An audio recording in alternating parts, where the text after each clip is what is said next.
And of course this is all quite a minor point compared to the question of who killed John Straker. And you will devote yourself to that? On the contrary, we both go back to London by the night train. I was thunderstruck by my friend's words. We had only been a few hours in Devonshire, and that he should give up an investigation which he had begun so brilliantly was quite incomprehensible to me. Not a word more could I draw from him until we were back at the trainer's house. The colonel and the inspector were awaiting us in the parlor. My friend and I returned to town by the night express, said Holmes. We have had a charming little breath of your beautiful Dartmoor air. The inspector opened his eyes, and the colonel's lip curled in a sneer.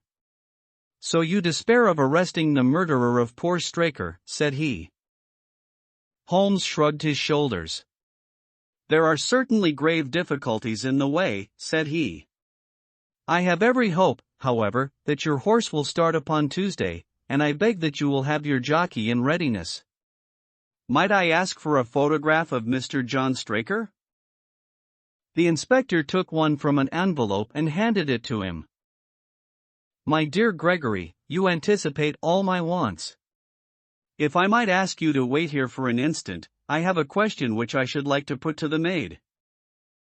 I must say that I am rather disappointed in our London consultant, said Colonel Ross, bluntly, as my friend left the room. I do not see that we are any further than when he came. At least you have his assurance that your horse will run, said I. Yes, I have his assurance, said the colonel, with a shrug of his shoulders. I should prefer to have the horse. I was about to make some reply in defense of my friend when he entered the room again. Now, gentlemen, said he, I am quite ready for Tavistock. As we stepped into the carriage, one of the stable lads held the door open for us. A sudden idea seemed to occur to Holmes, for he leaned forward and touched the lad upon the sleeve. You have a few sheep in the paddock, he said. Who attends to them? I do, sir. Have you noticed anything amiss with them of late? Well, sir, not of much account, but 3 of them have gone lame, sir. I could see that Holmes was extremely pleased, for he chuckled and rubbed his hands together. A long shot, Watson, a very long shot, said he, pinching my arm. Gregory, let me recommend to your attention this singular epidemic among the sheep. Drive on, coachman. Colonel Ross still wore an expression which showed the poor opinion which he had formed of my companion's ability, but I saw by the inspector's face that his attention had been keenly aroused. You consider that to be important? He asked. Exceedingly so. Is there any point to which you would wish to draw my attention? To the curious incident of the dog in the night time. The dog did nothing in the night time. That was the curious incident, remarked Sherlock Holmes. For days later Holmes and I were again in the train, bound for Winchester to see the race for the Wessex Cup. Colonel Ross met us by appointment outside the station, and we drove in his drag to the course beyond the town. His face was grave, and his manner was cold in the extreme. I have seen nothing of my horse, said he. I supposed that you would know him when you saw him, asked Holmes. The colonel was very angry. I have been on the turf for 20 years, and never was asked such a question as that before, said he. A child would know Silver Blaze, with his white forehead and his mottled-off foreleg. How is the betting? Well, that is the curious part of it. You could have got 15 to 1 yesterday, but the price has become shorter and shorter, until you can hardly get 3 to 1 now. Said Holmes. Somebody knows something, that is clear. As the drag drew up in the enclosure near the grandstand, I glanced at the card to see the entries. Wessex plate, it ran, 50 sovs each HFT with 1,000 sovs added for 4 and 5-year-olds. Second, OE300. Third, OE200. New course, 1 mile and 5 furlongs. Mr. Heath Newton's the Negro. Red cap. Cinnamon jacket. Colonel Wardlaw's pugilist. Pink cap. Blue and black jacket. Lord Backwater's Desborough. Yellow cap and sleeves. Colonel Ross's silver blaze. Black cap. Red jacket. Duke of Balmoral's iris. Yellow and black stripes. Lord Singleford's raspier. Purple cap. Black sleeves. We scratched our other one, and put all hopes on your word, said the colonel. Why, what is that? Silver Blaze favorite? 5-4 against Silver Blaze, roared the ring. 5-4 against Silver Blaze. 5-15 against Desborough. 5-4 on the field. There are the numbers up, I cried. They are all 6 there. All 6 there? Then my horse is running, cried the colonel in great agitation. But I don't see him. My colors have not passed. Only 5 have passed. This must be he. As I spoke, a powerful bay horse swept out from the waiting enclosure and cantered past us, bearing on its back the well-known black and red of the colonel. That's not my horse, cried the owner. That beast has not a white hair upon its body. What is this that you have done, Mr. Holmes? Well, let us see how he gets on, said my friend, imperturbably. For a few minutes he gazed through my field-glass. Capital! An excellent start, he cried suddenly. There they are, coming round the curve. From our drag we had a superb view as they came up the straight. The 6 horses were so close together that a carpet could have covered them, but halfway up the yellow of the Mapleton stable showed to the front. Before they reached us, however, Desborough's bolt was shot, and the colonel's horse, coming away with a rush, passed the post a good 6 lengths before its rival, the Duke of Balmoral's iris making a bad third. It's my race, anyhow, gasped the colonel, passing his hand over his eyes. I confess that I can make neither head nor tail of it. Don't you think that you have kept up your mystery long enough, Mr. Holmes? Certainly, Colonel, you shall know everything. Let us all go round and have a look at the horse together. Here he is, he continued, as we made our way into the weighing enclosure, where only owners and their friends find admittance. You have only to wash his face and his leg in spirits of wine, and you will find that he is the same old Silver Blaze as ever. You take my breath away. I found him in the hands of a fakir, and took the liberty of running him just as he was sent over. My dear sir, you have done wonders. The horse looks very fit and well. It never went better in its life. I owe you 1,000 apologies for having doubted your ability. You have done me a great service by recovering my horse. You would do me a greater still if you could lay your hands on the murderer of John Straker. I have done so, said Holmes quietly. The colonel and I stared at him in amazement. You have got him. Where is he, then? He is here. Here. Where? In my company at the present moment. The colonel flushed angrily. I quite recognize that I am under obligations to you, Mr. Holmes, said he, but I must regard what you have just said as either a very bad joke or an insult. Sherlock Holmes laughed. I assure you that I have not associated you with the crime, Colonel, said he. The real murderer is standing immediately behind you. He stepped past and laid his hand upon the glossy neck of the thoroughbred.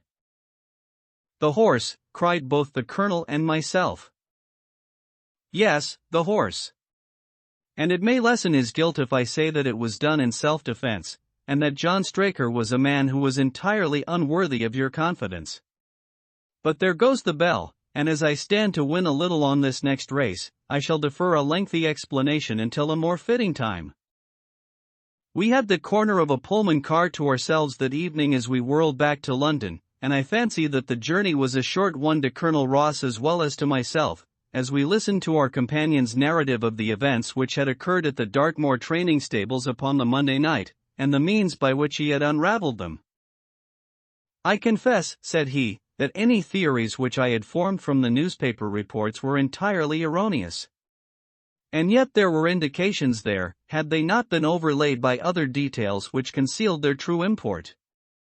I went to Devonshire with the conviction that Fitzroy Simpson was the true culprit, although, of course, I saw that the evidence against him was by no means complete. It was while I was in the carriage, just as we reached the trainer's house, that the immense significance of the curried mutton occurred to me. You may remember that I was distrait, and remained sitting after you had all alighted. I was marveling in my own mind how I could possibly have overlooked so obvious a clue. I confess," said the Colonel, "that even now I cannot see how it helps us. It was the first link in my chain of reasoning. Powdered opium is by no means tasteless. The flavor is not disagreeable, but it is perceptible. Were it mixed with any ordinary dish, the eater would undoubtedly detect it, and would probably eat no more. A curry was exactly the medium which would disguise this taste. By no possible supposition could this stranger, Fitzroy Simpson, have caused curry to be served in the trainer's family that night, and it is surely too monstrous a coincidence to suppose that he happened to come along with powdered opium upon the very night when a dish happened to be served which would disguise the flavor. That is unthinkable. Therefore Simpson becomes eliminated from the case, and our attention centers upon Straker and his wife, the only two people who could have chosen curried mutton for supper that night. The opium was added after the dish was set aside for the stable boy, for the others had the same for supper with no ill effects. Which of them, then, had access to that dish without the maid seeing them? Before deciding that question I had grasped the significance of the silence of the dog, for one true inference invariably suggests others. The Simpson incident had shown me that a dog was kept in the stables, and yet, though someone had been in and had fetched out a horse, he had not barked enough to arouse the two lads in the loft. Obviously the midnight visitor was someone whom the dog knew well. I was already convinced, or almost convinced, that John Straker went down to the stables in the dead of the night and took out Silver Blaze. For what purpose? For a dishonest one, obviously, or why should he drug his own stable boy? And yet I was at a loss to know why. There have been cases before now where trainers have made sure of great sums of money by laying against their own horses, through agents, and then preventing them from winning by fraud. Sometimes it is a pulling jockey. Sometimes it is some surer and subtler means. What was it here? I hoped that the contents of his pockets might help me to form a conclusion. And they did so. You cannot have forgotten the singular knife which was found in the dead man's hand, a knife which certainly no sane man would choose for a weapon. It was, as Dr. Watson told us, a form of knife which is used for the most delicate operations known in surgery. And it was to be used for a delicate operation that night. You must know, with your wide experience of turf matters, Colonel Ross, that it is possible to make a slight nick upon the tendons of a horse's ham, and to do it subcutaneously, so as to leave absolutely no trace. A horse so treated would develop a slight lameness, which would be put down to a strain in exercise or a touch of rheumatism, but never to foul play. Villain! Scoundrel! Cried the Colonel.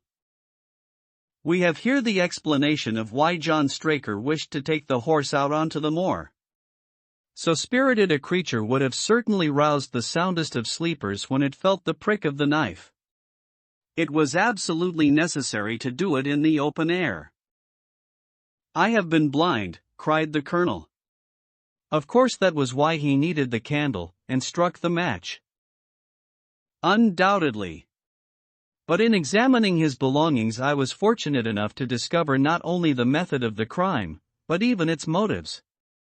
As a man of the world, Colonel, you know that men do not carry other people's bills about in their pockets. We have most of us quite enough to do to settle our own. I at once concluded that Straker was leading a double life, and keeping a second establishment.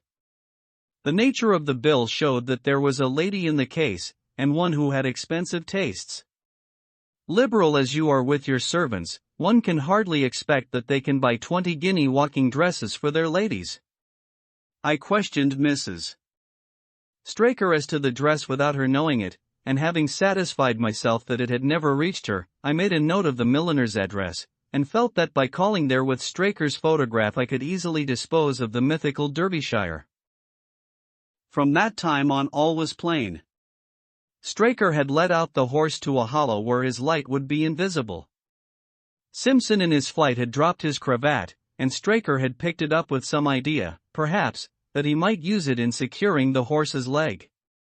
Once in the hollow, he had got behind the horse and had struck a light, but the creature, frightened at the sudden glare, and with the strange instinct of animals feeling that some mischief was intended, had lashed out, and the steel shoe had struck Straker full on the forehead. He had already, in spite of the rain, taken off his overcoat in order to do his delicate task, and so, as he fell, his knife gashed his thigh. Do I make it clear? Wonderful, cried the colonel. Wonderful. You might have been there. My final shot was, I confess, a very long one. It struck me that so astute a man as Straker would not undertake this delicate tendon nicking without a little practice. What could he practice on? My eyes fell upon the sheep, and I asked a question which, rather to my surprise, showed that my surmise was correct. When I returned to London I called upon the milliner, who had recognized Straker as an excellent customer of the name of Derbyshire, who had a very dashing wife, with a strong partiality for expensive dresses. I have no doubt that this woman had plunged him over head and ears in debt, and so led him into this miserable plot.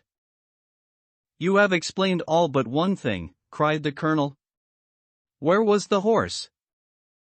Ah, it bolted, and was cared for by one of your neighbors.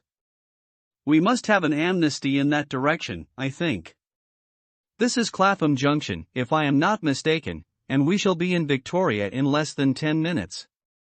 If you care to smoke a cigar in our rooms, Colonel, I shall be happy to give you any other details which might interest you. The Yellow Face.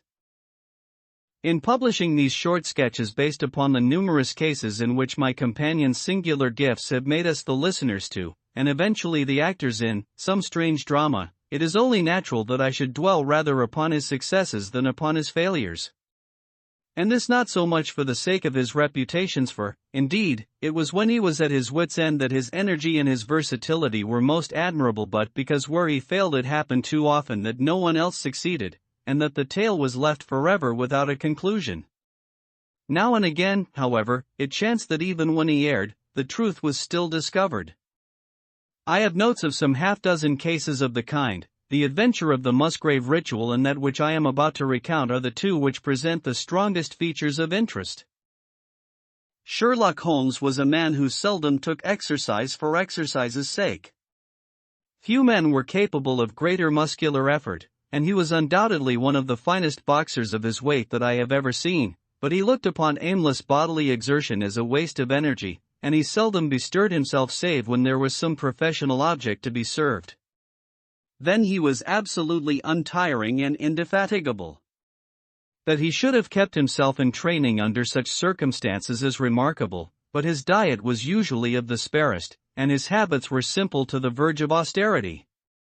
Save for the occasional use of cocaine, he had no vices, and he only turned to the drug as a protest against the monotony of existence when cases were scanty and the papers uninteresting. One day in early spring he had so far relaxed as to go for a walk with me in the park, where the first faint shoots of green were breaking out upon the elms, and the sticky spearheads of the chestnuts were just beginning to burst into their fivefold leaves.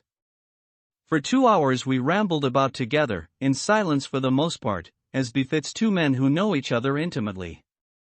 It was nearly 5 before we were back in Baker Street once more. "Beg pardon, sir," said our page boy, as he opened the door. "There's been a gentleman here asking for you, sir." Holmes glanced reproachfully at me. "So much for afternoon walks," said he. Has this gentleman gone, then? Yes, sir. Didn't you ask him in? Yes, sir, he came in. How long did he wait? Half an hour, sir. He was a very restless gentleman, sir, a walkin' and a stampin' all the time he was here. I was waitin' outside the door, sir, and I could hear him. At last he outs into the passage, and he cries, "Is that man never goin' to come?" Those were his very words, sir. "You'll only need to wait a little longer," says I. "Then I'll wait in the open air, for I feel half choked," says he. "I'll be back before long." And with that he ups and he outs, and all I could say wouldn't hold him back. "Well, well, you did your best," said Holmes, as we walked into our room. "It's very annoying, though, Watson." I was badly in need of a case, and this looks, from the man's impatience, as if it were of importance. "Hullo! That's not your pipe on the table." He must have left his behind him. A nice old briar with a good long stem of what the tobacconists call amber. I wonder how many real amber mouthpieces there are in London. Some people think that a fly in it is a sign. Well, he must have been disturbed in his mind to leave a pipe behind him which he evidently values highly. "How do you know that he values it highly?" I asked. "Well, I should put the original cost of the pipe at 7 and 6 pence. Now it has, you see, been twice mended, once in the wooden stem and once in the amber. Each of these mends, done, as you observe, with silver bands, must have cost more than the pipe did originally. The man must value the pipe highly when he prefers to patch it up rather than buy a new one with the same money." "Anything else?" I asked, for Holmes was turning the pipe about in his hand, and staring at it in his peculiar pensive way. He held it up and tapped on it with his long, thin forefinger, as a professor might who was lecturing on a bone. "Pipes are occasionally of extraordinary interest," said he. "Nothing has more individuality, save perhaps watches and bootlaces. The indications here, however, are neither very marked nor very important. The owner is obviously a muscular man, left-handed, with an excellent set of teeth, careless in his habits, and with no need to practice economy." My friend threw out the information in a very offhand way, but I saw that he cocked his eye at me to see if I had followed his reasoning. "You think a man must be well-to-do if he smokes a 7-shilling pipe," said I. "This is Grosvenor mixture at 8 pence an ounce," Holmes answered, knocking a little out on his palm. "As he might get an excellent smoke for half the price, he has no need to practice economy." "And the other points?" "He has been in the habit of lighting his pipe at lamps and gas jets. You can see that it is quite charred all down one side. Of course a match could not have done that. Why should a man hold a match to the side of his pipe? But you cannot light it at a lamp without getting the bowl charred. And it is all on the right side of the pipe. From that I gather that he is a left-handed man. You hold your own pipe to the lamp, and see how naturally you, being right-handed, hold the left side to the flame. You might do it once the other way, but not as a constancy. This has always been held so." Then he has bitten through his amber. "It takes a muscular, energetic fellow, and one with a good set of teeth, to do that. But if I am not mistaken I hear him upon the stair, so we shall have something more interesting than his pipe to study." An instant later our door opened, and a tall young man entered the room. He was well but quietly dressed in a dark gray suit, and carried a brown wide awake in his hand. I should have put him at about 30, though he was really some years older. "I beg your pardon," said he, with some embarrassment, "I suppose I should have knocked." "Yes, of course I should have knocked. The fact is that I am a little upset, and you must put it all down to that." He passed his hand over his forehead like a man who was half dazed, and then fell rather than sat down upon a chair. "I can see that you have not slept for a night or two," said Holmes, in his easy, genial way. That tries a man's nerves more than work, and more even than pleasure. May I ask how I can help you? I wanted your advice, sir. I don't know what to do and my whole life seems to have gone to pieces. You wish to employ me as a consulting detective? Not that only. I want your opinion as a judicious man, as a man of the world. I want to know what I ought to do next. I hope to God you'll be able to tell me. He spoke in little, sharp, jerky outbursts, and it seemed to me that to speak at all was very painful to him, and that his will all through was overriding his inclinations. It's a very delicate thing, said he. One does not like to speak of one's domestic affairs to strangers. It seems dreadful to discuss the conduct of one's wife with two men whom I have never seen before. It's horrible to have to do it. But I've got to the end of my tether, and I must have advice. My dear Mr. Grant Munro, began Holmes. Our visitor sprang from his chair. What, he cried, you know my mane? If you wish to preserve your incognito, said Holmes, smiling, I would suggest that you cease to write your name upon the lining of your hat, or else that you turn the crown towards the person whom you are addressing. I was about to say that my friend and I have listened to a good many strange secrets in this room, and that we have had the good fortune to bring peace to many troubled souls. I trust that we may do as much for you. Might I beg you, as time may prove to be of importance, to furnish me with the facts of your case without further delay? Our visitor again passed his hand over his forehead, as if he found it bitterly hard. From every gesture and expression I could see that he was a reserved, self-contained man, with a dash of pride in his nature, more likely to hide his wounds than to expose them. Then suddenly, with a fierce gesture of his closed hand, like one who throws reserve to the winds, he began. The facts are these, Mr. Holmes, said he. I am a married man, and have been so for 3 years. During that time my wife and I have loved each other as fondly and lived as happily as any two that ever were joined. We have not had a difference, not one, in thought or word or deed. And now, since last Monday, there has suddenly sprung up a barrier between us, and I find that there is something in her life and in her thought of which I know as little as if she were the woman who brushes by me in the street.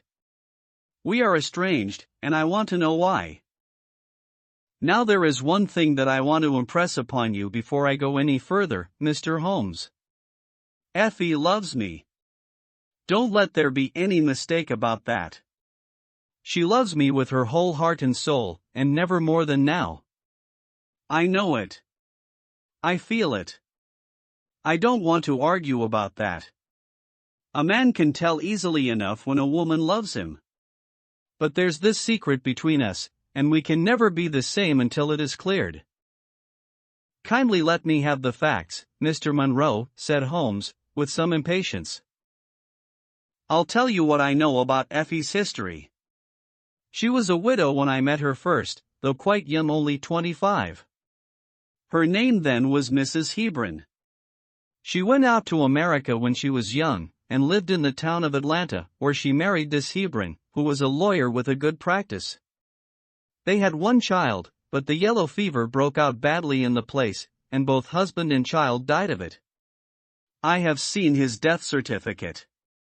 This sickened her of America, and she came back to live with a maiden aunt at Pinner, in Middlesex.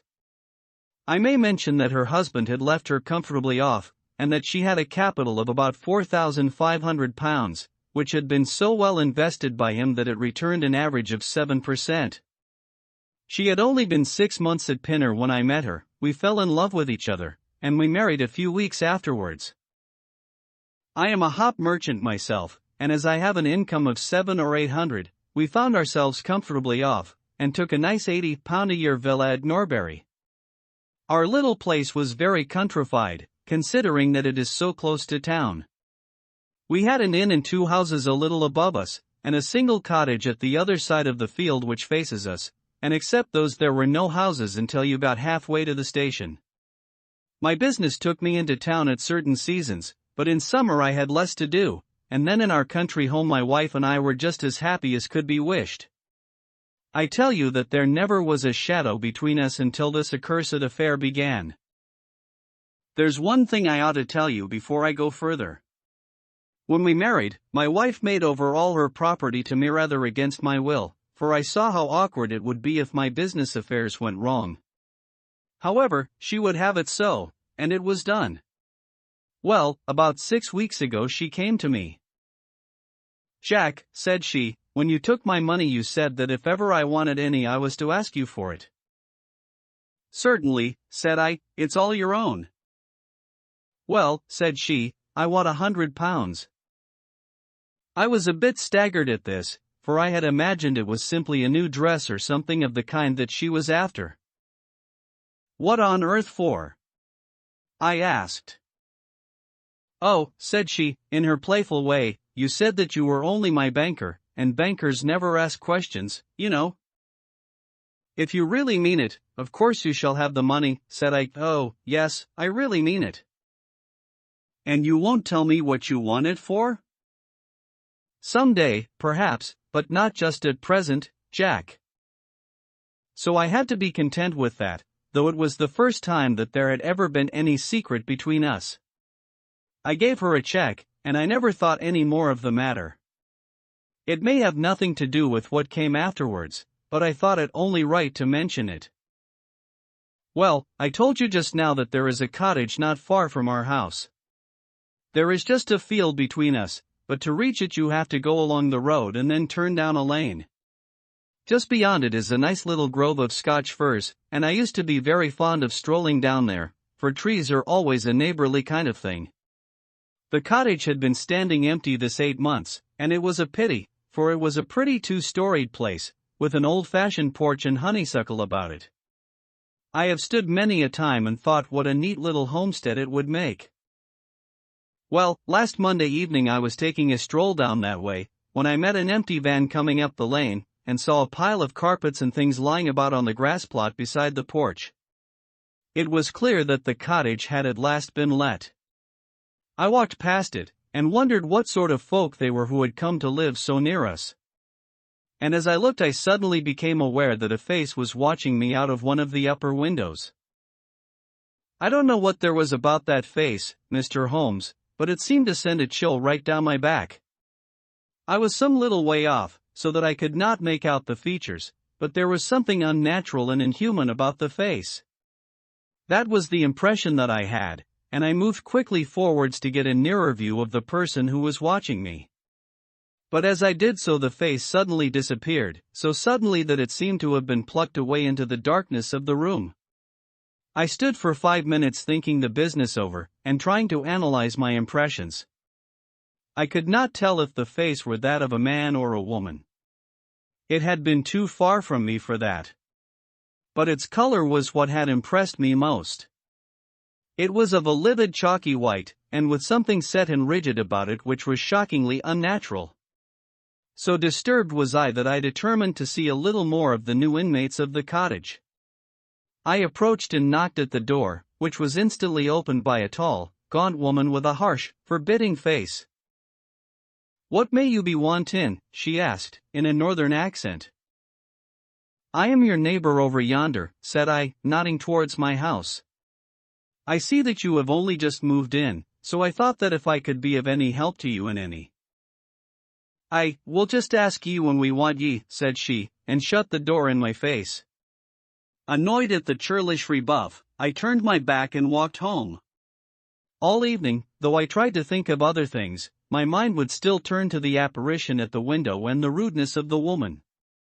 I determined to say nothing about the former to my wife, for she is a nervous, highly strung woman, and I had no wish that she would share the unpleasant impression which had been produced upon myself. I remarked to her, however, before I fell asleep, that the cottage was now occupied, to which she returned no reply. I am usually an extremely sound sleeper. It has been a standing jest in the family that nothing could ever wake me during the night. And yet somehow on that particular night, whether it may have been the slight excitement produced by my little adventure or not I know not, but I slept much more lightly than usual. Half in my dreams I was dimly conscious that something was going on in the room, and gradually became aware that my wife had dressed herself and was slipping on her mantle and her bonnet. My lips were parted to murmur out some sleepy words of surprise or remonstrance at this untimely preparation, when suddenly my half-opened eyes fell upon her face, illuminated by the candlelight, and astonishment held me dumb. She wore an expression such as I had never seen before, such as I should have thought her incapable of assuming. She was deadly pale and breathing fast, glancing furtively towards the bed as she fastened her mantle, to see if she had disturbed me. Then, thinking that I was still asleep, she slipped noiselessly from the room, and an instant later I heard a sharp creaking which could only come from the hinges of the front door. I sat up in bed and rapped my knuckles against the rail to make certain that I was truly awake. Then I took my watch from under the pillow. It was 3 in the morning. What on this earth could my wife be doing out on the country road at 3 in the morning? I had sat for about 20 minutes turning the thing over in my mind and trying to find some possible explanation. The more I thought, the more extraordinary and inexplicable did it appear. I was still puzzling over it when I heard the door gently close again, and her footsteps coming up the stairs. "Where in the world have you been, Effie?" I asked as she entered. She gave a violent start and a kind of gasping cry when I spoke, and that cry and start troubled me more than all the rest, for there was something indescribably guilty about them. My wife had always been a woman of a frank, open nature, and it gave me a chill to see her slinking into her own room, and crying out and wincing when her own husband spoke to her. "You awake, Jack?" she cried, with a nervous laugh. "Why, I thought that nothing could awake you." "Where have you been?" I asked, more sternly. "I don't wonder that you are surprised," said she, and I could see that her fingers were trembling as she undid the fastenings of her mantle. "Why, I never remember having done such a thing in my life before. The fact is that I felt as though I were choking, and had a perfect longing for a breath of fresh air. I really think that I should have fainted if I had not gone out. I stood at the door for a few minutes, and now I am quite myself again." All the time that she was telling me this story she never once looked in my direction, and her voice was quite unlike her usual tones. It was evident to me that she was saying what was false. I said nothing in reply, but turned my face to the wall, sick at heart, with my mind filled with 1,000 venomous doubts and suspicions. What was it that my wife was concealing from me? Where had she been during that strange expedition? I felt that I should have no peace until I knew, and yet I shrank from asking her again after once she had told me what was false. All the rest of the night I tossed and tumbled, framing theory after theory, each more unlikely than the last. I should have gone to the city that day, but I was too disturbed in my mind to be able to pay attention to business matters. My wife seemed to be as upset as myself, and I could see from the little questioning glances which she kept shooting at me that she understood that I disbelieved her statement, and that she was at her wits' end what to do. We hardly exchanged a word during breakfast, and immediately afterwards I went out for a walk, that I might think the matter out in the fresh morning air. I went as far as the Crystal Palace, spent an hour in the grounds, and was back in Norbury by 1 o'clock. It happened that my way took me past the cottage, and I stopped for an instant to look at the windows, and to see if I could catch a glimpse of the strange face which had looked out at me on the day before. As I stood there, imagine my surprise, Mr. Holmes, when the door suddenly opened and my wife walked out. I was struck dumb with astonishment at the sight of her, but my emotions were nothing to those which showed themselves upon her face when our eyes met. She seemed for an instant to wish to shrink back inside the house again, and then, seeing how useless all concealment must be, she came forward, with a very white face and frightened eyes which belied the smile upon her lips. "Ah, Jack," she said, "I have just been in to see if I can be of any assistance to our new neighbors." "Why do you look at me like that, Jack? You are not angry with me?" "So," said I, "this is where you went during the night." "What do you mean?" she cried. "You came here." "I am sure of it." "Who are these people, that you should visit them at such an hour?"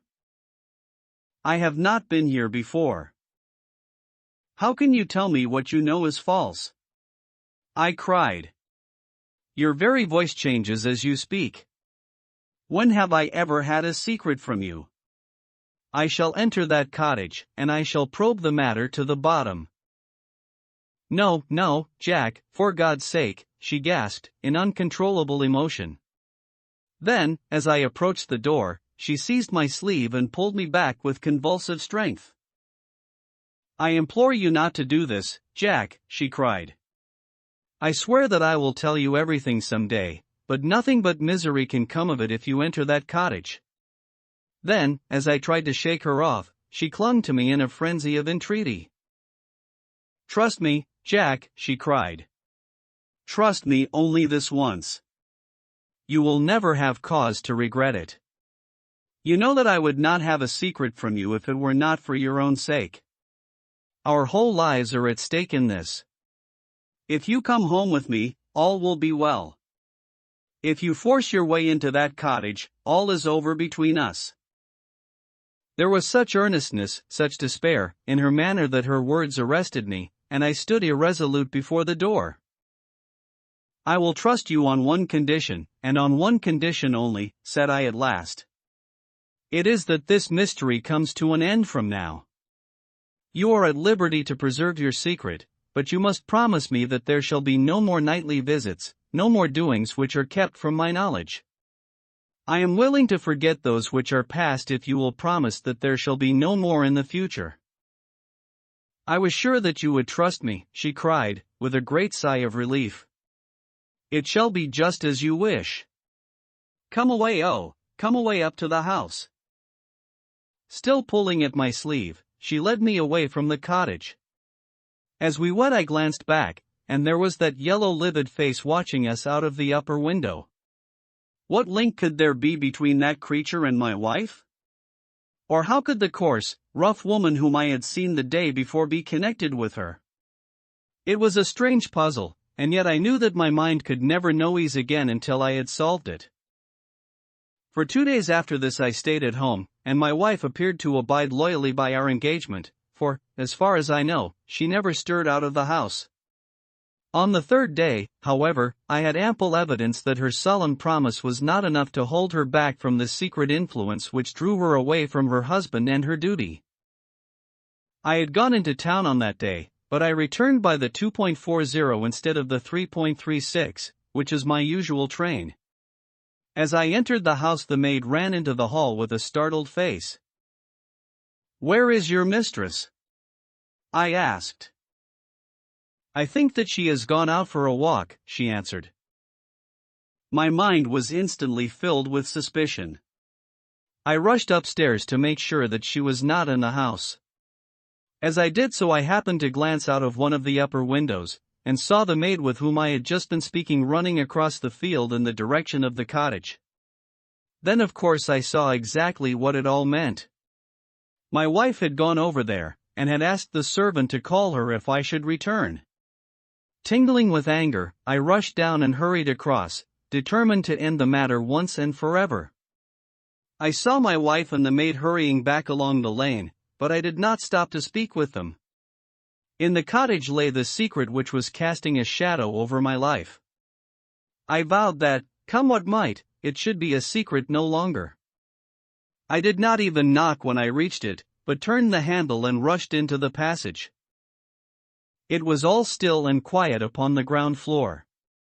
In the kitchen a kettle was singing on the fire, and a large black cat lay coiled up in the basket, but there was no sign of the woman whom I had seen before. I ran into the other room, but it was equally deserted. Then I rushed up the stairs, only to find 2 other rooms empty and deserted at the top. There was no one at all in the whole house. The furniture and pictures were of the most common and vulgar description, save in the one chamber at the window of which I had seen the strange face. That was comfortable and elegant, and all my suspicions rose into a fierce bitter flame when I saw that on the mantelpiece stood a copy of a full-length photograph of my wife, which had been taken at my request only 3 months ago. I stayed long enough to make certain that the house was absolutely empty. Then I left it, feeling a weight at my heart such as I had never had before. My wife came out into the hall as I entered my house, but I was too hurt and angry to speak with her, and pushing past her, I made my way into my study. She followed me, however, before I could close the door. "I am sorry that I broke my promise, Jack," said she, "but if you knew all the circumstances I am sure that you would forgive me." "Tell me everything, then," said I. "I cannot, Jack, I cannot," she cried. "Until you tell me who it is that has been living in that cottage, and who it is to whom you have given that photograph, there can never be any confidence between us," said I, and breaking away from her, I left the house. That was yesterday, Mr. Holmes, and I have not seen her since, nor do I know anything more about this strange business. It is the first shadow that has come between us, and it has so shaken me that I do not know what I should do for the best. Suddenly this morning it occurred to me that you were the man to advise me, so I have hurried to you now, and I place myself unreservedly in your hands. If there is any point which I have not made clear, pray question me about it. But, above all, tell me quickly what I am to do, for this misery is more than I can bear." Holmes and I had listened with the utmost interest to this extraordinary statement, which had been delivered in the jerky, broken fashion of a man who was under the influence of extreme emotions. My companion sat silent for some time, with his chin upon his hand, lost in thought. "Tell me," said he at last, "could you swear that this was a man's face which you saw at the window?" "Each time that I saw it I was some distance away from it, so that it is impossible for me to say." "You appear, however, to have been disagreeably impressed by it." "It seemed to be of an unnatural color, and to have a strange rigidity about the features. When I approached, it vanished with a jerk." "How long is it since your wife asked you for £100? "Nearly 2 months. "Have you ever seen a photograph of her first husband?" "No, there was a great fire at Atlanta very shortly after his death, and all her papers were destroyed." "And yet she had a certificate of death. You say that you saw it?" "Yes, she got a duplicate after the fire." "Did you ever meet anyone who knew her in America?" "No." "Did she ever talk of revisiting the place?" "No." "Or get letters from it?" "No." "Thank you. I should like to think over the matter a little now. If the cottage is now permanently deserted we may have some difficulty. If, on the other hand, as I fancy is more likely, the inmates were warned of you coming, and left before you entered yesterday, then they may be back now, and we should clear it all up easily. Let me advise you, then, to return to Norbury, and to examine the windows of the cottage again. If you have reason to believe that it is inhabited, do not force your way in, but send a wire to my friend and me. We shall be with you within an hour of receiving it, and we shall then very soon get to the bottom of the business." "And if it is still empty?" "In that case I shall come out tomorrow and talk it over with you. Goodbye, and, above all, do not fret until you know that you really have a cause for it." "I am afraid that this is a bad business, Watson," said my companion, as he returned after accompanying Mr. Grant Munro to the door. "What do you make of it?" "It had an ugly sound," I answered. "Yes. There's blackmail in it, or I am much mistaken." "And who is the blackmailer?" "Well, it must be the creature who lives in the only comfortable room in the place, and has her photograph above his fireplace." "Upon my word. Watson, there is something very attractive about that livid face at the window, and I would not have missed the case for worlds." "You have a theory?" "Yes, a provisional one. But I shall be surprised if it does not turn out to be correct. This woman's first husband is in that cottage." "Why do you think so?"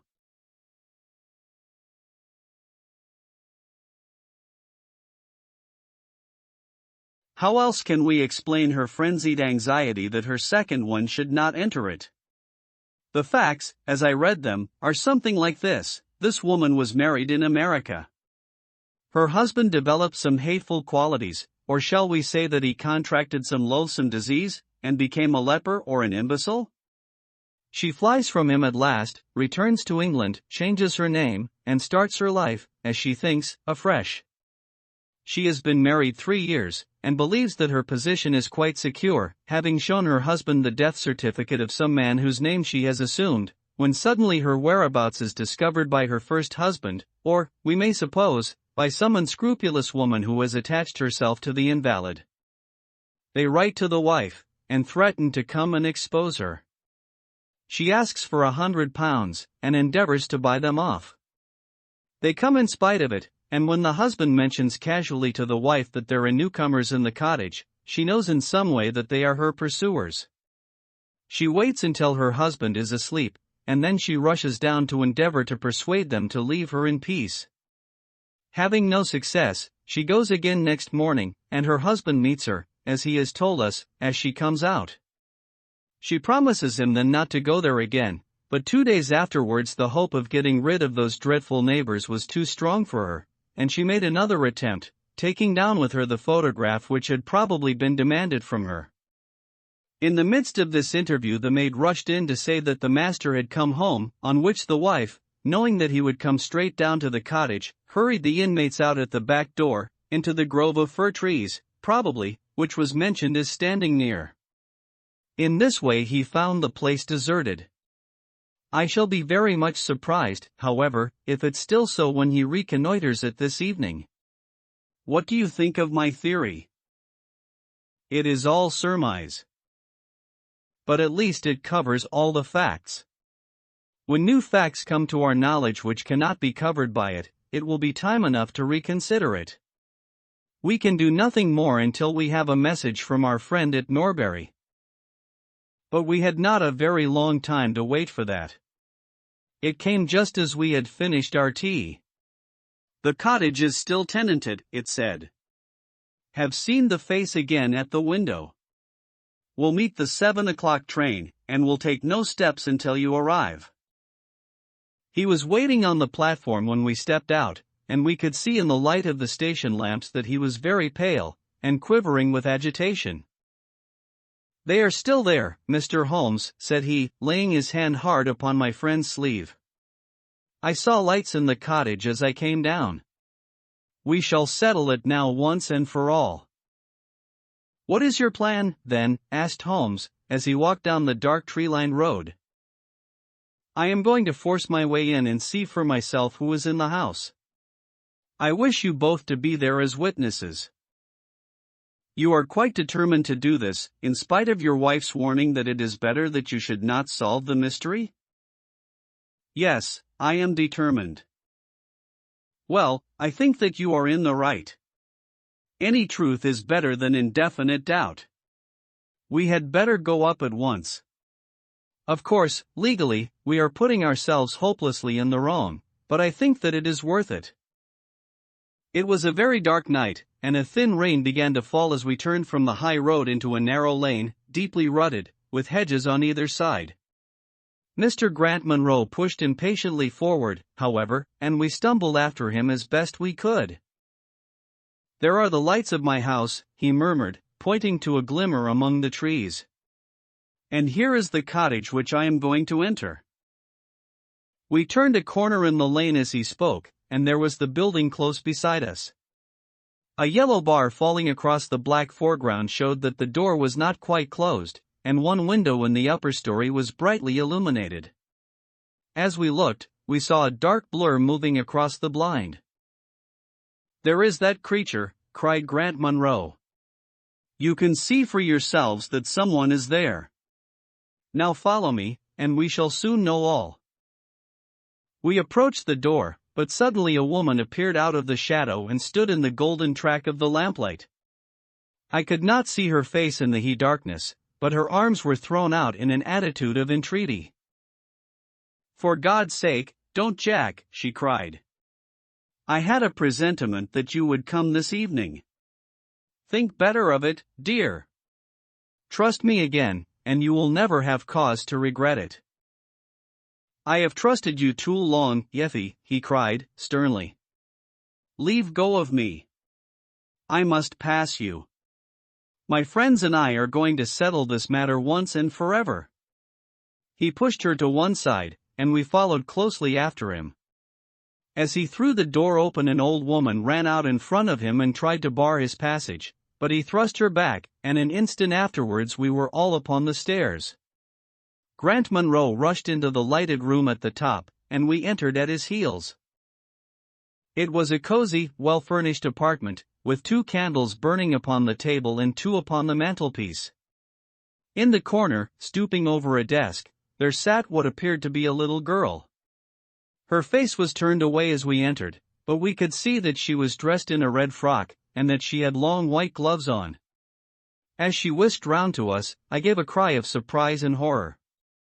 The face which she turned towards us was of the strangest livid tint, and the features were absolutely devoid of any expression. An instant later the mystery was explained.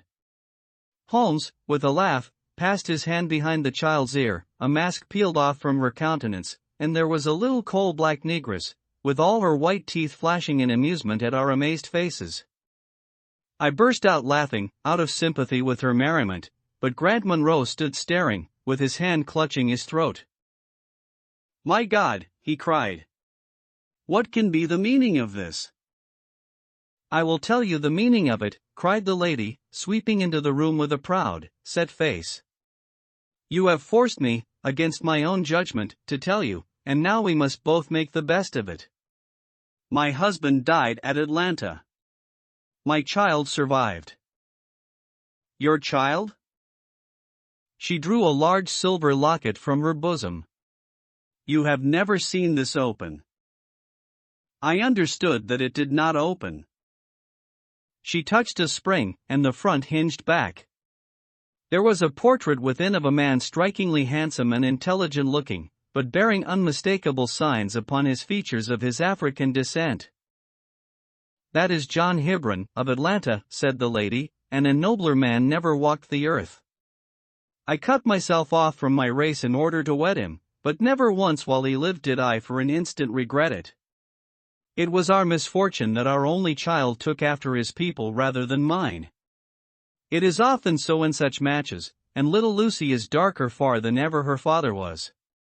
But dark or fair, she is my own dear little girlie, and her mother's pet." The little creature ran across at the words and nestled up against the lady's dress. "When I left her in America," she continued, "it was only because her health was weak, and the change might have done her harm. She was given to the care of a faithful Scotchwoman who had once been our servant. Never for an instant did I dream of disowning her as my child. But when chance threw you in my way, Jack, and I learned to love you, I feared to tell you about my child. God forgive me, I feared that I should lose you, and I had not the courage to tell you. I had to choose between you, and in my weakness I turned away from my own little girl. For 3 years I have kept her existence a secret from you, but I heard from the nurse, and I knew that all was well with her. At last, however, there came an overwhelming desire to see the child once more. I struggled against it, but in vain. Though I knew the danger, I determined to have the child over, if it were but for a few weeks. I sent £100 to the nurse, and I gave her instructions about this cottage, so that she might come as a neighbor, without my appearing to be in any way connected with her. I pushed my precautions so far as to order her to keep the child in the house during the daytime, and to cover up her little face and hands so that even those who might see her at the window should not gossip about there being a black child in the neighborhood. If I had been less cautious I might have been more wise, but I was half crazy with fear that you should learn the truth. It was you who told me first that the cottage was occupied. I should have waited for the morning, but I could not sleep for excitement, and so at last I slipped out, knowing how difficult it is to awake you. But you saw me go, and that was the beginning of my troubles. Next day you had my secret at your mercy, but you nobly refrained from pursuing your advantage. 3 days later, however, the nurse and child only just escaped from the back door as you rushed in at the front one. And now tonight you at last know all, and I ask you what is to become of us, my child and me?" She clasped her hands and waited for an answer. It was a long 10 minutes before Grant Munro broke the silence, and when his answer came it was one of which I love to think. He lifted the little child, kissed her, and then, still carrying her, he held his other hand out to his wife and turned towards the door. "We can talk it over more comfortably at home," said he. "I am not a very good man, Effie, but I think that I am a better one than you have given me credit for being." Holmes and I followed them down the lane, and my friend plucked at my sleeve as we came out. "I think," said he, "that we shall be of more use in London than in Norbury." Not another word did he say of the case until late that night, when he was turning away, with his lighted candle, for his bedroom. "Watson," said he, "if it should ever strike you that I am getting a little overconfident in my powers, or giving less pains to a case than it deserves, kindly whisper Norbury in my ear, and I shall be infinitely obliged to you." The original English text read, "It was a long 2 minutes before." The time was lengthened to 10 minutes for the U.S. edition. It is hypothesized by some readers that interracial marriage was even more taboo in the U.S. than in England, and so it was felt that Mr. Munro would take longer to overcome his mixed feelings about the child. The Stockbroker's Clerk. Shortly after my marriage I had bought a connection in the Paddington district. Old Mr. Farquhar, from whom I purchased it, had at one time an excellent general practice, but his age, and an affliction of the nature of St. Vitus's dance from which he suffered, had very much thinned it. The public not unnaturally goes on the principle that he who would heal others must himself be whole, and looks askance at the curative powers of the man whose own case is beyond the reach of his drugs. Thus as my predecessor weakened his practice declined, until when I purchased it from him it had sunk from 1,200 to little more than 300 a year. I had confidence, however, in my own youth and energy, and was convinced that in a very few years the concern would be as flourishing as ever.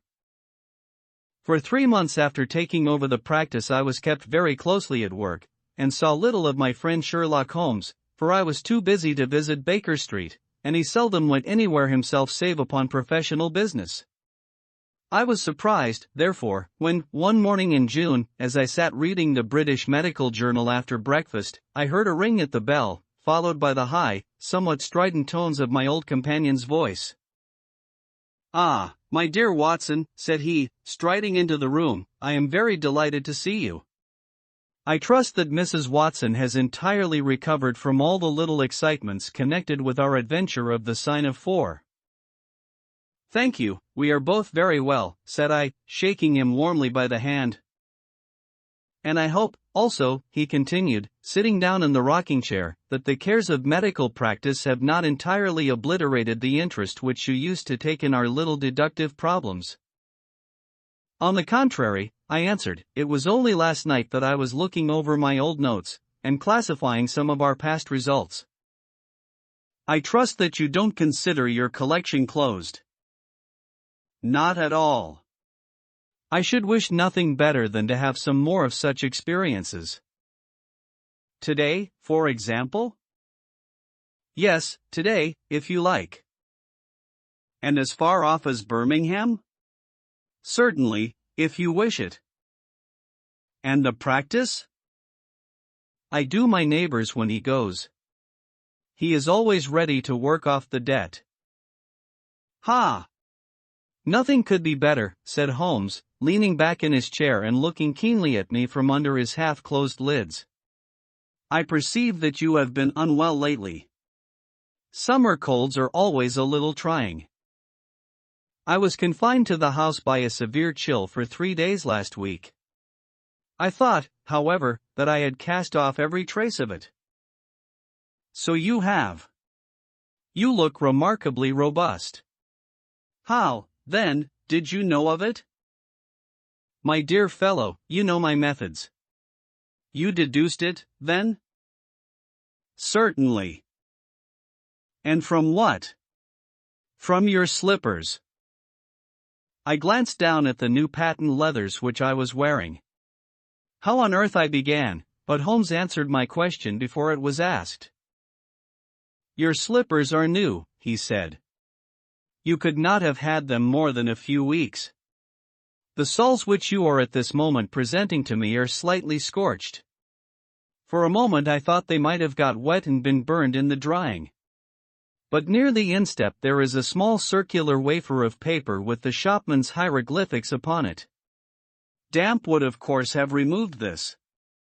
You had, then, been sitting with our feet outstretched to the fire, which a man would hardly do even in so wet a June as this if he were in his full health."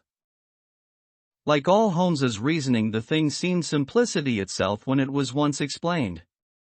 He read the thought upon my features, and his smile had a tinge of bitterness.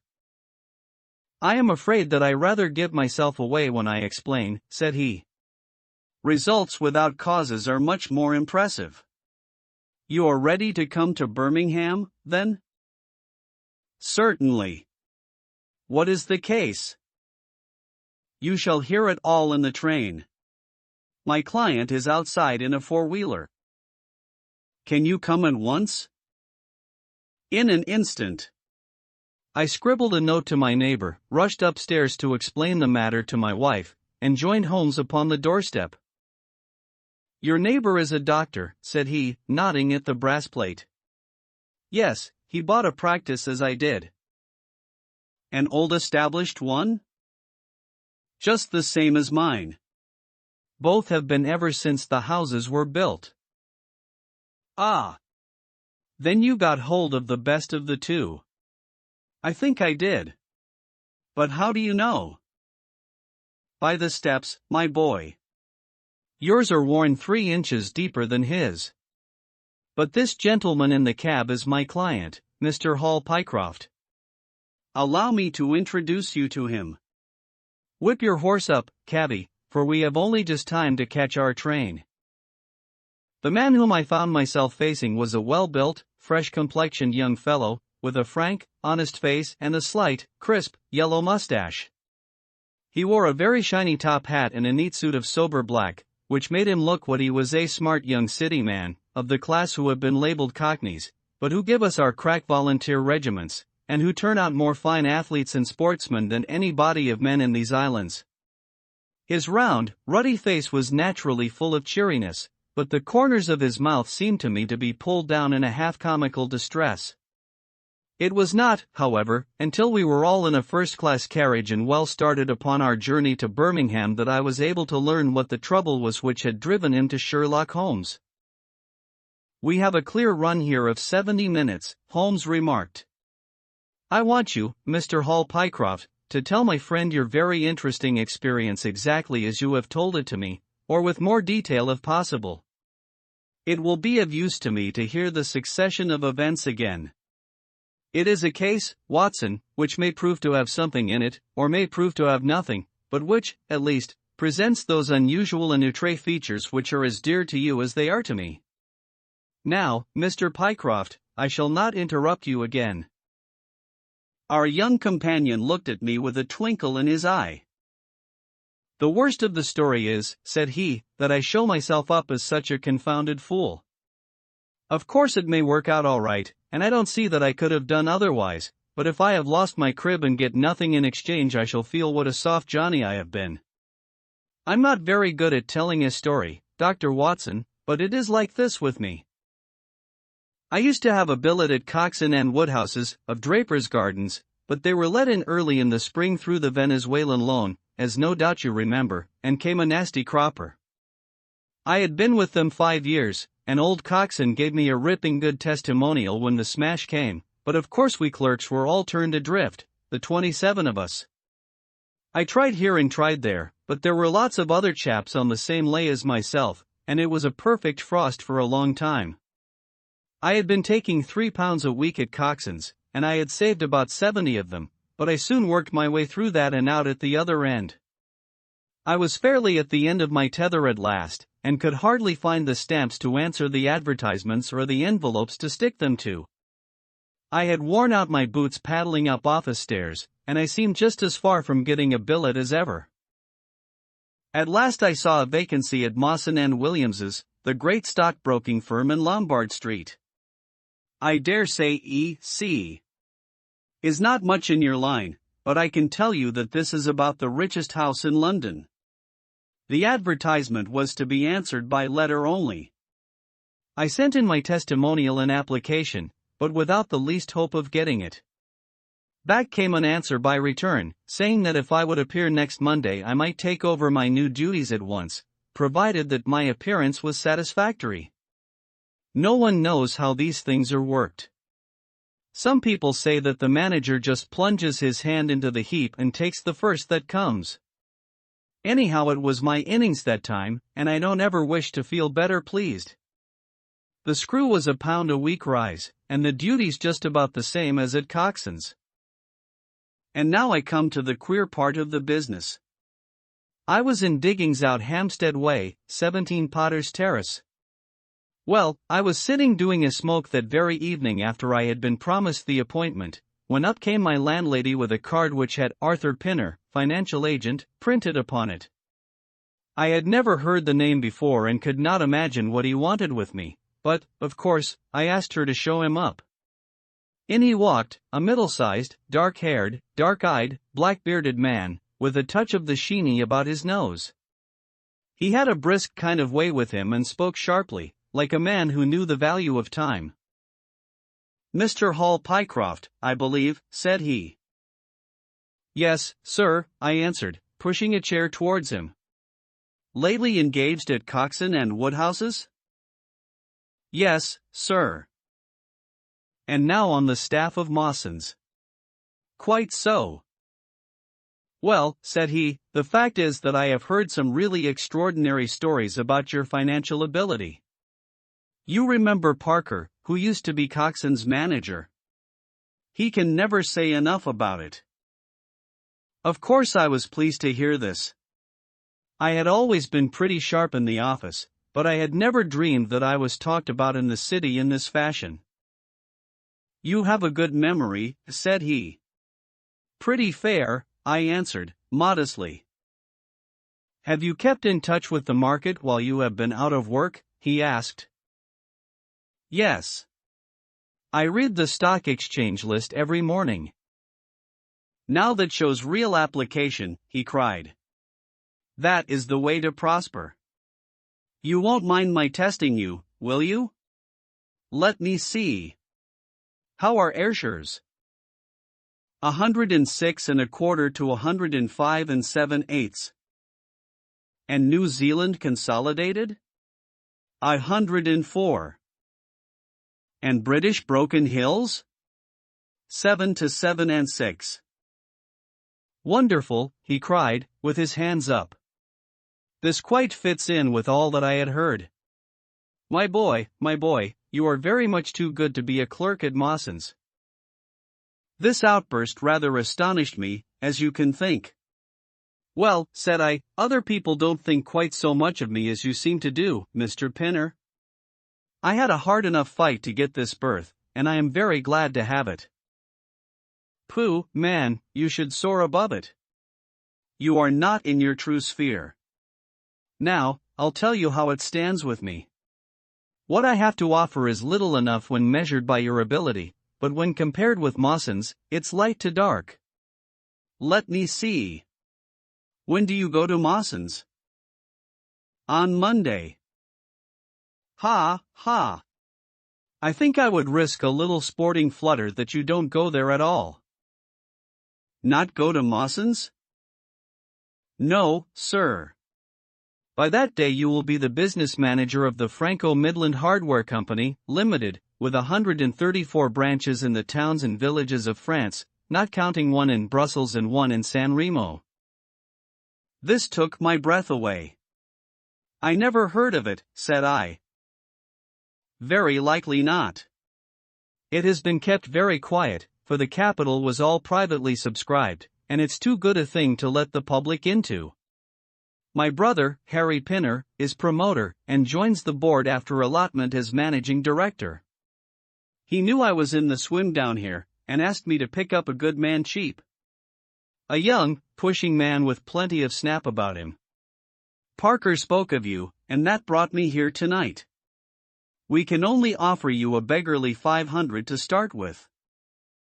500 a year, I shouted. Only that at the beginning, but you are to have an overriding commission of 1% on all business done by your agents, and you may take my word for it that this will come to more than your salary. But I know nothing about hardware. Tut, my boy, you know about figures. My head buzzed, and I could hardly sit still in my chair. But suddenly a little chill of doubt came upon me. I must be frank with you, said I. Mawson only gives me 200, but Mawson is safe. Now, really, I know so little about your company that. Ah, smart, smart, he cried, in a kind of ecstasy of delight. You are the very man for us. You are not to be talked over, and quite right, too. Now, here's a note for £100, and if you think that we can do business you may just slip it into your pocket as an advance upon your salary. That is very handsome, said I. When should I take over my new duties? Be in Birmingham tomorrow at 1, said he. I have a note in my pocket here which you will take to my brother. You will find him at 126B, Corporation Street, where the temporary offices of the company are situated. Of course he must confirm your engagement, but between ourselves it will be all right. Really, I hardly know how to express my gratitude, Mr. Pinner, said I. Not at all, my boy. You have only got your deserts. There are 1 or 2 small things, mere formalities, which I must arrange with you. You have a bit of paper beside you there. Kindly write upon it, I am perfectly willing to act as business manager to the Franco Midland Hardware Company, Limited, at a minimum salary of £500. I did as he asked, and he put the paper in his pocket. There is one other detail, said he. What do you intend to do about Mawson's? I had forgotten all about Mawson's in my joy. I'll write and resign, said I. Precisely what I don't want you to do. I had a row over you with Mawson's manager. I had gone up to ask him about you, and he was very offensive, accused me of coaxing you away from the service of the firm, and that sort of thing. At last I fairly lost my temper. If you want good men you should pay them a good price, said I. He would rather have our small price than your big one, said he. I'll lay you a £5, said I, that when he has my offer you'll never so much as hear from him again. Done, said he. We picked him out of the gutter, and he won't leave us so easily. Those were his very words. The impudent scoundrel! I cried. I've never so much as seen him in my life. Why should I consider him in any way? I shall certainly not write if you would rather I didn't. Good. That's a promise, said he, rising from his chair. Well, I'm delighted to have got so good a man for my brother. Here's your advance of £100, and here is the letter.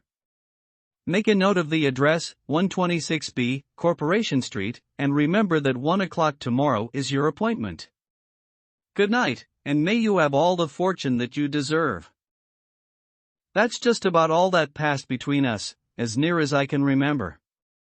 You can imagine, Dr. Watson, how pleased I was at such an extraordinary bit of good fortune. I sat up half the night hugging myself over it, and next day I was off to Birmingham in a train that would take me in plenty time for my appointment. I took my things to a hotel in New Street, and then I made my way to the address which had been given me. It was a quarter of an hour before my time, but I thought that would make no difference. 126B was a passage between 2 large shops, which led to a winding stone stair, from which there were many flats, let as offices to companies or professional men.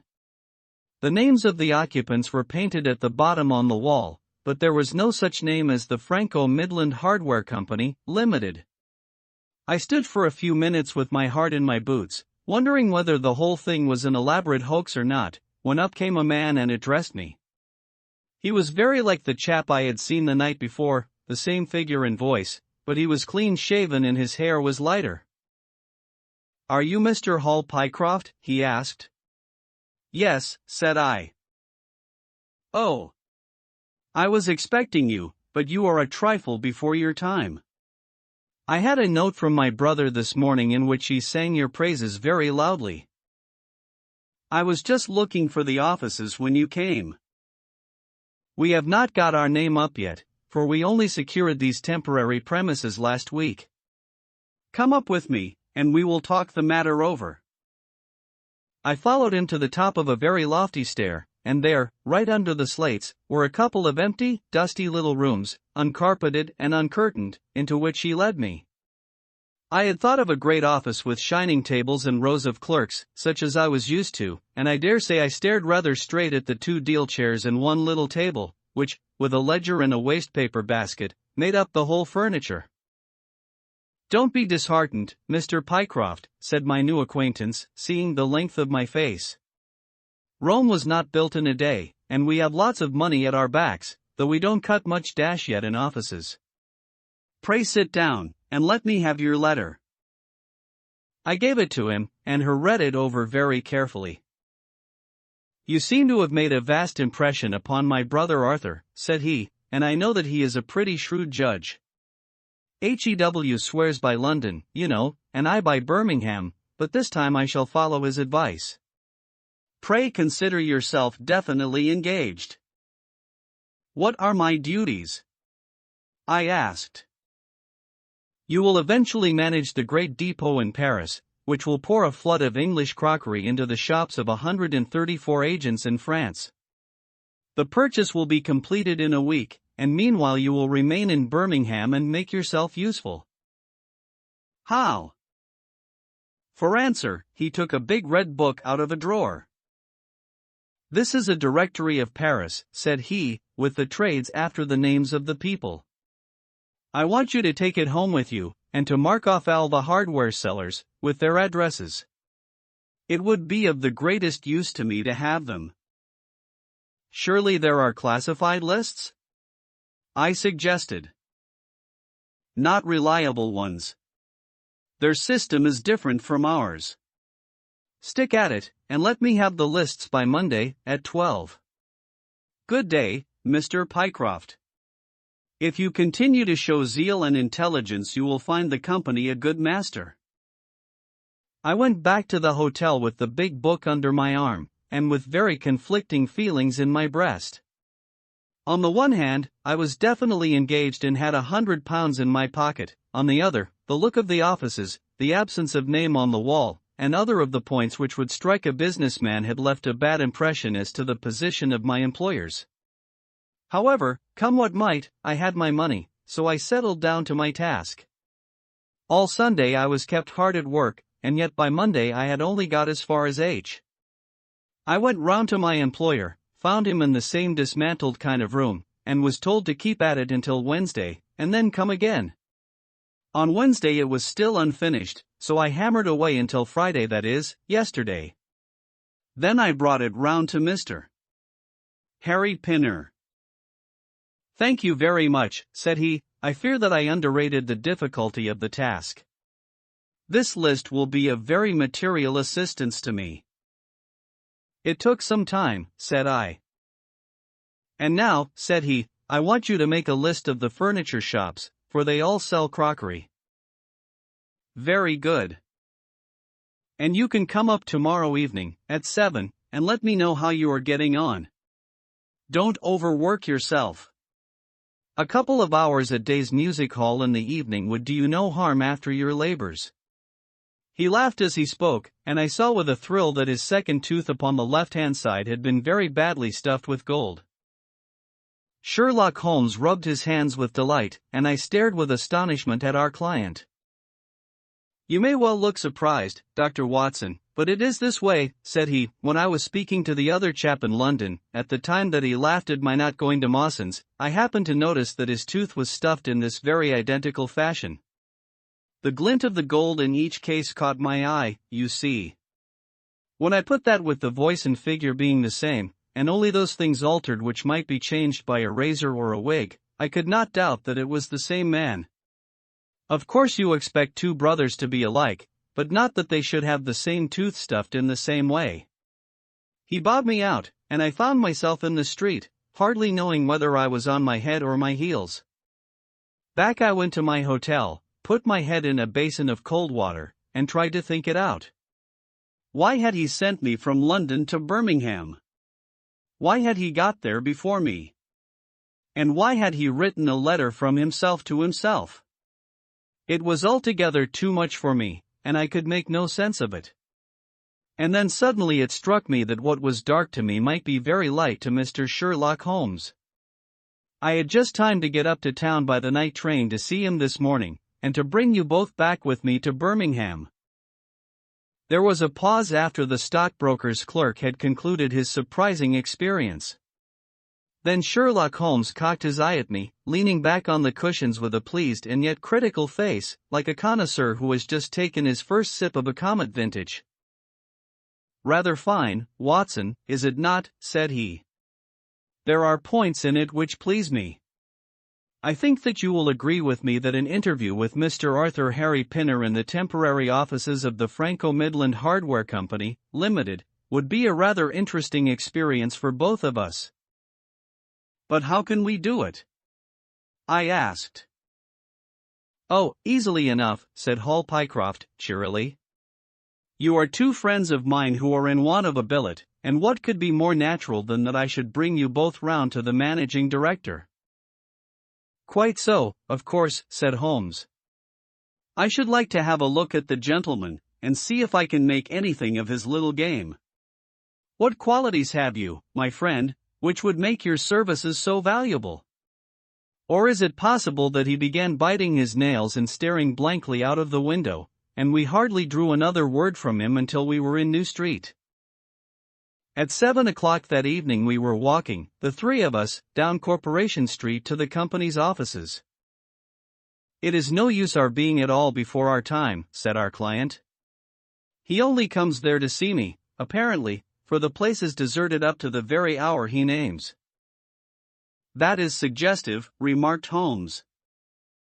"By Jove, I told you so," cried the clerk. "That's he walking ahead of us there." He pointed to a smallish, dark, well-dressed man who was bustling along the other side of the road. As we watched him, he looked across at a boy who was bawling out the latest edition of the evening paper, and running over among the cabs and buses, he bought one from him. Then, clutching it in his hand, he vanished through a doorway. "There he goes," cried Hall Pycroft. "These are the company's offices into which he has gone. Come with me, and I'll fix it up as easily as possible." Following his lead, we ascended 5 stories, until we found ourselves outside a half-open door, at which our client tapped. A voice within bade us enter, and we entered a bare, unfurnished room such as Hall Pycroft had described. At the single table sat the man whom we had seen in the street, with his evening paper spread out in front of him, and as he looked up at us it seemed to me that I had never looked upon a face which bore such marks of grief, and of something beyond grief, of a horror such as comes to few men in a lifetime. His brow glistened with perspiration, his cheeks were of the dull, dead white of a fish's belly, and his eyes were wild and staring.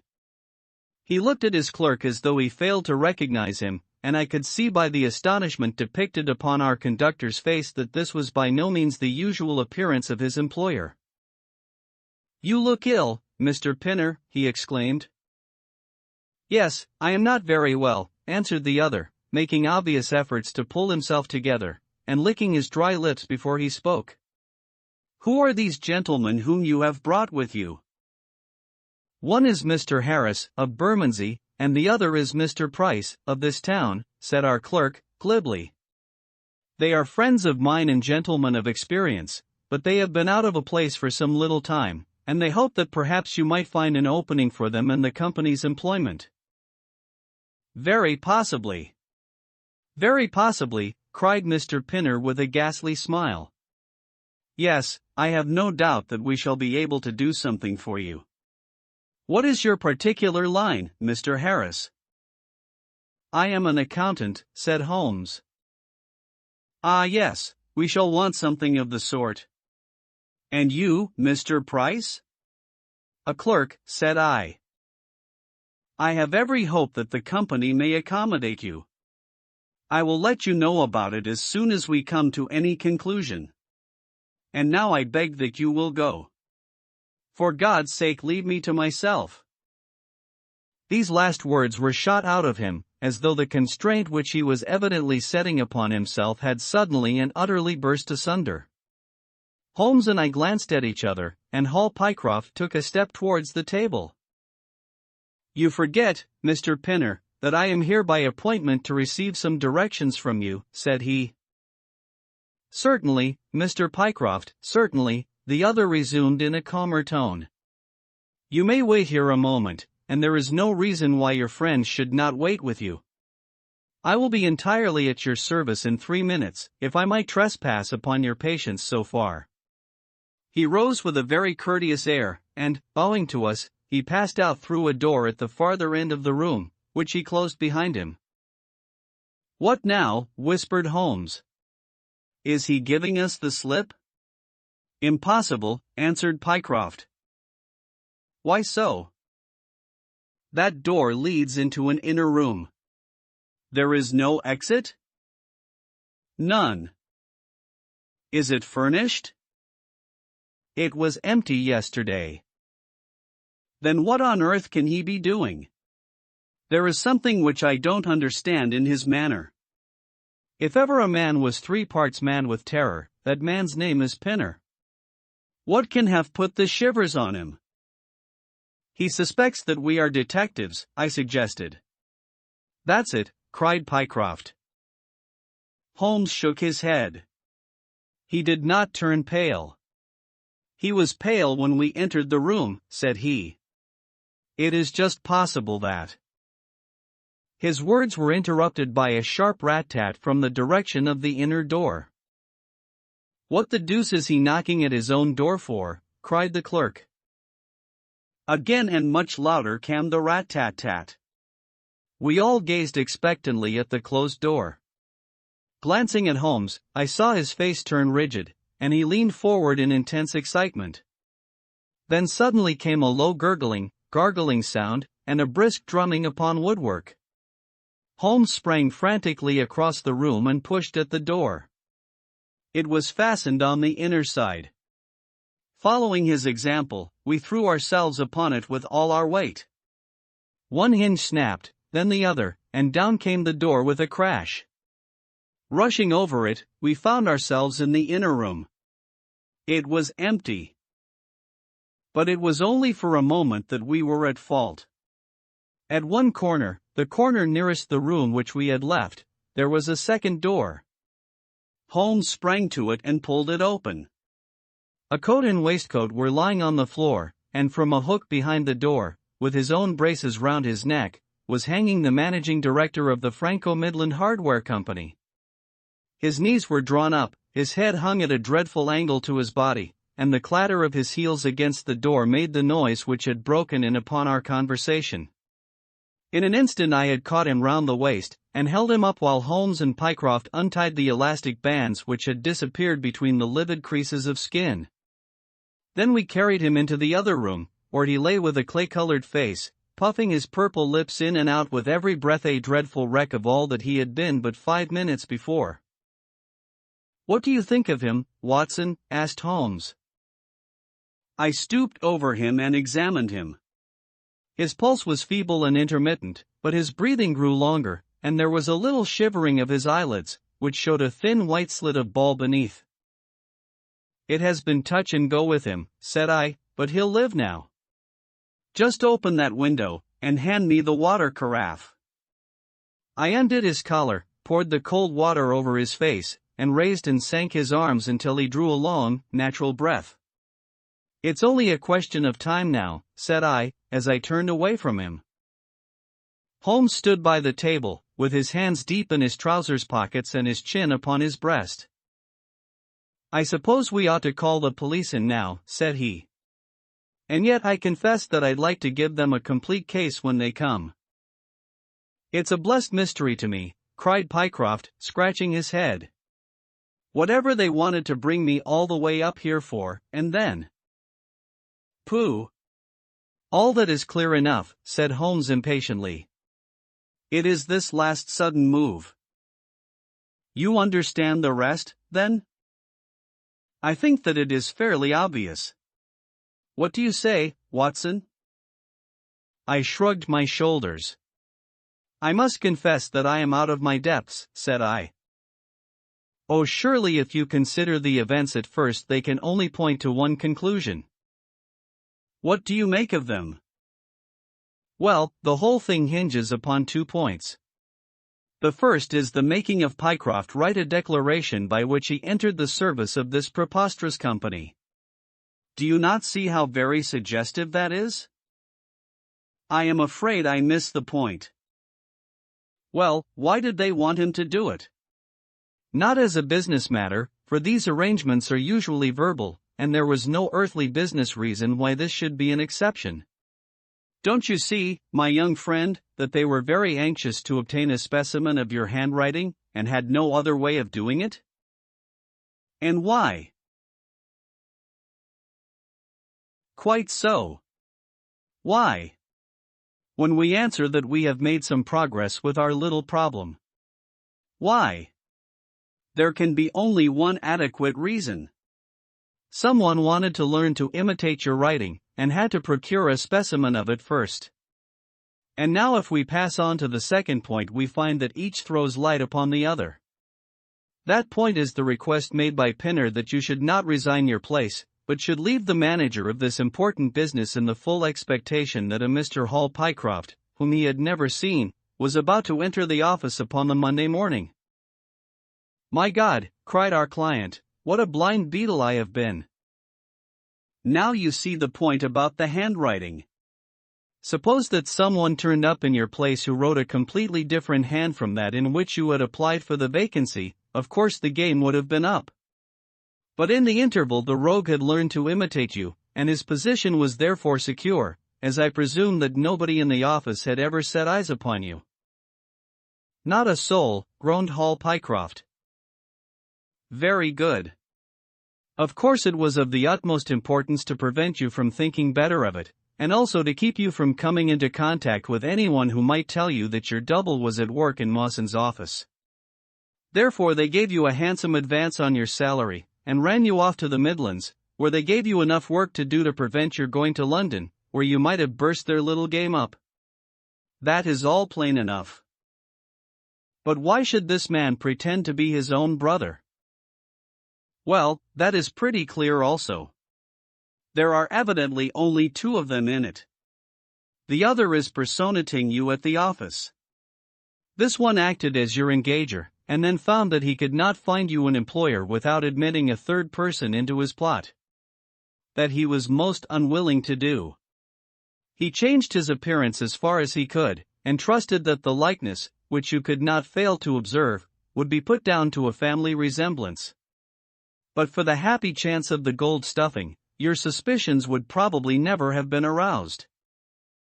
Hall Pycroft shook his clenched hands in the air. Good Lord, he cried, while I have been fooled in this way, what has this other Hall Pycroft been doing at Mawson's? What should we do, Mr. Holmes? Tell me what to do. We must wire to Mawson's. They shut at 12 on Saturdays. Never mind. There may be some doorkeeper or attendant.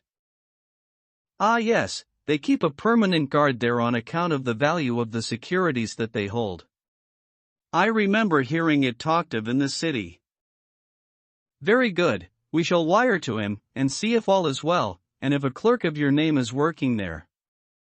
That is clear enough, but what is not so clear is why at sight of us one of the rogues should instantly walk out of the room and hang himself. The paper, croaked a voice behind us. The man was sitting up, blanched and ghastly, with returning reason in his eyes, and hands which rubbed nervously at the broad red band which still encircled his throat. The paper! Of course, yelled Holmes, in a paroxysm of excitement. Idiot that I was! I thought so much of our visit that the paper never entered my head for an instant. To be sure, the secret must be there. He flattened it out upon the table, and a cry of triumph burst from his lips. "Look at this, Watson," he cried. "It is a London paper, an early edition of the Evening Standard. Here is what we want. Look at the headlines: Crime in the City. Murder at Mawson and Williams's. Gigantic attempted robbery. Capture of the criminal." Here, Watson, we are all equally anxious to hear it, so kindly read it aloud to us. It appeared from its position in the paper to have been the one event of importance in town, and the account of it ran in this way. A desperate attempt at robbery, culminating in the death of one man and the capture of the criminal, occurred this afternoon in the city. For some time back Mawson and Williams, the famous financial house, have been the guardians of securities which amount in the aggregate to a sum of considerably over £1 million. So conscious was the manager of the responsibility which devolved upon him in consequence of the great interests at stake that safes of the very latest construction have been employed, and an armed watchman has been left day and night in the building. It appears that last week a new clerk named Hall Pycroft was engaged by the firm. This person appears to have been none other than Beddington, the famous forger and cracksman, who, with his brother, had only recently emerged from a 5-year spell of penal servitude. By some means, which are not yet clear, he succeeded in winning, under a false name, this official position in the office, which he utilized in order to obtain moldings of various locks, and a thorough knowledge of the position of the strong room and the safes. It is customary at Mawson's for the clerks to leave at midday on Saturday. Sergeant Tuzin, of the city police, was somewhat surprised, therefore, to see a gentleman with a carpet bag come down the steps at 20 minutes past 1. His suspicions being aroused, the sergeant followed the man, and with the aid of Constable Pollock succeeded, after a most desperate resistance, in arresting him. It was at once clear that a daring and gigantic robbery had been committed. Nearly £100,000 worth of American railway bonds, with a large amount of scrip and mines and other companies, was discovered in the bag. On examining the premises, the body of the unfortunate watchman was found doubled up and thrust into the largest of the safes, where it would not have been discovered until Monday morning had it not been for the prompt action of Sergeant Tuzin. The man's skull had been shattered by a blow from a poker delivered from behind. There could be no doubt that Beddington had obtained entrance by pretending that he had left something behind him, and having murdered the watchman, rapidly rifled the large safe, and then made off with his booty. His brother, who usually works with him, has not appeared in this job as far as can at present be ascertained, although the police are making energetic inquiries as to his whereabouts. "Well, we may save the police some little trouble in that direction," said Holmes, glancing at the haggard figure huddled up by the window. "Human nature is a strange mixture, Watson. You see that even a villain and murderer can inspire such affection that his brother turns to suicide when he learns that his neck is forfeited. However, we have no choice as to our action. The doctor and I will remain on guard, Mr. Pycroft, if you will have the kindness to step out for the police." The glorious Scot. "I have some papers here," said my friend Sherlock Holmes, as we sat one winter's night on either side of the fire, "which I really think, Watson, that it would be worth your while to glance over. These are the documents in the extraordinary case of the glorious Scot, and this is the message which struck Justice of the Peace Trevor dead with horror when he read it." He had picked from a drawer a little tarnished cylinder, and, undoing the tape, he handed me a short note scrawled upon a half-sheet of slate-gray paper. "The supply of game for London is going steadily up," it ran. "Headkeeper Hudson, we believe, had been now told to receive all orders for flypaper and for preservation of your hen pheasant's life." As I glanced up from reading this enigmatic message, I saw Holmes chuckling at the expression upon my face. "You look a little bewildered," said he. "I cannot see how such a message as this could inspire horror. It seems to me to be rather grotesque than otherwise." "Very likely. Yet the fact remains that the reader, who was a fine, robust old man, was knocked clean down by it as if it had been the butt end of a pistol. You arouse my curiosity, said I, but why did you say just now that there were very particular reasons why I should study this case? Because it was the first in which I was ever engaged. I had often endeavored to elicit from my companion what had first turned his mind in the direction of criminal research, but had never caught him before in a communicative humor. Now he sat forward in this armchair and spread out the documents upon his knees. Then he lit his pipe and sat for some time smoking and turning them over. You never heard me talk of Victor Trevor, he asked. He was the only friend I made during the 2 years I was at college. I was never a very sociable fellow, Watson, always rather fond of moping in my rooms and working out my own little methods of thought, so that I never mixed much with the men of my year. Bar fencing and boxing I had few athletic tastes, and then my line of study was quite distinct from that of the other fellows, so that we had no points of contact at all. Trevor was the only man I knew, and that only through the accident of his bull terrier freezing onto my ankle one morning as I went down to chapel. It was a prosaic way of forming a friendship, but it was effective. I was laid by the heels for 10 days, but Trevor used to come in to inquire after me. At first it was only a minute's chat, but soon his visits lengthened, and before the end of the term we were close friends. He was a hearty, full-blooded fellow, full of spirits and energy, the very opposite to me in most respects, but we had some subjects in common, and it was a bond of union when I found that he was as friendless as I. Finally, he invited me down to his father's place at Donnithorpe, in Norfolk, and I accepted his hospitality for a month of the long vacation. Old Trevor was evidently a man of some wealth and consideration, a J.P., and a landed proprietor. Donnithorpe is a little hamlet just to the north of Langmere, in the country of the Broads. The house was an old-fashioned, widespread, oak-beamed brick building, with a fine limelight avenue leading up to it. There was excellent wild duck shooting in the fens, remarkably good fishing, a small but select library, taken over, as I understood, from a former occupant, and a tolerable cook, so that he would be a fastidious man who could not put in a pleasant month there. Trevor Sr. was a widower, and my friend his only son. There had been a daughter, I heard, but she had died of diphtheria while on a visit to Birmingham. The father interested me extremely. He was a man of little culture, but with a considerable amount of rude strength, both physically and mentally.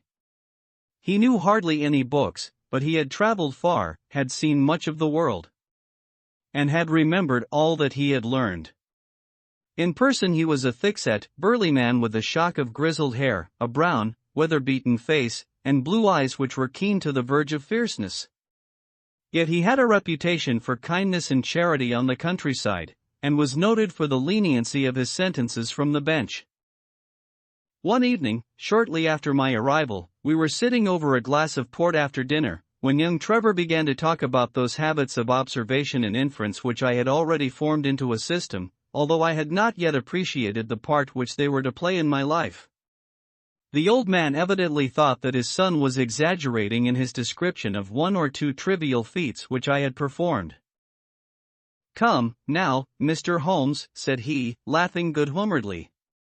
"I'm an excellent subject, if you can deduce anything from me." "I fear there is not very much," I answered. "I might suggest that you have gone about in fear of some personal attack with the last 12-month." The laugh faded from his lips, and he stared at me in great surprise. "Well, that's true enough," said he. "You know, Victor," turning to his son, "when we broke up that poaching gang they swore to knife us, and Sir Edward Hawley has actually been attacked.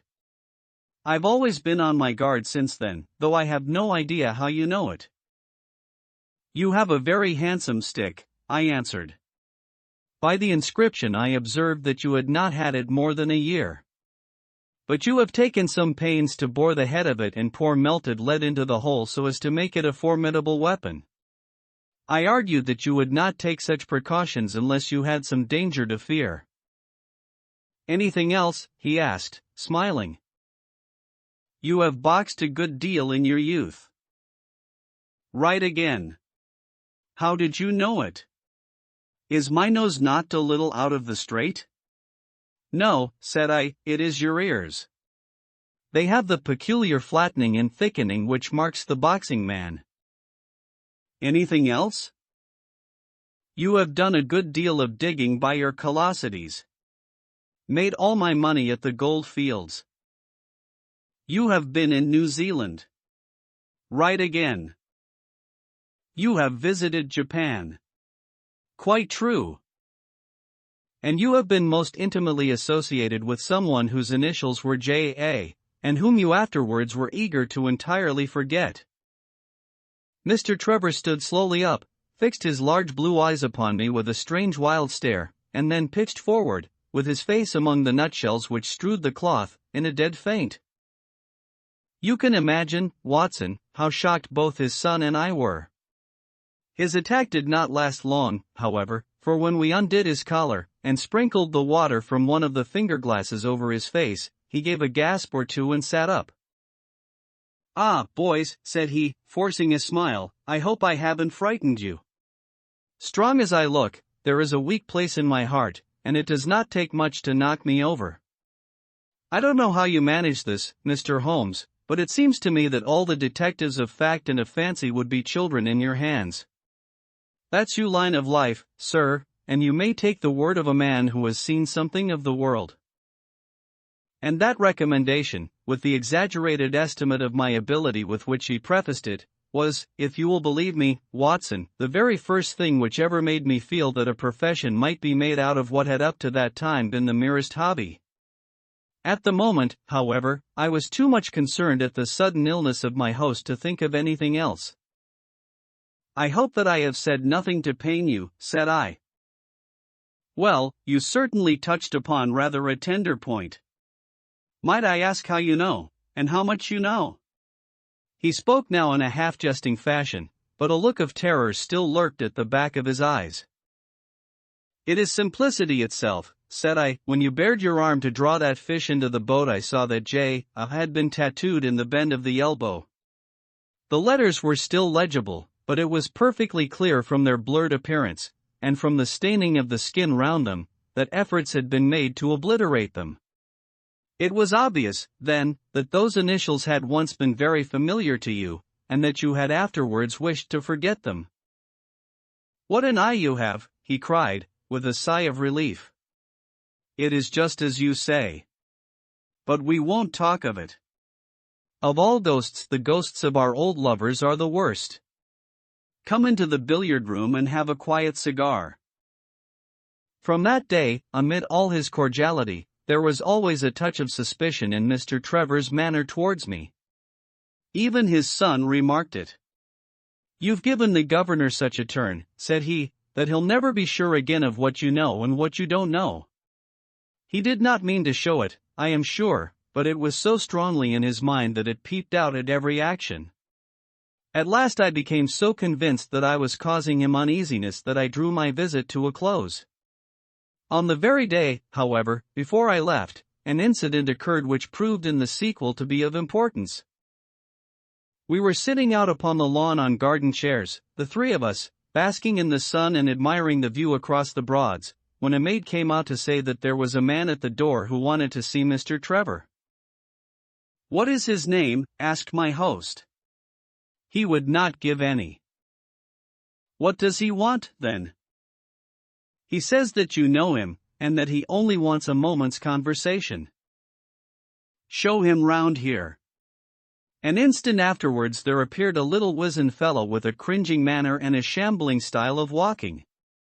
He wore an open jacket, with a splotch of tar on the sleeve, a red and black check shirt, dungaree trousers, and heavy boots badly worn. His face was thin and brown and crafty, with a perpetual smile upon it, which showed an irregular line of yellow teeth, and his crinkled hands were half closed in a way that is distinctive of sailors. As he came slouching across the lawn, I heard Mr. Trevor make a sort of hiccuping noise in his throat, and jumping out of his chair, he ran into the house. He was back in a moment, and I smelt a strong reek of brandy as he passed me. Well, my man, said he. What can I do for you? The sailor stood looking at him with puckered eyes, and with the same loose-lipped smile upon his face. You don't know me? He asked. Why, dear me, it is surely Hudson, said Mr. Trevor in a tone of surprise. Hudson it is, sir, said the seaman. Why, it's 30 year and more since I saw you last. Here you are in your house, and me still picking my salt meat out of the harness cask. Tut, you will find that I have not forgotten old times, cried Mr. Trevor, and, walking towards the sailor, he said something in a low voice. Go into the kitchen, he continued out loud, and you will get food and drink. I have no doubt that I shall find you a situation. Thank you, sir, said the seaman, touching his forelock. I'm just off a 2-yearer in an 8-knot tramp, short-handed at that, and I wants a rest. I thought I'd get it either with Mr. Beddoes or with you. Ah, cried Trevor. You know where Mr. Beddoes is? Bless you, sir, I know where all my old friends are, said the fellow with a sinister smile, and he slouched off after the maid to the kitchen.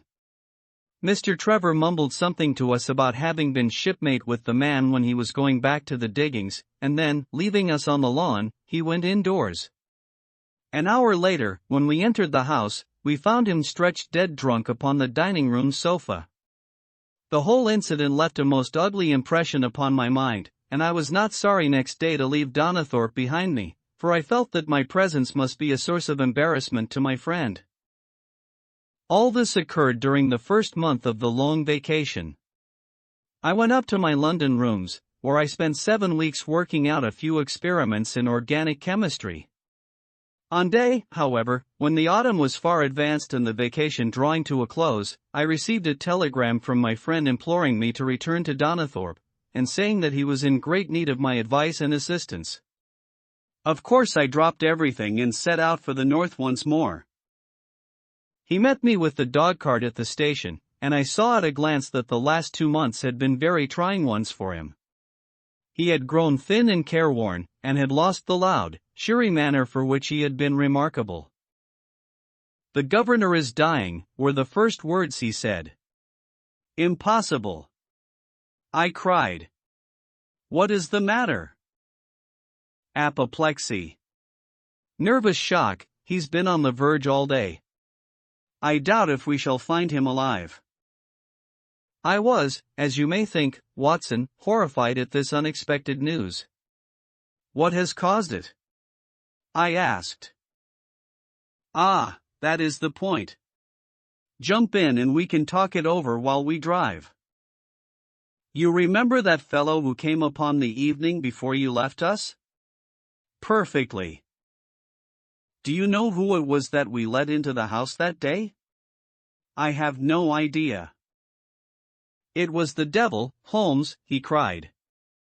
I stared at him in astonishment. Yes, it was the devil himself. We have not had a peaceful hour since, not one.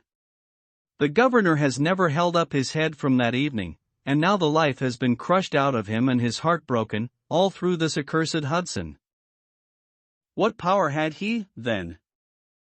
Ah, that is what I would give so much to know. The kindly, charitable, good old governor, how could he have fallen into the clutches of such a ruffian? But I am so glad that you have come, Holmes. I trust very much to your judgment and discretion, and I know that you will advise me for the best. We were dashing along the smooth white country road, with the long stretch of the Broads in front of us glimmering in the red light of the setting sun. From a grove upon our left I could already see the high chimneys and the flagstaff which marked the squire's dwelling. My father made the fellow gardener, said my companion, and then, as that did not satisfy him, he was promoted to be butler. The house seemed to be at his mercy, and he wandered about and did what he chose in it.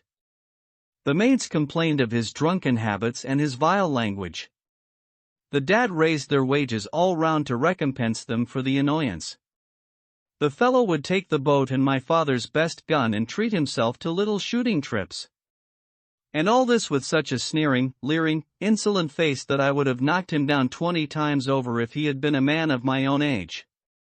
I tell you, Holmes, I have had to keep a tight hold upon myself all this time, and now I am asking myself whether, if I had let myself go a little more, I might not have been a wiser man.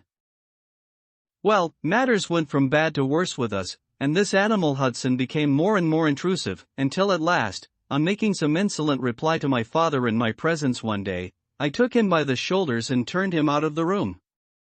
He slunk away with a livid face and two venomous eyes which uttered more threats than his tongue could do. I don't know what passed between the poor dad and him after that, but the dad came to me next day and asked me whether I would mind apologizing to Hudson. I refused, as you can imagine, and asked my father how he could allow such a wretch to take such liberties with himself and his household. "Ah, my boy," said he, "it is all very well to talk, but you don't know how I am placed." "But you shall know, Victor. I'll see that you shall know, come what may. You wouldn't believe harm of your poor old father, would you, lad?" He was very much moved, and shut himself up in the study all day, where I could see through the window that he was writing busily. That evening there came what seemed to me to be a grand release, for Hudson told us that he was going to leave us. He walked into the dining room as we sat after dinner, and announced his intention in the thick voice of a half-drunken man. "I've had enough of Norfolk," said he. "I'll run down to Mr. Beddoes in Hampshire. He'll be as glad to see me as you were, I dare say." "You're not going away in any kind of spirit, Hudson, I hope," said my father, with a tameness which made my blood boil. "I've not had my apology," said he sulkily, glancing in my direction. "Victor, you will acknowledge that you have used this worthy fellow rather roughly," said the dad, turning to me. "On the contrary, I think that we have both shown extraordinary patience towards him," I answered. "Oh, you do you?" he snarls. "Very good, mate. We'll see about that." He slouched out of the room, and half an hour afterwards left the house, leaving my father in a state of pitiable nervousness. Night after night I heard him pacing his room, and it was just as he was recovering his confidence that the blow did at last fall. "And how?" I asked eagerly. "In a most extraordinary fashion. A letter arrived for my father yesterday evening, bearing the Fordingbridge postmark." My father read it, clapped both his hands to his head, and began running round the room in little circles like a man who has been driven out of his senses. When I at last drew him down onto the sofa, his mouth and eyelids were all puckered on one side, and I saw that he had a stroke. Dr. Fordham came over at once. We put him to bed, but the paralysis has spread, he has shown no sign of returning consciousness, and I think that we shall hardly find him alive. "You horrify me, Trevor," I cried. "What then could have been in this letter to cause so dreadful a result?" "Nothing.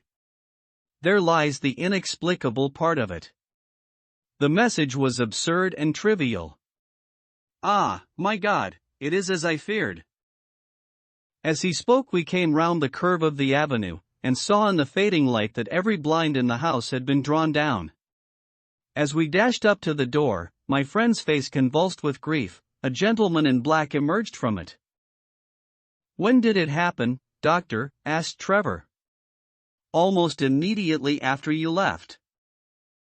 "Did he recover consciousness?" "For an instant before the end." "Any message for me?" "Only that the papers were in the back drawer of the Japanese cabinet." My friend ascended with the doctor to the chamber of death, while I remained in the study, turning the whole matter over and over in my head, and feeling as somber as ever I had done in my life. What was the past of this Trevor, pugilist, traveler, and gold digger, and how had he placed himself in the power of this acid-faced seaman? Why, too, should he faint at an allusion to the half-effaced initials upon his arm, and die of fright when he had a letter from Fordingham? Then I remembered that Fordingham was in Hampshire, and that this Mr. Beddoes, whom the seaman had gone to visit and presumably to blackmail, had also been mentioned as living in Hampshire. The letter, then, might either come from Hudson, the seaman, saying that he had betrayed the guilty secret which appeared to exist, or it might come from Beddoes, warning an old confederate that such a betrayal was imminent. So far it seemed clear enough. But then how could this letter be trivial and grotesque, as described by the son? He must have misread it. If so, it must have been one of those ingenious secret codes which mean one thing while they seem to mean another. I must see this letter. If there were a hidden meaning in it, I was confident that I could pluck it forth. For an hour I sat pondering over it in the gloom, until at last a weeping maid brought in a lamp, and close at her heels came my friend Trevor, pale but composed, with these very papers which lie upon my knee held in his grasp.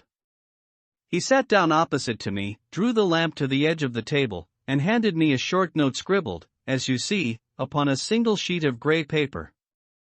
The supply of game for London is going steadily up, it ran. Headkeeper Hudson, we believe, has been now told to receive all orders for flypaper and for preservation of your hen pheasant's life. I dare say my face looked as bewildered as yours did just now when first I read this message. Then I reread it very carefully. It was evidently as I had thought, and some secret meaning must lie buried in this strange combination of words. Or could it be that there was a prearranged significance to such phrases as flypaper and hen pheasant? Such a meaning would be arbitrary and could not be deduced in any way. And yet I was loath to believe that this was the case, and the presence of the word Hudson seemed to show that the subject of the message was as I had guessed, and that it was from Beddoes rather than the sailor. I tried it backwards, but the combination live pheasant's hen was not encouraging. Then I tried alternate words, but neither the afore nor supply game London promised to throw any light upon it. And then in an instant the key of the riddle was in my hands, and I saw that every third word, beginning with the first, would give a message which might well drive old Trevor to despair. It was short and terse, the warning, as I now read it to my companion: the game is up. Hudson has told all. Fly for your life. Victor Trevor sank his face into his shaking hands. It must be that, I suppose, said he. This is worse than death, for it means disgrace as well. But what is the meaning of these headkeepers and hen pheasants? It means nothing to the message, but it might mean a good deal to us if we had no other means of discovering the sender. You see that he has begun by writing the he game is, and so on. Afterwards he had, to fulfill the prearranged cipher, to fill in any 2 words in each space. He would naturally use the first words which came to his mind, and if there were so many which referred to sport among them, you may be tolerably sure that he is either an ardent shot or interested in breeding. Do you know anything of this Beddoes? Why, now that you mention it, said he, I remember that my poor father used to have an invitation from him to shoot over his preserves every autumn. Then it is undoubtedly from him that the note comes, said I. It only remains for us to find out what this secret was which the sailor Hudson seems to have held over the heads of these 2 wealthy and respected men. Alas, Holmes, I fear that it is one of sin and shame, cried my friend. But from you I shall have no secrets. Here is the statement which was drawn up by my father when he knew that the danger from Hudson had become imminent. I found it in the Japanese cabinet, as he told the doctor. Take it and read it to me, for I have neither the strength nor the courage to do it myself. These are the very papers, Watson, which he handed to me, and I will read them to you, as I read them in the old study that night to him.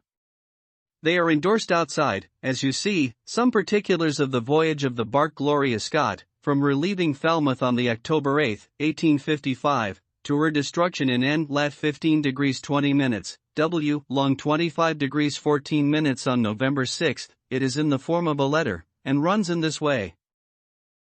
My dear, dear son, now that approaching disgrace begins to darken the closing years of my life, I can write with all truth and honesty that it is not the terror of the law, it is not the loss of my position in the county, nor is it my fall in the eyes of all who have known me, which cuts me to the heart, but it is the thought that you should come to blush for me, you who love me and who have seldom, I hope, had reason to do other than respect me.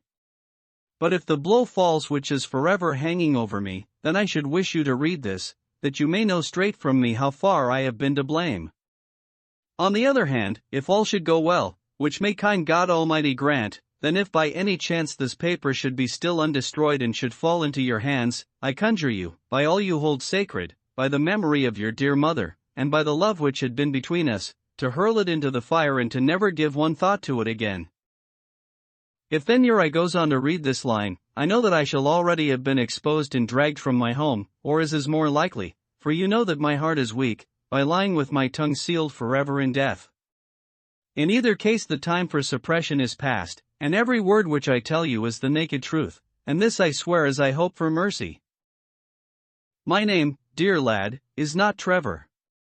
I was James Armitage in my younger days, and you can understand now the shock that it was to me a few weeks ago when your college friend addressed me in words which seemed to imply that he had surprised my secret.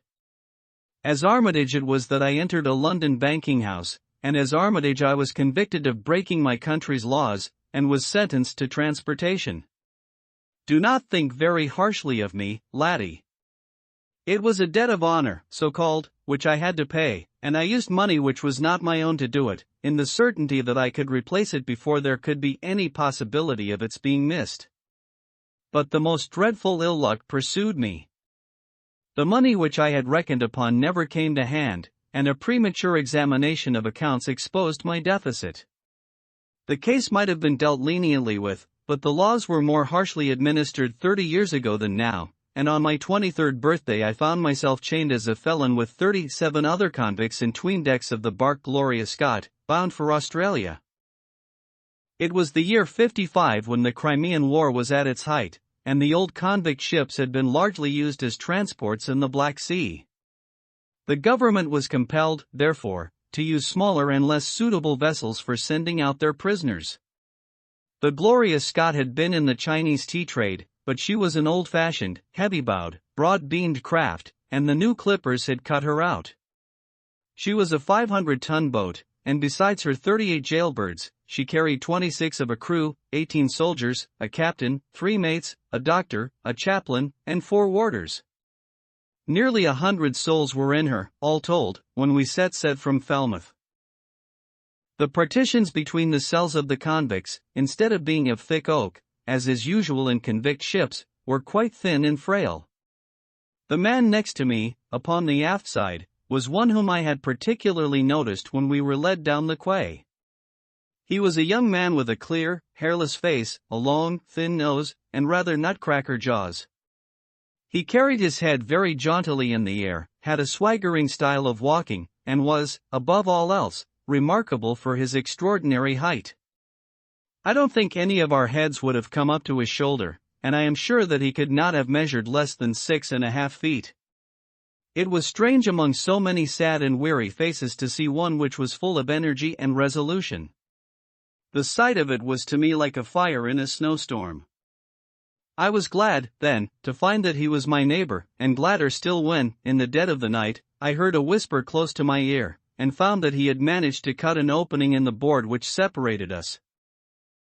"Hullo, chummy," said he, "what's your name, and what are you here for?" I answered him, and asked in turn who I was talking with. "I'm Jack Prendergast," said he, "and by God, you'll learn to bless my name before you've done with me."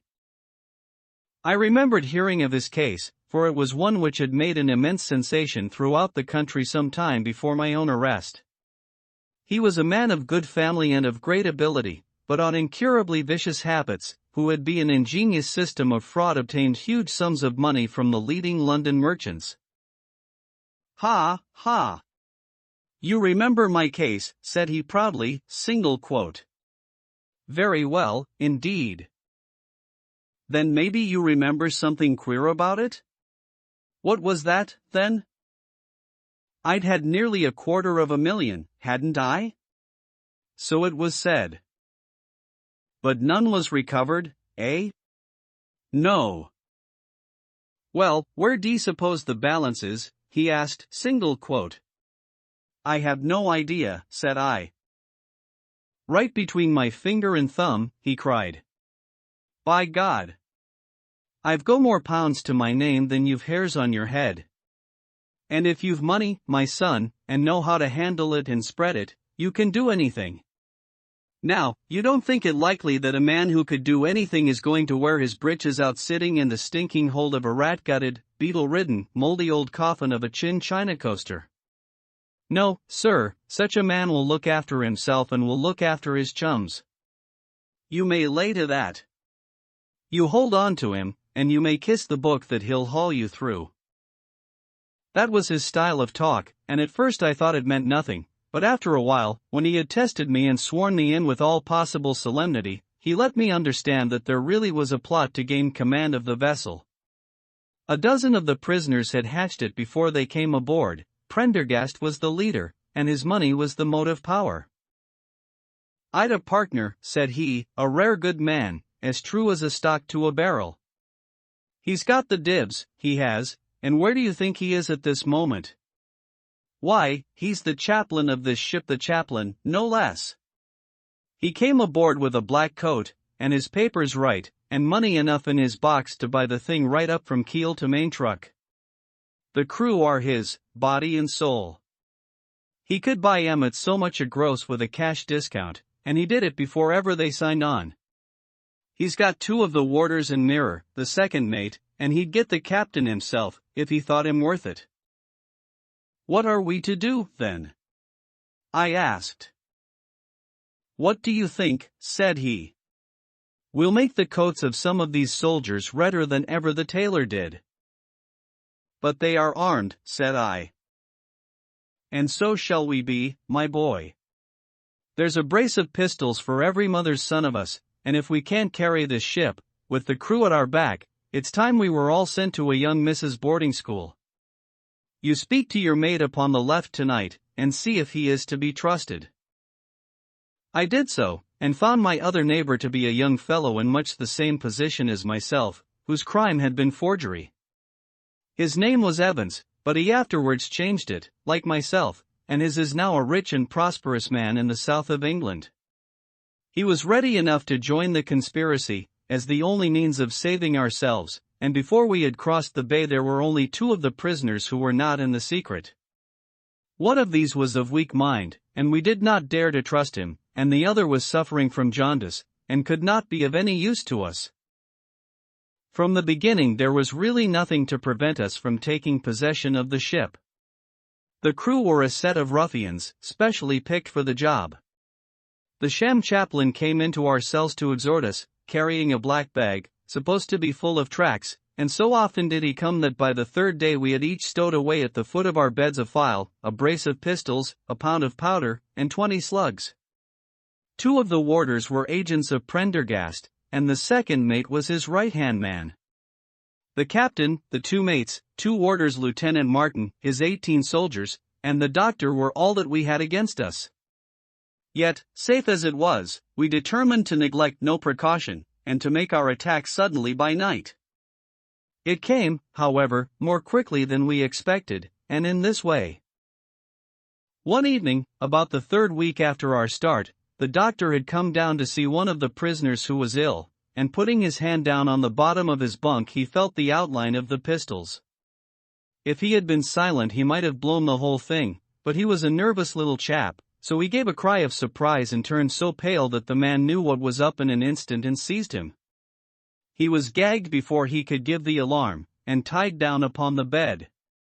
He had unlocked the door that led to the deck, and we were through it in a rush. The 2 sentries were shot down, and so was a corporal who came running to see what was the matter. There were 2 more soldiers at the door of the stateroom, and their muskets seemed not to be loaded, for they never fired upon us, and they were shot while trying to fix their bayonets. Then we rushed on into the captain's cabin, but as we pushed open the door there was an explosion from within, and there he lay with his brains smeared over the chart of the Atlantic which was pinned upon the table, while the chaplain stood with a smoking pistol in his hand at his elbow. The 2 mates had both been seized by the crew, and the whole business seemed to be settled. The stateroom was next the cabin, and we flocked in there and flopped down on the settees, all speaking together, for we were just mad with the feeling that we were free once more. There were lockers all round, and Wilson, the sham chaplain, knocked one of them in, and pulled out a dozen of brown sherry. We cracked off the necks of the bottles, poured the stuff out into tumblers, and were just tossing them off, when in an instant without warning there came the roar of muskets in our ears, and the saloon was so full of smoke that we could not see across the table. When it cleared again, the place was a shambles. Wilson and 8 others were wriggling on the top of each other on the floor, and the blood and the brown sherry on that table turn me sick now when I think of it. We were so cowed by the sight that I think we should have given the job up if it had not been for Prendergast. He bellowed like a bull and rushed for the door with all that were left alive at his heels. Out we ran, and there on the poop were the lieutenant and 10 of his men. The swing skylights above the saloon table had been a bit open, and they had fired on us through the slit. We got on them before they could load, and they stood to it like men, but we had the upper hand of them, and in 5 minutes it was all over. My God! Was there ever a slaughterhouse like that ship? Prendergast was like a raging devil, and he picked the soldiers up as if they had been children and threw them overboard alive or dead. There was one sergeant that was horribly wounded and yet kept on swimming for a surprising time, until someone in mercy blew out his brains. When the fighting was over, there was no one left of our enemies except just the warders, the mates, and the doctor. It was over them that the great quarrel arose. There were many of us who were glad enough to win back our freedom, and yet who had no wish to have murder on our souls. It was one thing to knock the soldiers over with their muskets in their hands, and it was another to stand by while men were being killed in cold blood. 8 of us, 5 convicts and 3 sailors, said that we would not see it done. But there was no moving Prendergast and those who were with him. Our only chance of safety lay in making a clean job of it, said he, and he would not leave a tongue with power to wag in a witness box. It nearly came to our sharing the fate of the prisoners, but at last he said that if we wished we might take a boat and go. We jumped at the offer, for we were already sick of these bloodthirsty doings, and we saw that there would be worse before it was done.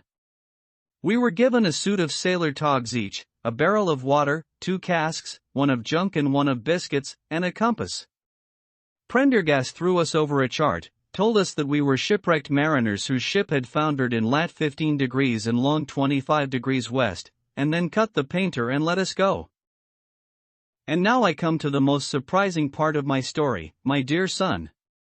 The seamen had hauled the foreyard aback during the rising, but now as we left them they brought it square again, and as there was a light wind from the north and east the bark began to draw slowly away from us.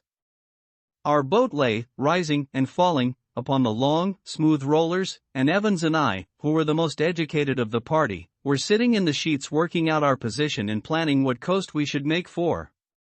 It was a nice question, for the Cape de Verde were about 500 miles to the north of us, and the African coast about 700 to the east. On the whole, as the wind was coming round to the north, we thought that Sierra Leone might be best, and turned our head in that direction, the bark being at that time nearly hull down on our starboard quarter. Suddenly as we looked at her we saw a dense black cloud of smoke shoot up from her, which hung like a monstrous tree upon the skyline. A few seconds later a roar like thunder burst upon our ears, and as the smoke thinned away there was no sign left of the glorious Scot. In an instant we swept the boat's head round again and pulled with all our strength for the place where the haze still trailing over the water marked the scene of this catastrophe. It was a long hour before we reached it, and at first we feared that we had come too late to save anyone.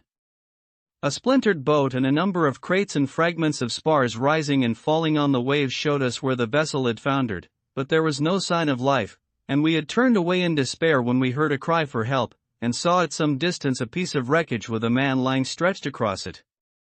When we pulled him aboard the boat he proved to be a young seaman of the name of Hudson, who was so burned and exhausted that he could give us no account of what had happened until the following morning. It seemed that after we had left, Prendergast and his gang had proceeded to put to death the 5 remaining prisoners. The 2 warders had been shot and thrown overboard, and so also had the 3rd mate. Prendergast then descended into the 'tweendecks and with his own hands cut the throat of the unfortunate surgeon. There only remained the 1st mate, who was a bold and active man. When he saw the convict approaching him with the bloody knife in his hand he kicked off his bonds, which he had somehow contrived to loosen, and rushing down the deck he plunged into the after hold. A dozen convicts, who descended with their pistols in search of him, found him with a matchbox in his hand seated beside an open powder barrel, which was one of 100 carried on board, and swearing that he would blow all hands up if he were in any way molested. An instant later the explosion occurred, though Hudson thought it was caused by the misdirected bullet of one of the convicts rather than the mate's match. Be the cause what it may, it was the end of the Gloria Scott and of the rabble who held command of her. Such, in a few words, my dear boy, is the history of this terrible business in which I was involved. Next day we were picked up by the brig Hotspur, bound for Australia, whose captain found no difficulty in believing that we were the survivors of a passenger ship which had foundered. The transport ship Gloria Scott was set down by the Admiralty as being lost at sea, and no word has ever leaked out as to her true fate. After an excellent voyage the Hotspur landed us at Sydney, where Evans and I changed our names and made our way to the diggings, where, among the crowds who were gathered from all nations, we had no difficulty in losing our former identities. The rest I need not relate. We prospered, we traveled, we came back as rich colonials to England, and we bought country estates. For more than 20 years we have led peaceful and useful lives, and we hope that our past was forever buried. Imagine, then, my feelings when in the seaman who came to us I recognized instantly the man who had been picked off the wreck. He had tracked us down somehow, and had set himself to live upon our fears. You will understand now how it was that I strove to keep the peace with him, and you will in some measure sympathize with me in the fears which fill me, now that he is gone from me to his other victim with threats upon his tongue. Underneath is written in a hand so shaky as to be hardly legible, Beddoes writes in cipher to say H has told all. Sweet Lord, have mercy on our souls. That was the narrative which I read that night to young Trevor, and I think, Watson, that under the circumstances it was a dramatic one. The good fellow was heartbroken at it, and went out to the Terai tea planting, where I hear that he is doing well. As to the sailor and Beddoes, neither of them was ever heard of again after that day on which the letter of warning was written. They both disappeared utterly and completely. No complaint had been lodged with the police, so that Beddoes had mistaken a threat for a deed.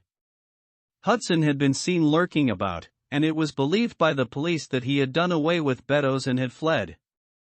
For myself I believe that the truth was exactly the opposite. I think that it is most probable that Beddoes, pushed to desperation and believing himself to have been already betrayed, had revenged himself upon Hudson, and had fled from the country with as much money as he could lay his hands on. Those are the facts of the case, Doctor, and if they are of any use to your collection, I am sure that they are very heartily at your service. The Musgrave Ritual.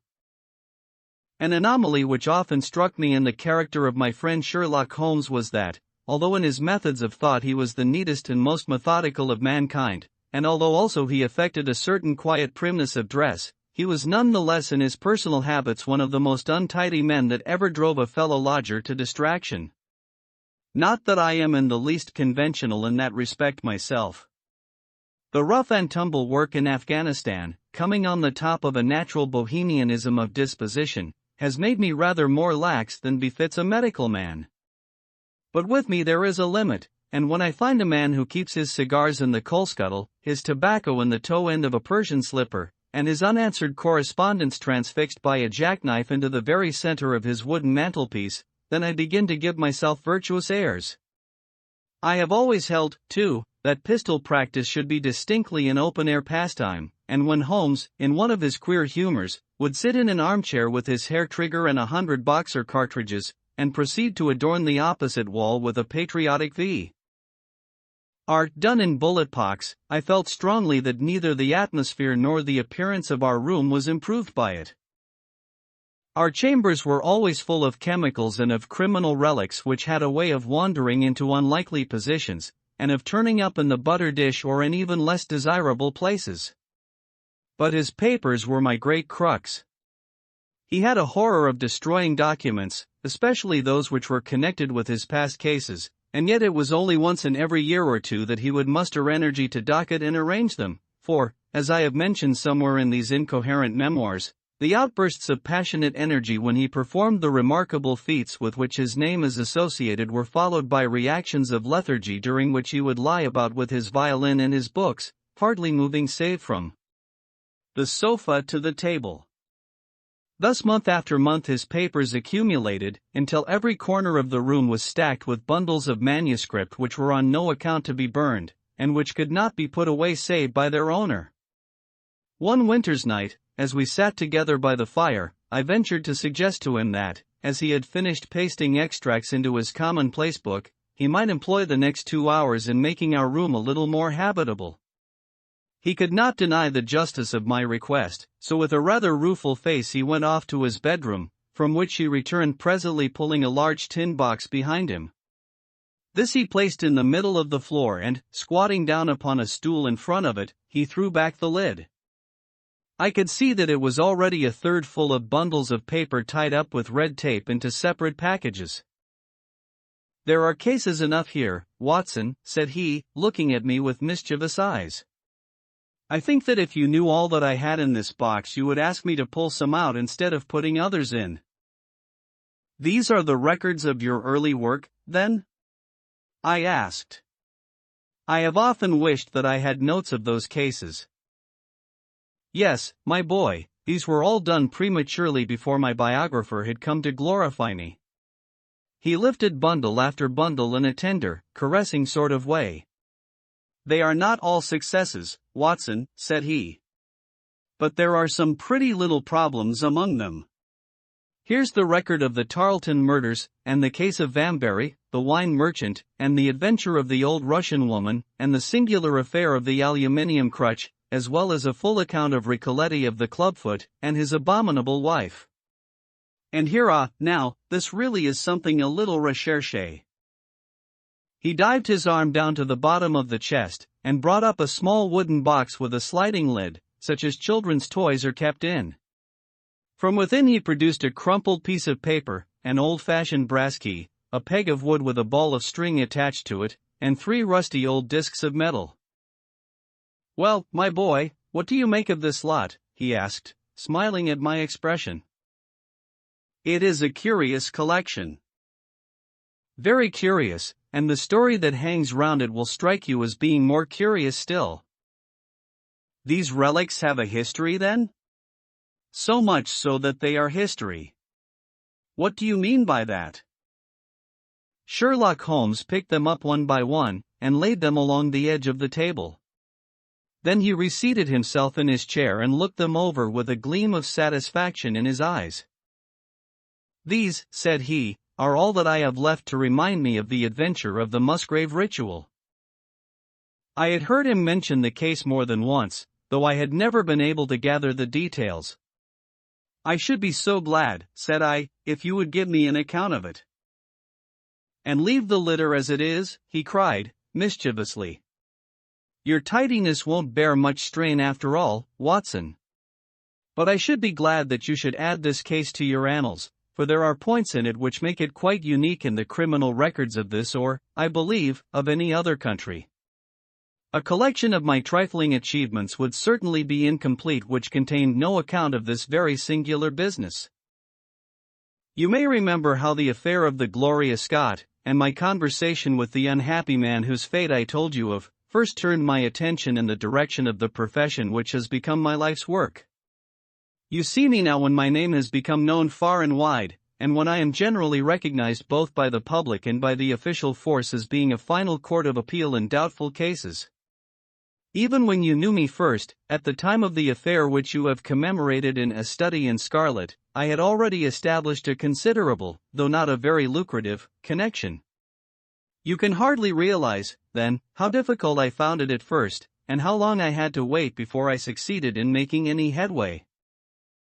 When I first came up to London I had rooms in Montague Street, just round the corner from the British Museum, and there I waited, filling in my too abundant leisure time by studying all those branches of science which might make me more efficient. Now and again cases came in my way, principally through the introduction of old fellow students, for during my last years at the university there was a good deal of talk there about myself and my methods. The third of these cases was that of the Musgrave ritual, and it is to the interest which was aroused by that singular chain of events, and the large issues which proved to be at stake, that I trace my first stride towards the position which I now hold. Reginald Musgrave had been in the same college as myself, and I had some slight acquaintance with him. He was not generally popular among the undergraduates, though it always seemed to me that what was set down as pride was really an attempt to cover extreme natural diffidence. In appearance he was a man of exceedingly aristocratic type, thin, high-nosed, and large-eyed, with languid and yet courtly manners. He was indeed a scion of one of the very oldest families in the kingdom, though his branch was a cadet one which had separated from the northern Musgraves sometime in the 16th century, and had established itself in western Sussex, where the manor house of Hulstone is perhaps the oldest inhabited building in the county. Something of his birthplace seemed to cling to the man, and I never looked at his pale, keen face or the poise of his head without associating him with grey archways and mullioned windows and all the venerable wreckage of a feudal keep. Once or twice we drifted into talk, and I can remember that more than once he expressed a keen interest in my methods of observation and inference. For 4 years I had seen nothing of him until one morning he walked into my room in Montague Street. He had changed little, was dressed like a young man of fashion. He was always a bit of a dandy and preserved the same quiet, suave manner which had formerly distinguished him. "How has all gone with you, Musgrave?" I asked, after we had cordially shaken hands. "You probably heard of my poor father's death," said he. "He was carried off about 2 years ago. Since then I have of course had the Hulstone estates to manage, and as I am member for my district as well, my life has been a busy one. But I understand, Holmes, that you are turning to practical ends those powers with which you used to amaze us?" "Yes," said I have taken to living by my wits." "I am delighted to hear it, for your advice at present would be exceedingly valuable to me. We have had some very strange doings at Hulstone, and the police have been able to throw no light upon the matter. It is really the most extraordinary and inexplicable business." You can imagine with what eagerness I listened to him, Watson, for the very chance for which I had been panting during all those months of inaction seemed to have come within my reach. In my inmost heart I believed that I could succeed where others failed, and now I had the opportunity to test myself. "Pray, let me have the details," I cried. Reginald Musgrave sat down opposite to me, and lit the cigarette which I had pushed towards him. "You must know," said he, "that though I am a bachelor, I have to keep up a considerable staff of servants at Hulstone, for it is a rambling old place, and takes a good deal of looking after. I preserve, too, and in the pheasant months I usually have a house party, so that it would not do to be short-handed.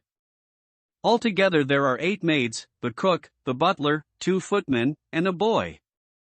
The garden and the stables of course have a separate staff.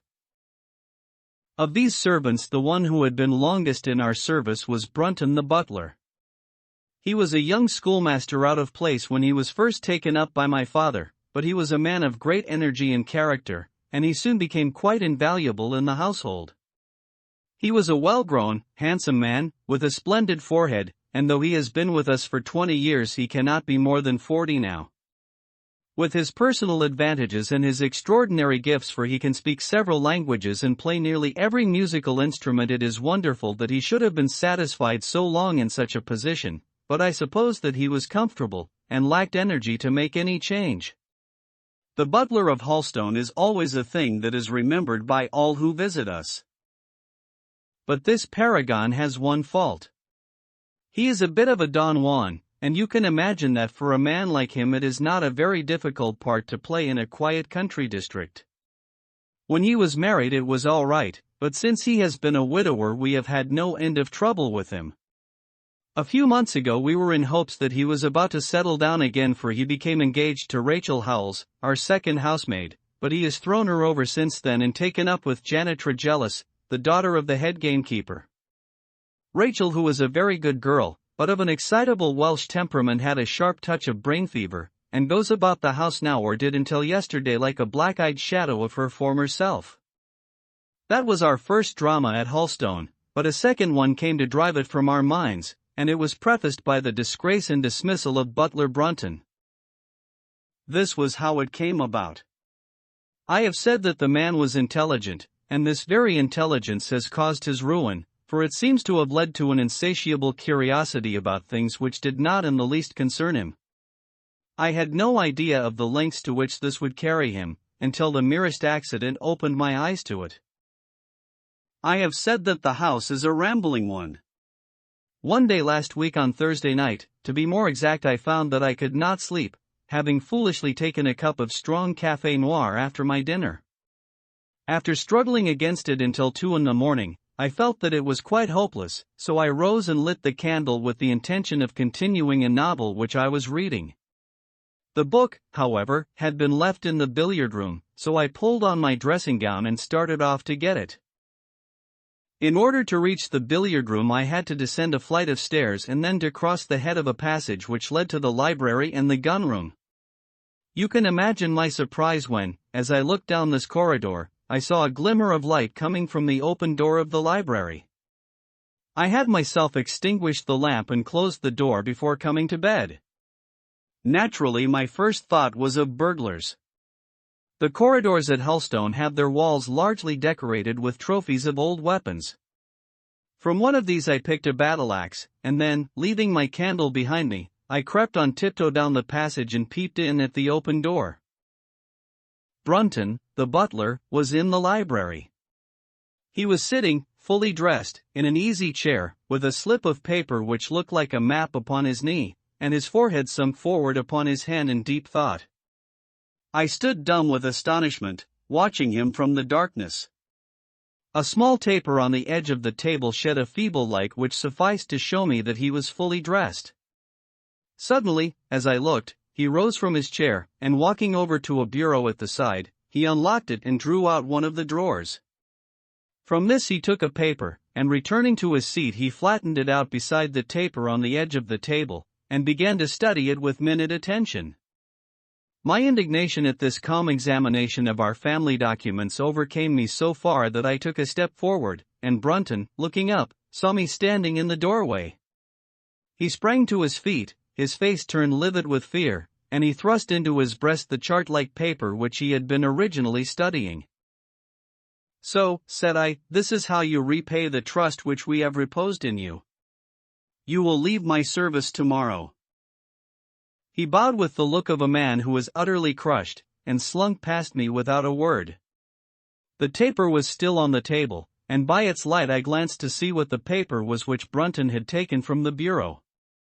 To my surprise, it was nothing of any importance at all, but simply a copy of the questions and answers in the singular old observance called the Musgrave Ritual. It is a sort of ceremony peculiar to our family, which each Musgrave for centuries past has gone through on his coming of age, a thing of private interest, and perhaps of some little importance to the archaeologist, like our own blazonings and charges, but of no practical use whatever. "We had better come back to the paper afterwards," said I. "If you think it really necessary," he answered, with some hesitation. To continue my statement, however, I relocked the bureau, using the key which Brunton had left, and I had turned to go when I was surprised to find that the butler had returned, and was standing before me. "Mr. Musgrave, sir," he cried, in a voice which was hoarse with emotion, "I can't bear disgrace, sir. I've always been proud above my station in life, and disgrace would kill me. My blood will be on your head, sir, it will, indeed, if you drive me to despair. If you cannot keep me after what is past, then for God's sake let me give you notice and leave in a month, as if of my own free will. I could stand that, Mr. Musgrave, but not to be cast out before all the folk that I know so well." "You don't deserve much consideration, Brunton," I answered. "Your conduct has been most infamous. However, as you have been a long time in the family, I have no wish to bring public disgrace upon you. A month, however, is too long. Take yourself away in a week, and give what reason you like for going." "Only a week, sir," he cried, in a despairing voice. "A fortnight, say at least a fortnight."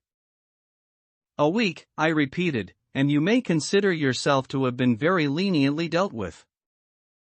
He crept away, his face sunk upon his breast, like a broken man, while I put out the light and returned to my room.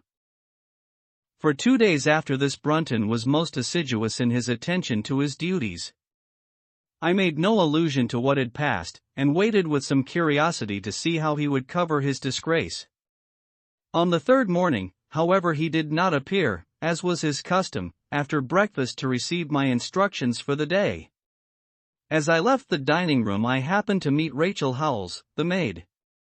I have told you that she had only recently recovered from an illness, and was looking so wretchedly pale and wan that I remonstrated with her for being at work. "You should be in bed," I said. "Come back to your duties when you are stronger." She looked at me with so strange an expression that I began to suspect that her brain was affected. "I am strong enough, Mr. Musgrave," said she. "We will see what the doctor says," I answered. "You must stop work now, and when you go downstairs just say that I wish to see Brunton." "The butler is gone," said she, single quote. "Gone? Gone where?" "He is gone. No one has seen him. He is not in his room." "Oh, yes, he is gone, he is gone." She fell back against the wall with shriek after shriek of laughter, while I, horrified at this sudden hysterical attack, rushed to the bell to summon help. The girl was taken to her room, still screaming and sobbing, while I made inquiries about Brunton. There was no doubt about it that he had disappeared. His bed had not been slept in, he had been seen by no one since he had retired to his room the night before, and yet it was difficult to see how he could have left the house, as both windows and doors were found to be fastened in the morning. His clothes, his watch, and even his money were in his room, but the black suit which he usually wore was missing. His slippers, too, were gone, but his boots were left behind. Where then could Butler Brunton have gone in the night, and what could have become of him now? Of course we searched the house from cellar to garret, but there was no trace of him. It is, as I have said, a labyrinth of an old house, especially the original wing, which is now practically uninhabited, but we ransacked every room and cellar without discovering the least sign of the missing man. It was incredible to me that he could have gone away leaving all his property behind him, and yet where could he be? I called in the local police, but without success. Rain had fallen on the night before and we examined the lawn and the paths all round the house, but in vain. Matters were in this state, when a new development quite drew our attention away from the original mystery.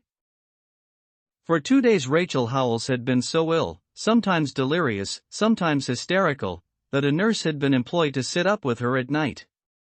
On the third night after Brunton's disappearance, the nurse, finding her patient sleeping nicely, had dropped into a nap in the armchair, when she woke in the early morning to find the bed empty, the window open, and no signs of the invalid.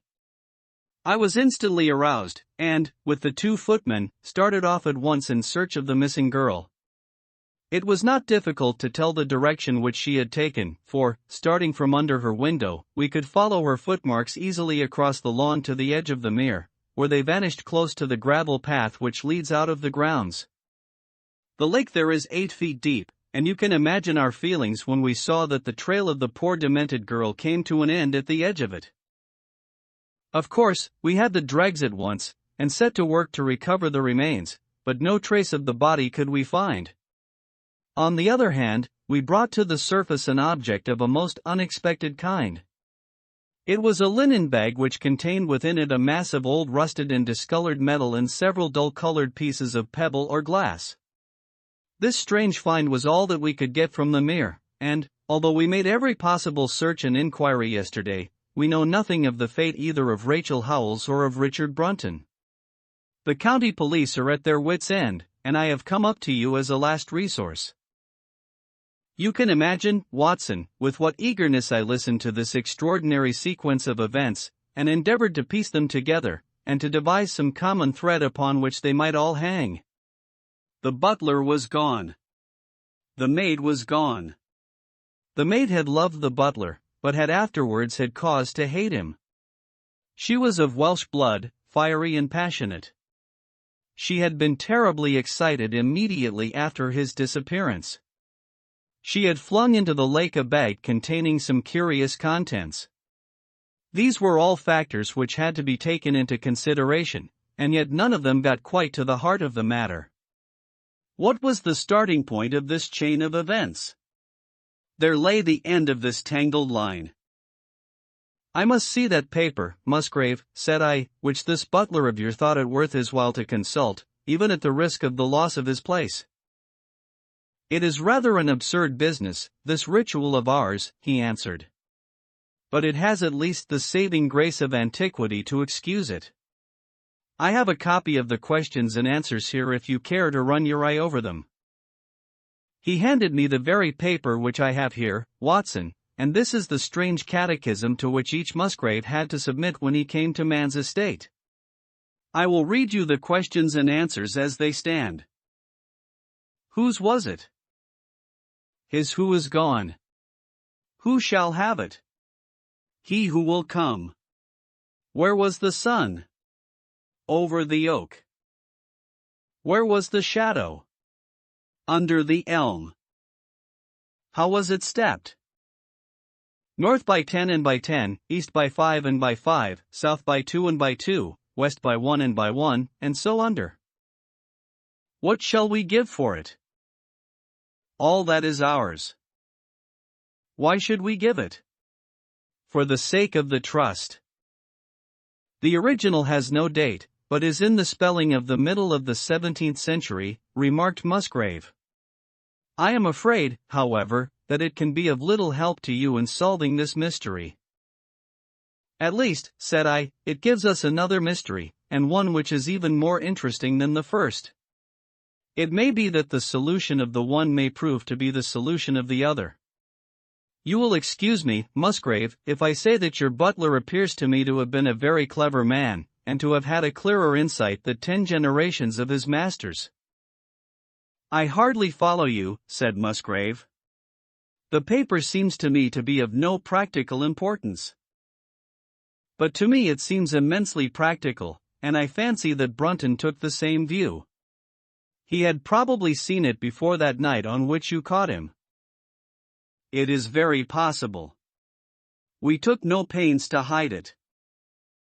He simply wished, I should imagine, to refresh his memory upon that last occasion. He had, as I understand, some sort of map or chart which he was comparing with the manuscript, and which he thrust into his pocket when you appeared. That is true. But what could he have to do with this old family custom of ours, and what does this rigmarole mean?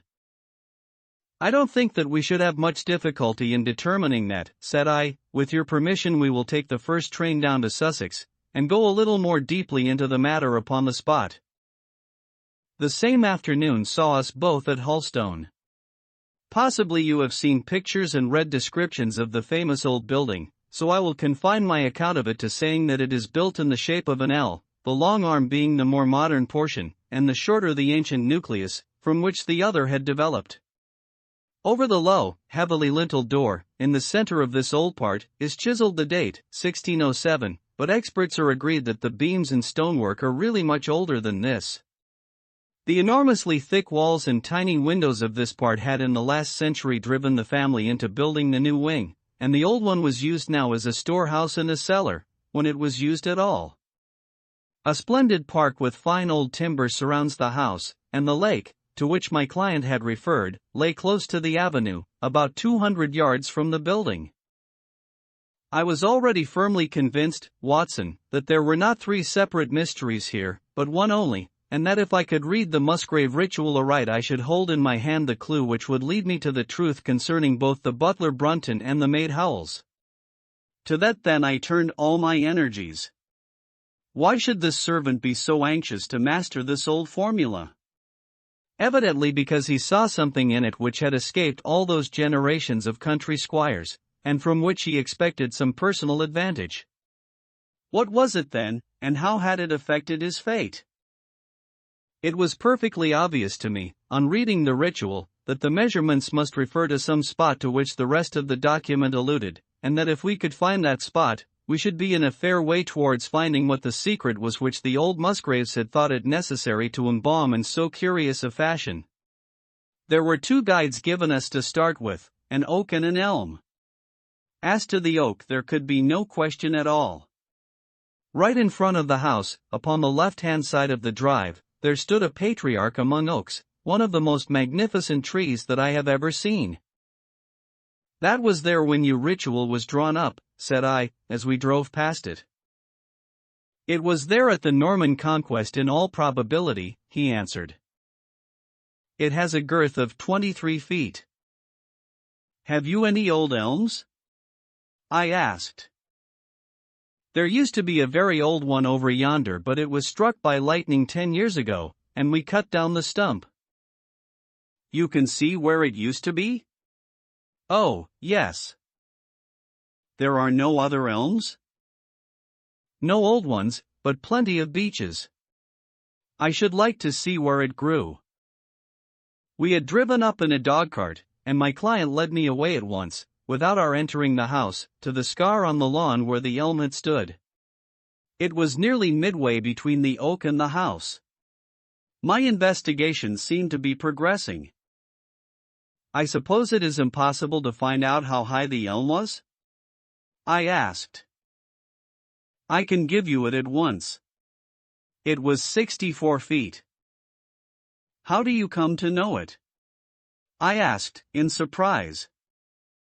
When my old tutor used to give me an exercise in trigonometry, it always took the shape of measuring heights.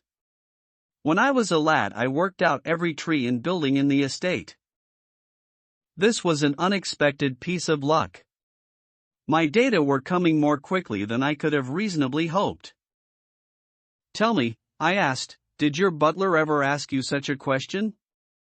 Reginald Musgrave looked at me in astonishment. Now that you call it to my mind, he answered, Brunton did ask me about the height of the tree some months ago, in connection with some little argument with the groom. This was excellent news, Watson, for it showed me that I was on the right road. I looked up at the sun. It was low in the heavens, and I calculated that in less than an hour it would lie just above the topmost branches of the old oak. One condition mentioned in the ritual would then be fulfilled.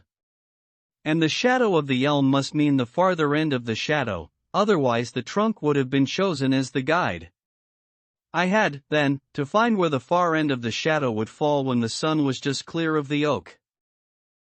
That must have been difficult, Holmes, when the elm was no longer there. Well, at least I knew that if Brunton could do it, I could also. Besides, there was no real difficulty. I went with Musgrave to his study and whittled myself this peg, to which I tied this long string with a knot at each yard.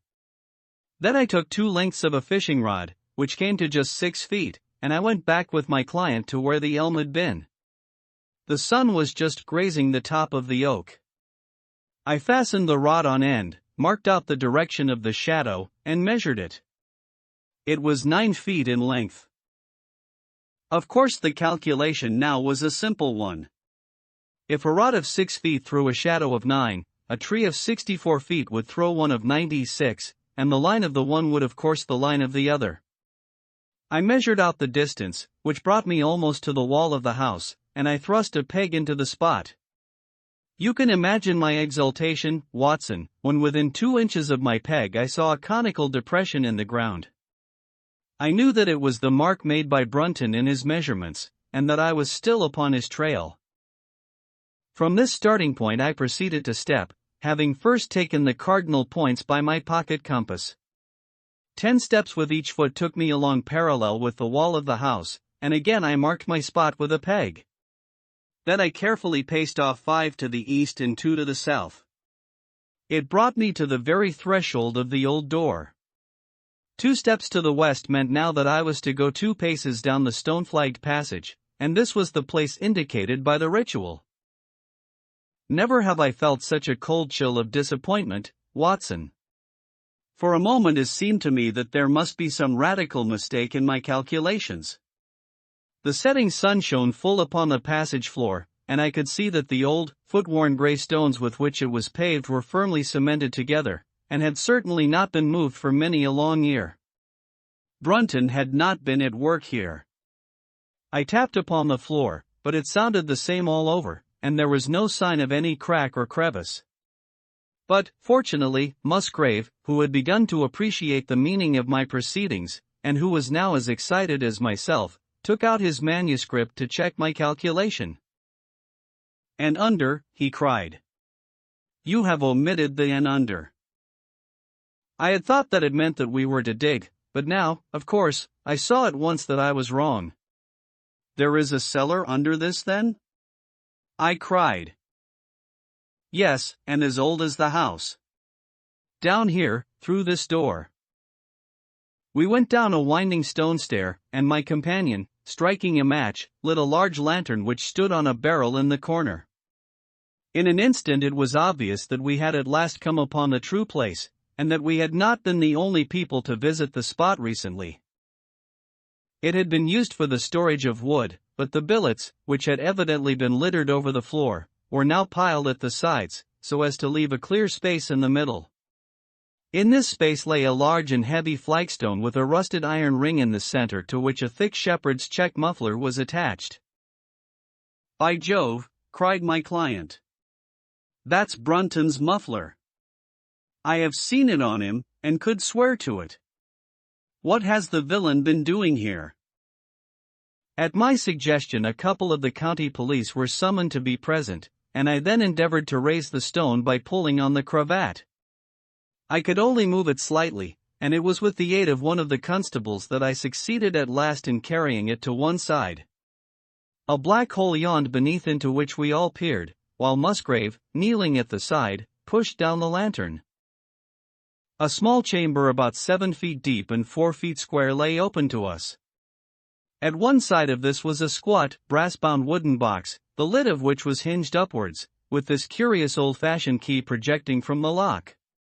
It was furred outside by a thick layer of dust, and damp and worms had eaten through the wood, so that a crop of livid fungi was growing on the inside of it.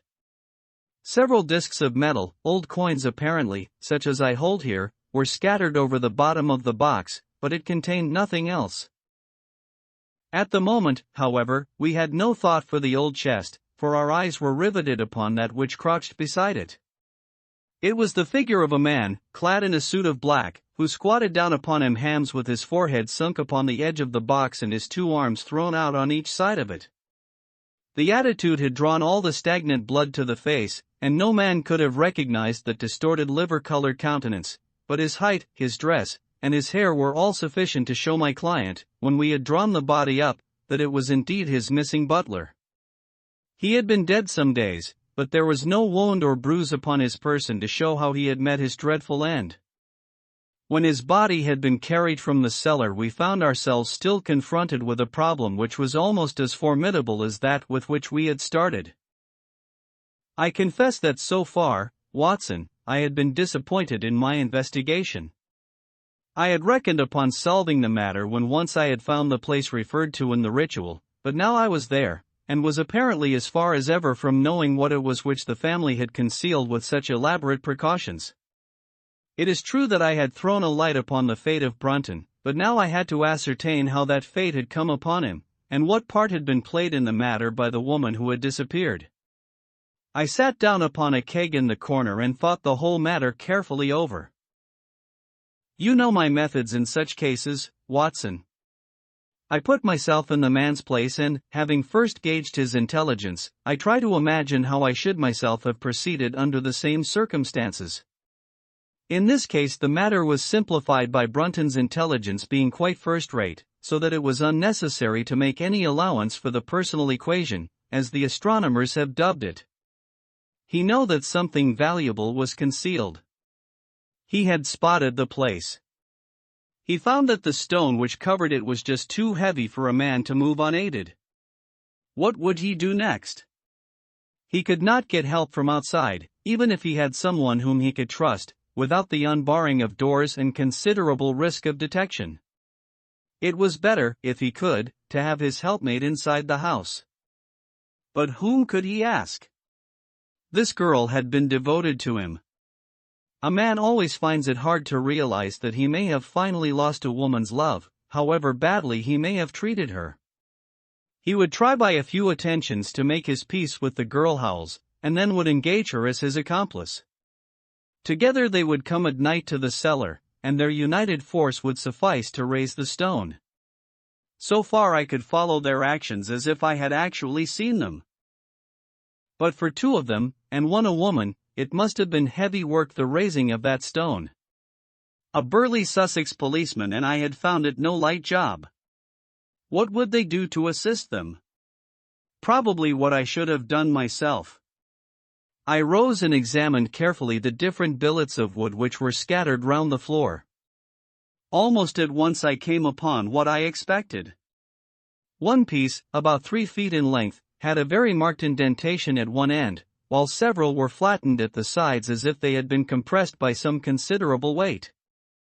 Evidently, as they had dragged the stone up, they had thrust the chunks of wood into the chink, until at last, when the opening was large enough to crawl through, they would hold it open by a billet placed lengthways, which might very well become indented at the lower end, since the whole weight of the stone would press it down onto the edge of this other slab.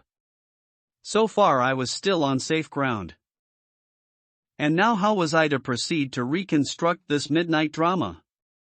Clearly, only one could fit into the hole, and that one was Brunton. The girl must have waited above. Brunton then unlocked the box, handed up the contents presumably since they were not to be found, and then what happened? What smoldering fire of vengeance had suddenly sprung into flame in this passionate Celtic woman's soul when she saw the man who had wronged her, perhaps, far more than we suspected in her power?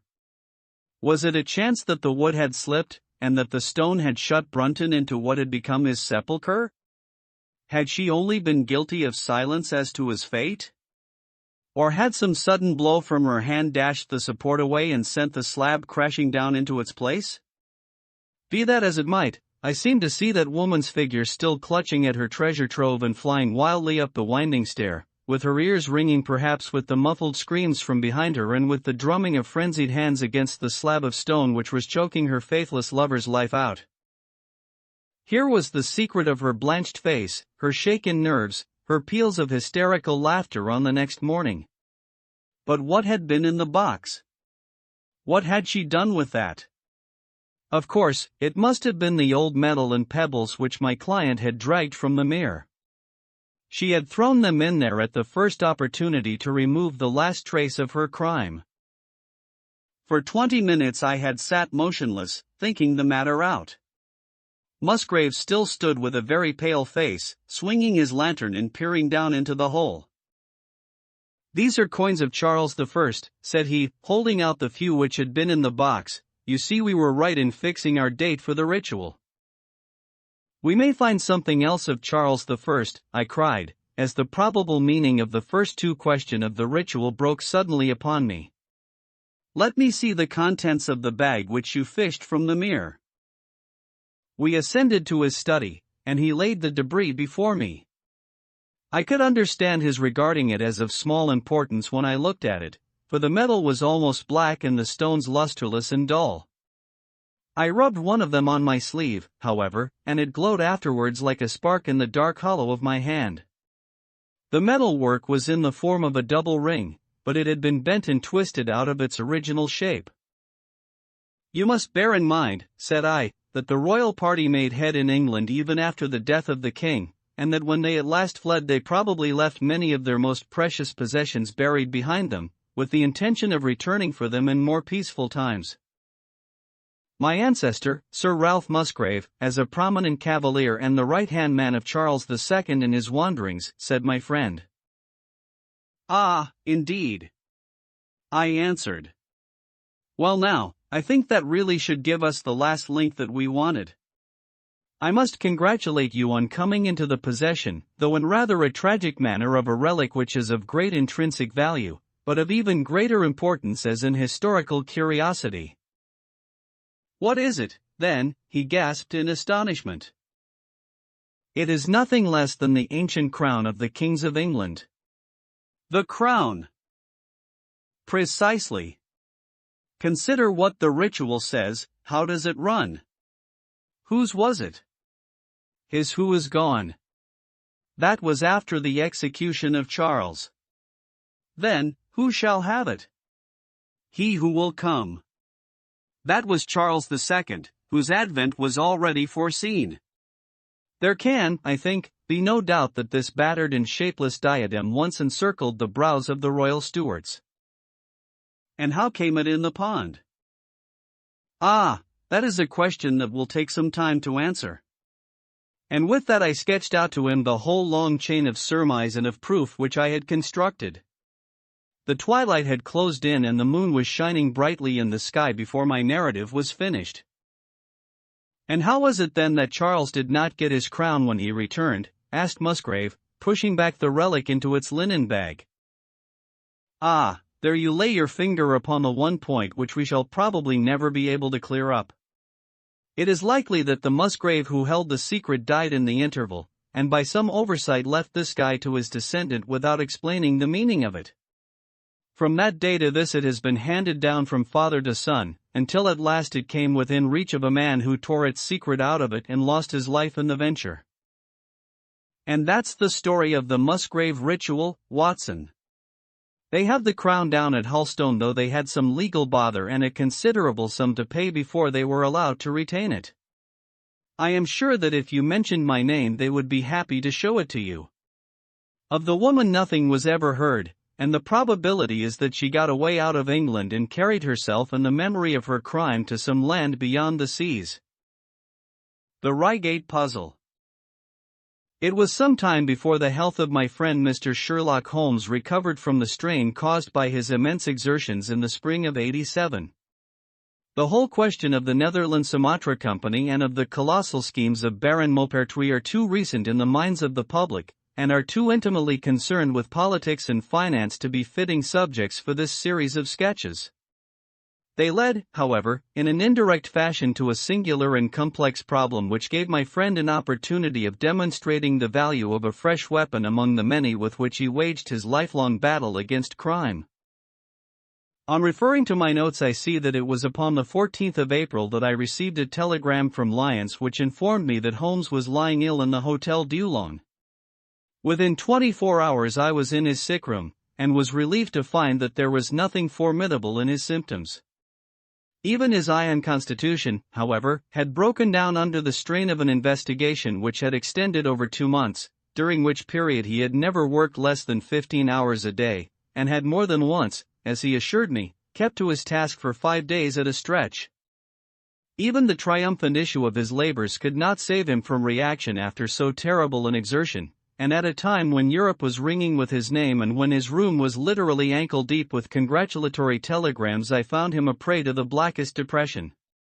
Even the knowledge that he had succeeded where the police of 3 countries had failed, and that he had outmaneuvered at every point the most accomplished swindler in Europe, was insufficient to rouse him from his nervous prostration.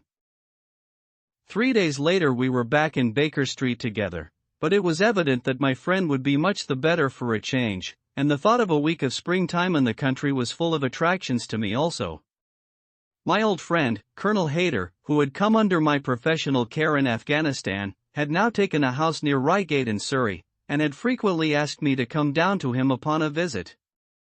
On the last occasion he had remarked that if my friend would only come with me he would be glad to extend his hospitality to him also. A little diplomacy was needed, but when Holmes understood that the establishment was a bachelor one, and that he would be allowed the fullest freedom, he fell in with my plans, and a week after our return from Lyons we were under the colonel's roof. Hayter was a fine old soldier who had seen much of the world, and he soon found, as I had expected, that Holmes and he had much in common. On the evening of our arrival we were sitting in the colonel's gun-room after dinner, Holmes stretched upon the sofa, while Hayter and I looked over his little armory of Eastern weapons. "By the way," said he suddenly, "I think I'll take one of these pistols upstairs with me in case we have an alarm." "An alarm?" said I. "Yes, we've had a scare in this part lately. Old Acton, who is one of our county magnates, had his house broken into last Monday. No great damage done, but the fellows are still at large." "No clue?" asked Holmes, cocking his eye at the colonel. "None as yet. But the affair is a pretty one of our little country crimes, which must seem too small for your attention, Mr. Holmes, after this great international affair. Holmes waved away the compliment, though his smile showed that it had pleased him. Was there any feature of interest? I fancy not. The thieves ransacked the library and got very little for their pains. The whole place was turned upside down, drawers burst open, and presses ransacked, with the result that an odd volume of Pope's Homer, 2 plated candlesticks, an ivory letter weight, a small oak barometer, and a ball of twine are all that have vanished. What an extraordinary assortment! I exclaimed. Oh, the fellows evidently grabbed hold of everything they could get. Holmes grunted from the sofa. The county police ought to make something of that, said he. Why, it is surely obvious that. But I held up a warning finger. You are here for arrest, my dear fellow. For heaven's sake, don't get started on a new problem when your nerves are all in shreds. Holmes shrugged his shoulders with a glance of comic resignation towards the colonel, and the talk drifted away into less dangerous channels. It was destined, however, that all my professional caution should be wasted, for next morning the problem obtruded itself upon us in such a way that it was impossible to ignore it, and our country visit took a turn which neither of us could have anticipated. We were at breakfast when the colonel's butler rushed in with all his propriety shaken out of him. Have you heard the news, sir? He gasped. At the Cunninghams, sir. Burglary, cried the colonel, with his coffee cup in mid-air. Murder. The colonel whistled. By Jove, said he. Who's killed, then? The J.P. or his son? Neither, sir. It was William the coachman. Shot through the heart, sir, and never spoke again. Who shot him, then?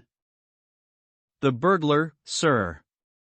He was off like a shot and got clean away. He just broke in at the pantry window when William came on him and met his end in saving his master's property. What time? It was last night, sir, somewhere about 12. Ah, then, we'll step over afterwards, said the colonel, coolly settling down to his breakfast again. It's a baddish business, he added when the butler had gone. He's our leading man about here, is old Cunningham, and a very decent fellow too. He'll be cut up over this, for the man has been in his service for years and was a good servant. It's evidently the same villains who broke into Acton's. And stole that very singular collection, said Holmes, thoughtfully. Precisely. It may prove the simplest matter in the world, but all the same at first glance this is just a little curious, is it not? A gang of burglars acting in the country might be expected to vary the scene of their operations, and not to crack 2 cribs in the same district within a few days. When you spoke last night of taking precautions, I remember that it passed through my mind that this was probably the last parish in England to which the thief or thieves would be likely to turn their attention, which shows that I have still much to learn. I fancy it's some local practitioner, said the colonel. In that case, of course, Acton's and Cunningham's are just the places he would go for, since they are far the largest about here. And richest? Well, they ought to be, but they've had a lawsuit for some years which has sucked the blood out of both of them, I fancy. Old Acton has some claim on half Cunningham's estate, and the lawyers have been at it with both hands. If it's a local villain, there should not be much difficulty in running him down, said Holmes with a yawn. All right, Watson, I don't intend to meddle. Inspector Forrester, sir, said the butler, throwing open the door. The official, a smart, keen-faced young fellow, stepped into the room. Good morning, Colonel, said he. I hope I don't intrude, but we hear that Mr. Holmes of Baker Street is here. The colonel waved his hand towards my friend, and the inspector bowed. We thought that perhaps you would care to step across, Mr. Holmes. The fates are against you, Watson, said he, laughing. We were chatting about the matter when you came in, Inspector. Perhaps you can let us have a few details. As he leaned back in his chair in the familiar attitude, I knew that the case was hopeless. We had no clue in the Acton affair. But here we have plenty to go on, and there's no doubt it is the same party in each case. The man was seen.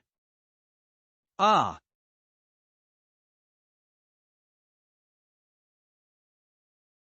Yes, sir. But he was off like a deer after the shot that killed poor William Kirwan was fired. Mr. Cunningham saw him from the bedroom window, and Mr. Alec Cunningham saw him from the back passage. It was 11:45 when the alarm broke out. Mr. Cunningham had just got into bed, and Mr. Alec was smoking a pipe in his dressing gown. They both heard William the coachman calling for help, and Mr. Alec ran down to see what was the matter. The back door was open, and as he came to the foot of the stairs he saw two men wrestling together outside. One of them fired a shot, the other dropped, and the murderer rushed across the garden and over the hedge. Mr. Cunningham, looking out of his bedroom, saw the fellow as he gained the road, but lost sight of him at once. Mr. Alec stopped to see if he could help the dying man, and so the villain got clean away. Beyond the fact that he was a middle-sized man and dressed in some dark stuff, we have no personal clue, but we are making energetic inquiries, and if he is a stranger we shall soon find him out. What was this William doing there? Did he say anything before he died? Not a word. He lives at the lodge with his mother, and as he was a very faithful fellow we imagine that he walked up to the house with the intention of seeing that all was right there. Of course this Acton business has put everyone on their guard. The robber must have just burst open the door. The lock has been forced when William came upon him. Did William say anything to his mother before going out? She is very old and deaf, and we can get no information from her.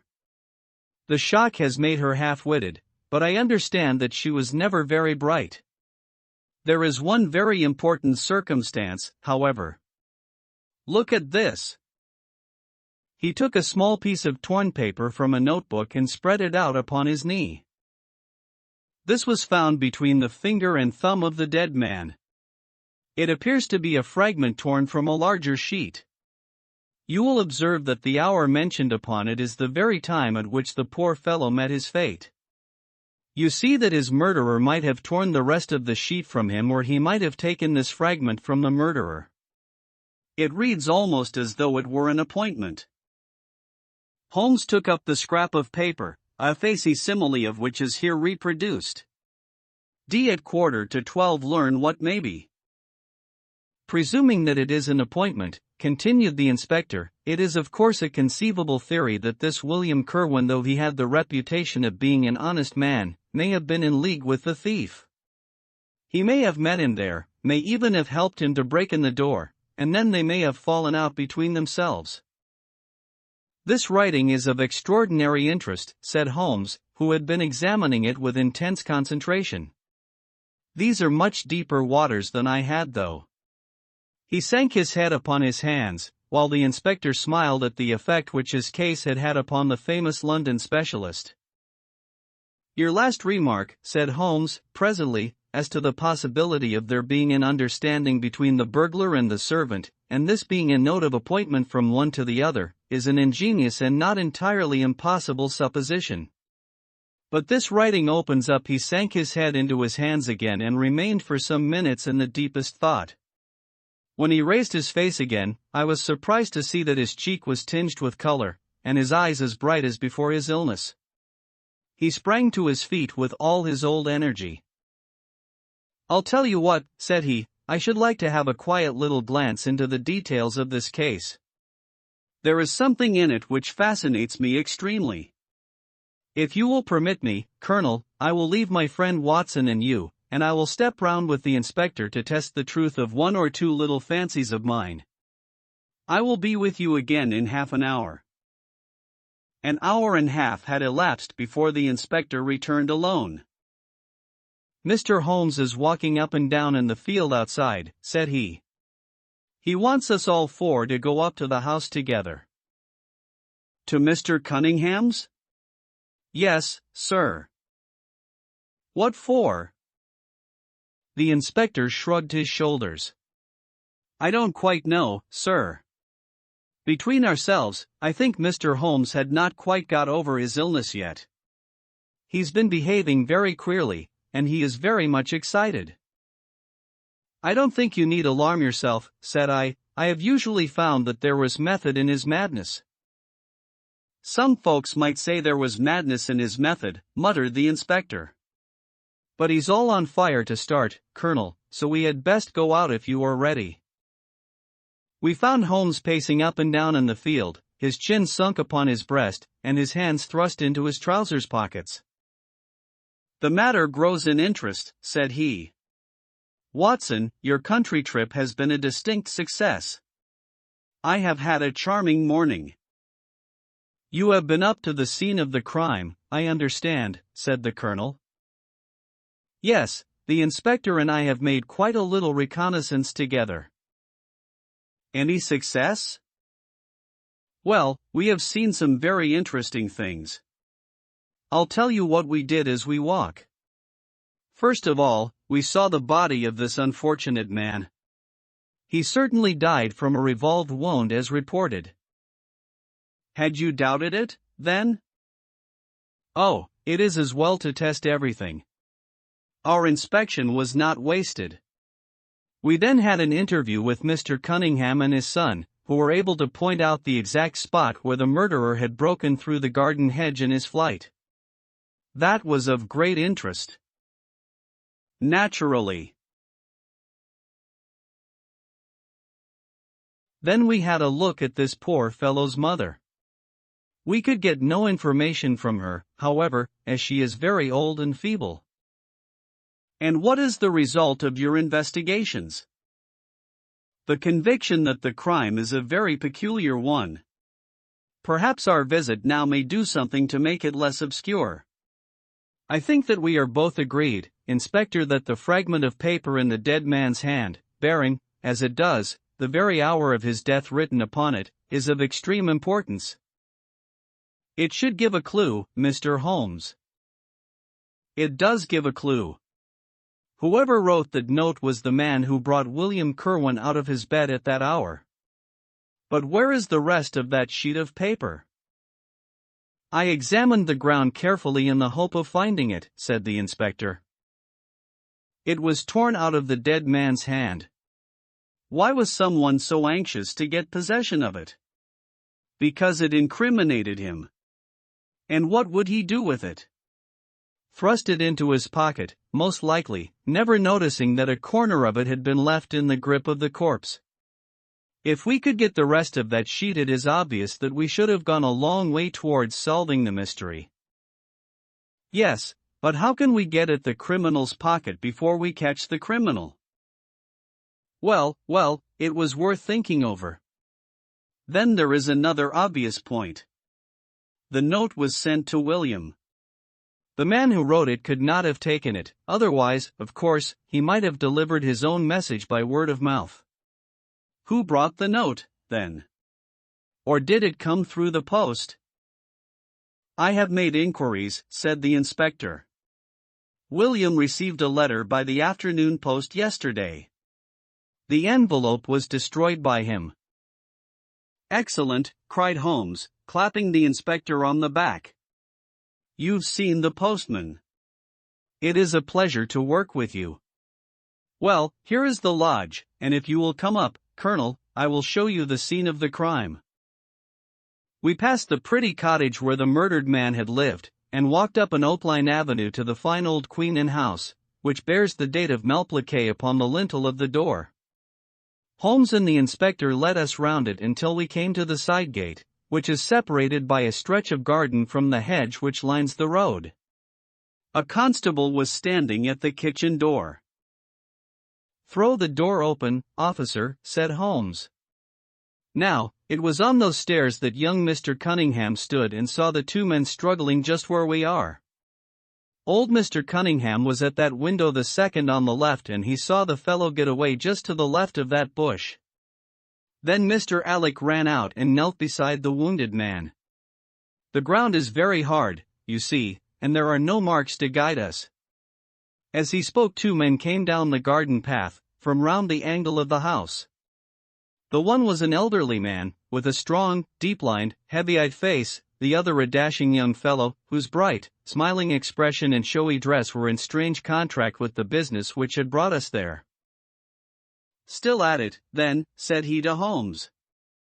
"I thought you Londoners were never at fault. You don't seem to be so very quick, after all." "Ah, you must give us a little time," said Holmes good-humoredly. "You'll want it," said young Alec Cunningham. "Why, I don't see that we have any clue at all." "There's only one," answered the inspector. "We thought that if we could only find good heavens, Mr. Holmes." "What is the matter?"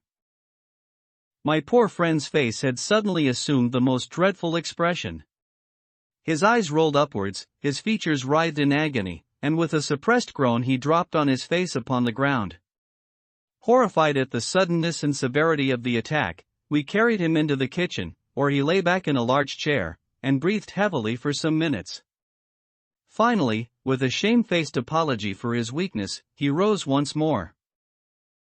"Watson would tell you that I have only just recovered from a severe illness," he explained. "I am liable to these sudden nervous attacks." "Shall I send you home in my trap?" asked old Cunningham. "Well, since I am here, there is one point on which I should like to feel sure. We can very easily verify it." "What was it?" "Well, it seems to me that it is just possible that the arrival of this poor fellow William was not before, but after, the entrance of the burglary into the house. You appear to take it for granted that, although the door was forced, the robber never got in." "I fancy that is quite obvious," said Mr. Cunningham, gravely.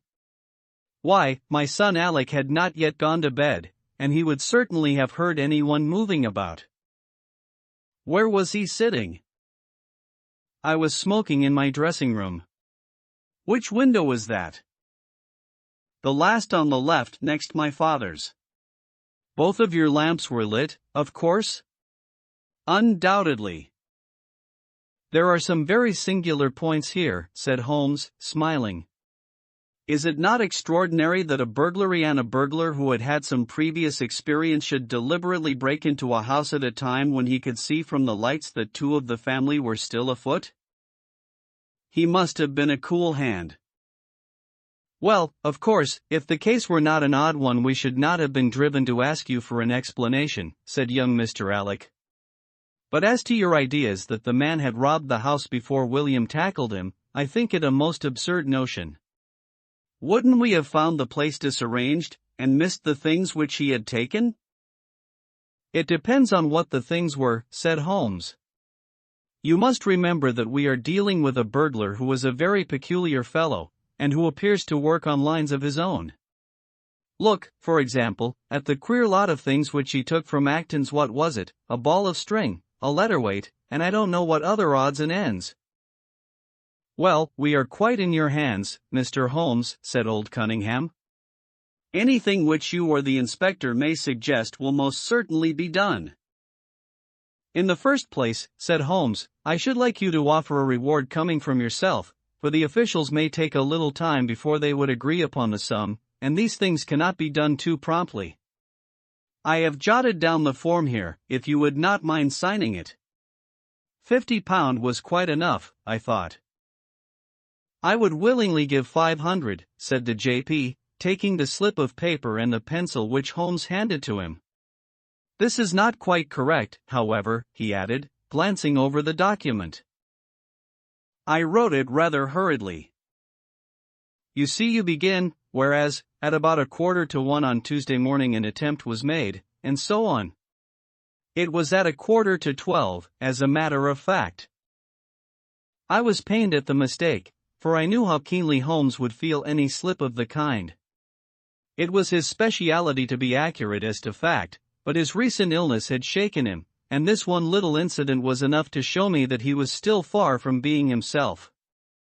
He was obviously embarrassed for an instant, while the inspector raised his eyebrows, and Alec Cunningham burst into a laugh. The old gentleman corrected the mistake, however, and handed the paper back to Holmes. "Get it printed as soon as possible," he said, I think your idea is an excellent one. Holmes put the slip of paper carefully away into his pocketbook. And now, said he, it really would be a good thing that we should all go over the house together and make certain that this rather erratic burglar did not, after all, carry anything away with him. Before entering, Holmes made an examination of the door which had been forced. It was evident that a chisel or strong knife had been thrust in, and the lock forced back with it. We could see the marks in the wood where it had been pushed in. You don't use bars, then? He asked. We have never found it necessary. You don't keep a dog? Yes, but he is chained on the other side of the house. When do the servants go to bed? About 10. I understand that William was usually in bed also at that hour. Yes. It is singular that on this particular night he should have been up. Now, I should be very glad if you would have the kindness to show us over the house, Mr. Cunningham.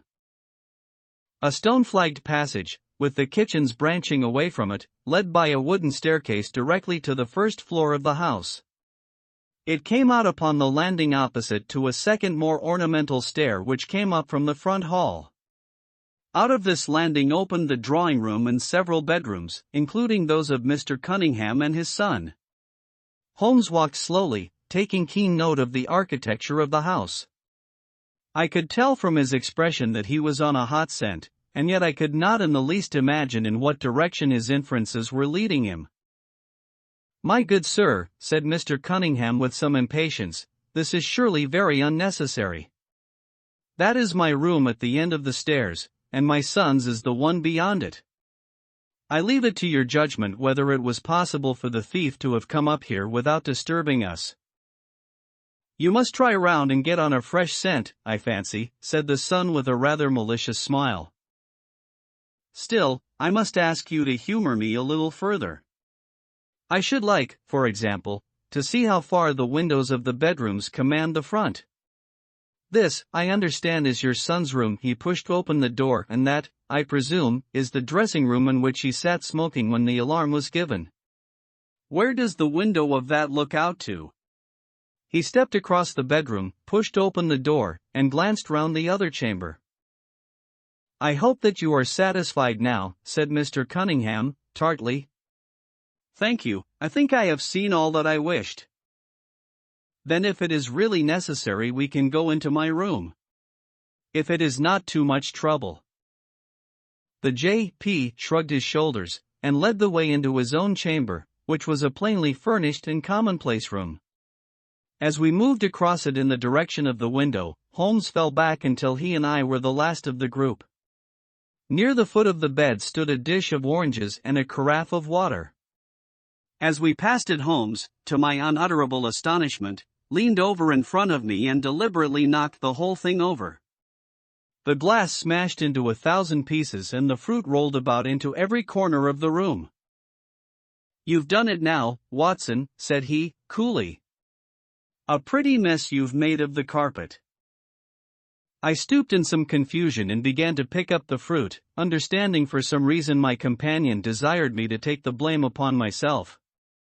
The others did the same, and set the table on its legs again. Hullo, cried the inspector, where's he got to? Holmes had disappeared. Wait here an instant, said young Alec Cunningham. The fellow is off his head, in my opinion. Come with me, father, and see where he has got to. They rushed out of the room, leaving the inspector, the colonel, and me staring at each other. "'Pon my word, I am inclined to agree with Master Alec," said the official. "It may be the effect of this illness, but it seems to me that—" His words were cut short by a sudden scream of help. Help! Murder! With a thrill I recognized the voice of that of my friend. I rushed madly from the room onto the landing. The cries, which had sunk down into a hoarse, inarticulate shouting, came from the room which we had first visited. I dashed in, and on into the dressing room beyond. The two Cunninghams were bending over the prostrate figure of Sherlock Holmes, the younger clutching his throat with both hands, while the elder seemed to be twisting one of his wrists. In an instant the three of us had torn them away from him, and Holmes staggered to his feet, very pale and evidently greatly exhausted. "Arrest these men, Inspector," he gasped. "On what charge?" "That of murdering their coachman, William Kirwan." The inspector stared about him in bewilderment. "Oh, come now, Mr. Holmes," said he at last, "I'm sure you don't really mean to man, look at their faces," cried Holmes, curtly. Never certainly have I seen a plainer confession of guilt upon human countenances. The older man seemed numbed and dazed with a heavy, sullen expression upon his strongly marked face. The son, on the other hand, had dropped all that jaunty, dashing style which had characterized him, and the ferocity of a dangerous wild beast gleamed in his dark eyes and distorted his handsome features. The inspector said nothing, but, stepping to the door, he blew his whistle. Two of his constables came at the call. "I have no alternative, Mr. Cunningham," said he. "I trust that this may all prove to be an absurd mistake, but you can see that, would you? Drop it." He struck out with his hand, and a revolver which the younger man was in the act of cocking clattered down upon the floor. "Keep that," said Holmes, quietly putting his foot upon it, "you will find it useful at the trial." But this is what we really wanted. He held up a little crumpled piece of paper. "The remainder of the sheet," cried the inspector. "Precisely. And where was it?" "Where I was sure it must be. I'll make the whole matter clear to you presently. I think, Colonel, that you and Watson might return now, and I will be with you again in an hour at the furthest. The inspector and I must have a word with the prisoners, but you will certainly see me back at luncheon time." Sherlock Holmes was as good as his word, for about 1 o'clock he rejoined us in the Colonel's smoking room. He was accompanied by a little elderly gentleman, who was introduced to me as the Mr. Acton whose house had been the scene of the original burglary. "I wished Mr. Acton to be present while I demonstrated this small matter to you," said Holmes, "for it is natural that he should take a keen interest in the details. I am afraid, my dear Colonel, that you must regret the hour that you took in such a stormy petrel as I am." "On the contrary," answered the Colonel, warmly, "I consider it the greatest privilege to have been permitted to study your methods of working. I confess that they quite surpass my expectations, and that I am utterly unable to account for your result. I have not yet seen the vestige of a clue. I am afraid that my explanation may disillusion you, but it has always been my habit to hide none of my methods, either from my friend Watson or from anyone who might take an intelligent interest in them. But, first, as I am rather shaken by the knocking about which I had in the dressing room, I think that I shall help myself to a dash of your brandy, Colonel. My strength had been rather tried of late. I trust that you had no more of those nervous attacks." Sherlock Holmes laughed heartily. "We will come to that in its turn," said he. "I will lay an account of the case before you in its due order, showing you the various points which guided me in my decision. Pray interrupt me if there is any inference which is not perfectly clear to you. It is of the highest importance in the art of detection to be able to recognize, out of a number of facts, which are incidental and which vital. Otherwise your energy and attention must be dissipated instead of being concentrated. Now, in this case there was not the slightest doubt in my mind from the first that the key of the whole matter must be looked for in the scrap of paper in the dead man's hand. Before going into this, I would draw your attention to the fact that, if Alec Cunningham's narrative was correct, and if the assailant, after shooting William Kirwan, had instantly fled, then it obviously could not be he who tore the paper from the dead man's hand. But if it was not he, it must have been Alec Cunningham himself, for by the time that the old man had descended several servants were upon the scene. The point is a simple one, but the inspector had overlooked it because he had started with the supposition that these county magnates had had nothing to do with the matter. Now, I make a point of never having any prejudices, and of following docilely wherever fact may lead me, and so, in the very first stage of the investigation, I found myself looking a little askance at the part which had been played by Mr. Alec Cunningham. And now I made a very careful examination of the corner of paper which the inspector had submitted to us. It was at once clear to me that it formed part of a very remarkable document. Here it is. Do you not now observe something very suggestive about it? It has a very irregular look, said the colonel. My dear sir, cried Holmes, there cannot be the least doubt in the world that it has been written by two persons doing alternate words. When I draw your attention to the strong T's of at and to, and ask you to compare them with the weak ones of quarter and 12, you will instantly recognize the fact. A very brief analysis of these four words would enable you to say with the utmost confidence that the learn and the maybe are written in the stronger hand, and the what in the weaker. By Jove, it's as clear as day, cried the colonel. Why on earth should two men write a letter in such a fashion? Obviously the business was a bad one, and one of the men who distrusted the other was determined that, whatever was done, each should have an equal hand in it. Now, of the two men, it is clear that the one who wrote the at and to was the ringleader. How do you get at that? We might deduce it from the mere character of the one hand as compared with the other. But we have more assured reasons than that for supposing it. If you examine this scrap with attention, you will come to the conclusion that the man with the stronger hand wrote all his words first, leaving blanks for the other to fill up. These blanks were not always sufficient, and you can see that the second man had a squeeze to fit his quarter in between the at and the to, showing that the latter were already written. The man who wrote all his words first is undoubtedly the man who planned the affair. Excellent, cried Mr. Acton. But very superficial, said Holmes. We come now, however, to a point which is of importance. You may not be aware that the deduction of a man's age from his writing is one which is brought to considerable accuracy by experts. In normal cases one can place a man in his true decade with tolerable confidence. I say normal cases, because ill health and physical weakness reproduce the signs of old age, even when the invalid is a youth. In this case, looking at the bold, strong hand of the one, and the rather broken-backed appearance of the other, which still retains its legibility although the T's have begun to lose their crossing, we can say that the one was a young man and the other was advanced in years without being positively decrepit.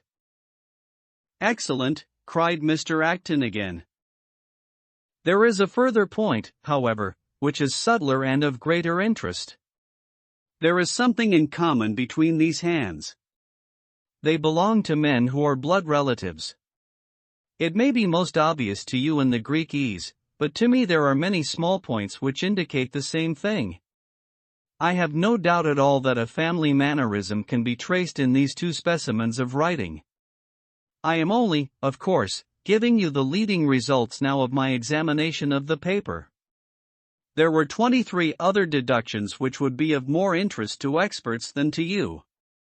They all tend to deepen the impression upon my mind that the Cunninghams, father and son, had written this letter. Having got so far, my next step was, of course, to examine into the details of the crime, and to see how far they would help us. I went up to the house with the inspector, and saw all that was to be seen. The wound upon the dead man was, as I was able to determine with absolute confidence, fired from a revolver at the distance of something over 4 yards. There was no powder blackening on the clothes. Evidently, therefore, Alec Cunningham had lied when he said that the two men were struggling when the shot was fired. Again, both father and son agreed as to the place where the man escaped into the road. At that point, however, as it happens, there is a broadish ditch, moist at the bottom.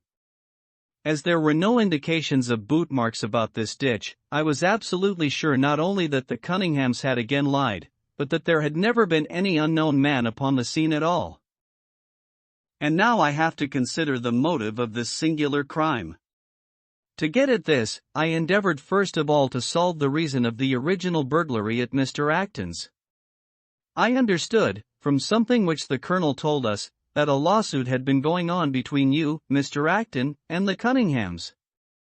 Of course, it instantly occurred to me that they had broken into your library with the intention of getting at some document which might be of importance in the case. Precisely so, said Mr. Acton. There can be no possible doubt as to their intentions. I have the clearest claim upon half of their present estate, and if they could have found a single paper which, fortunately, was in the strongbox of my solicitors, they would undoubtedly have crippled our case. There you are, said Holmes, smiling. It was a dangerous, reckless attempt, in which I seem to trace the influence of young Alec. Having found nothing, they tried to divert suspicion by making it appear to be an ordinary burglary, to which end they carried off whatever they could lay their hands upon. That is all clear enough, but there was much that was still obscure. What I wanted above all was to get the missing part of that note. I was certain that Alec had torn it out of the dead man's hand, and almost certain that he must have thrust it into the pocket of his dressing gown. Where else could he have put it? The only question was whether it was still there. It was worth an effort to find out, and for that object we all went up to the house. The Cunninghams joined us, as you doubtless remember, outside the kitchen door. It was, of course, of the very first importance that they should not be reminded of the existence of this paper, otherwise they would naturally destroy it without delay. The inspector was about to tell them the importance which we attached to it when, by the luckiest chance in the world, I tumbled down in a sort of fit and so changed the conversation. Good heavens, cried the colonel, laughing, do you mean to say all our sympathy was wasted and your fit an imposture? Speaking professionally, it was admirably done, cried I, looking in amazement at this man who was forever confounding me with some new phase of his astuteness. It is an art which is often useful, said he. When I recovered, I managed, by a device which had perhaps some little merit of ingenuity, to get old Cunningham to write the word 12, so that I might compare it with the 12 upon the paper. Oh, what an ass I have been! I exclaimed. I could see that you were commiserating me over my weakness, said Holmes, laughing. I was sorry to cause you the sympathetic pain which I know that you felt. We then went upstairs together, and having entered the room and seen the dressing gown hanging up behind the door, I contrived, by upsetting a table, to engage their attention for the moment, and slipped back to examine the pockets. I had hardly got the paper, however, which was, as I had expected, in one of them when the two Cunninghams were on me, and would, I verily believe, have murdered me then and there but for your prompt and friendly aid. As it is, I feel that young man's grip on my throat now, and the father has twisted my wrist round in the effort to get the paper out of my hand. They saw that I must know all about it, you see, and the sudden change from absolute security to complete despair made them perfectly desperate. The Cunninghams fighting with Holmes. I had a little talk with old Cunningham afterwards as to the motive of the crime. He was tractable enough, though his son was a perfect demon, ready to blow out his own or anybody else's brains if he could have got to his revolver. When Cunningham saw that the case against him was so strong, he lost all heart and made a clean breast of everything.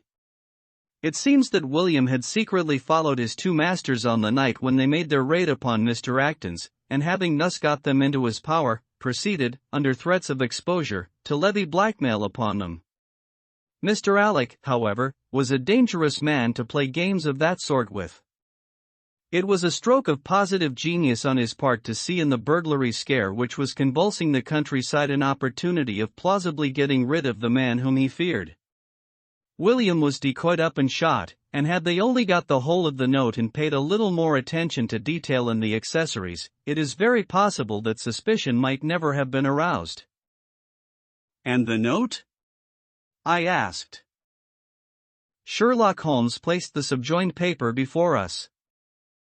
If you will only come around to the East Gate, you will very much surprise you and be of the greatest service to you and also to Annie Morrison. But say nothing to anyone upon the matter.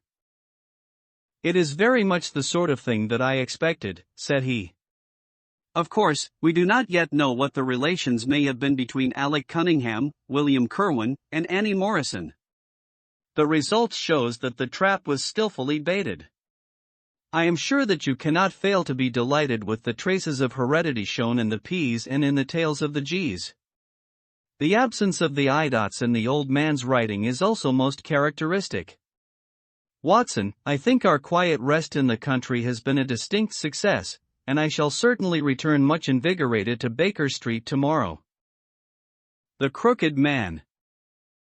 One summer night, a few months after my marriage, I was seated by my own hearth smoking a last pipe and nodding over a novel, for my day's work had been an exhausting one. My wife had already gone upstairs, and the sound of the locking of the hall door some time before told me that the servants had also retired. I had risen from my seat and was knocking out the ashes of my pipe when I suddenly heard the clang of the bell. I looked at the clock. It was 11:45. This could not be a visitor at so late an hour. A patient, evidently, and possibly an all-night sitting. With a wry face I went out into the hall and opened the door. To my astonishment it was Sherlock Holmes who stood upon my step. "Ah, Watson," said he, "I hope that I might not be too late to catch you." "My dear fellow, pray come in. You look surprised, and no wonder. Relieved, too, I fancy. You still smoke the Arcadia mixture of your bachelor days then? There's no mistaking that fluffy ash upon your coat. It's easy to tell that you have been accustomed to wear a uniform, Watson. You'll never pass as a purebred civilian as long as you keep that habit of carrying your handkerchief in your sleeve. Could you put me up tonight?" "With pleasure. You told me that you had bachelor quarters for one, and I see that you have no gentleman visitor at present. Your hat stand proclaims as much. I shall be delighted if you will stay." "Thank you. I'll fill the vacant peg then. Sorry to see that you've had the British workman in the house. He's a token of evil. Not the drains, I hope?" "No, the gas." "Ah. He has left 2 nail marks from his boot upon your linoleum just where the light strikes it." "No, thank you, I had some supper at Waterloo, but I'll smoke a pipe with you with pleasure." I handed him my pouch, and he seated himself opposite to me and smoked for some time in silence. I was well aware that nothing but business of importance would have brought him to me at such an hour, so I waited patiently until he should come round to it. "I see that you are professionally rather busy just now," said he, glancing very keenly across at me. "Yes, I've had a busy day," I answered. "It may seem very foolish in your eyes," I added, "but really I don't know how you deduced it." Holmes chuckled to himself. "I have the advantage of knowing your habits, my dear Watson," said he. "When your round is a short one you walk, and when it is a long one you use a hansom. As I perceive that your boots, although used, are by no means dirty, I cannot doubt that you are at present busy enough to justify the hansom." "Excellent!" I cried. "Elementary," said he. It is one of those instances where the reasoner can produce an effect which seems remarkable to his neighbor, because the latter has missed the one little point which is the basis of the deduction. The same may be said, my dear fellow, for the effect of some of these little sketches of yours, which is entirely meretricious, depending as it does upon your retaining in your own hands some factors in the problem which are never imparted to the reader. Now, at present I am in the position of these same readers, for I hold in this hand several threads of one of the strangest cases which ever perplexed a man's brain, and yet I lack the one or two which are needful to complete my theory. But I'll have them, Watson, I'll have them." His eyes kindled and a slight flush sprang into his thin cheeks. For an instant only. When I glanced again his face had resumed that red Indian composure which had made so many regard him as a machine rather than a man. "The problem presents features of interest," said he. "I may even say exceptional features of interest. I have already looked into the matter, and have come, as I think, within sight of my solution. If you could accompany me in that last step, you might be of considerable service to me. I should be delighted. Could you go as far as Aldershot tomorrow? I have no doubt Jackson would take my practice. Very good. I want to start by the 11.10 from Waterloo. That would give me time. Then, if you are not too sleepy, I will give you a sketch of what has happened, and of what remains to be done. I was sleepy before you came. I am quite wakeful now. I will compress the story as far as may be done without omitting anything vital to the case. It is conceivable that you may even have read some account of the matter. It is the supposed murder of Colonel Berkeley, of the Royal Munsters, at Aldershot, which I am investigating. I have heard nothing of it. It has not excited much attention yet, except locally. The facts are only 2 days old. Briefly, they are these. The Royal Munsters is, as you know, one of the most famous Irish regiments in the British Army. It did wonders both in the Crimea and the Mutiny, and has since that time distinguished itself upon every possible occasion. It was commanded up to Monday night by James Berkeley, a gallant veteran, who started as a full private, was raised to commission rank for his bravery at the time of the Mutiny, and so lived to command the regiment in which he had once carried a musket. Colonel Berkeley had married at the time when he was a sergeant, and his wife, whose maiden name was Miss Nancy Devoy, was the daughter of a former colour sergeant in the same corps.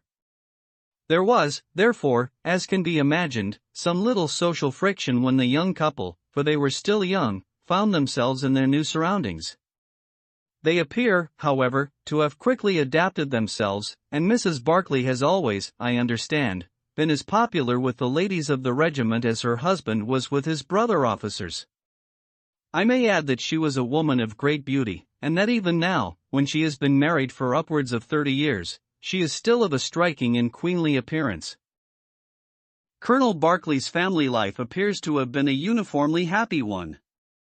Major Murphy, to whom I owe most of my facts, assures me that he has never heard of any misunderstanding between the pair. On the whole, he thinks that Berkeley's devotion to his wife was greater than his wife's to Berkeley.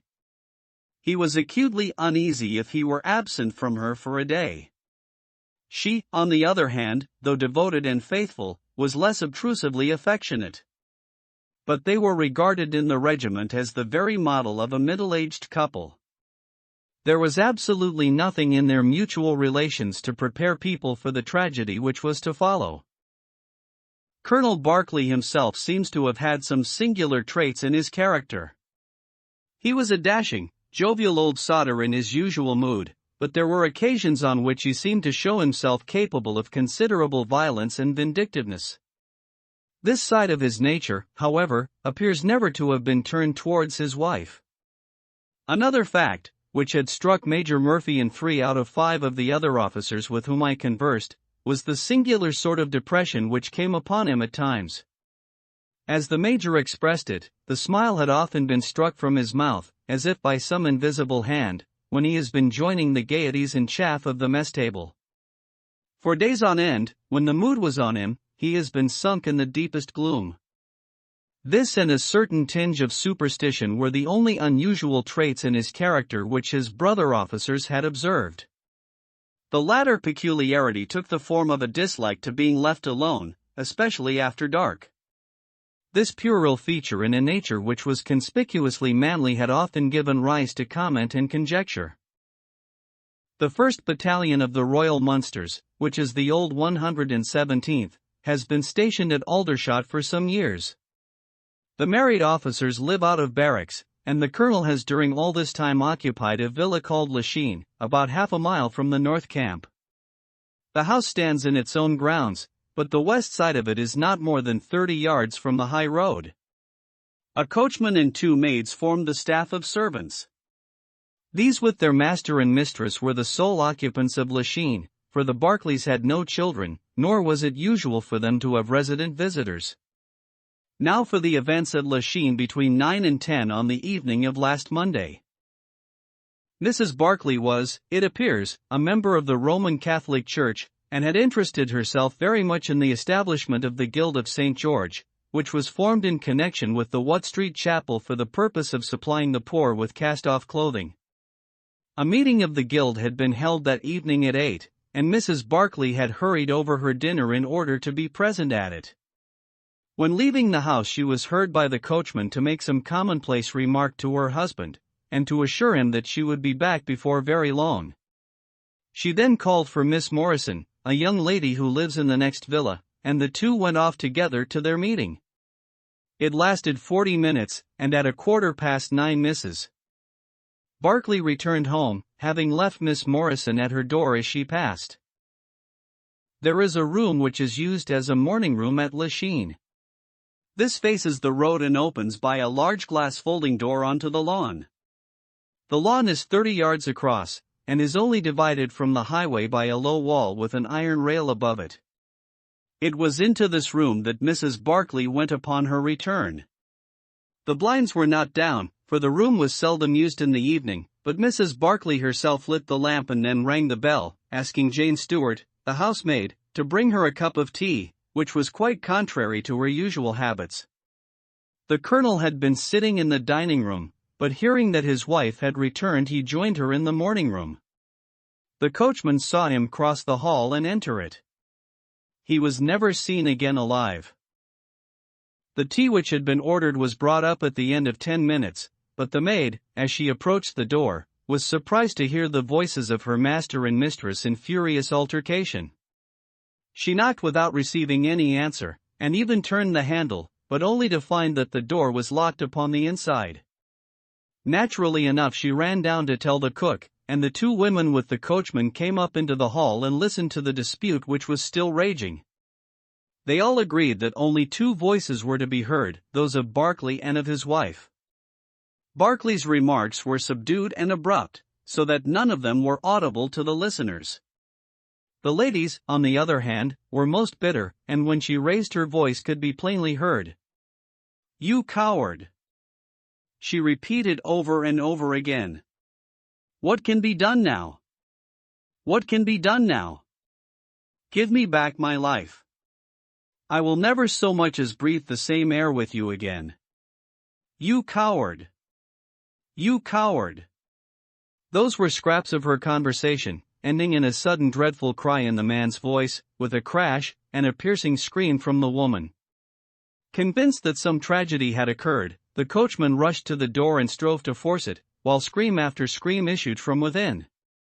He was unable, however, to make his way in, and the maids were too distracted with fear to be of any assistance to him.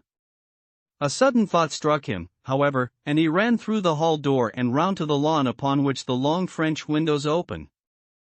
One side of the window was open, which I understand was quite usual in the summertime, and he passed without difficulty into the room. His mistress had ceased to scream and was stretched insensible upon a couch, while with his feet tilted over the side of an armchair, and his head upon the ground near the corner of the fender, was lying the unfortunate soldier stone dead in a pool of his own blood. Naturally, the coachman's first thought, on finding that he could do nothing for his master, was to open the door. But here an unexpected and singular difficulty presented itself. The key was not in the inner side of the door, nor could he find it anywhere in the room. He went out again, therefore, through the window, and having obtained the help of a policeman and of a medical man, he returned. The lady, against whom naturally the strongest suspicion rested, was removed to her room, still in a state of insensibility. The colonel's body was then placed upon the sofa, and a careful examination made of the scene of the tragedy. The injury from which the unfortunate veteran was suffering was found to be a jagged cut some 2 inches long at the back part of his head, which had evidently been caused by a violent blow from a blunt weapon. Nor was it difficult to guess what that weapon may have been. Upon the floor, close to the body, was lying a singular club of hard-carved wood with a bone handle. The colonel possessed a varied collection of weapons brought from the different countries in which he had fought, and it is conjectured by the police that his club was among his trophies. The servants deny having seen it before, but among the numerous curiosities in the house it is possible that it may have been overlooked. Nothing else of importance was discovered in the room by the police, save the inexplicable fact that neither upon Mrs. Barclay's person nor upon that of the victim nor in any part of the room was the missing key to be found. The door had eventually to be opened by a locksmith from Aldershot. That was the state of things, Watson, when upon the Tuesday morning I, at the request of Major Murphy, went down to Aldershot to supplement the efforts of the police. I think that you will acknowledge that the problem was already one of interest, but my observations soon made me realize that it was in truth much more extraordinary than would at first sight appear. Before examining the room I cross-questioned the servants, but only succeeded in eliciting the facts which I have already stated. One other detail of interest was remembered by Jane Stewart, the housemaid. You will remember that on hearing the sound of the quarrel she descended and returned with the other servants. On that first occasion, when she was alone, she says that the voices of her master and mistress were sunk so low that she could hear hardly anything, and judged by their tones rather than their words that they had fallen out. On my pressing her, however, she remembered that she heard the word David uttered twice by the lady. The point is of the utmost importance as guiding us towards the reason of the sudden quarrel. The Colonel's name, you remember, was James. There was one thing in the case which had made the deepest impression both upon the servants and the police. This was the contortion of the Colonel's face. It had set, according to their account, into the most dreadful expression of fear and horror which a human countenance is capable of assuming. More than one person fainted at the mere sight of him, so terrible was the effect. It was quite certain that he had foreseen his fate, and that it had caused him the utmost horror. This, of course, fitted in well enough with the police theory, if the Colonel could have seen his wife making a murderous attack upon him. Nor was the fact of the wound being on the back of his head a fatal objection to this, as he might have turned to avoid the blow. No information could be got from the lady herself, who was temporarily insane from an acute attack of brain fever. From the police I learned that Miss Morrison, who you remember went out that evening with Mrs. Barclay, denied having any knowledge of what it was which had caused the ill humor in which her companion had returned. Having gathered these facts, Watson, I smoked several pipes over them, trying to separate those which were crucial from others which were merely incidental. There could be no question that the most distinctive and suggestive point in the case was the singular disappearance of the door key. A most careful search had failed to discover it in the room. Therefore it must have been taken from it. But neither the Colonel nor the Colonel's wife could have taken it. That was perfectly clear. Therefore a third person must have entered the room. And that third person could only have come in through the window. It seemed to me that a careful examination of the room and the lawn might possibly reveal some traces of this mysterious individual. You know my methods, Watson. There was not one of them which I did not apply to the inquiry. And one's from those which I had expected. There had been a man in the room, and he had crossed the lawn coming from the road. I was able to obtain 5 very clear impressions of his footmarks, one in the roadway itself, at the point where he had climbed the low wall, 2 on the lawn, and 2 very faint ones upon the stained boards near the window where he had entered. He had apparently rushed across the lawn, for his toe marks were much deeper than his heels. But it was not the man who surprised me. It was his companion. His companion! Holmes pulled a large sheet of tissue paper out of his pocket and carefully unfolded it upon his knee. "What do you make of that?" he asked. The paper was covered with tracings of the footmarks of some small animal.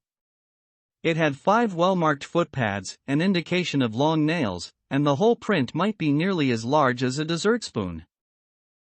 "It's a dog," said I. "Did you ever hear of a dog running up a curtain?" I found distinct traces that this creature had done so. "A monkey, then?" "But it is not the print of a monkey." "What can it be, then?" "Neither dog nor cat nor monkey nor any creature that we are familiar with." I have tried to reconstruct it from the measurements. Here are 4 prints where the beast has been standing motionless. You see that it is no less than 15 inches from forefoot to hind. Add to that the length of neck and head, and you get a creature not much less than 2 feet long, probably more if there is any tail. But now observe this other measurement. The animal has been moving, and we have the length of its stride. In each case it is only about 3 inches. You have an indication, you see, of a long body with very short legs attached to it. It has not been considerate enough to leave any of its hair behind it. But its general shape must be what I have indicated, and it can run up a curtain, and it is carnivorous. How do you deduce that? Because it ran up the curtain. A canary's cage was hanging in the window, and its aim seems to have been to get at the bird. Then what was the beast? If I could give it a name, it might go a long way towards solving the case. On the whole, it was probably some creature of the weasel and stoat tribe, and yet it is larger than any of these that I have seen. But what had it to do with the crime? That, also, is still obscure. But we have learned a good deal, you perceive. We know that a man stood in the road looking at the quarrel between the Barclays. The blinds were up and the room lighted. We know, also, that he ran across the lawn, entered the room, accompanied by a strange animal, and that he either struck the colonel or, as is equally possible, that the colonel fell down from sheer fright at the sight of him, and cut his head on the corner of the fender. Finally, we have the curious fact that the intruder carried away the key with him when he left. You discoveries seem to have left the business more obscure than it was before, said I. Quite so. They undoubtedly showed that the affair was much deeper than was at first conjectured. I thought the matter over, and I came to the conclusion that I must approach the case from another aspect. But really, Watson, I am keeping you up, and I might just as well tell you all this on our way to Aldershot tomorrow. Thank you, you have gone rather too far to stop.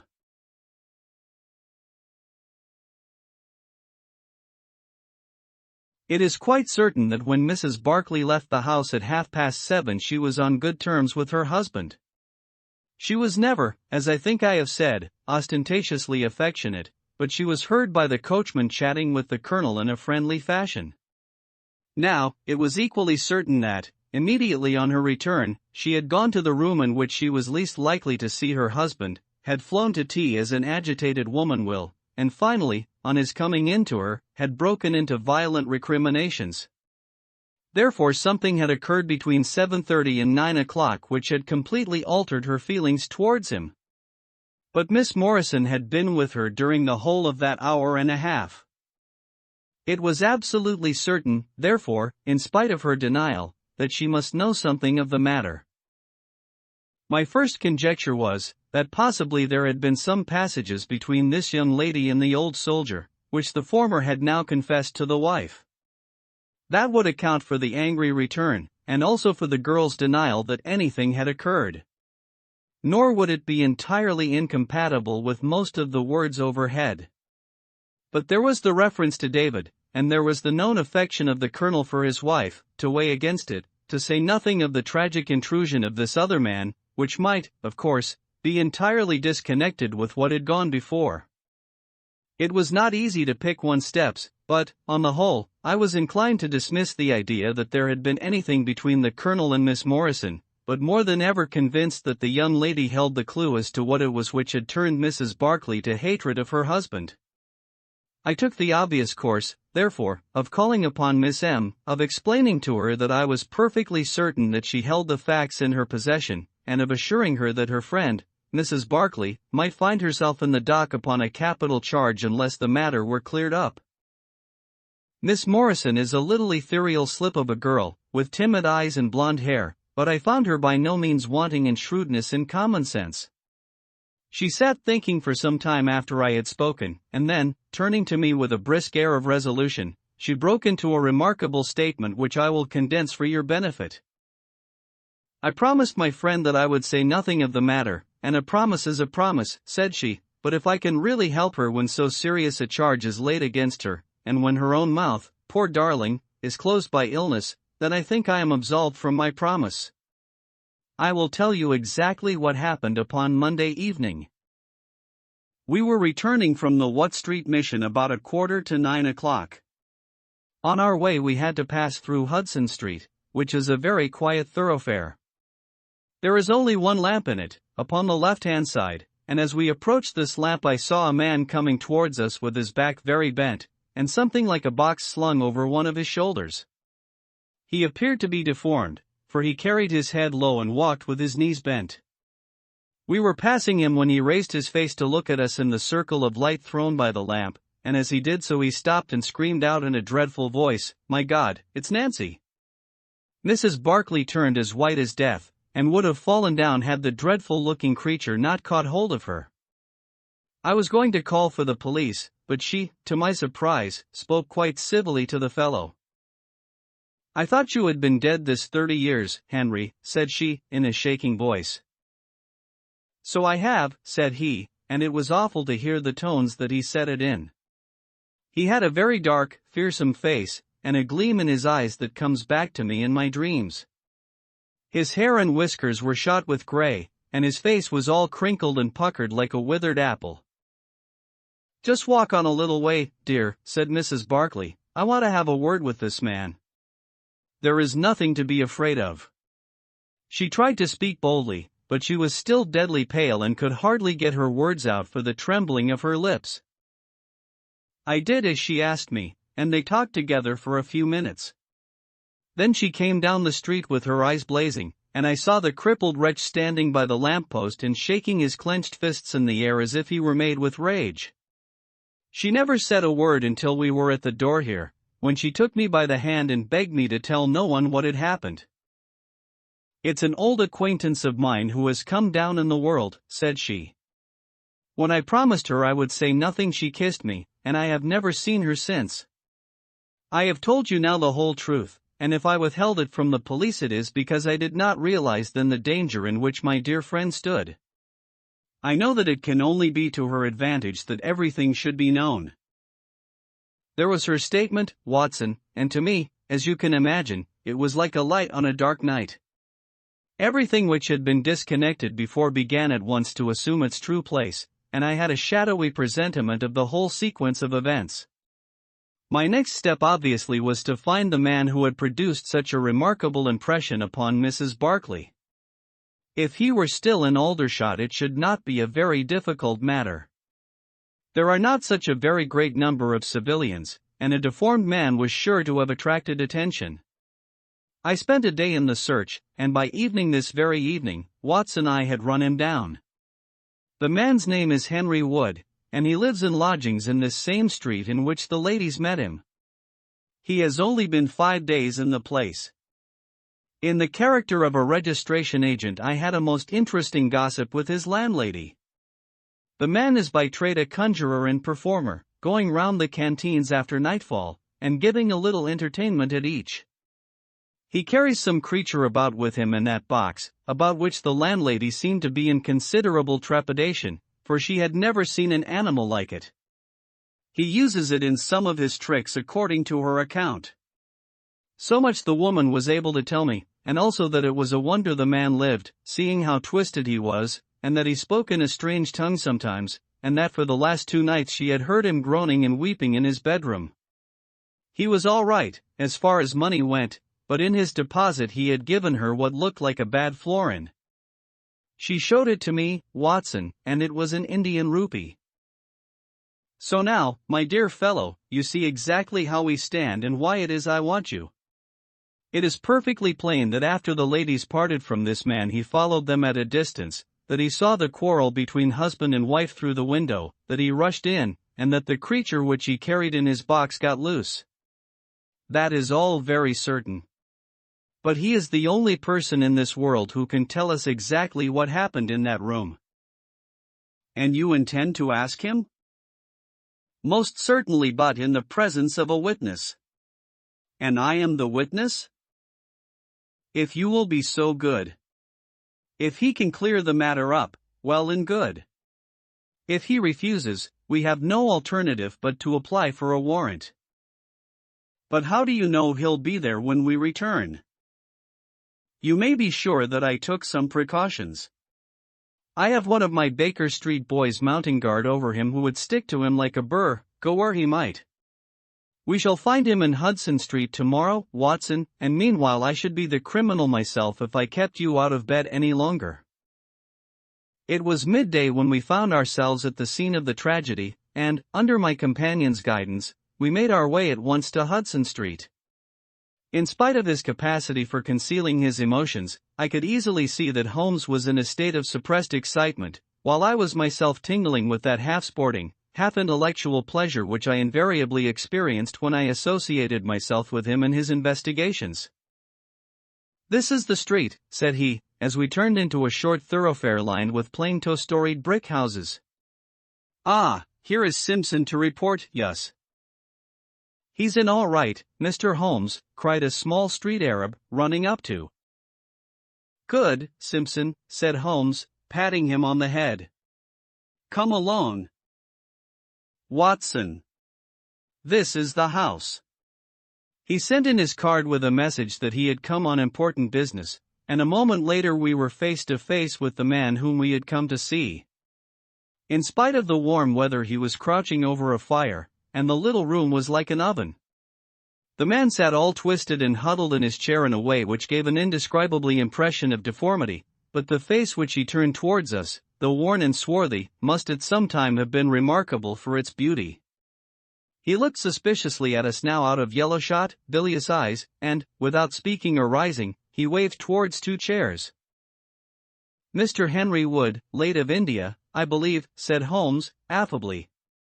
"I've come over this little matter of Colonel Berkeley's death." "What should I know about that?" "That's what I want to ascertain. You know, I suppose, that unless the matter is cleared up, Mrs. Berkeley, who is an old friend of yours, will in all probability be tried for murder." The man gave a violent start. "I don't know who you are," he cried, "nor how you come to know what you do know, but will you swear that this is true that you tell me?" "Why, they are only waiting for her to come to her senses to arrest her." "My God! Are you in the police yourself?" "No." "What business is it of yours, then?" "It's every man's business to see justice done." "You can take my word that she is innocent." "Then you are guilty." "No, I am not." "Who killed Colonel James Berkeley, then?" "It was a just providence that killed him. But, mind you this, that if I had knocked his brains out, as it was in my heart to do, he would have had no more than his due from my hands. If his own guilty conscience had not struck him down, it is likely enough that I might have had his blood upon my soul." "You want me to tell the story?" "Well, I don't know why I shouldn't, for there's no cause for me to be ashamed of it. It was in this way, sir. You see me now with my back like a camel and my ribs all awry, but there was a time when Corporal Henry Wood was the smartest man in the 117th foot. We were in India then, in cantonments, at a place we'll call Bertie. Berkeley, who died the other day, was sergeant in the same company as myself, and the belle of the regiment, aye, and the finest girl that ever had the breath of life between her lips, was Nancy Devoy, the daughter of the color sergeant. There were two men that loved her, and one that she loved, and you'll smile when you look at this poor thing huddled before the fire, and hear me say that it was for my good looks that she loved me. Well, though I had her heart, her father was set upon her marrying Berkeley. I was a harum-scarum, reckless lad, and he had had an education, and was already marked for the sword belt. But the girl held true to me, and it seemed that I would have had her when the mutiny broke out, and all hell was loose in the country. We were shut up in Bertie, the regiment of us with half a battery of artillery, a company of Sikhs, and a lot of civilians and womenfolk. There were 10,000 rebels round us, and they were as keen as a set of terriers round a rat cage. About the second week of it our water gave out, and it was a question whether we could communicate with General Neill's column, which was moving up country. It was our only chance, for we could not hope to fight our way out with all the women and children, so I volunteered to go out and to warn General Neil of our danger. My offer was accepted, and I talked it over with Sergeant Barkley, who was supposed to know the ground better than any other man, and who drew up a route by which I might get through the rebel lines. At 10 o'clock the same night I started off upon my journey. There were 1,000 lives to save, but it was of only one that I was thinking when I dropped over the wall that night. My way ran down a dried-up watercourse, which we hoped would screen me from the enemy's sentries, but as I crept round the corner of it I walked right into 6 of them, who were crouching down in the dark waiting for me. In an instant I was stunned with a blow and bound hand and foot.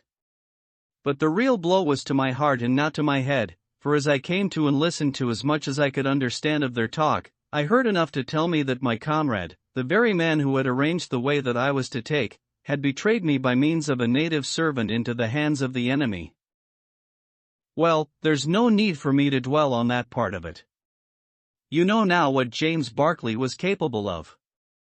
Bertie was relieved by Neil next day, but the rebels took me away with them in their retreat, and it was many a long year before ever I saw a white face again. I was tortured and tried to get away, and was captured and tortured again. You can see for yourselves the state in which I was left. Some of them that fled into Nepal took me with them, and then afterwards I was up past Darjeeling. The hill folk up there murdered the rebels who had me, and I became their slave for a time until I escaped, but instead of going south I had to go north, until I found myself among the Afghans. There I wandered about for many years, and at last came back to the Punjab, where I lived mostly among the natives and picked up a living by the conjuring tricks that I had learned. What use was it for me, a wretched cripple, to go back to England or to make myself known to my old comrades? Even my wish for revenge would not make me do that. I had rather that Nancy and my old pals should think of Harrywood as having died with a straight back, than see him living and crawling with a stick like a chimpanzee. They never doubted that I was dead, and I meant that they never should. I heard that Barkley had married Nancy, and that he was rising rapidly in the regiment, but even that did not make me speak. But when one gets old one has a longing for home. For years I'd been dreaming of the bright green fields and the hedges of England. At last I determined to see them before I died. I saved enough to bring me across, and then I came here where the soldiers are, for I know their ways and how to amuse them and so earn enough to keep me. Your narrative is most interesting, said Sherlock Holmes. I have already heard of your meeting with Mrs. Barkley, and your mutual recognition. You then, as I understand, followed her home and saw through the window an altercation between her husband and her, in which she doubtless cast his conduct to you in his teeth. Your own feelings overcame you, and you ran across the lawn and broke in upon them. I did, sir, and at the sight of me he looked as I have never seen a man look before, and over he went with his head on the fender. But he was dead before he fell. I read death on his face as plain as I can read that text over the fire. The bare sight of me was like a bullet through his guilty heart. And then? Then Nancy fainted, and I caught up the key of the door from her hand, intending to unlock it and get help. But as I was doing it, it seemed to me better to leave it alone and get away, for the thing might look black against me, and anyway my secret would be out if I were taken. In my haste I thrust the key into my pocket, and dropped my stick while I was chasing Teddy, who had run up the curtain. When I got him into his box, from which he had slipped, I was off as fast as I could run. Who's Teddy? Asked Holmes. The man leaned over and pulled up the front of a kind of hutch in the corner. In an instant out there slipped a beautiful reddish-brown creature, thin and lithe, with the legs of a stoat, a long, thin nose, and a pair of the finest red eyes that ever I saw in an animal's head. It's a mongoose, I cried. Well, some call them that, and some call them ichneumon, said the man. Snake catcher is what I call them, and Teddy is amazing quick on cobras. I have one here without the fangs, and Teddy catches it every night to please the folk in the canteen. Any other point, sir? Well, we may have to apply to you again if Mrs. Barkley should prove to be in serious trouble. In that case, of course, I'd come forward. But if not, there is no object in raking up this scandal against a dead man, foully as he has acted. You have at least the satisfaction of knowing that for 30 years of his life his conscience bitterly reproached him for this wicked deed. Ah, there goes Major Murphy on the other side of the street. Goodbye, Wood. I want to learn if anything has happened since yesterday. We were in time to overtake the Major before he reached the corner. Ah, Holmes, he said, I suppose you have heard that all this fuss has come to nothing? What then? The inquest is just over. The medical evidence showed conclusively that death was due to apoplexy. You see, it was quite a simple case after all. Oh, remarkably superficial, said Holmes, smiling. Come, Watson, I don't think we shall be wanted in Aldershot anymore. There's one thing, said I, as we walked down to the station. If the husband's name was James, and the other was Henry, what was this talk about David? That one word, my dear Watson, should have told me the whole story had I been the ideal reasoner which you were so fond of depicting. It was evidently a term of reproach. Of reproach? Yes, David strayed a little occasionally, you know, and on one occasion in the same direction as Sergeant James Barclay. You remember the small affair of Uriah and Bathsheba? My biblical knowledge is a trifle rusty, I fear, but you will find the story in the 1st or 2nd of Samuel. Holmes, Watson, and the Crooked Man. The Resident Patient. Glancing over the somewhat incoherent series of memoirs with which I have endeavored to illustrate a few of the mental peculiarities of my friend Mr. Sherlock Holmes, I have been struck by the difficulty which I have experienced in picking out examples which shall in every way answer my purpose. For in those cases in which Holmes has performed some tour de force of analytical reasoning, and has demonstrated the value of his peculiar methods of investigation, the facts themselves have often been so slight or so commonplace that I could not feel justified in laying them before the public. On the other hand, it has frequently happened that he has been concerned in some research where the facts have been of the most remarkable and dramatic character, but where the share which he has himself taken in determining their causes has been less pronounced than I, as his biographer, could wish. The small matter which I have chronicled under the heading of A Study in Scarlet, and that other later one connected with the loss of the Gloria Scott, may serve as examples of this. Scylla and Charybdis which are forever threatening the historian. It may be that in the business of which I am now about to write the part which my friend played is not sufficiently accentuated, and yet the whole train of circumstances is so remarkable that I cannot bring myself to omit it entirely from this series. It had been a close, rainy day in October. Our blinds were half drawn, and Holmes lay curled upon the sofa, reading and rereading a letter which he had received by the morning post. For myself, my turn of service in India had trained me to stand heat better than cold, and a thermometer of 90 was no hardship. But the paper was uninteresting. Parliament had risen. Everybody was out of town, and I yearned for the glades of the New Forest or the shingle of Southsea.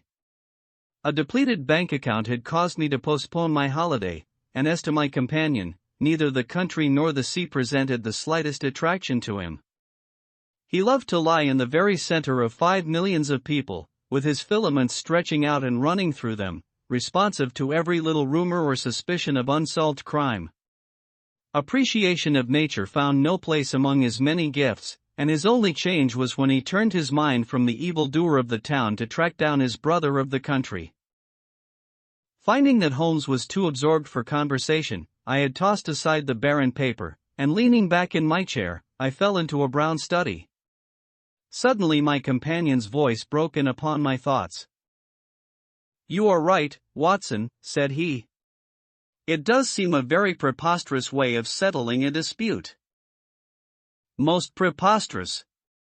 I exclaimed, and then, suddenly realizing how he had echoed the inmost thought of my soul, I sat up in my chair and stared at him in blank amazement. "What is this, Holmes?" I cried. "This is beyond anything which I could have imagined." He laughed heartily at my perplexity. "You remember," said he, "that some little time ago, when I read you the passage in one of Poe's sketches, in which a close reasoner follows the unspoken thought of his companion, you were inclined to treat the matter as a mere tour de force of the author. On my remarking that I was constantly in the habit of doing the same thing, you expressed incredulity." "Oh, no. Perhaps not with your tongue, my dear Watson, but certainly with your eyebrows. So when I saw you throw down your paper and enter upon a train of thought, I was very happy to have the opportunity of reading it off, and eventually of breaking into it, as a proof that I had been in rapport with you." But I was still far from satisfied. "In the example which you read to me," said I, "the reasoner drew his conclusions from the actions of the man whom he observed. If I remember right, he stumbled over a heap of stones, looked up at the stars, and so on. But I have been seated quietly in my chair, and what clues can I have given you?" "You do yourself an injustice. The features are given to man as the means by which he shall express his emotions, and yours are faithful servants." "Do you mean to say that you read my train of thoughts from my features?" "Your features, and especially your eyes. Perhaps you cannot yourself recall how your reverie commenced?" "No, I cannot." "Then I will tell you. After throwing down your paper, which was the action which drew my attention to you, you sat for half a minute with a vacant expression. Then your eyes fixed themselves upon your newly framed picture of General Gordon, and I saw by the alteration in your face that a train of thought had been started. But it did not lead very far. Your eyes turned across to the unframed portrait of Henry Ward Beecher which stands upon the top of your books. You then glanced up at the wall, and of course your meaning was obvious. You were thinking that if the portrait were framed it would just cover that bare space and correspond with Gordon's picture over there." "You have followed me wonderfully," I exclaimed. So far I could hardly have gone astray. But now your thoughts went back to Beecher, and you looked hard across as if you were studying the character in his features. Then your eyes ceased to pucker, but you continued to look across, and your face was thoughtful. You were recalling the incidents of Beecher's career.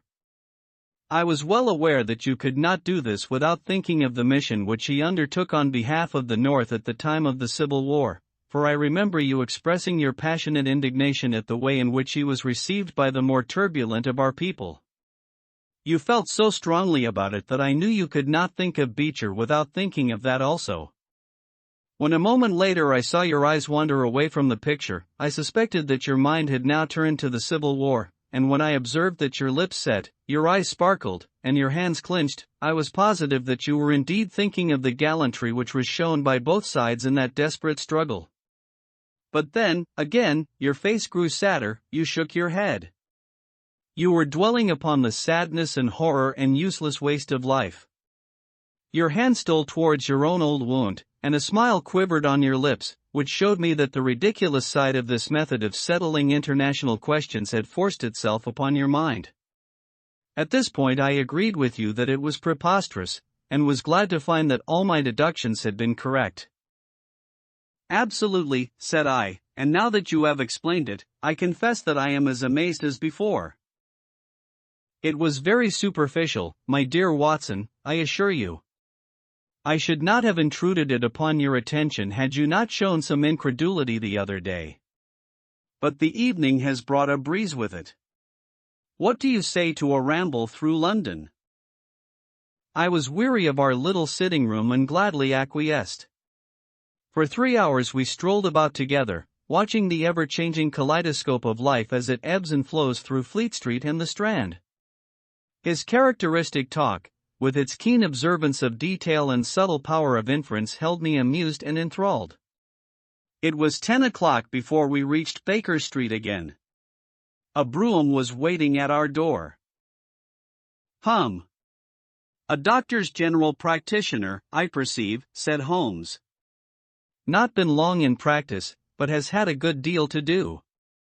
Come to consult us, I fancy. Lucky we came back." I was sufficiently conversant with Holmes's methods to be able to follow his reasoning, and to see that the nature and state of the various medical instruments in the wicker basket which hung in the lamplight inside the brougham had given him the data for his swift deduction. The light in our window above showed that this late visit was indeed intended for us. With some curiosity as to what could have sent a brother medico to us at such an hour, I followed Holmes into our sanctum. A pale, taper-faced man with sandy whiskers rose up from a chair by the fire as we entered. His age may not have been more than 3 or 4 and 30, but his haggard expression and unhealthy hue told of a life which has sapped his strength and robbed him of his youth. His manner was nervous and shy, like that of a sensitive gentleman, and the thin white hand which he laid on the mantelpiece as he rose was that of an artist rather than of a surgeon. His dress was quiet and somber, a black frock coat, dark trousers, and a touch of color about his necktie. "Good evening, Doctor," said Holmes, cheerily. "I am glad to see that you have only been waiting a very few minutes." "You spoke to my coachman, then?" "No, it was the candle on the side table that told me." "Pray resume your seat and let me know how I can serve you." "My name is Dr. Percy Trevelyan," said our visitor, "and I live at 403, Brook Street." "Are you not the author of a monograph upon obscure nervous lesions?" I asked. His pale cheeks flushed with pleasure at hearing that his work was known to me. "I so seldom hear of the work that I thought it was quite dead," said he. "My publishers gave me a most discouraging account of its sale." "You are yourself, I presume, a medical man?" "A retired army surgeon. My own hobby has always been nervous disease. I should wish to make it an absolute speciality, but, of course, a man must take what he can get at first. This, however, is beside the question, Mr. Sherlock Holmes, and I quite appreciate how valuable your time is. The fact is that a very singular train of events has occurred recently at my house in Brook Street, and tonight they came to such a head that I felt it was quite impossible for me to wait another hour before asking for your advice and assistance." Sherlock Holmes sat down and lit his pipe. "You are very welcome to both," said he. "Pray let me have a detailed account of what the circumstances are which have disturbed you." "One or two of them are so trivial," said Dr. Trevelyan, "that really I am almost ashamed to mention them. But the matter is so inexplicable, and the recent turn which it has taken is so elaborate, that I shall lay it all before you, and you shall judge what is essential and what is not. I am compelled, to begin with, to say something of my own college career. I am a London University man, you know, and I am sure that you will not think that I am unduly singing my own praises if I say that my student career was considered by my professors to be a very promising one. After I had graduated, I continued to devote myself to research, occupying a minor position in King's College Hospital, and I was fortunate enough to excite considerable interest by my research into the pathology of catalepsy, and finally to win the Bruce Pinkerton Prize and medal by the monograph on nervous lesions to which your friend has just alluded. I should not go too far if I were to say that there was a general impression at that time that a distinguished career lay before me. But the one great stumbling block lay in my want of capital. As you will readily understand, a specialist who aims high is compelled to start in one of a dozen streets in the Cavendish Square quarter, all of which entail enormous rents and furnishing expenses. Besides this preliminary outlay, he must be prepared to keep himself for some years, and to hire a presentable carriage and horse. To do this was quite beyond my power, and I could only hope that by economy I might in 10 years' time save enough to enable me to put up my plate. Suddenly, however, an unexpected incident opened up quite a new prospect to me. This was a visit from a gentleman of the name of Blessington, who was a complete stranger to me. He came up to my room one morning, and plunged into business in an instant. "You are the same Percy Trevelyan who has had so distinguished a career and won a great prize lately," said he. I bowed. "Answer me frankly," he continued, "for you will find it to your interest to do so. You have all the cleverness which makes a successful man. Have you the tact?" I could not help smiling at the abruptness of the question.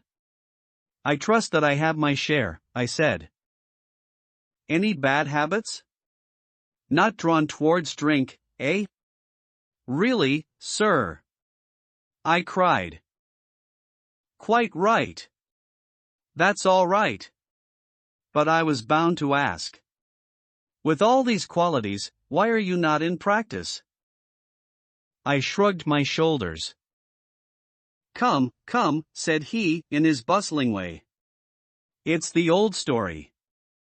More in your brains than in your pocket, eh? What would you say if I were to start you in Brook Street? I stared at him in astonishment. Oh, it's for my sake, not for yours, he cried. I'll be perfectly frank with you, and if it suits you it will suit me very well. I have a few thousands to invest, DC, and I think I'll sink them in you. But why? I gasped. Well, it's just like any other speculation, and safer than most. What am I to do, then? I'll tell you. I'll take the house, furnish it, pay the maids, and run the whole place. All you have to do is just to wear out your chair in the consulting room. I'll let you have pocket money and everything. Then you hand over to me 3/4 of what you earn, and you keep the other quarter for yourself. This was the strange proposal, Mr. Holmes, with which the man Blessington approached me. I won't weary you with the account of how we bargained and negotiated. It ended in my moving into the house next Lady Day, and starting in practice on very much the same conditions as he had suggested. He came himself to live with me in the character of a resident patient. His heart was weak, it appears, and he needed constant medical supervision. He turned the 2 best rooms of the first floor into a sitting room and bedroom for himself. He was a man of singular habits, shunning company, and very seldom going out. His life was irregular, but in one respect he was regularity itself.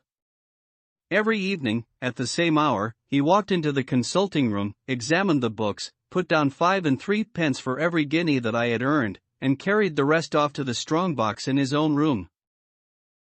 I may say with confidence that he never had occasion to regret his speculation. From the first it was a success. A few good cases and the reputation which I had won in the hospital brought me rapidly to the front, and during the last few years I have made him a rich man. So much, Mr. Holmes, for my past history and my relations with Mr. Blessington. It only remains for me now to tell you what has occurred to bring me here tonight. Some weeks ago Mr. Blessington came down to me in, as it seemed to me, a state of considerable agitation. He spoke of some burglary which, he said, had been committed in the West End, and he appeared, I remember, to be quite unnecessarily excited about it, declaring that a day should not pass before we should add stronger bolts to our windows and doors. For a week he continued to be in a peculiar state of restlessness, peering continually out of the windows, and ceasing to take the short walk which had usually been the prelude to his dinner. From his manner it struck me that he was in mortal dread of something or somebody, but when I questioned him upon the point he became so offensive that I was compelled to drop the subject. Gradually, as time passed, his fears appeared to die away, and he had renewed his former habits, when a fresh event reduced him to the pitiable state of prostration in which he now lies. What happened was this. 2 days ago I received the letter which I now read to you. Neither address nor date is attached to it. A Russian nobleman who is now resident in England, it runs, would be glad to avail himself of the professional assistance of Dr. Percy Trevelyan. He has been for some years a victim to cataleptic attacks, on which, as is well known, Dr. Trevelyan is an authority. He proposes to call at about 6:15 tomorrow evening, if Dr. Trevelyan will make it convenient to be at home. This letter interested me deeply, because the chief difficulty in the study of catalepsy is the rareness of the disease. You may believe, then, that I was in my consulting room when, at the appointed hour, the page showed in the patient. He was an elderly man, thin, demure, and commonplace, by no means the conception one forms of a Russian nobleman. I was much more struck by the appearance of his companion. This was a tall young man, surprisingly handsome, with a dark, fierce face, and the limbs and chest of a Hercules. He had his hand under the other's arm as they entered, and helped him to a chair with a tenderness which one would hardly have expected from his appearance. "You will excuse my coming in, doctor," said he to me, speaking English with a slight lisp. "This is my father, and his health is a matter of the most overwhelming importance to me." I was touched by this filial anxiety. "You would, perhaps, care to remain during the consultation," said I. "Not for the world," he cried with a gesture of horror. "It is more painful to me than I can express. If I were to see my father in one of these dreadful seizures, I am convinced that I should never survive it. My own nervous system is an exceptionally sensitive one. With your permission, I will remain in the waiting room while you go into my father's case." To this, of course, I assented, and the young man withdrew. The patient and I then plunged into a discussion of his case, of which I took exhaustive notes. He was not remarkable for intelligence, and his answers were frequently obscure, which I attributed to his limited acquaintance with our language. Suddenly, however, as I sat writing, he ceased to give any answer at all to my inquiries, and on my turning towards him I was shocked to see that he was sitting bolt upright in his chair, staring at me with a perfectly blank and rigid face. He was again in the grip of his mysterious malady. My first feeling, as I have just said, was one of pity and horror. My second, I fear, was rather one of professional satisfaction. I made notes of my patient's pulse and temperature, tested the rigidity of his muscles, and examined his reflexes. There was nothing markedly abnormal in any of these conditions, which harmonized with my former experiences. I had obtained good results in such cases by the inhalation of nitrite of amyl, and the present seemed an admirable opportunity of testing its virtues. The bottle was downstairs in my laboratory, so leaving my patient seated in his chair, I ran down to get it. There was some little delay in finding it, 5 minutes, let us say, and then I returned. Imagine my amazement to find the room empty and the patient gone. Of course, my first act was to run into the waiting room. The son had gone also. The hall door had been closed, but not shut. My page who admits patients is a new boy and by no means quick. He waits downstairs, and runs up to show patients out when I ring the consulting room bell. He had heard nothing, and the affair remained a complete mystery. Mr. Blessington came in from his walk shortly afterwards, but I did not say anything to him upon the subject, for, to tell the truth, I have got in the way of late of holding as little communication with him as possible. Well, I never thought that I should see anything more of the Russian and his son, so you can imagine my amazement when, at the very same hour this evening, they both came marching into my consulting room, just as they had done before. "I feel that I owe you a great many apologies for my abrupt departure yesterday, doctor," said my patient. "I confess that I was very much surprised at it," said I. "Well, the fact is," he remarked, "that when I recover from these attacks my mind is always very clouded as to all that has gone before. I woke up in a strange room, as it seemed to me, and made my way out into the street in a sort of dazed way when you were absent." "And I," said the son, seeing my father pass the door of the waiting room, "naturally thought that the consultation had come to an end. It was not until we had reached home that I began to realize the true state of affairs." "Well," said I, laughing, "there is no harm done except that you puzzled me terribly, so if you, sir, would kindly step into the waiting room I shall be happy to continue our consultation which was brought to so abrupt an ending." For half an hour or so I discussed that old gentleman's symptoms with him, and then, having prescribed for him, I saw him go off upon the arm of his son. I have told you that Mr. Blessington generally chose this hour of the day for his exercise. He came in shortly afterwards and passed upstairs. An instant later I heard him running down, and he burst into my consulting room like a man who was mad with panic. "Who has been in my room?" he cried. "No one," said I. "It's a lie." he yelled. "Come up and look." I passed over the grossness of his language, as he seemed half out of his mind with fear. When I went upstairs with him, he pointed to several footprints upon the light carpet. "Do you mean to say those are mine?" he cried. They were certainly very much larger than any which he could have made, and were evidently quite fresh. It rained hard this afternoon, as you know, and my patients were the only people who called. It must have been the case, then, that the man in the waiting room had, for some unknown reason, while I was busy with the other, ascended to the room of my resident patient. Nothing has been touched or taken, but there were the footprints to prove that the intrusion was an undoubted fact. Mr. Blessington seemed more excited over the matter than I should have thought possible, though of course it was enough to disturb anybody's peace of mind. He actually sat crying in an armchair, and I could hardly get him to speak coherently. It was his suggestion that I should come round to you, and of course I at once saw the propriety of it, for certainly the incident is a very singular one, though he appears to completely overtake its importance. If you would only come back with me in my brougham, you would at least be able to soothe him, though I can hardly hope that you will be able to explain this remarkable occurrence. Sherlock Holmes had listened to this long narrative with an intentness which showed me that his interest was keenly aroused.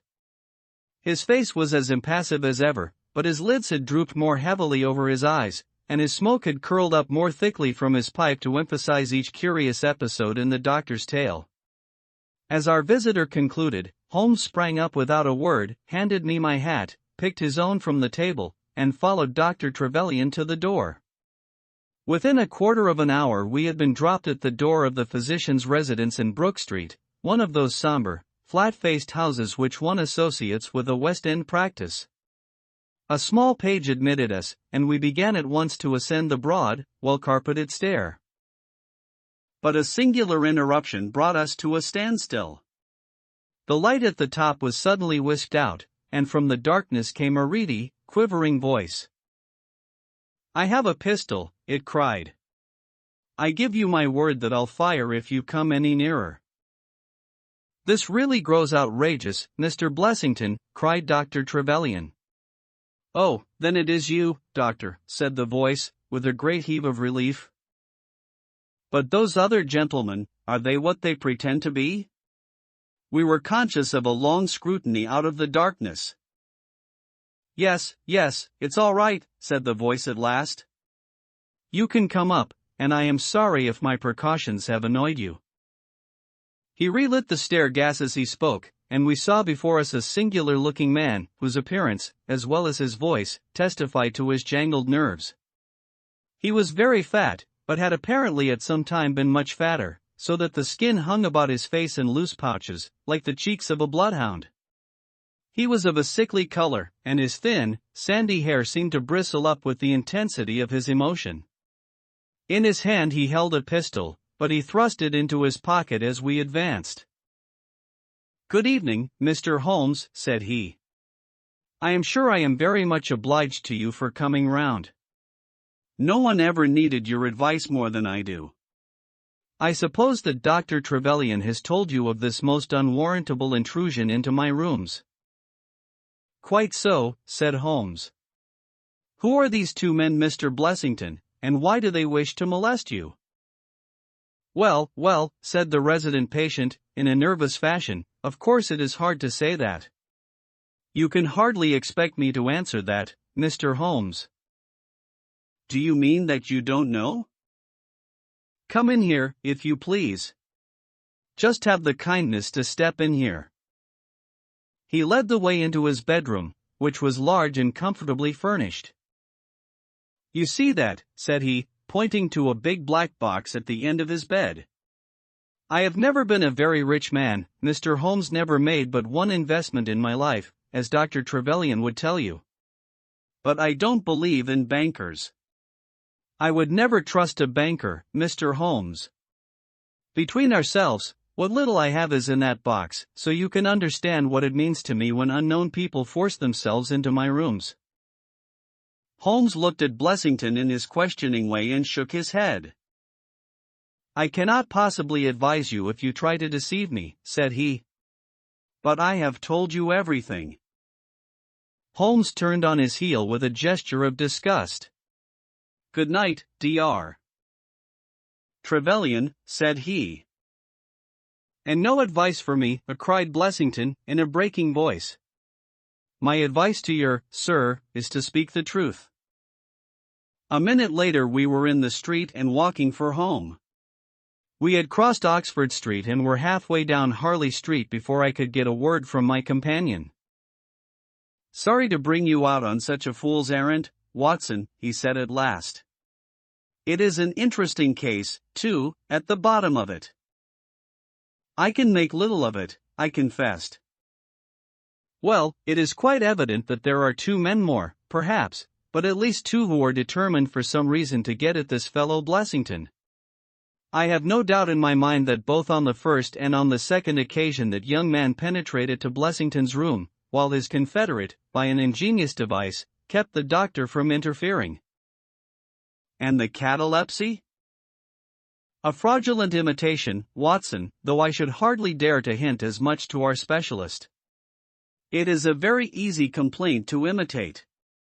I have done it myself. And then? By the purest chance Blessington was out on each occasion. Their reason for choosing so unusual an hour for a consultation was obviously to ensure that there should be no other patient in the waiting room. It just happened, however, that this hour coincided with Blessington's constitutional, which seems to show that they were not very well acquainted with his daily routine. Of course, if they had been merely after plunder they would at least have made some attempt to search for it. Besides, I can read in a man's eye when it is his own skin that he is frightened for. It is inconceivable that this fellow could have made two such vindictive enemies as these appear to be without knowing of it. I hold it, therefore, to be certain that he does know who these men are, and that for reasons of his own he suppresses it. It is just possible that tomorrow may find him in a more communicative mood. Is there not one alternative, I suggested, grotesquely improbable, no doubt, but still just conceivable? Might the whole story of the cataleptic Russian and his son be a concoction of Dr. Trevelyan's, who has, for his own purposes, been in Blessington's rooms? I saw in the gaslight that Holmes wore an amused smile at this brilliant departure of mine. My dear fellow, said he, it was one of the first solutions which occurred to me, but I was soon able to corroborate the doctor's tale. This young man has left prints upon the stair carpet which made it quite superfluous for me to ask to see those which he had made in the room. When I tell you that his shoes were square-toed instead of being pointed like Blessington's, and were quite an inch and a third longer than the doctor's, you will acknowledge that there can be no doubt as to his individuality. But we may sleep on it now, for I shall be surprised if we do not hear something further from Brook Street in the morning. Sherlock Holmes's prophecy was soon fulfilled, and in a dramatic fashion. At 7:30 next morning, in the first glimmer of daylight, I found him standing by my bedside in his dressing gown. There's a brougham waiting for us, Watson, said he.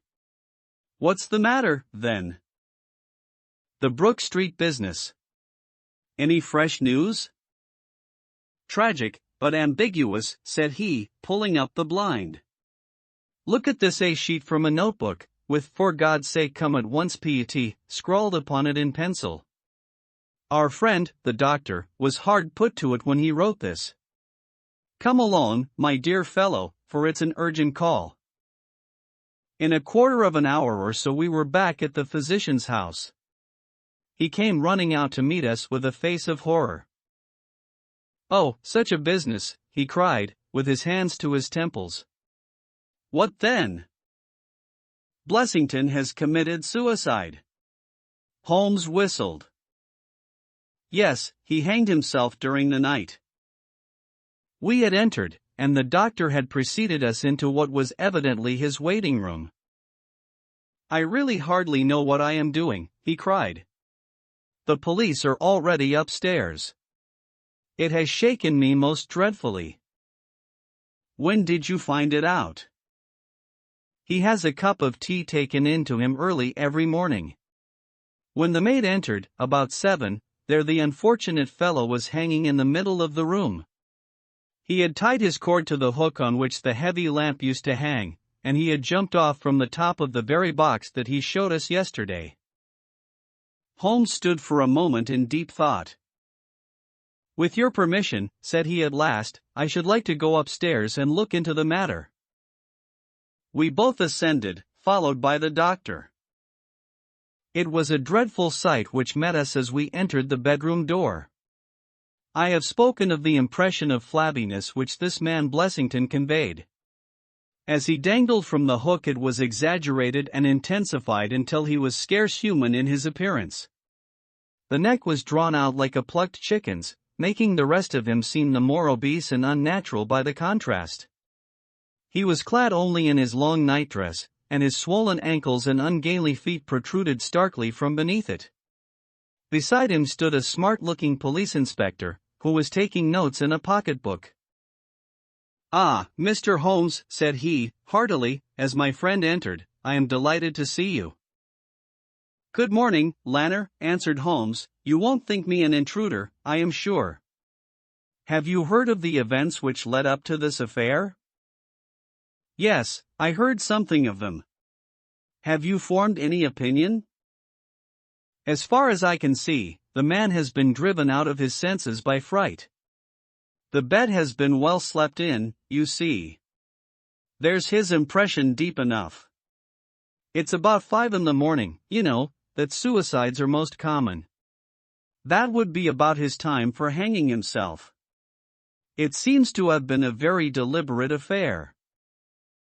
"I should say that he has been dead about 3 hours, judging by the rigidity of the muscles," said I. "Noticed anything peculiar about the room?" asked Holmes. "Found a screwdriver and some screws on the washhand stand. Seems to have smoked heavily during the night, too. Here are 4 cigar ends that I picked out of the fireplace." Said Holmes, "have you got his cigar holder?" "No, I have seen none." "His cigar case, then?" "Yes, it was in his coat pocket."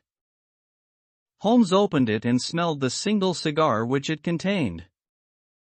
"Oh, this is in Havana, and these others are cigars of the peculiar sort which are imported by the Dutch from their East Indian colonies. They are usually wrapped in straw, you know, and are thinner for their length than any other brand." He picked up the 4 ends and examined them with his pocket lens. "2 of these have been smoked from a holder and 2 without," said he. "2 have been cut by a not very sharp knife, and 2 have had the ends bitten off by a set of excellent teeth. This is no suicide, Mr. Lanner. It is a very deeply planned and cold-blooded murder." "Impossible," cried the inspector. "And why? Why should anyone murder a man in so clumsy a fashion as by hanging him?" "That is what we have to find out. How could they get in?" "Through the front door." "It was barred in the morning. Then it was barred after them." "How do you know?" "I saw their traces."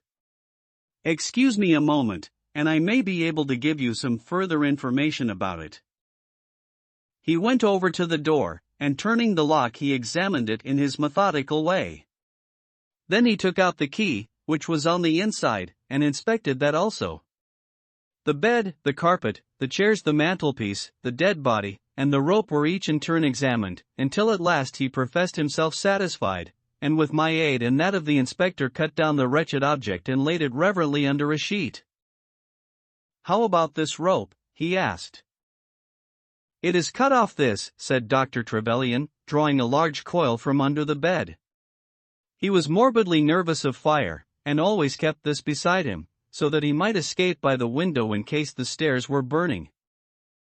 "That must have saved them trouble," said Holmes, thoughtfully. "Yes, the actual facts are very plain, and I shall be surprised if by the afternoon I cannot give you the reasons for them as well.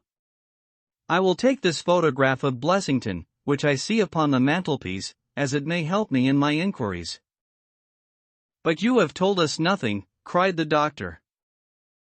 "Oh, there can be no doubt as to the sequence of events," said Holmes.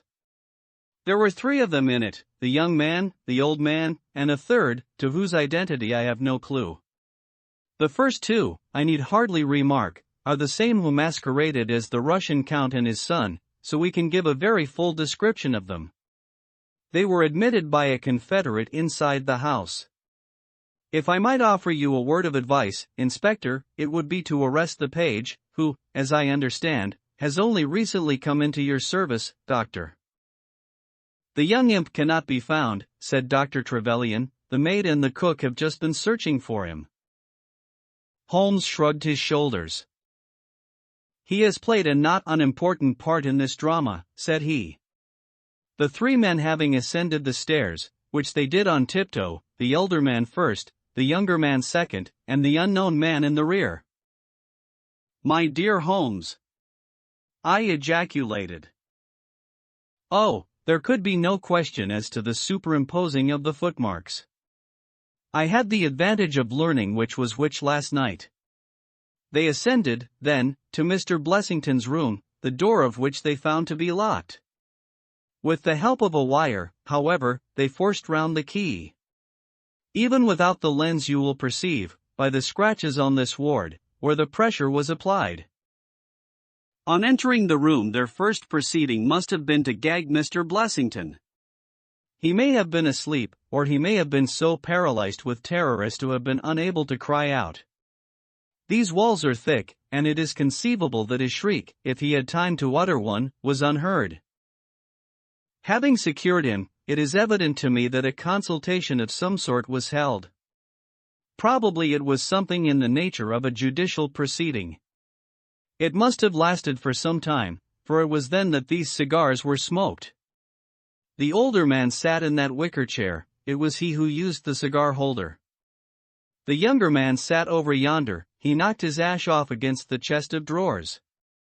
The third fellow paced up and down. Blessington, I think, sat upright in the bed, but of that I cannot be absolutely certain. Well, it ended by their taking Blessington and hanging him. The matter was so prearranged that it is my belief that they brought with them some sort of block or pulley which might serve as a gallows. That screwdriver and those screws were, as I conceive, for fixing it up. Seeing the hook, however, they naturally saved themselves the trouble. Having finished their work they made off, and the door was barred behind them by their confederate.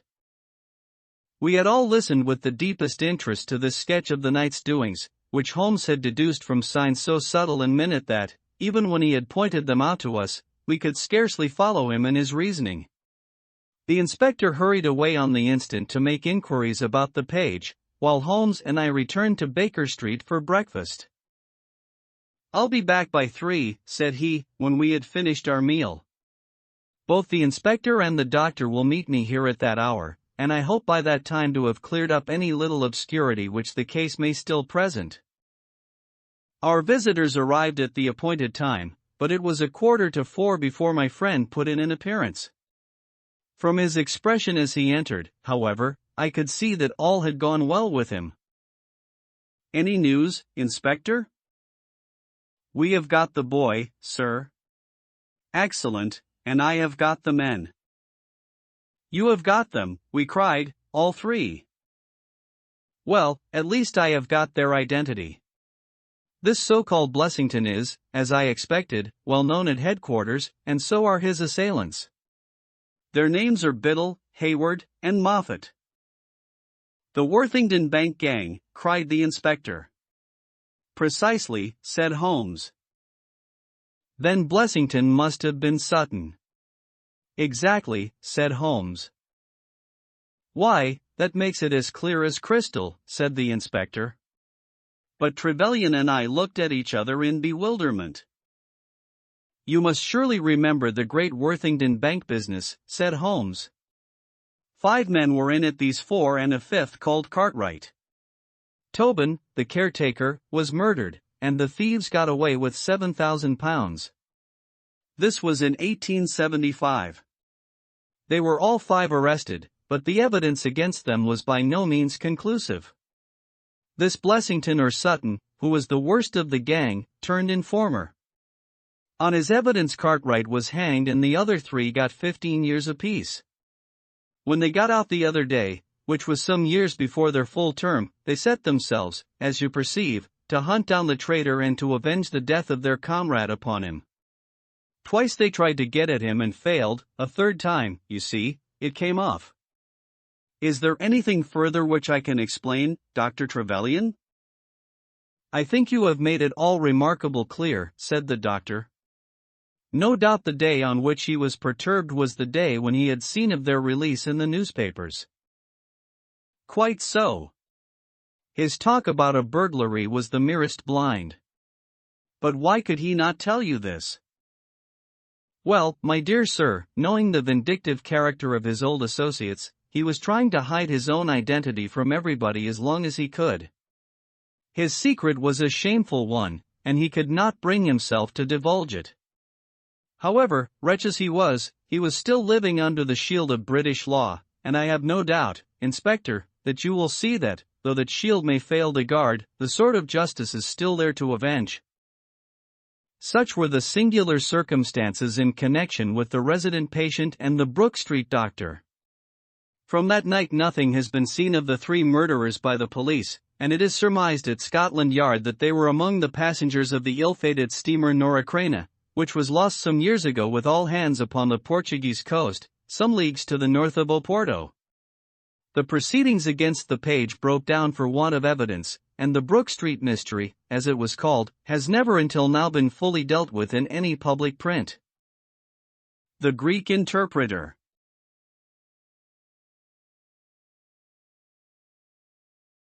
During my long and intimate acquaintance with Mr. Sherlock Holmes, I had never heard him refer to his relations, and hardly ever to his own early life. This reticence upon his part had increased the somewhat inhuman effect which he produced upon me, until sometimes I found myself regarding him as an isolated phenomenon, a brain without a heart, as deficient in human sympathy as he was preeminent in intelligence. His aversion to women and his disinclination to form new friendships were both typical of his unemotional character, but not more so than his complete suppression of every reference to his own people. I had come to believe that he was an orphan with no relatives living, but one day, to my very great surprise, he began to talk to me about his brother. It was after tea on a summer evening, and the conversation, which had roamed in a desultory, spasmodic fashion from golf clubs to the causes of the change and the obliquity of the ecliptic, came round at last to the question of atavism and hereditary aptitudes. The point under discussion was, how far any singular gift in an individual was due to his ancestry and how far to his own early training. In your own case, said I, from all that you have told me, it seems obvious that your faculty of observation and your peculiar facility for deduction are due to your own systematic training. To some extent, he answered, thoughtfully. My ancestors were country squires, who appear to have led much the same life as is natural to their class. But, nonetheless, my turn that way is in my veins, and may have come with my grandmother, who was the sister of Vernet, the French artist. Art in the blood is liable to take the strangest forms. But how do you know that it is hereditary? Because my brother Mycroft possesses it in a larger degree than I do. This was news to me indeed. If there were another man with such singular powers in England, how was it that neither police nor public had heard of him? I put the question, with a hint that it was my companion's modesty which made him acknowledge his brother as his superior. Holmes laughed at my suggestion. My dear Watson, said he, I cannot agree with those who rank modesty among the virtues. To the logician all things should be seen exactly as they are, and to underestimate oneself is as much a departure from truth as to exaggerate one's own powers. When I say, therefore, that Mycroft has better powers of observation than I, you may take it that I am speaking the exact and literal truth. Is he your junior? 7 years my senior. How comes it that he is unknown? Oh, he is very well known in his own circle. Where, then? Well, in the Diogenes Club, for example. I had never heard of the institution, and my face must have proclaimed as much, for Sherlock Holmes pulled out his watch. The Diogenes Club is the queerest club in London, and Mycroft one of the queerest men. He's always there from 5:45 to 7:50. It's 6 now, so if you care for a stroll this beautiful evening I shall be very happy to introduce you to two curiosities. 5 minutes later we were in the street, walking towards Regent's Circus. You wonder, said my companion, why it is that Mycroft does not use his powers for detective work. He is incapable of it. But I thought you said.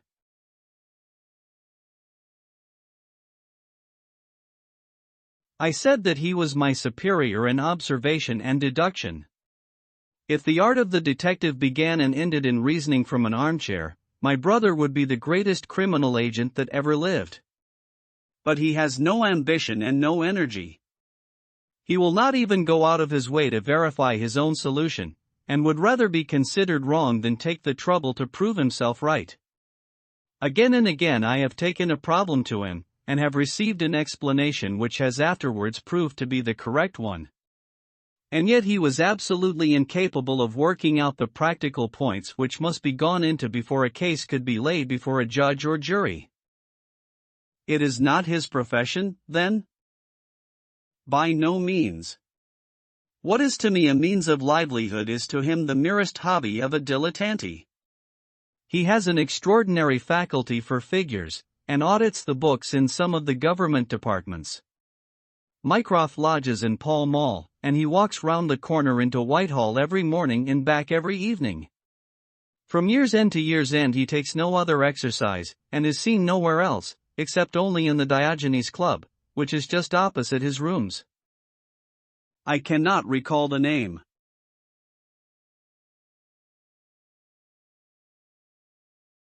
Very likely not. There are many men in London, you know, who, some from shyness, some from misanthropy, have no wish for the company of their fellows. Yet they are not averse to comfortable chairs and the latest periodicals. It is for the convenience of these that the Diogenes Club was started, and it now contains the most unsociable and unclubable men in town. No member is permitted to take the least notice of any other one. Save in the stranger's room, no talking is, under any circumstances, allowed, and 3 offences, if brought to the notice of the committee, render the talker liable to expulsion. My brother was one of the founders, and I have myself found it a very soothing atmosphere. We had reached Pall Mall as we talked, and were walking down it from the St. James's End. Sherlock Holmes stopped at a door some little distance from the Carlton, and, cautioning me not to speak, he led the way into the hall. Through the glass paneling I caught a glimpse of a large and luxurious room, in which a considerable number of men were sitting about and reading papers, each in his own little nook. Holmes showed me into a small chamber which looked out into Pall Mall, and then, leaving me for a minute, he came back with a companion whom I knew could only be his brother. Mycroft Holmes was a much larger and stouter man than Sherlock. His body was absolutely corpulent, but his face, though massive, had preserved something of the sharpness of expression which was so remarkable in that of his brother. His eyes, which were of a peculiarly light, watery gray, seemed to always retain that far-away, introspective look which I had only observed in Sherlock's when he was exerting his full powers. "I am glad to meet you, sir," said he, putting out a broad, fat hand like the flipper of a seal. "I hear of Sherlock everywhere since you became his chronicler. By the way, Sherlock, I expected to see you round last week, to consult me over that Manor House case. I thought you might be a little out of your depth." "No, I solved it," said my friend, smiling. "It was Adams, of course." "Yes, it was Adams. I was sure of it from the first." The two sat down together in the bow window of the club. "To anyone who wishes to study mankind this is the spot," said Mycroft.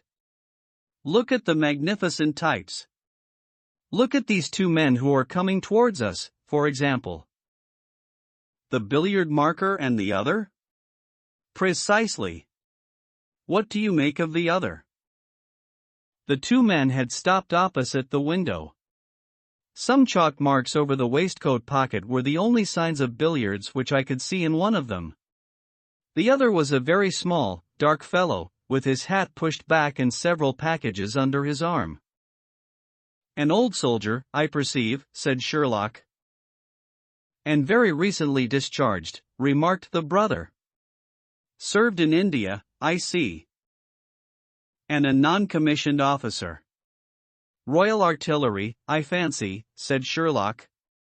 "And a widower. But with a child." "Children, my dear boy, children." "Come," said I, laughing, "this is a little too much." "Surely," answered Holmes, "it is not hard to say that a man with that bearing, expression of authority, and sun-baked skin, is a soldier, is more than a private, and is not long from India. That he has not left the service long is shown by his still wearing his ammunition boots, as they are called," observed Mycroft. "He had not the cavalry stride, yet he wore his hat on one side, as is shown by the lighter skin of that side of his brow. His weight is against his being a sapper. He is in the artillery. Then, of course, his complete mourning shows that he has lost someone very dear. The fact that he is doing his own shopping looks as though it were his wife. He has been buying things for children, you perceive. There is a rattle, which shows that one of them is very young.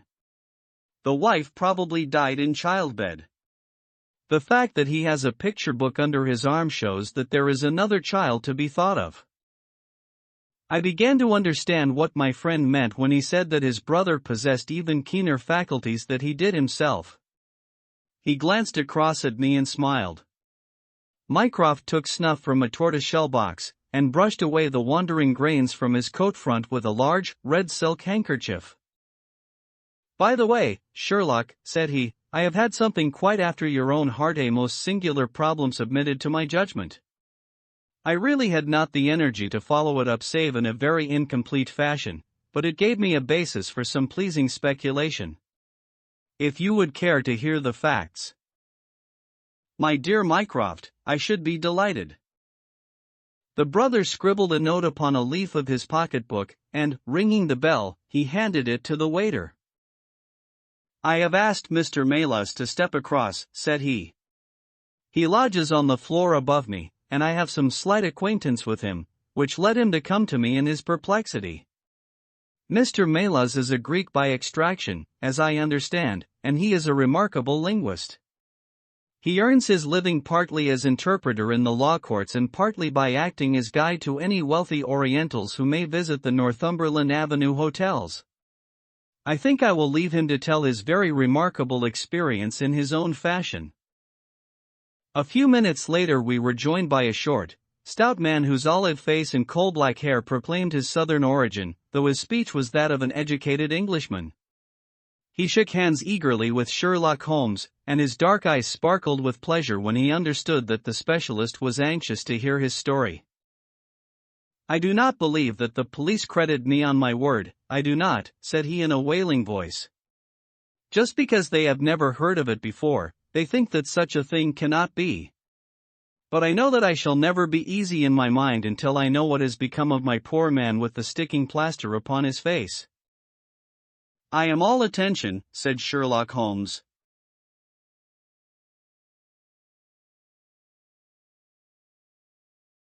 "This is Wednesday evening," said Mr. Melas. "Well then, it was Monday night only 2 days ago, you understand that all this happened. I am an interpreter, as perhaps my neighbor there has told you. I interpret all languages or nearly all, but as I am a Greek by birth and with a Grecian name, it is with that particular tongue that I am principally associated. For many years I have been the chief Greek interpreter in London, and my name is very well known in the hotels. It happens not infrequently that I am sent for at strange hours by foreigners who get into difficulties, or by travelers who arrive late and wish my services. I was not surprised, therefore, on Monday night when a Mr. Latimer, a very fashionably dressed young man, came up to my rooms and asked me to accompany him in a cab which was waiting at the door.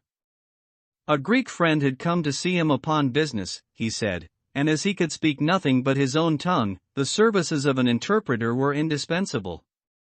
He gave me to understand that his house was some little distance off, in Kensington, and he seemed to be in a great hurry, bustling me rapidly into the cab when we had descended to the street.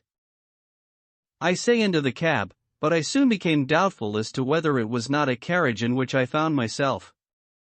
It was certainly more roomy than the ordinary four-wheeled disgrace to London, and the fittings, though frayed, were of rich quality. Mr. Latimer seated himself opposite to me and we started off through Charing Cross and up the Shaftesbury Avenue. We had come out upon Oxford Street and I had ventured some remark as to this being a roundabout way to Kensington, when my words were arrested by the extraordinary conduct of my companion. He began by drawing a most formidable-looking bludgeon loaded with lead from his pocket, and switching it backward and forward several times, as if to test its weight and strength. Then he placed it without a word upon the seat beside him. Having done this, he drew up the windows on each side, and I found to my astonishment that they were covered with paper so as to prevent my seeing through them. "I am sorry to cut off your view, Mr. Maylaws," said he. "The fact is that I have no intention that you should see what the places to which we are driving. It might possibly be inconvenient to me if you could find your way there again." As you can imagine, I was utterly taken aback by such an address. My companion was a powerful, broad-shouldered young fellow, and, apart from the weapon, I should not have had the slightest chance in a struggle with him. "This is very extraordinary conduct, Mr. Latimer," I stammered. "You must be aware that what you are doing is quite illegal." "It is somewhat of a liberty, no doubt," said he, "but we'll make it up to you. I must warn you, however, Mr. Maylaws, that if at any time tonight you attempt to raise an alarm or do anything which is against my interests, you will find it a very serious thing. I beg you to remember that no one knows where you are, and that, whether you are in this carriage or in my house, you are equally in my power." His words were quiet, but he had a rasping way of saying them which was very menacing. I sat in silence wondering what on earth could be his reason for kidnapping me in this extraordinary fashion. Whatever it might be, it was perfectly clear that there was no possible use in my resisting, and that I could only wait to see what might befall. For nearly 2 hours we drove without my having the least clue as to where we were going. Sometimes the rattle of the stones told of a paved causeway, and at others our smooth, silent course suggested asphalt, but, save by this variation in sound, there was nothing at all which could in the remotest way help me to form a guess as to where we were. The paper over each window was impenetrable to light, and a blue curtain was drawn across the glass work in front. It was 7:15 when we left Pall Mall, and my watch showed me that it was 10 minutes to 9 when we at last came to a standstill. My companion let down the window, and I caught a glimpse of a low, arched doorway with a lamp burning above it. As I was hurried from the carriage it swung open, and I found myself inside the house, with a vague impression of a lawn and trees on each side of me as I entered. Whether these were private grounds, however, or bona fide country was more than I could possibly venture to say. There was a colored gas lamp inside which was turned so low that I could see little save that the hall was of some size and hung with pictures. In the dim light I could make out that the person who had opened the door was a small, mean-looking, middle-aged man with rounded shoulders. As he turned towards us the glint of the light showed me that he was wearing glasses. "Is this Mr. Maylaws, Harold?" said he. "Yes." "Well done, well done. No ill will, Mr. Maylaws, I hope, but we could not get on without you. If you deal fair with us you'll not regret it, but if you try any tricks, God help you." He spoke in a nervous, jerky fashion, and with little giggling laughs in between, but somehow he impressed me with fear more than the other. "What do you want with me?" I asked. "Only to ask a few questions of a Greek gentleman who is visiting us, and to let us have the answers. But say no more than you are told to say, or—" Here came the nervous giggle again. "You had better never have been born." As he spoke he opened a door and showed the way into a room which appeared to be very richly furnished, but again the only light was afforded by a single lamp half turned down. The chamber was certainly large, and the way in which my feet sank into the carpet as I stepped across it told me of its richness. I caught glimpses of velvet chairs, a high white marble mantelpiece, and what seemed to be a suit of Japanese armor at one side of it. There was a chair just under the lamp, and the elderly man motioned that I should sit in it. The younger had left us, but he suddenly returned through another door, leading with him a gentleman clad in some sort of loose dressing gown who moved slowly towards us. As he came into the circle of dim light which enables me to see him more clearly, I was thrilled with horror at his appearance. He was deadly pale and terribly emaciated, with the protruding, brilliant eyes of a man whose spirit was greater than his strength. But what shocked me more than any signs of physical weakness was that his face was grotesquely crisscrossed with sticking plaster, and that one large pat of it was fastened over his mouth. "Have you the slate, Harold?" cried the older man, as this strange being fell rather than sat down into a chair. "Are his hands loose?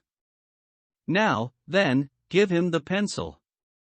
You're to ask the questions, Mr. Maylaws, and he will write the answers. Ask him first of all whether he is prepared to sign the papers?" The man's eyes flashed fire. "Never," he wrote in Greek upon the slate. "On no condition?" I asked, at the bidding of our tyrant. "Only if I see her married in my presence by a Greek priest whom I know." The man giggled in his venomous way. "You know what awaits you, then?" "I care nothing for myself." These are samples of the questions and answers which made up our strange half-spoken, half-written conversation. Again and again I had to ask him whether he would give in and sign the documents. Again and again I had the same indignant reply. But soon a happy thought came to me. I took to adding on little sentences of my own to each question, innocent ones at first, to test whether either of our companions knew anything of the matter, and then, as I found that they showed no signs, I played a more dangerous game. Our conversation ran something like this. "You can do no good by this obstinacy. Who are you?" "I care not. I am a stranger in London." "Your fate will be upon your own head. How long have you been here?" "Let it be so." 3 weeks. "The property can never be yours." "What ails you?" "It shall not go to villains. They are starving me." "You shall go free if you sign." "What house is this?" "I will never sign. I do not know." "You are not doing her any service." "What is your name?" "Let me hear her say so." "Crawtides." "You shall see her if you sign." "Where are you from?" "Then I shall never see her." "Athens." Another 5 minutes, Mr. Holmes, and I should have wormed out the whole story under their very noses. My very next question might have cleared the matter up, but at that instant the door opened and a woman stepped into the room. I could not see her clearly enough to know more than that she was tall and graceful, with black hair, and clad in some sort of loose white gown. "Harold," said she, speaking English with a broken accent. I could not stay away longer. "It is so lonely up there with only, oh, my God, it is Paul." These last words were in Greek, and at the same instant the man with a convulsive effort tore the plaster from his lips, and screaming out "Sophie!" Sophie rushed into the woman's arms. Their embrace was but for an instant, however, for the younger man seized the woman and pushed her out of the room, while the elder easily overpowered his emaciated victim, and dragged him away through the other door. For a moment I was left alone in the room, and I sprang to my feet with some vague idea that I might in some way get a clue to what this house was in which I found myself. Fortunately, however, I took no steps, for looking up I saw that the older man was standing in the doorway with his eyes fixed upon me. "That will do, Mr. Maylaws," said he. "You perceive that we have taken you into our confidence over some very private business. We should not have troubled you, only that our friend who speaks Greek and who began these negotiations has been forced to return to the East. It was quite necessary for us to find someone to take his place, and we were fortunate in hearing of your powers." I bowed. "There are 5 sovereigns here," said he, walking up to me, "which will, I hope, be a sufficient fee. But remember," he added, tapping me lightly on the chest and giggling, "if you speak to a human soul about this one human soul, mind well, may God have mercy upon your soul." I cannot tell you the loathing and horror with which this insignificant-looking man inspired me. I could see him better now as the lamplight shone upon him. His features were peaky and sallow, and his little pointed beard was thready and ill-nourished. He pushed his face forward as he spoke, and his lips and eyelids were continually twitching like a man with St. Vitus's dance. I could not help thinking that his strange, catchy little laugh was also a symptom of some nervous malady. The terror of his face lay in his eyes, however, steel gray, and glistening coldly with a malignant, inexorable cruelty in their depths. "We shall know if you speak of this," said he. "We have our own means of information. Now you will find the carriage waiting, and my friend will see you on your way." I was hurried through the hall and into the vehicle, again obtaining that momentary glimpse of trees and a garden. Mr. Latimer followed closely at my heels, and took his place opposite to me without a word. In silence we again drove for an interminable distance with the windows raised, until at last, just after midnight, the carriage pulled up. "You will get down here, Mr. Maylaws," said my companion. "I am sorry to leave you so far from your house, but there is no alternative. Any attempt upon your part to follow the carriage can only end in injury to yourself." He opened the door as he spoke, and I had hardly time to spring out when the coachman lashed the horse and the carriage rattled away. I looked around me in astonishment. I was on some sort of a heathy common mottled over with dark clumps of furze bushes. Far away stretched a line of houses, with a light here and there in the upper windows. On the other side I saw the red signal lamps of a railway. The carriage which had brought me was already out of sight. I stood gazing round and wondering where on earth I might be, when I saw someone coming towards me in the darkness. As he came up to me, I made out that he was a railway porter. "Can you tell me what place this is?" I asked. "Wandsworth Common," said he. "Can I get a train into town?" "If you walk on a mile or so to Clapham Junction," said he, "you'll just be in time for the last to Victoria." So that was the end of my adventure, Mr. Holmes. I do not know where I was, nor whom I spoke with, nor anything save what I have told you. But I know that there is foul play going on, and I want to help that unhappy man if I can. I told the whole story to Mr. Mycroft Holmes next morning, and subsequently to the police. We all sat in silence for some little time after listening to this extraordinary narrative. Then Sherlock looked across at his brother. "Any steps?" he asked. Mycroft picked up the Daily News, which was lying on the side table. "Anybody supplying any information to the whereabouts of a Greek gentleman named Paul Crotides, from Athens, who is unable to speak English, will be rewarded. A similar reward paid to anyone giving information about a Greek lady whose first name is Sophie." Acts 24:73. That was in all the dailies. No answer. How about the Greek legation? I have inquired. They know nothing. A wire to the head of the Athens police, then? Sherlock has all the energy of the family, said Mycroft, turning to me. Well, you take the case up by all means, and let me know if you do any good. Certainly, answered my friend, rising from his chair. I'll let you know, and Mr. Maylaws also. In the meantime, Mr. Maylaws, I should certainly be on my guard, if I were you, for of course they must know through these advertisements that you have betrayed them.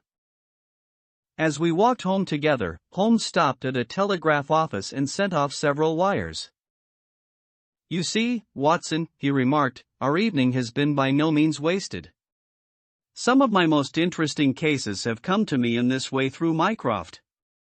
The problem which we have just listened to, although it can admit of but one explanation, has still some distinguishing features. You have hopes of solving it? Well, knowing as much as we do, it will be singular indeed if we fail to discover the rest. You must yourself have formed some theory which will explain the facts to which we have listened. In a vague way, yes. What was your idea, then? It seemed to me to be obvious that this Greek girl had been carried off by the young Englishman named Harold Latimer. Carried off from where? Athens, perhaps. Sherlock Holmes shook his head. This young man could not talk a word of Greek. The lady could talk English fairly well.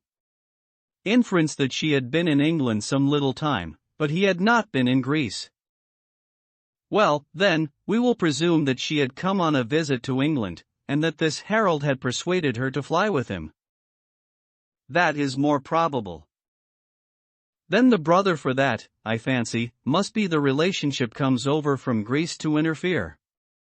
He imprudently puts himself into the power of the young man and his older associate. They seize him and use violence towards him in order to make him sign some papers to make over the girl's fortune of which he may be trustee to them. This he refuses to do. In order to negotiate with him they have to get an interpreter, and they pitch upon this Mr. Melas, having used some other one before. The girl is not told of the arrival of her brother, and finds it out by the merest accident. Excellent, Watson, cried Holmes. I really fancy that you are not far from the truth. You see that we hold all the cards, and we have only to fear some sudden act of violence on their part. If they give us time we must have them. But how can we find where this house lies? Well, if our conjecture is correct and the girl's name is or was Sophie Cratides, we should have no difficulty in tracing her. That must be our main hope, for the brother is, of course, a complete stranger. It is clear that some time has elapsed since this Harold established these relations with the girl, some weeks, at any rate since the brother in Greece has had time to hear of it and come across. If they have been living in the same place during this time, it is probable that we shall have some answer to Mycroft's advertisement. We had reached our house in Baker Street while we had been talking.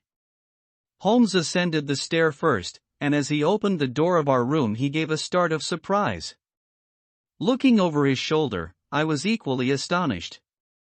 His brother Mycroft was sitting smoking in the armchair.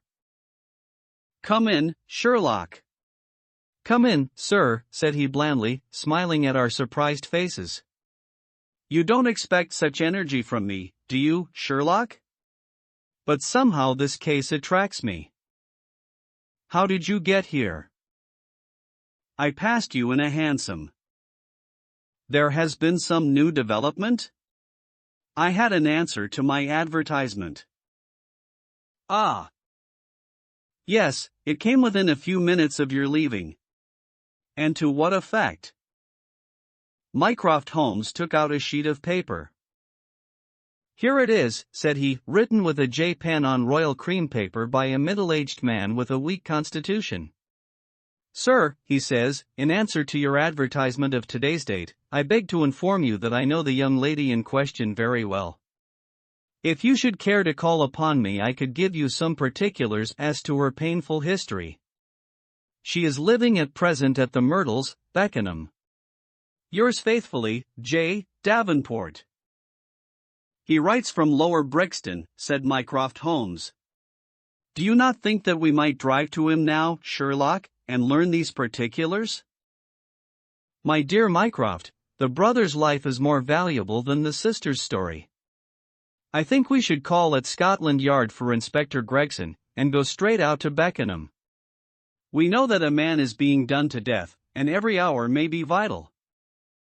Better pick up Mr. Melas on our way, I suggested. We may need an interpreter. Excellent, said Sherlock Holmes. Send the boy for a four-wheeler, and we shall be off at once. He opened the table drawer as he spoke, and I noticed that he slipped his revolver into his pocket. "Yes," said he, in answer to my glance, "I should say from what we have heard, that we are dealing with a particularly dangerous gang." It was almost dark before we found ourselves in Pall Mall, at the rooms of Mr. Mela's. A gentleman had just called for him, and he was gone. "Can you tell me where?" asked Mycroft Holmes. "I don't know, sir," answered the woman who had opened the door. "I only know that he drove away with the gentleman in a carriage." "Did the gentleman give a name?" "No, sir." "He wasn't a tall, handsome, dark young man?" "Oh, nor, sir. He was a little gentleman, with glasses, thin in the face, but very pleasant in his ways, for he was laughing all the time that he was talking." "Come along," cried Sherlock Holmes, abruptly. "This grows serious," he observed, as we drove to Scotland Yard. "These men have got hold of Melas again. He is a man of no physical courage, as they are well aware from their experience the other night. This villain was able to terrorize him the instant that he got into his presence. No doubt they want his professional services, but, having used him, they may be inclined to punish him for what they will regard as his treachery. Our hope was that, by taking train, we might get to Beckenham as soon or sooner than the carriage. On reaching Scotland Yard, however, it was more than an hour before we could get Inspector Gregson and comply with the legal formalities which would enable us to enter the house. It was 9:15 before we reached London Bridge, and 9:30 before the four of us alighted on the Beckenham platform. A drive of half a mile brought us to the Myrtles, a large, dark house standing back from the road in its own grounds. Here we dismissed our cab, and made our way up the drive together. "The windows are all dark," remarked the inspector. "The house seems deserted." "Our birds are flown and the nest empty," said Holmes. "Why do you say so?" "A carriage heavily loaded with luggage has passed out during the last hour." The inspector laughed. "I saw the wheel tracks in the light of the gate lamp, but where does the luggage come in?" "You may have observed the same wheel tracks going the other way. But the outward bound ones were very much deeper, so much so that we can say for a certainty that there was a very considerable weight on the carriage." "You get a trifle beyond me there," said the inspector, shrugging his shoulder. "It will not be an easy door to force, but we will try if we cannot make someone hear us." He hammered loudly at the knocker and pulled at the bell, but without any success. Holmes had slipped away, but he came back in a few minutes. "I have a window open," said he.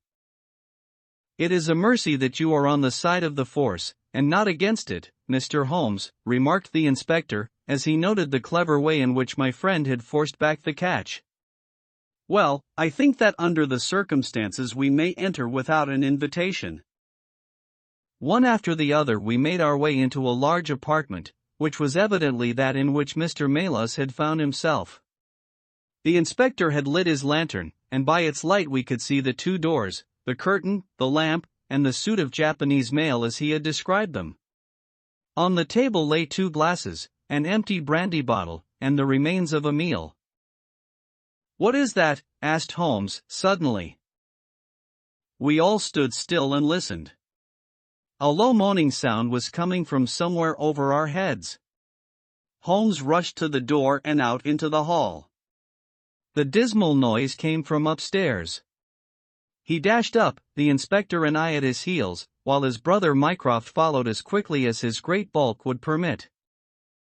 3 doors faced up upon the second floor, and it was from the central of these that the sinister sounds were issuing, sinking sometimes into a dull mumble and rising again into a shrill whine. It was locked, but the key had been left on the outside. Holmes flung open the door and rushed in, but he was out again in an instant, with his hand to his throat. "It's charcoal," he cried. "Give it time. It will clear."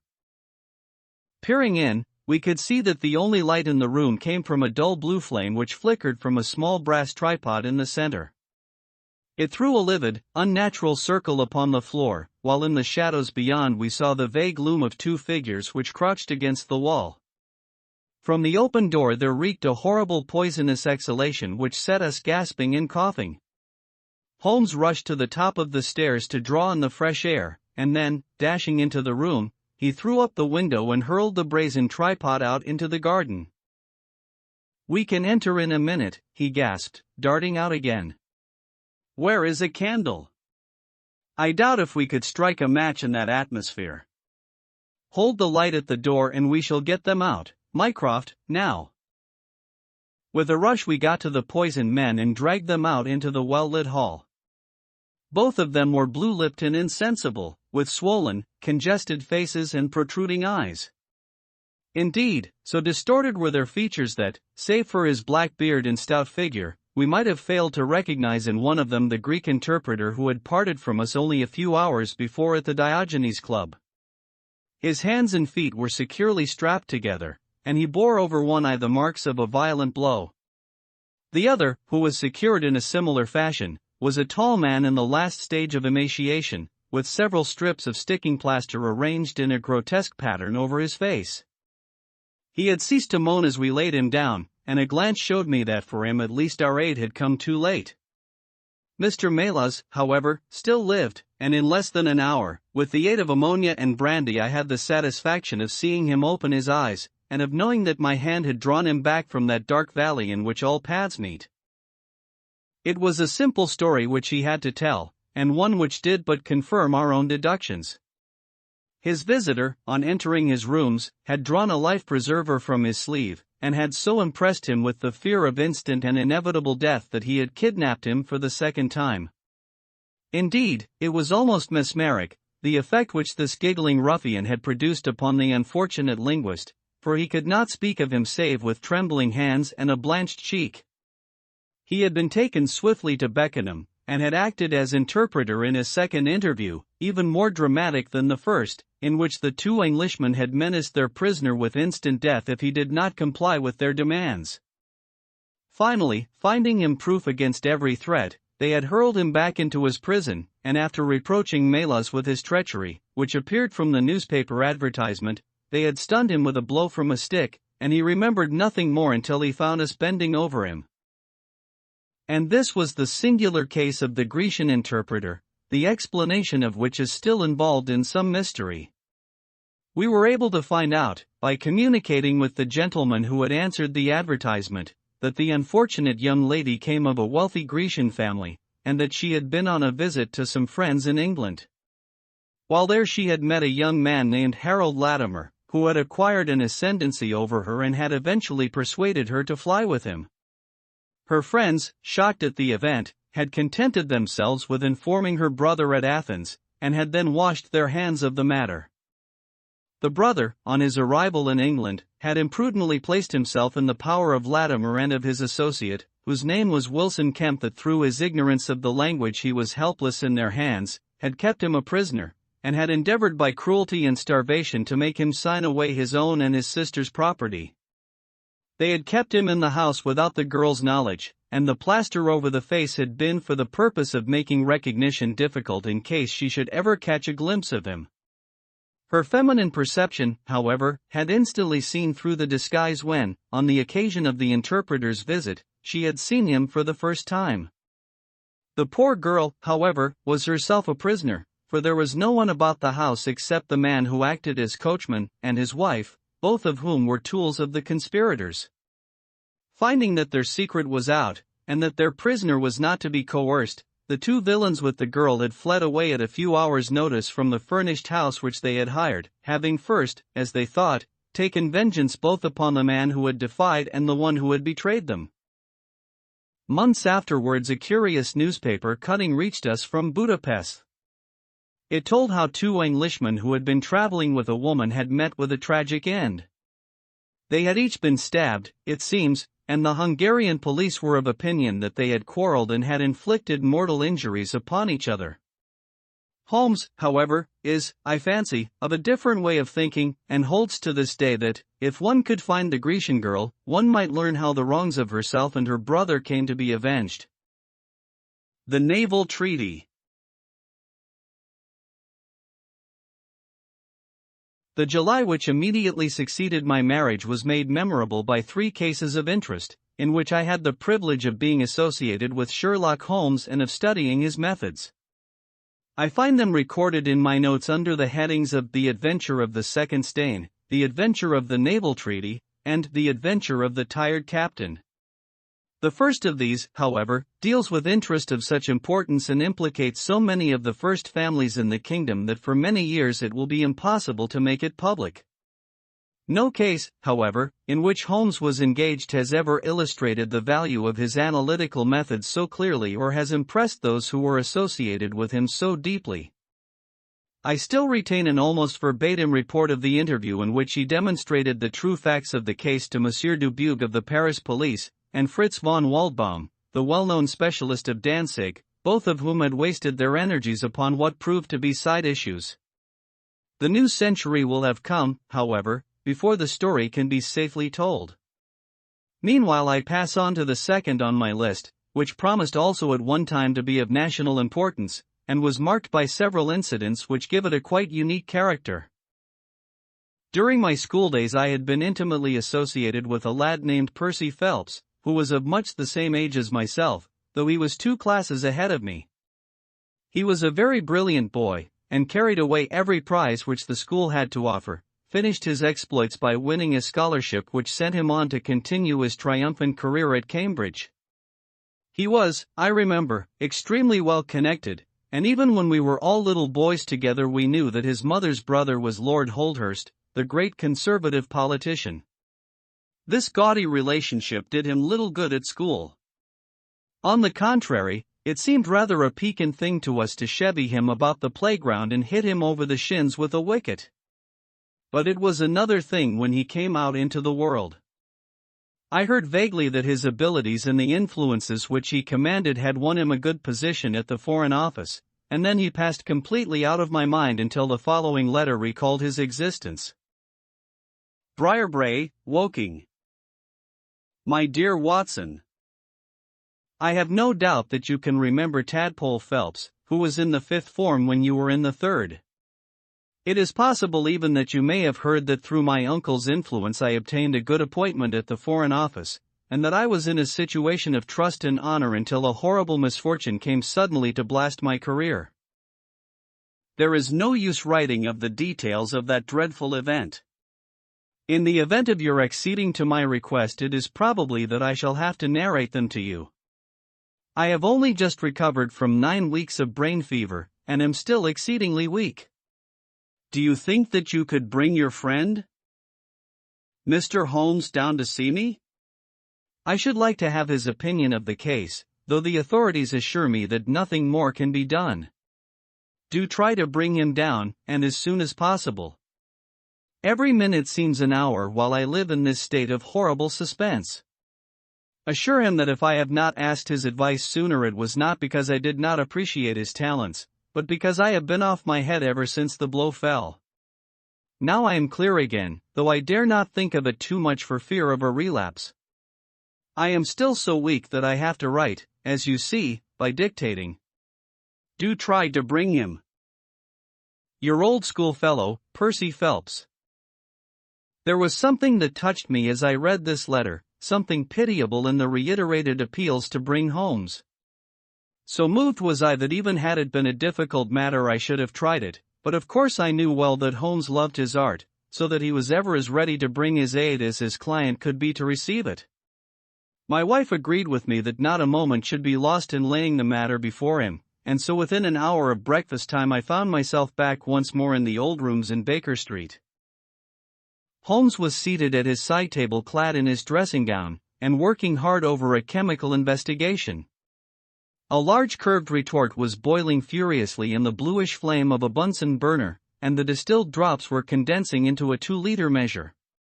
My friend hardly glanced up as I entered, and I, seeing that his investigation must be of importance, seated myself in an armchair and waited. He dipped into this bottle or that, drawing out a few drops of each with his glass pipette, and finally brought a test tube containing a solution over to the table. In his right hand he held a slip of litmus paper. You come at a crisis, Watson, said he. If this paper remains blue, all is well. If it turns red, it means a man's life. He dipped it into the test tube and it flushed at once into a dull, dirty crimson. I thought as much, he cried. I will be at your service in an instant, Watson. You will find tobacco in the Persian slipper.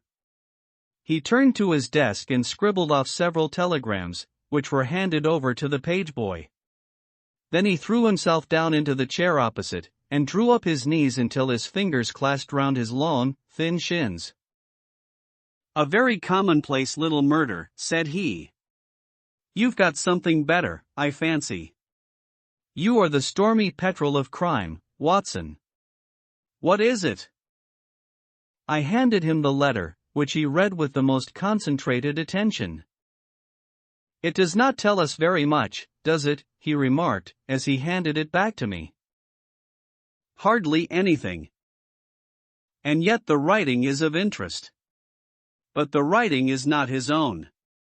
Precisely. It is a woman's. A man's surely, I cried. No, a woman's, and a woman of rare character. You see, at the commencement of an investigation it is something to know that your client is in close contact with someone who, for good or evil, has an exceptional nature. My interest is already awakened in the case. If you are ready we will start at once for Woking, and see this diplomatist who is in such evil case, and the lady to whom he dictates his letters. We were fortunate enough to catch an early train at Waterloo, and in a little under an hour we found ourselves among the fir woods and the heather of Woking. Briarbrae proved to be a large detached house standing in extensive grounds within a few minutes' walk of the station. On sending in our cards we were shown into an elegantly appointed drawing-room, where we were joined in a few minutes by a rather stout man who received us with much hospitality. His age may have been nearer 40 than 30, but his cheeks were so ruddy and his eyes so merry that he still conveyed the impression of a plump and mischievous boy. I am so glad that you have come, said he, shaking our hands with effusion. Percy has been inquiring for you all morning. Ah, poor old chap, he clings to any straw. His father and his mother asked me to see you, for the mere mention of the subject is very painful to them. We have had no details yet, observed Holmes. I perceive that you are not yourself a member of the family.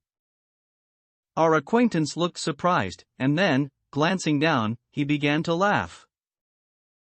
Of course you saw the J.H. monogram on my locket, said he. For a moment I thought you had done something clever. Joseph Harrison is my name, and as Percy is to marry my sister Annie I shall at least be a relation by marriage. You will find my sister in his room, for she has nursed him hand and foot this 2 months back. Perhaps we'd better go in at once, for I know how impatient he is. The chamber in which we were shown was on the same floor as the drawing-room. It was furnished partly as a sitting and partly as a bedroom, with flowers arranged daintily in every nook and corner. A young man, very pale and worn, was lying upon a sofa near the open window, through which came the rich scent of the garden and the balmy summer air. A woman was sitting beside him, who rose as we entered. Shall I leave, Percy? She asked. He clutched her hand to detain her. How are you, Watson? Said he, cordially. I should never have known you under that mustache, and I dare say you would not be prepared to swear to me. This I presume is your celebrated friend, Mr. Sherlock Holmes? I introduced him in a few words, and we both sat down. The stout young man had left us, but his sister still remained with her hand in that of the invalid. She was a striking-looking woman, a little short and thick for symmetry, but with a beautiful olive complexion, large, dark, Italian eyes, and a wealth of deep black hair. Her rich tints made the white face of her companion the more worn and haggard by the contrast. I won't waste your time, said he, raising himself upon the sofa. I'll plunge into the matter without further preamble. I was a happy and successful man, Mr. Holmes, and on the eve of being married, when a sudden and dreadful misfortune wrecked all my prospects in life. I was, as Watson may have told you, in the Foreign Office, and through the influences of my uncle, Lord Holdhurst, I rose rapidly to a responsible position.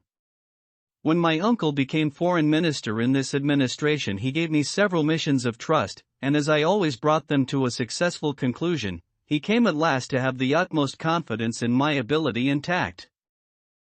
Nearly 10 weeks ago, to be more accurate, on the 23rd of May, he called me into his private room, and, after complimenting me on the good work which I had done, he informed me that he had a new commission of trust for me to execute. "This," said he, taking a grey roll of paper from his bureau, "is the original of that secret treaty between England and Italy, of which, I regret to say, some rumours have already got into the public press. It is of enormous importance that nothing further should leak out. The French or the Russian embassy would pay an immense sum to learn the contents of these papers. They should not leave my bureau were it not that it is absolutely necessary to have them copied." "You have a desk in your office?" "Yes, sir." "Then take the treaty and lock it up there. I shall give directions that you may remain behind when the others go, so that you may copy it at your leisure without fear of being overlooked. When you have finished, relock both the original and the draft in the desk, and hand them over to me personally tomorrow morning." I took the papers and— "Excuse me an instant," said Holmes. "Were you alone during this conversation?" "Absolutely." "In a large room?" 30 feet each way. "In the center?" "Yes, about it." "And speaking low?" "My uncle's voice is always remarkably low." "I hardly spoke at all." "Thank you," said Holmes, shutting his eyes. "Pray go on." I did exactly what he indicated, and waited until the other clerks had departed. One of them in my room, Charles Gorret, had some arrears of work to make up, so I left him there and went out to dine. When I returned, he was gone. I was anxious to hurry my work, for I knew that Joseph the Mr. Harrison whom you saw just now was in town, and that he would travel down to Woking by the 11 o'clock train, and I wanted if possible to catch it. When I came to examine the treaty, I saw at once that it was of such importance that my uncle had been guilty of no exaggeration in what he had said. Without going into details, I may say that it defined the position of Great Britain towards the Triple Alliance, and foreshadowed the policy which this country would pursue in the event of the French fleet gaining a complete ascendancy over that of Italy in the Mediterranean. The questions treated in it were purely naval.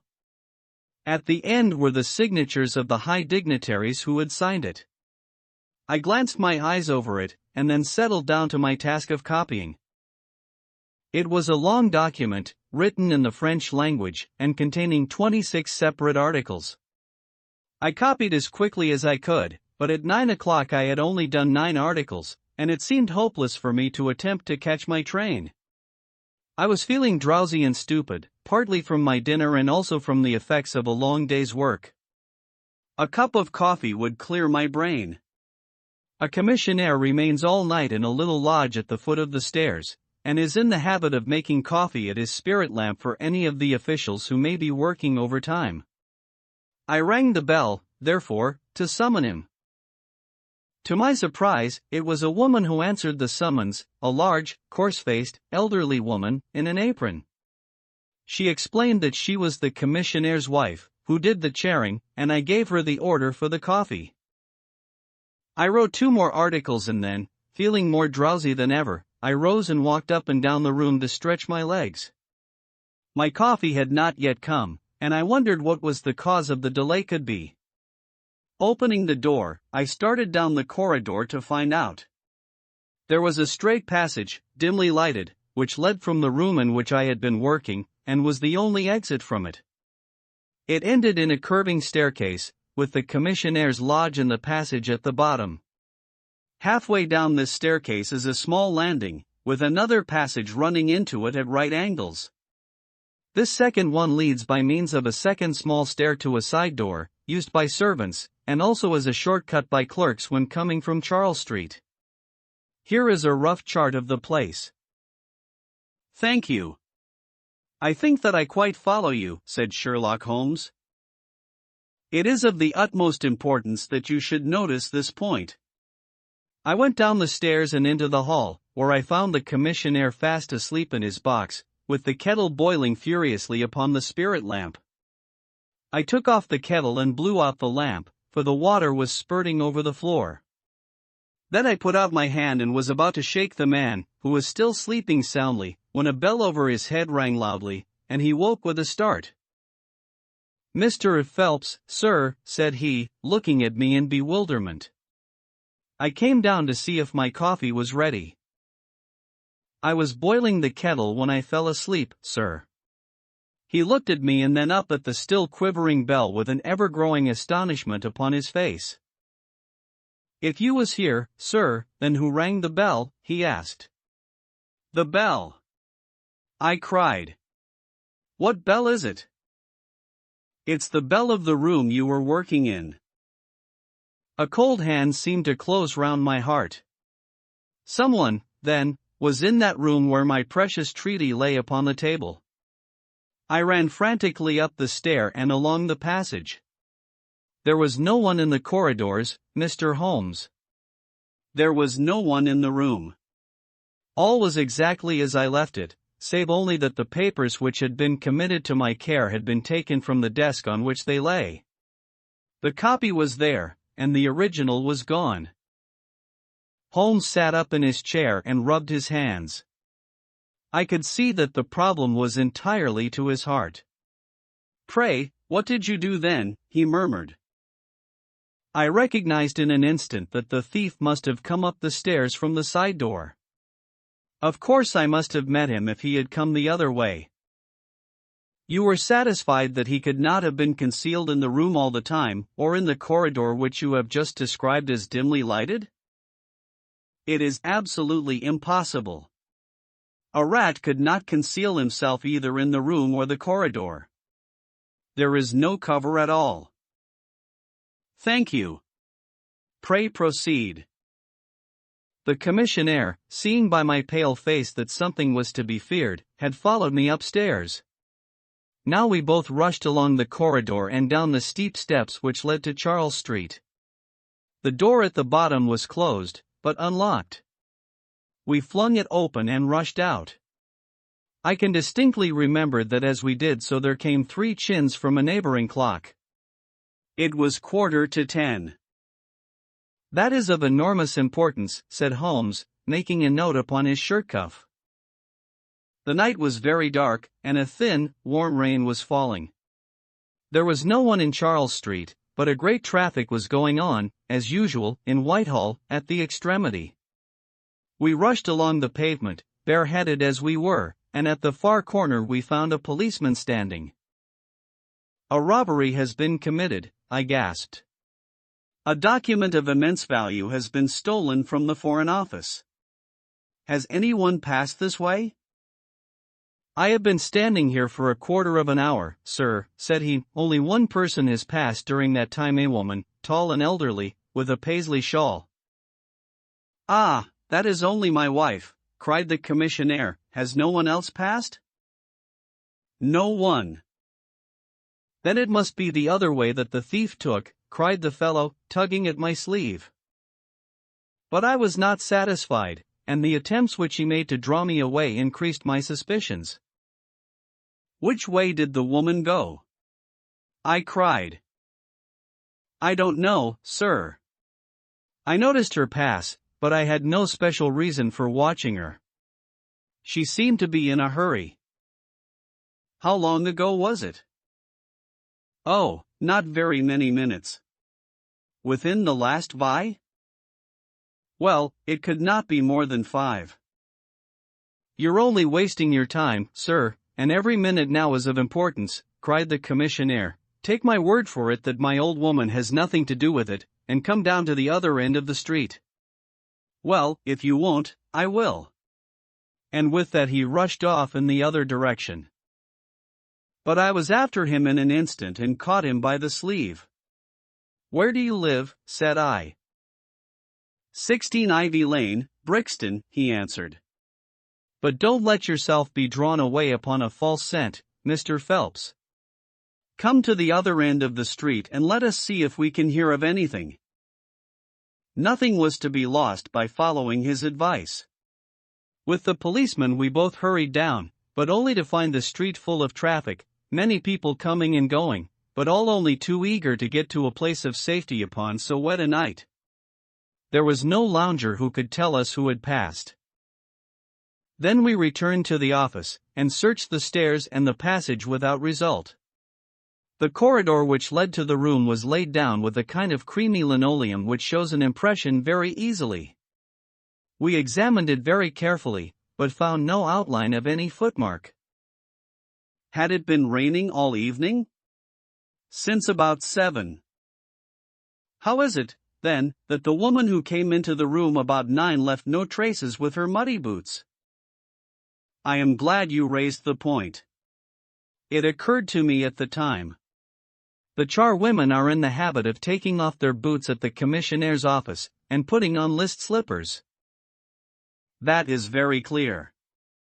There were no marks, then, though the night was a wet one? The chain of events is certainly one of extraordinary interest. What did you do next? We examined the room also.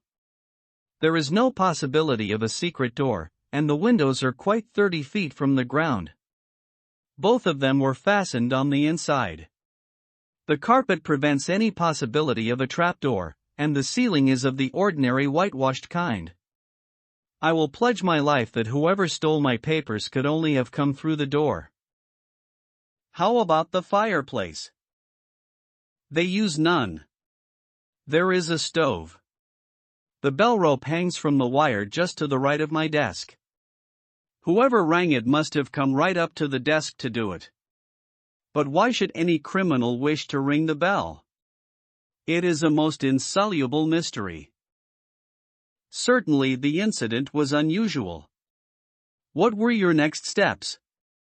You examined the room, I presume, to see if the intruder had left any traces, any cigar end or dropped glove or hairpin or other trifle? There was nothing of the sort. No smell? Well, we never thought of that. Ah, a scent of tobacco would have been worth a great deal to us in such an investigation. I never smoke myself, so I think I should have observed it if there had been any smell of tobacco. There was absolutely no clue of any kind. The only tangible fact was that the commissionnaire's wife, Mrs. Tangi was the name, had hurried out of the place. He could give no explanation save that it was about the time when the woman always went home. The policeman and I agreed that our best plan would be to seize the woman before she could get rid of the papers, presuming that she had them. The alarm had reached Scotland Yard by this time, and Mr. Forbes, the detective, came round at once and took up the case with a great deal of energy. We hired a hansom, and in half an hour we were at the address which had been given to us. A young woman opened the door, who proved to be Mrs. Tangi's eldest daughter. Her mother had not come back yet, and we were shown into the front room to wait. About 10 minutes later a knock came at the door, and here we made the one serious mistake for which I blame myself. Instead of opening the door ourselves, we allowed the girl to do so. We heard her say, "Mother, there are 2 men in the house waiting to see you," and an instant afterwards we heard the patter of feet rushing down the passage. Forbes flung open the door, and we both ran into the back room or kitchen, but the woman had got there before us. She stared at us with defiant eyes, and then, suddenly recognizing me, an expression of absolute astonishment came over her face. "Why, if it isn't Mr. Phelps, of the office," she cried. Come, who did you think we were when you ran away from us?" asked my companion. "I thought you were the brokers," said she. "We have had some trouble with a tradesman." "That's not quite good enough," answered Forbes. "We have reason to believe that you have taken a paper of importance from the Foreign Office, and that you ran in here to dispose of it.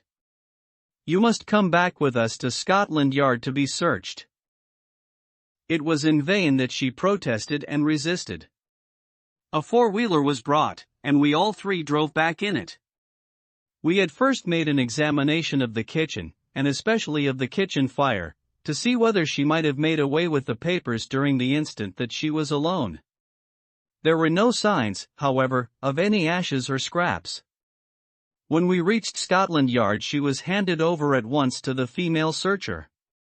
I waited in an agony of suspense until she came back with her report. There were no signs of the papers. Then for the first time the horror of my situation came in its full force. Hitherto I had been acting, and action had numbed thought. I had been so confident of regaining the treaty at once that I had not dared to think of what would be the consequence if I failed to do so. But now there was nothing more to be done, and I had leisure to realize my position. It was horrible. Watson there would tell you that I was a nervous, sensitive boy at school. It is my nature. I thought of my uncle and of his colleagues in the cabinet, of the shame which I had brought upon him, upon myself, upon everyone connected with me. What though I was the victim of an extraordinary accident? No allowance is made for accidents where diplomatic interests are at stake. I was ruined, shamefully, hopelessly ruined. I don't know what I did. I fancy I must have made a scene. I have a dim recollection of a group of officials who crowded round me, endeavoring to soothe me. One of them drove down with me to Waterloo, and saw me into the Woking train. I believe that he would have come all the way had it not been that Dr. Ferrier, who lives near me, was going down by that very train. The doctor most kindly took charge of me, and it was well he did so, for I had a fit in the station, and before we reached home I was practically a raving maniac. You can imagine the state of things here when they were roused from their beds by the doctor's ringing and found me in this condition. Poor Annie here and my mother were broken-hearted. Dr. Ferrier had just heard enough from the detective at the station to be able to give an idea of what had happened, and his story did not mend matters. It was evident to all that I was in for a long illness, so Joseph was bundled out of this cheery bedroom, and it was turned into a sick room for me. Here I have lain, Mr. Holmes, for over 9 weeks, unconscious, and raving with brain fever. If it had not been for Miss Harrison here and for the doctor's care, I should not be speaking to you now.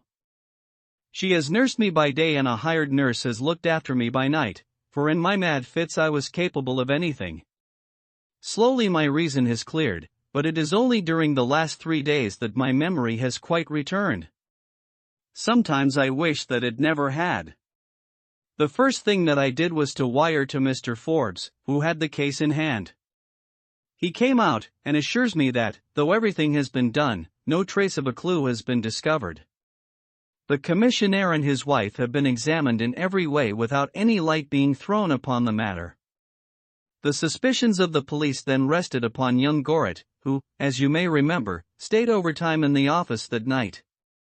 His remaining behind and his French name were really the only 2 points which could suggest suspicion, but, as a matter of fact, I did not begin work until he had gone, and his people are of Huguenot extraction, but as English in sympathy and tradition as you and I are.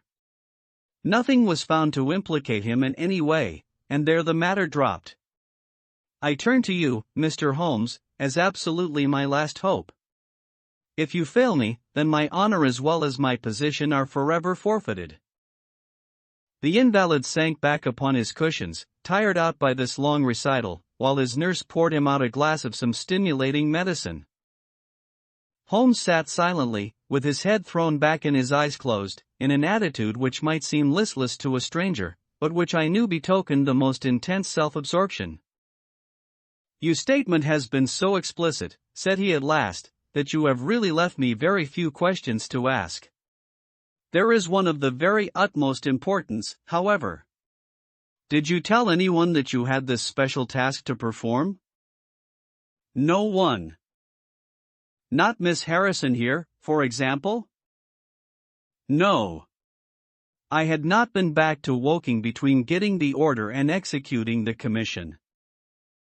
And none of your people had by chance been to see you? None. Did any of them know their way about in the office? Oh, yes, all of them had been shown over it. Still, of course, if you said nothing to anyone about the treaty, these inquiries are irrelevant. I said nothing. Do you know anything of the commissionaire? Nothing except that he is an old soldier. What regiment? Oh, I have heard Coldstream Guards. Thank you. I have no doubt I can get details from Forbes. The authorities are excellent at amassing facts, though they do not always use them to advantage. What a lovely thing a rose is.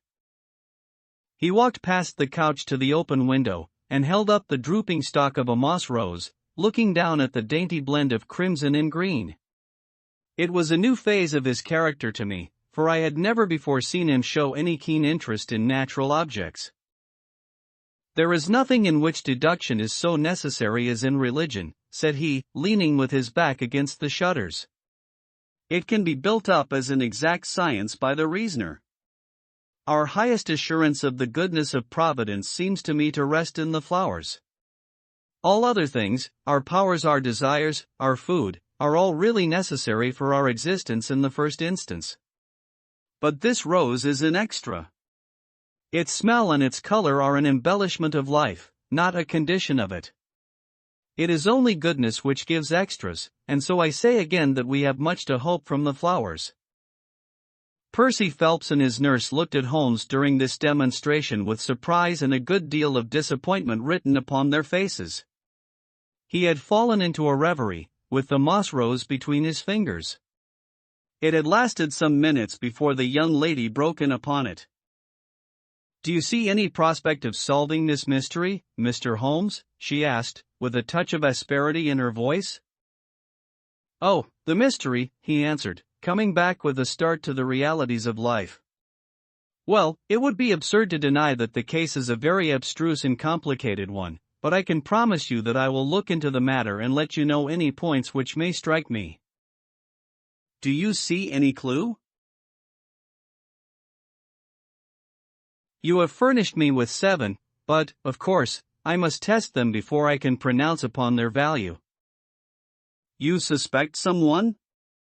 I suspect myself. What? Of coming to conclusions too rapidly. Then go to London and test your conclusions.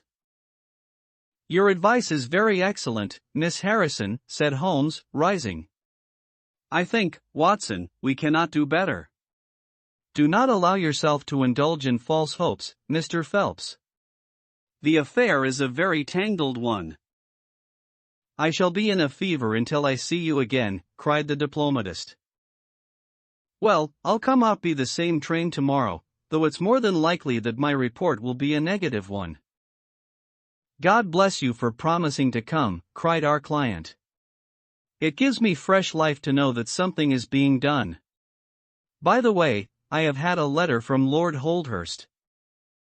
Ha! What did he say? He was cold, but not harsh. I dare say my severe illness prevented him from being that. He repeated that the matter was of the utmost importance, and added that no steps would be taken about my future, by which he means, of course, my dismissal until my health was restored and I had an opportunity of repairing my misfortune.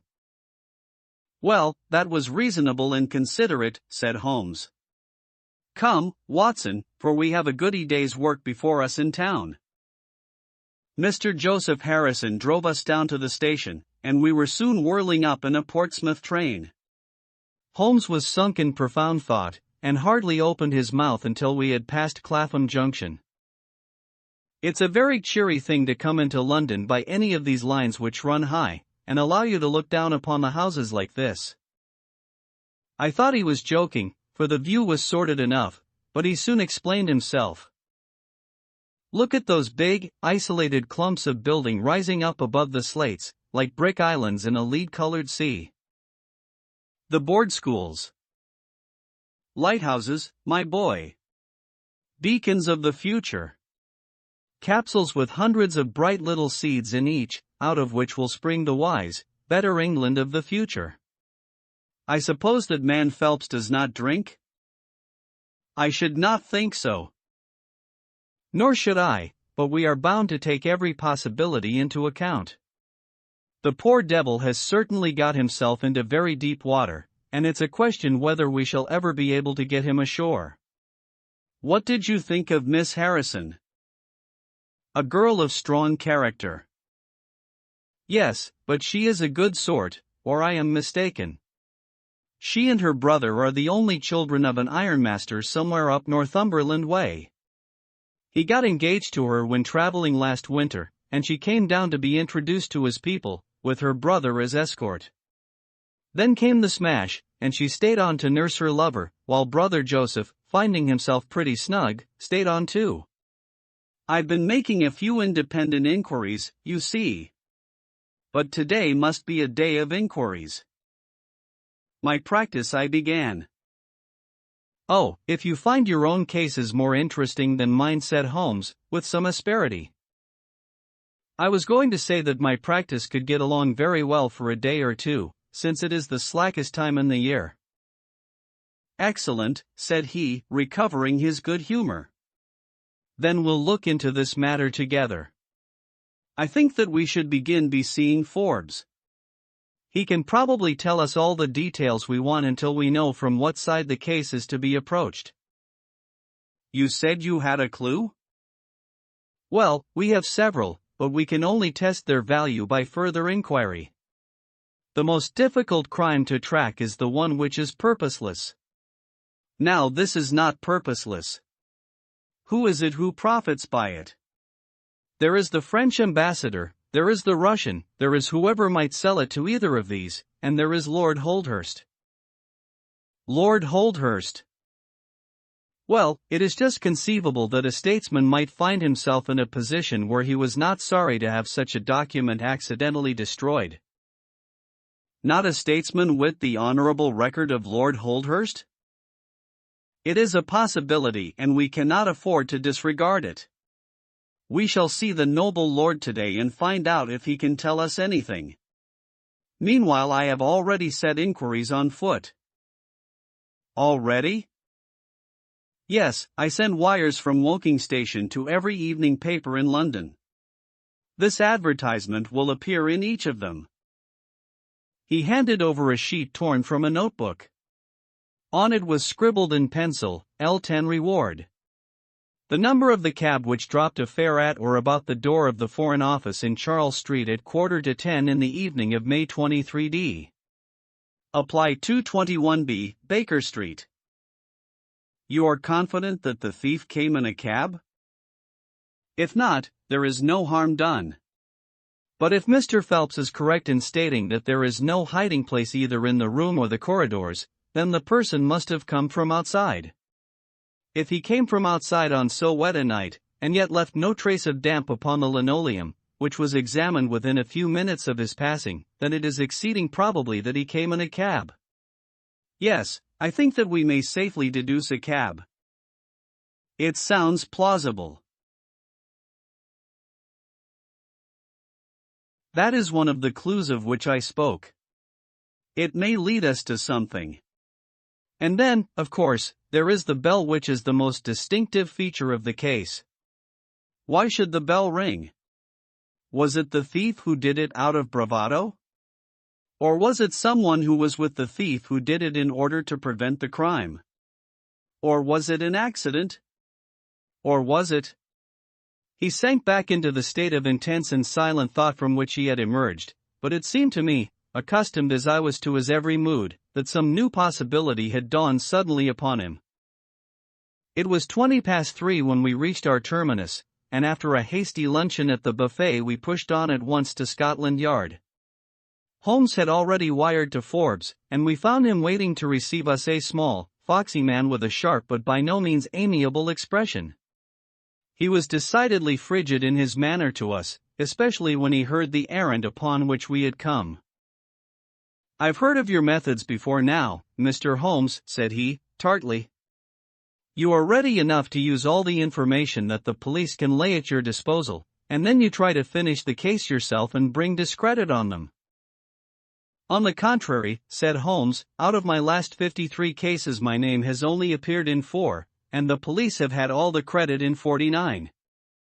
I don't blame you for not knowing this, for you are young and inexperienced, but if you wish to get on in your new duties you will work with me and not against me. I'd be very glad of a hint or two, said the detective, changing his manner. I've certainly had no credit from the case so far. What steps have you taken? Tangi, the commissionaire, has been shadowed. He left the guards with a good character and we can find nothing against him. His wife is a bad lot, though. I fancy she knows more about this than appears. Have you shadowed her? We have set one of our women on to her. Mrs. Tangi drinks, and our woman has been with her twice when she was well on, but she could get nothing out of her. I understand that they have had brokers in the house? Yes, but they were paid off. Where did the money come from? That was all right. His pension was due. They have not shown any sign of being in funds. What explanation did she give of having answered the bell when Mr. Phelps rang for the coffee? She said that her husband was very tired and she wished to relieve him. Well, certainly that would agree with his being found a little later asleep in his chair. There is nothing against them then but the woman's character. Did you ask her why she hurried away that night? Her haste attracted the attention of the police constable. She was later than usual and wanted to get home. Did you point out to her that you and Mr. Phelps, who started at least 20 minutes after he got home before her? She explains that by the difference between a bus and a hansom. Did she make it clear why, on reaching her house, she ran into the back kitchen? Because she had the money there with which to pay off the brokers. She has at least an answer for everything. Did you ask her whether in leaving she met anyone or saw anyone loitering about Charles Street? She saw no one but the constable. Well, you seem to have cross-examined her pretty thoroughly. What else have you done? The clerk Goret has been shadowed all these 9 weeks, but without result. We can show nothing against him. Anything else? Well, we have nothing else to go upon, no evidence of any kind. Have you formed a theory about how that bell rang? Well, I must confess that it beats me. It was a cool hand, whoever it was, to go and give the alarm like that. Yes, it was a queer thing to do. Many thanks to you for what you have told me. If I can put the man into your hands you shall hear from me. Come along, Watson. Where are we going to now? I asked, as we left the office. We are now going to interview Lord Holdhurst, the Cabinet Minister and future Premier of England. We were fortunate in finding that Lord Holdhurst was still in his chambers in Downing Street, and on Holmes sending in his card we were instantly shown up. The statesman received us with that old-fashioned courtesy for which he is remarkable, and seated us on the 2 luxuriant lounges on either side of the fireplace. Standing on the run between us, with his slight, tall figure, his sharp features, thoughtful face, and curling hair prematurely tinged with gray, he seemed to represent that not too common type, a nobleman who was in truth noble. Your name is very familiar to me, Mr. Holmes, said he, smiling. And, of course, I cannot pretend to be ignorant of the object of your visit. There has only been once occurrence in these offices which could call for your attention. In whose interest are you acting, may I ask? In that of Mr. Percy Phelps, answered Holmes. Ah, my unfortunate nephew. You can understand that our kinship makes it the more impossible for me to screen him in any way. I fear that the incident must have a very prejudicial effect upon his career. But if the document if found? Ah, that, of course, would be different. I had 1 or 2 questions which I wish to ask you, Lord Holdhurst. I shall be happy to give you any information in my power. Was it in this room that you gave your instructions as to the copying of the document? It was. Then you could hardly have been overheard? It is out of the question. Did you ever mention to anyone that it was your intention to give anyone the treaty to be copied? Never. You are certain of that? Absolutely. Well, since you never said so, and Mr. Phelps never said so, and nobody else knew anything of the matter, then the thief's presence in the room was purely accidental. He saw his chance and he took it. The statesman smiled. You take me out of my province there, said he. Holmes considered for a moment. There is another very important point which I wish to discuss with you, said he. You feared, as I understand, that very grave results might follow from the details of this treaty becoming known. A shadow passed over the expressive face of the statesman. Very grave results indeed. Any have they occurred? Not yet. If the treaty had reached, let us say, the French or Russian Foreign Office, you would expect to hear of it? I should, said Lord Holdhurst, with a wry face. Since nearly 10 weeks have elapsed, then, and nothing has been heard, it is not unfair to suppose that for some reason the treaty has not reached them. Lord Holdhurst shrugged his shoulders. We can hardly suppose, Mr. Holmes, that the thief took the treaty in order to frame it and hang it up. Perhaps he is waiting for a better price. If he waits a little longer he will get no price at all. The treaty will cease to be secret in a few months. That is most important, said Holmes. Of course, it is a possible supposition that the thief has had a sudden illness. An attack of brain fever, for example, asked the statesman, flashing a swift glance at him. I did not say so, said Holmes, imperturbably. And now, Lord Holdhurst, we have already taken up too much of your valuable time, and we shall wish you good day. Every success to your investigation, be the criminal who it may, answered the nobleman, as he bowed us out the door. He's a fine fellow, said Holmes, as we came out into Whitehall. But he has a struggle to keep up his position. He is far from rich and has many calls. You noticed, of course, that his boots had been resold. Now, Watson, I won't detain you from your legitimate work any longer. I shall do nothing more today, unless I have an answer to my cab advertisement. But I should be extremely obliged to you if you would come down with me to Woking tomorrow, by the same train which we took yesterday. I met him accordingly next morning and we travelled down to Woking together. He had had no answer to his advertisement, he said, and no fresh light had been thrown upon the case. He had, when he so willed it, the utter immobility of countenance of a Red Indian, and I could not gather from his appearance whether he was satisfied or not with the position of the case. His conversation, I remember, was about the Bertillon system of measurements, and he expressed his enthusiastic admiration of the French savant. We found our client still under the charge of his devoted nurse, but looking considerably better than before. He rose from the sofa and greeted us without difficulty when we entered. Any news? He asked, eagerly. My report, as I expected, is a negative one, said Holmes.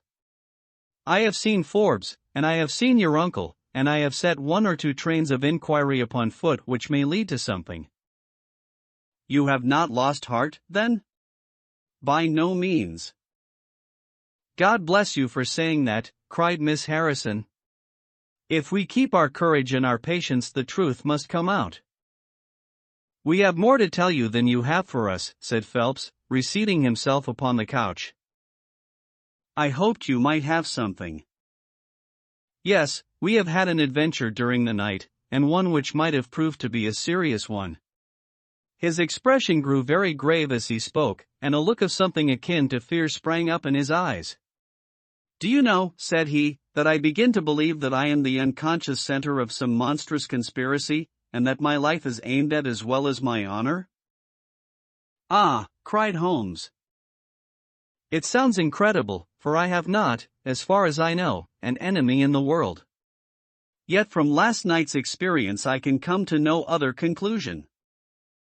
Pray let me hear it.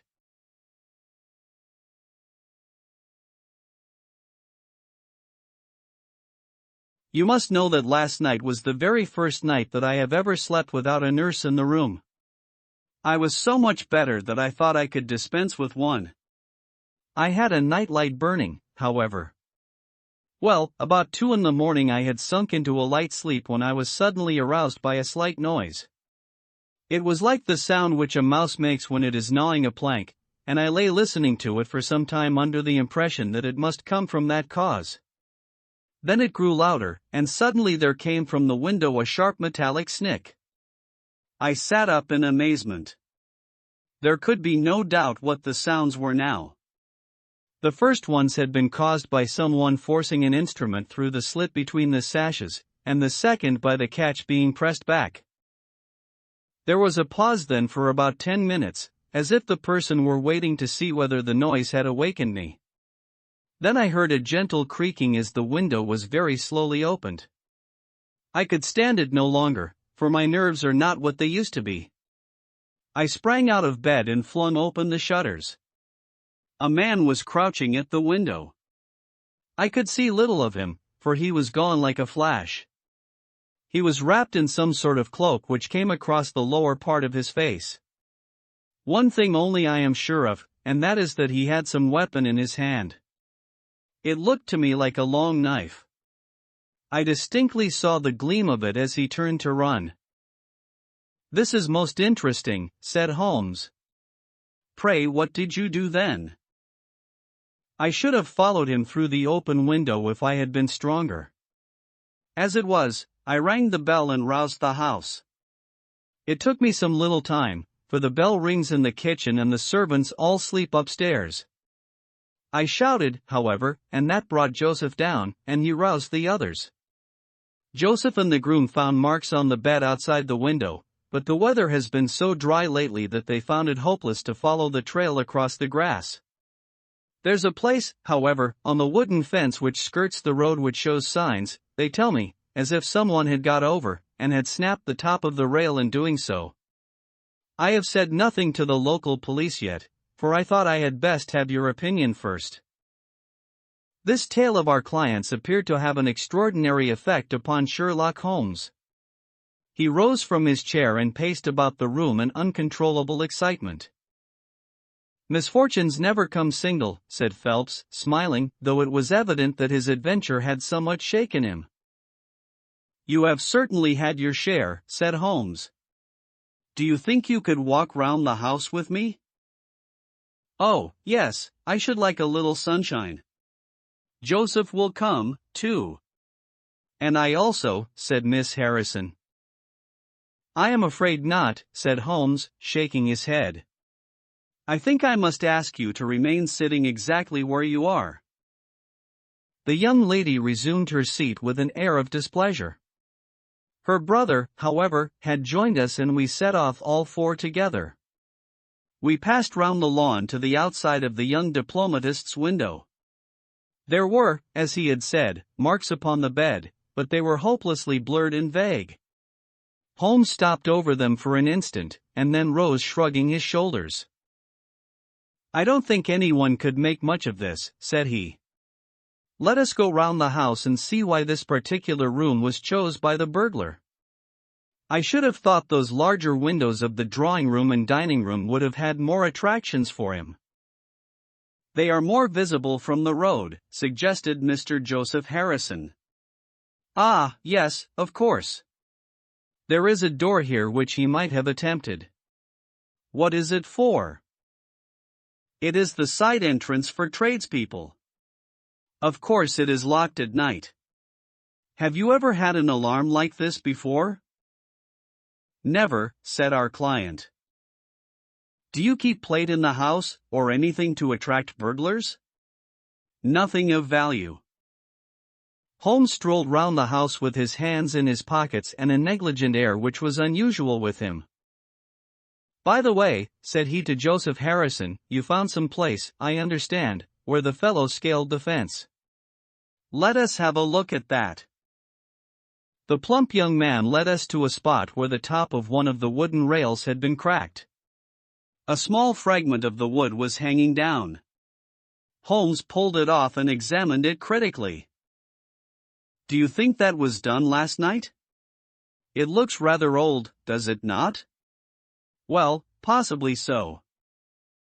There are no marks of anyone jumping down upon the other side. No, I fancy we shall get no help here. Let us go back to the bedroom and talk the matter over.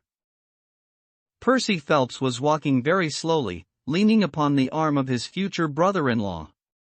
Holmes walked swiftly across the lawn, and we were at the open window of the bedroom long before the others came up. Miss Harrison, said Holmes, speaking with the utmost intensity of manner, you must stay where you are all day. Let nothing prevent you from staying where you are all day.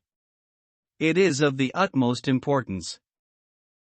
Certainly, if you wish it, Mr. Holmes, said the girl in astonishment. When you go to bed, lock the door of this room on the outside and keep the key. Promise to do this. But Percy? He will come to London with us. And am I to remain here? It is for his sake. You can serve him. Quick. Promise. She gave a quick nod of assent just as the other two came up. Why do you sit moping there, Annie? Cried her brother. Come out into the sunshine. No, thank you, Joseph. I have a slight headache and this room is deliciously cool and soothing. What do you propose now, Mr. Holmes? Asked our client. Well, in investigating this minor affair we must not lose sight of our main inquiry. It would be a very great help to me if you would come up to London with us. At once? Well, as soon as you conveniently can. Say in an hour. I feel quite strong enough, if I can really be of any help. The greatest possible. Perhaps you would like me to stay there tonight? I was just going to propose it. Then, if my friend of the night comes to revisit me, he will find the bird flown. We are all in your hands, Mr. Holmes, and you must tell us exactly what you would like done. Perhaps you would prefer that Joseph came with us so as to look after me? Oh, no, my friend Watson is a medical man, you know, and he'll look after you. We'll have our lunch here, if you will permit us, and then we shall all three set off for town together. It was arranged as he suggested, though Miss Harrison excused herself from leaving the bedroom, in accordance with Holmes's suggestion. What the object of my friend's maneuvers was I could not conceive, unless it were to keep the lady away from Phelps, who, rejoiced by his returning health and by the prospect of action, lunched with us in the dining room. Holmes had still more startling surprise for us, however, for, after accompanying us down to the station and seeing us into our carriage, he calmly announced that he had no intention of leaving Woking. There are one or two small points which I should desire to clear up before I go, said he. Your absence, Mr. Phelps, will in some ways rather assist me. Watson, when you reach London you would oblige me by driving at once to Baker Street with our friend here, and remaining with him until I see you again. It is fortunate that you are old schoolfellows, as you must have much to talk over. Mr. Phelps can have the spare bedroom tonight, and I will be with you in time for breakfast, for there is a train which will take me into Waterloo at 8. But how about our investigation in London? Asked Phelps, ruefully. We can do that tomorrow. I think that just at present I can be of more immediate use here. You might tell them at Briarbrae that I hope to be back tomorrow night, cried Phelps, as we began to move from the platform. I hardly expect to go back to Briarbrae, answered Holmes, and waved his hand to us cheerily as we shot out from the station. Phelps and I talked it over on our journey, but neither of us could devise a satisfactory reason for this new development. I suppose he wants to find out some clue as to the burglary last night, if a burglar it was. For myself, I don't believe it was an ordinary thief. What is your own idea, then? Upon my word, you may put it down to my weak nerves or not, but I believe there is some deep political intrigue going on around me, and that for some reason that passes my understanding my life is aimed at by the conspirators. It sounds high-flown and absurd, but consider the facts. Why should a thief try to break in at a bedroom window, where there could be no hope of any plunder, and why should he come with a long knife in his hand? You are sure it was not a housebreaker's, Jimmy? Oh, no, it was a knife. I saw the flash of the blade quite distinctly. But why on earth should you be pursued with such animosity? Ah, that is the question. Well, if Holmes takes the same view, that would account for his action, would it not? Presuming that your theory is correct, if he can lay his hands upon the man who threatened you last night, he will have gone a long way towards finding who took the naval treaty. It is absurd to suppose that you have two enemies, one of whom robs you, while the other threatens your life. But Holmes said that he was not going to Briarbrae. I have known him for some time, said I, but I never knew him do anything yet without a very good reason, and with that our conversation drifted off onto other topics. But it was a weary day for me. Phelps was still weak after his long illness, and his misfortune made him querulous and nervous. In vain I endeavored to interest him in Afghanistan, in India, in social questions, in anything which might take his mind out of the groove. He would always come back to his lost treaty, wondering, guessing, speculating, as to what Holmes was doing, what steps Lord Holdhurst was taking, what news we should have in the morning. As the evening wore on, his excitement became quite painful. You have implicit faith in Holmes? He asked. I have seen him do some remarkable things. But he never brought light into anything quite so dark as this? Oh, yes, I have known him solve questions which presented fewer clues than yours. But not where such large interests are at stake? I don't know that. To my certain knowledge, he has acted on behalf of 3 of the reigning houses of Europe in very vital matters. But you know him well, Watson. He is such an inscrutable fellow that I never quite know what to make of him. Do you think he is hopeful? Do you think he expects to make a success of it? He has said nothing. That is a bad sign. On the contrary, I have noticed that when he is off the trail he generally says so. It is when he is on a scent and is not quite absolutely sure yet that it is the right one that he is most taciturn. Now, my dear fellow, we can't help matter by making ourselves nervous about them, so let me implore you to go to bed and so be fresh for whatever may await us tomorrow. I was able at last to persuade my companion to take my advice, though I knew from his excited manner that there was not much hope of sleep for him. Indeed, his mood was infectious, for I lay tossing half the night myself, brooding over this strange problem, and inventing 100 theories, each of which was more impossible than the last. Why had Holmes remained at Woking? Why had he asked Miss Harrison to remain in the sick room all day? Why had he been so careful not to inform the people at Briarbrae that he intended to remain near them? I cudgelled my brains until I fell asleep in the endeavor to find some explanation which would cover all these facts. It was 7 o'clock when I awoke, and I set off at once for Phelps's room, to find him haggard and spent after a sleepless night.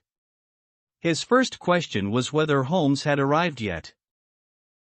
"He'll be here when he promised," said I, "and not an instant sooner or later." And my words were true, for shortly after 8 a hansom dashed up to the door and our friend got out of it. Standing in the window we saw that his left hand was swathed in a bandage and that his face was very grim and pale. He entered the house, but it was some little time before he came upstairs. "He looks like a beaten man," cried Phelps. I was forced to confess that he was right. "After all," said I, "the clue of the matter lies probably here in town." Phelps gave a groan.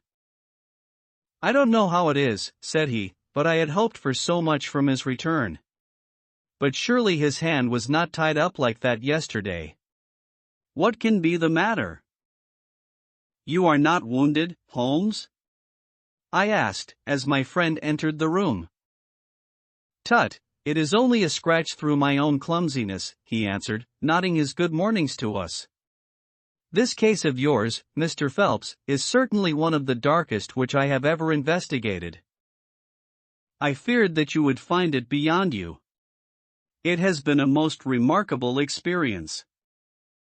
That bandage tells of adventures, said I. Won't you tell us what has happened? After breakfast, my dear Watson. Remember that I have breathed 30 miles of Surrey air this morning. I suppose that there has been no answer from my cabman advertisement? Well, we cannot expect to score every time. The table was all laid, and just as I was about to ring, Mrs. Hudson entered with the tea and coffee. A few minutes later she brought in 3 covers, and we all drew up to the table, Holmes ravenous, I curious, and Phelps in the gloomiest state of depression. Mrs. Hudson has risen to the occasion, said Holmes, uncovering a dish of curried chicken. Her cuisine is a little limited, but she has as good an idea of breakfast as a Scotchwoman. What have you here, Watson? Ham and eggs, I answered. Good. What are you going to take, Mr. Phelps, curry, fowl or eggs, or will you help yourself? Thank you. I can eat nothing, said Phelps. Oh, come. Try the dish before you. Thank you, I would really rather not. Well, then, said Holmes, with a mischievous twinkle, I suppose that you have no objection to helping me? Phelps raised the cover, and as Hy did so he uttered a scream, and sat there staring with a face as white as the plate upon which he looked. Across the center of it was lying a little cylinder of blue-gray paper. He caught it up, devoured it with his eyes, and then danced madly about the room, passing it to his bosom and shrieking out in his delight. Then he fell back into an armchair so limp and exhausted with his own emotions that we had to pour brandy down his throat to keep him from fainting.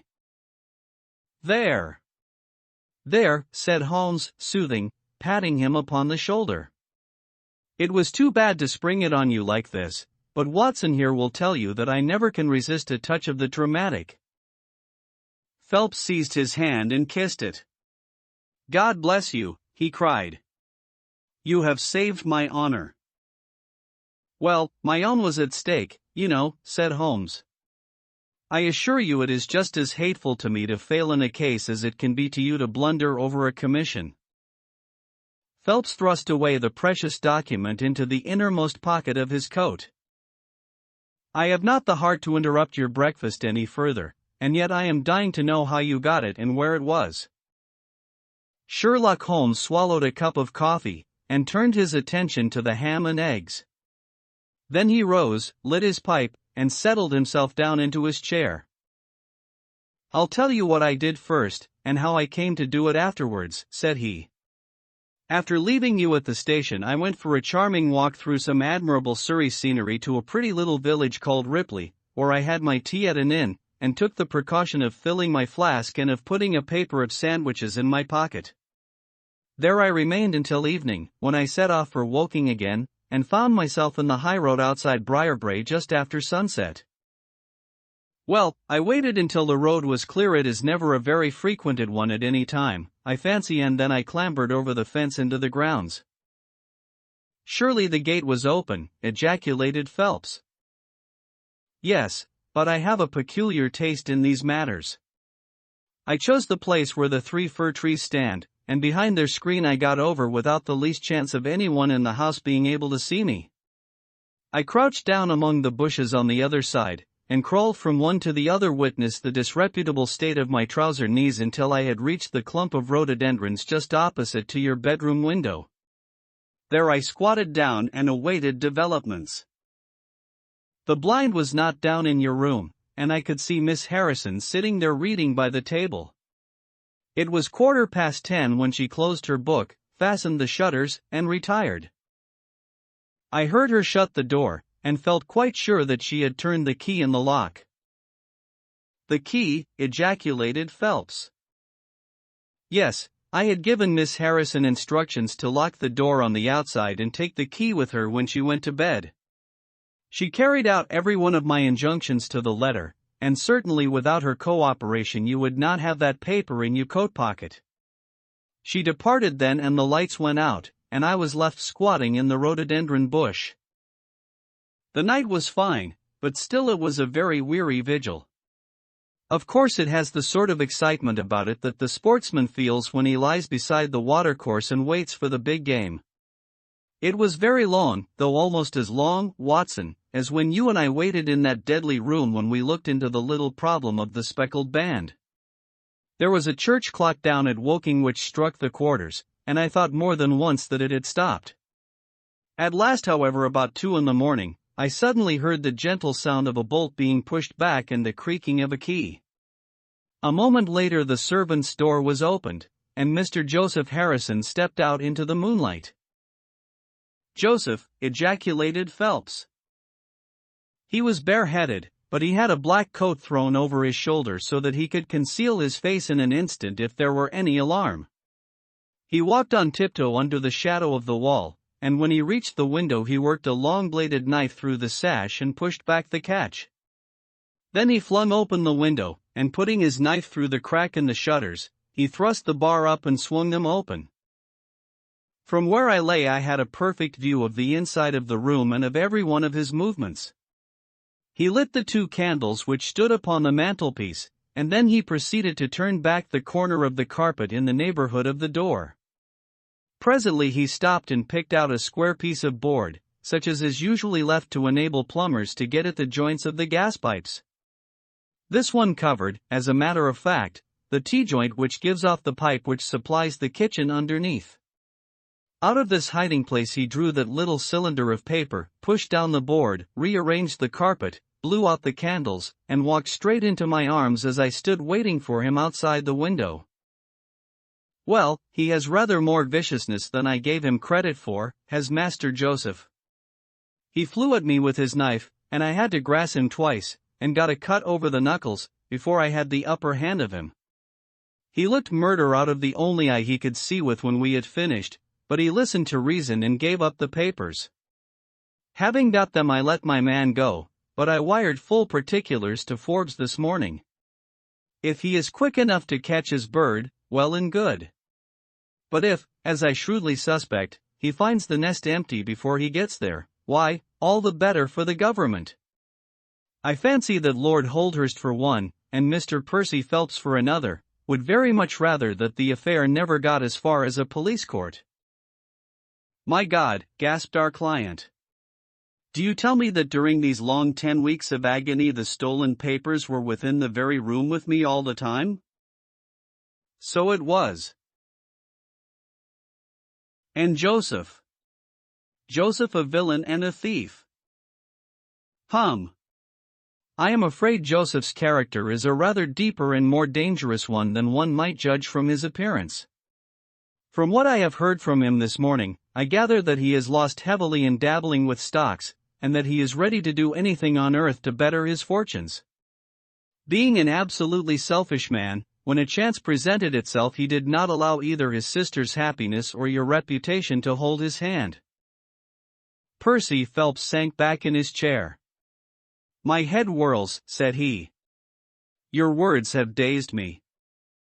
"The principal difficulty in your case," remarked Holmes, in his didactic fashion, "lay in the fact of there being too much evidence.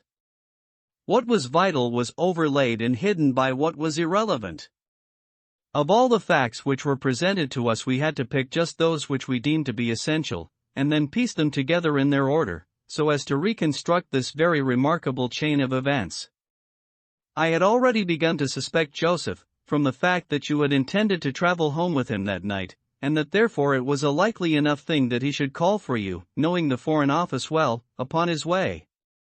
When I heard that someone had been so anxious to get into the bedroom, in which no one but Joseph could have concealed anything you told us in your narrative how you had turned Joseph out when you arrived with the doctor, my suspicions all changed to certainties, especially as the attempt was made on the first night upon which the nurse was absent, showing that the intruder was well acquainted with the ways of the house.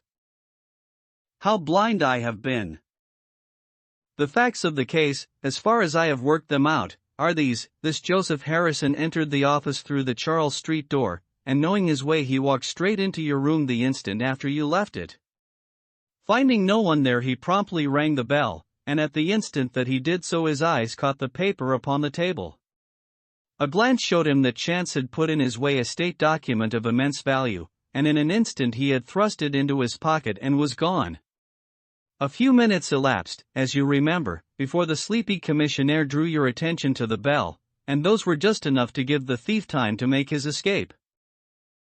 He made his way to Woking by the first train, and having examined his booty and assured himself that it really was of immense value, he had concealed it in what he thought was a very safe place, with the intention of taking it out again in a day or two, and carrying it to the French embassy, or wherever he thought that a long price was to be had. Then came your sudden return. He, without a moment's warning, was bundled out of his room, and from that time onward there were always at least two of you there to prevent him from regaining his treasure. The situation to him must have been a maddening one. But at last he thought he saw his chance. He tried to steal in, but was baffled by your wakefulness. You remember that you did not take your usual draught that night. I remember. I fancy that he had taken steps to make that draught efficacious, and that he quite relied upon your being unconscious. Of course, I understood that he would repeat the attempt whenever it could be done with safety. Your leaving the room gave him the chance he wanted. I kept Miss Harrison in it all day so that he might not anticipate us. Then, having given him the idea that the coast was clear, I kept guard as I have described. I already knew that the papers were probably in the room, but I had no desire to rip up all the planking and skirting in search of them. I let him take them, therefore, from the hiding place, and so saved myself an infinity of trouble. Is there any other point which I can make clear? Why did he try the window on the first occasion, I asked, when he might have entered by the door? In reaching the door he would have to pass 7 bedrooms. On the other hand, he could get out onto the lawn with ease. Anything else? You do not think, asked Phelps, that he had any murderous intention? The knife was only meant as a tool. It may be so, answered Holmes, shrugging his shoulders. I can only say for certain that Mr. Joseph Harrison is a gentleman to whose mercy I should be extremely unwilling to trust. The final problem.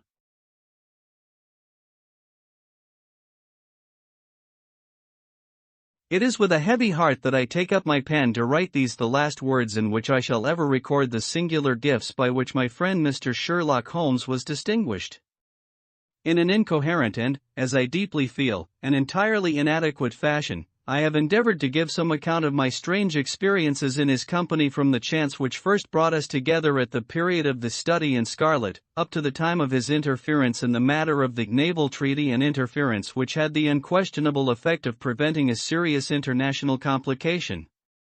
It was my intention to have stopped there, and to have said nothing of that event which has created a void in my life which the lapse of 2 years has done little to fill. My hand has been forced, however, by the recent letters in which Colonel James Moriarty defends the memory of his brother, and I have no choice but to lay the facts before the public exactly as they occurred. I alone know the absolute truth of the matter, and I am satisfied that the time has come when no good purpose is to be served by its suppression. As far as I know, there have been only 3 accounts in the public press, that in the Journal de Genève on May 6, 1891, the Reuters dispatch in the English papers on May 7, and finally the recent letter to which I have alluded. Of these the first and second were extremely condensed, while the last is, as I shall now show, an absolute perversion of the facts. It lies with me to tell for the first time what really took place between Professor Moriarty and Mr. Sherlock Holmes. It may be remembered that after my marriage, and my subsequent start in private practice, the very intimate relations which had existed between Holmes and myself became to some extent modified. He still came to me from time to time when he desired a companion in his investigation, but these occasions grew more and more seldom, until I find that in the year 1890 there were only 3 cases of which I retain any record. During the winter of that year and the early spring of 1891, I saw in the papers that he had been engaged by the French government upon a matter of supreme importance, and I received 2 notes from Holmes, dated from Narbonne and from Nîmes, from which I gathered that his stay in France was likely to be a long one. It was with some surprise, therefore, that I saw him walk into my consulting room upon the evening of April 24th. It struck me that he was looking even paler and thinner than usual. "Yes, I have been using myself up rather too freely," he remarked, in answer to my look rather than to my words. "I have been a little pressed of late. Have you any objection to my closing your shutters?" The only light in the room came from the lamp upon the table at which I had been reading. Holmes edged his way round the wall and flinging the shutters together, he bolted them securely. "You are afraid of something?" I asked. "Well, I am." "Of what?" "Of air guns." "My dear Holmes, what do you mean?" "I think that you know me well enough, Watson, to understand that I am by no means a nervous man. At the same time, it is stupidity rather than courage to refuse to recognize danger when it is close upon you." "Might I trouble you for a match?" He drew in the smoke of his cigarette as if the soothing influence was grateful to him. "I must apologize for calling so late," said he, "and I must further beg you to be so unconventional as to allow me to leave your house presently by scrambling over your back garden wall." "But what does it all mean?" I asked. He held out his hand, and I saw in the light of the lamp that 2 of his knuckles were burst and bleeding. "It is not an airy nothing, you see," said he, smiling. "On the contrary, it is solid enough for a man to break his hand over." "Is Mrs. Watson in?" "She is away upon a visit." "Indeed. You are alone?" "Quite." "Then it makes it the easier for me to propose that you should come away with me for a week to the continent." "Where?" "Oh, anywhere. It's all the same to me." There was something very strange in all this. It was not Holmes's nature to take an aimless holiday, and something about his pale, worn face told me that his nerves were at their highest tension. He saw the question in my eyes, and, putting his fingertips together and his elbows upon his knees, he explained the situation. "You have probably never heard of Professor Moriarty," said he. "Never." There's the genius and the wonder of the thing," he cried. "The man pervades London, and no one has heard of him. That's what puts him on a pinnacle in the records of crime. I tell you, Watson, in all seriousness, that if I could beat that man, if I could free society of him, I should feel that my own career had reached its summit, and I should be prepared to turn to some more placid line in life. Between ourselves, the recent cases in which I have been of assistance to the royal family of Scandinavia, and to the French Republic, have left me in such a position that I could continue to live in the quiet fashion which is most congenial to me, and to concentrate my attention upon my chemical researches.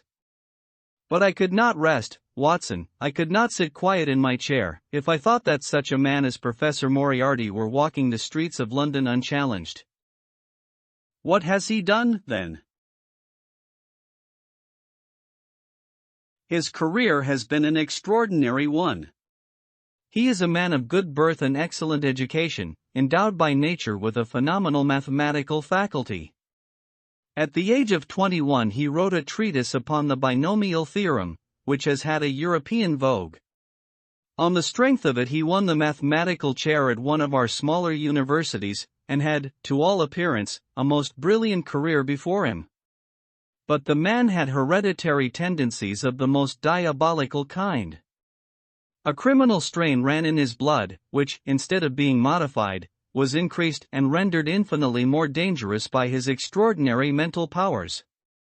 Dark rumors gathered round him in the university town, and eventually he was compelled to resign his chair and to come down to London, where he set up as an army coach. So much is known to the world, but what I am telling you now is what I have myself discovered." As you are aware, Watson, there is no one who knows the higher criminal world of London so well as I do. For years past I have continually been conscious of some power behind the malefactor, some deep organizing power which forever stands in the way of the law, and throws its shield over the wrongdoer. Again and again in cases of the most varying sorts, forgery cases, robberies, murders, I have felt the presence of this force, and I have deduced its action in many of those undiscovered crimes in which I have not been personally consulted. For years I have endeavored to break through the veil which shrouded it, and at last the time came when I seized my thread and followed it, until it led me, after 1,000 cunning windings, to ex-Professor Moriarty of mathematical celebrity. He is the Napoleon of crime, Watson. He is the organizer of half that is evil and of nearly all that is undetected in this great city. He is a genius, a philosopher, an abstract thinker. He has a brain of the first order. He sits motionless, like a spider in the center of its web, but that web has 1,000 radiations, and he knows well every quiver of each of them. He does little himself. He only plans. But his agents are numerous and splendidly organized. Is there a crime to be done, a paper to be abstracted, we will say, a house to be rifled, a man to be removed, the word is passed to the professor, the matter is organized and carried out. The agent may be caught. In that case money is found for his bail or his defense.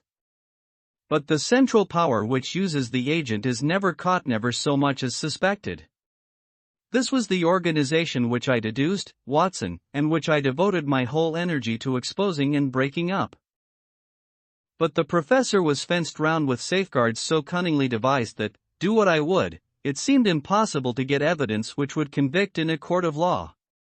You know my powers, my dear Watson, and yet at the end of 3 months I was forced to confess that I had at last met an antagonist who was my intellectual equal.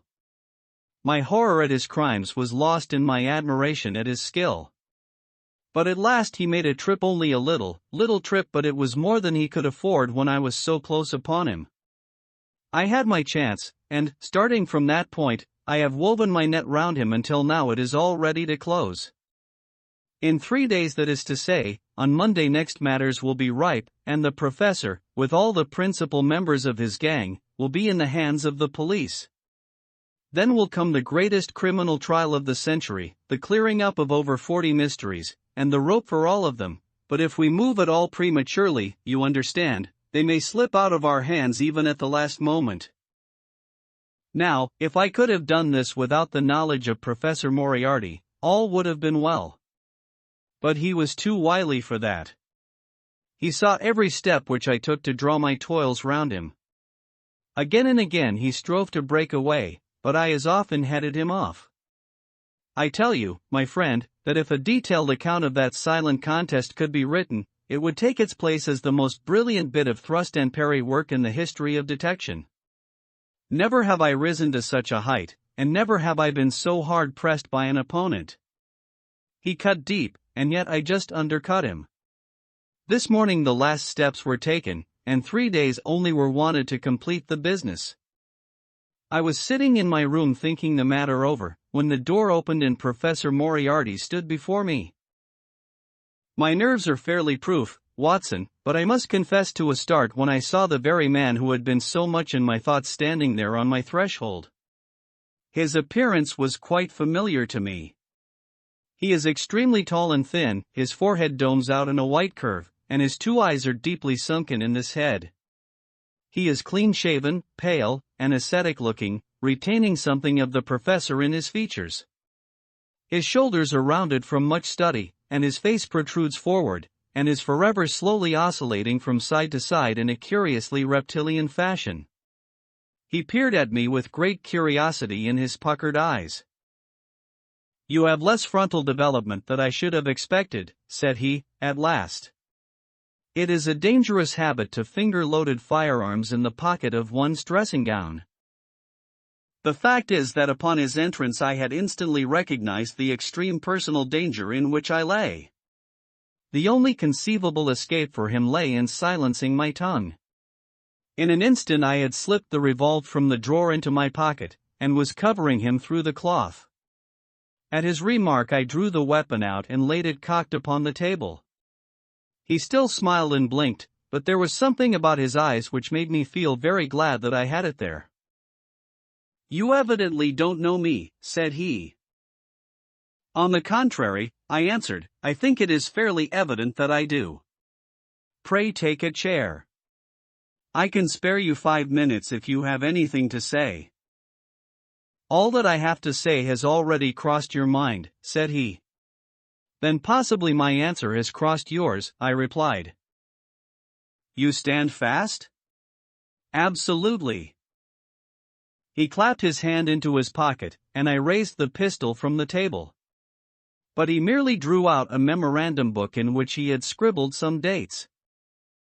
"You crossed my patch on the 4th of January, said he. "On the 23rd you incommoded me. By the middle of February I was seriously inconvenienced by you. At the end of March I was absolutely hampered in my plans, and now, at the close of April, I find myself placed in such a position through your continual persecution that I am in positive danger of losing my liberty. The situation is becoming an impossible one. Have you any suggestion to make?" I asked. "You must drop it, Mr. Holmes," said he, swaying his face about. "You really must, you know."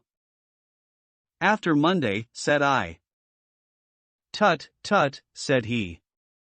"I am quite sure that a man of your intelligence will see that there can be but one outcome to this affair. It is necessary that you should withdraw. You have worked things in such a fashion that we have only one resource. It has been an intellectual treat to me to see the way in which you have grappled with this affair, and I say, unaffectedly, that it would be a grief to me to be forced to take any extreme measure. You smile, sir, but I assure you that it really would." "Danger is part of my trade," I remarked. "That is not danger," said he. "It is inevitable destruction. You stand in the way not merely of an individual, but of a mighty organization, the full extent of which you, with all your cleverness, have been unable to realize. You must stand clear, Mr. Holmes, or be trodden underfoot." "I am afraid," said I, rising, "that in the pleasure of this conversation I am neglecting business of importance which awaits me elsewhere."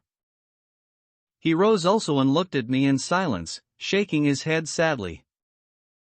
"Well, well," said he, at last. "It seems a pity, but I have done what I could.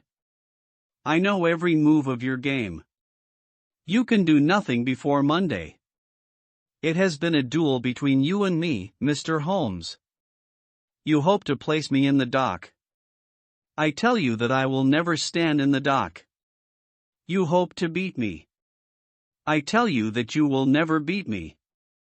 If you are clever enough to bring destruction upon me, rest assured that I shall do as much to you." "You have paid me several compliments, Mr. Moriarty," said I. "Let me pay you one in return when I say that if I were assured of the former eventuality I would, in the interests of the public, cheerfully accept the latter."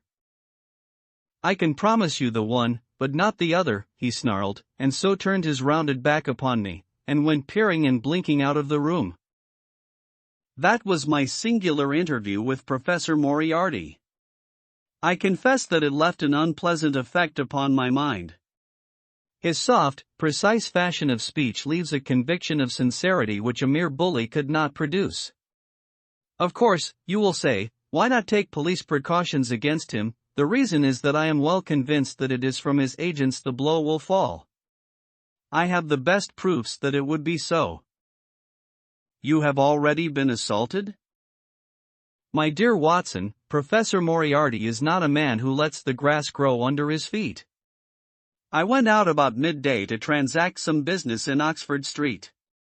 As I passed the corner which leads from Benting Street onto the Welbeck Street crossing, a two-horse van furiously driven whizzed round and was on me like a flash.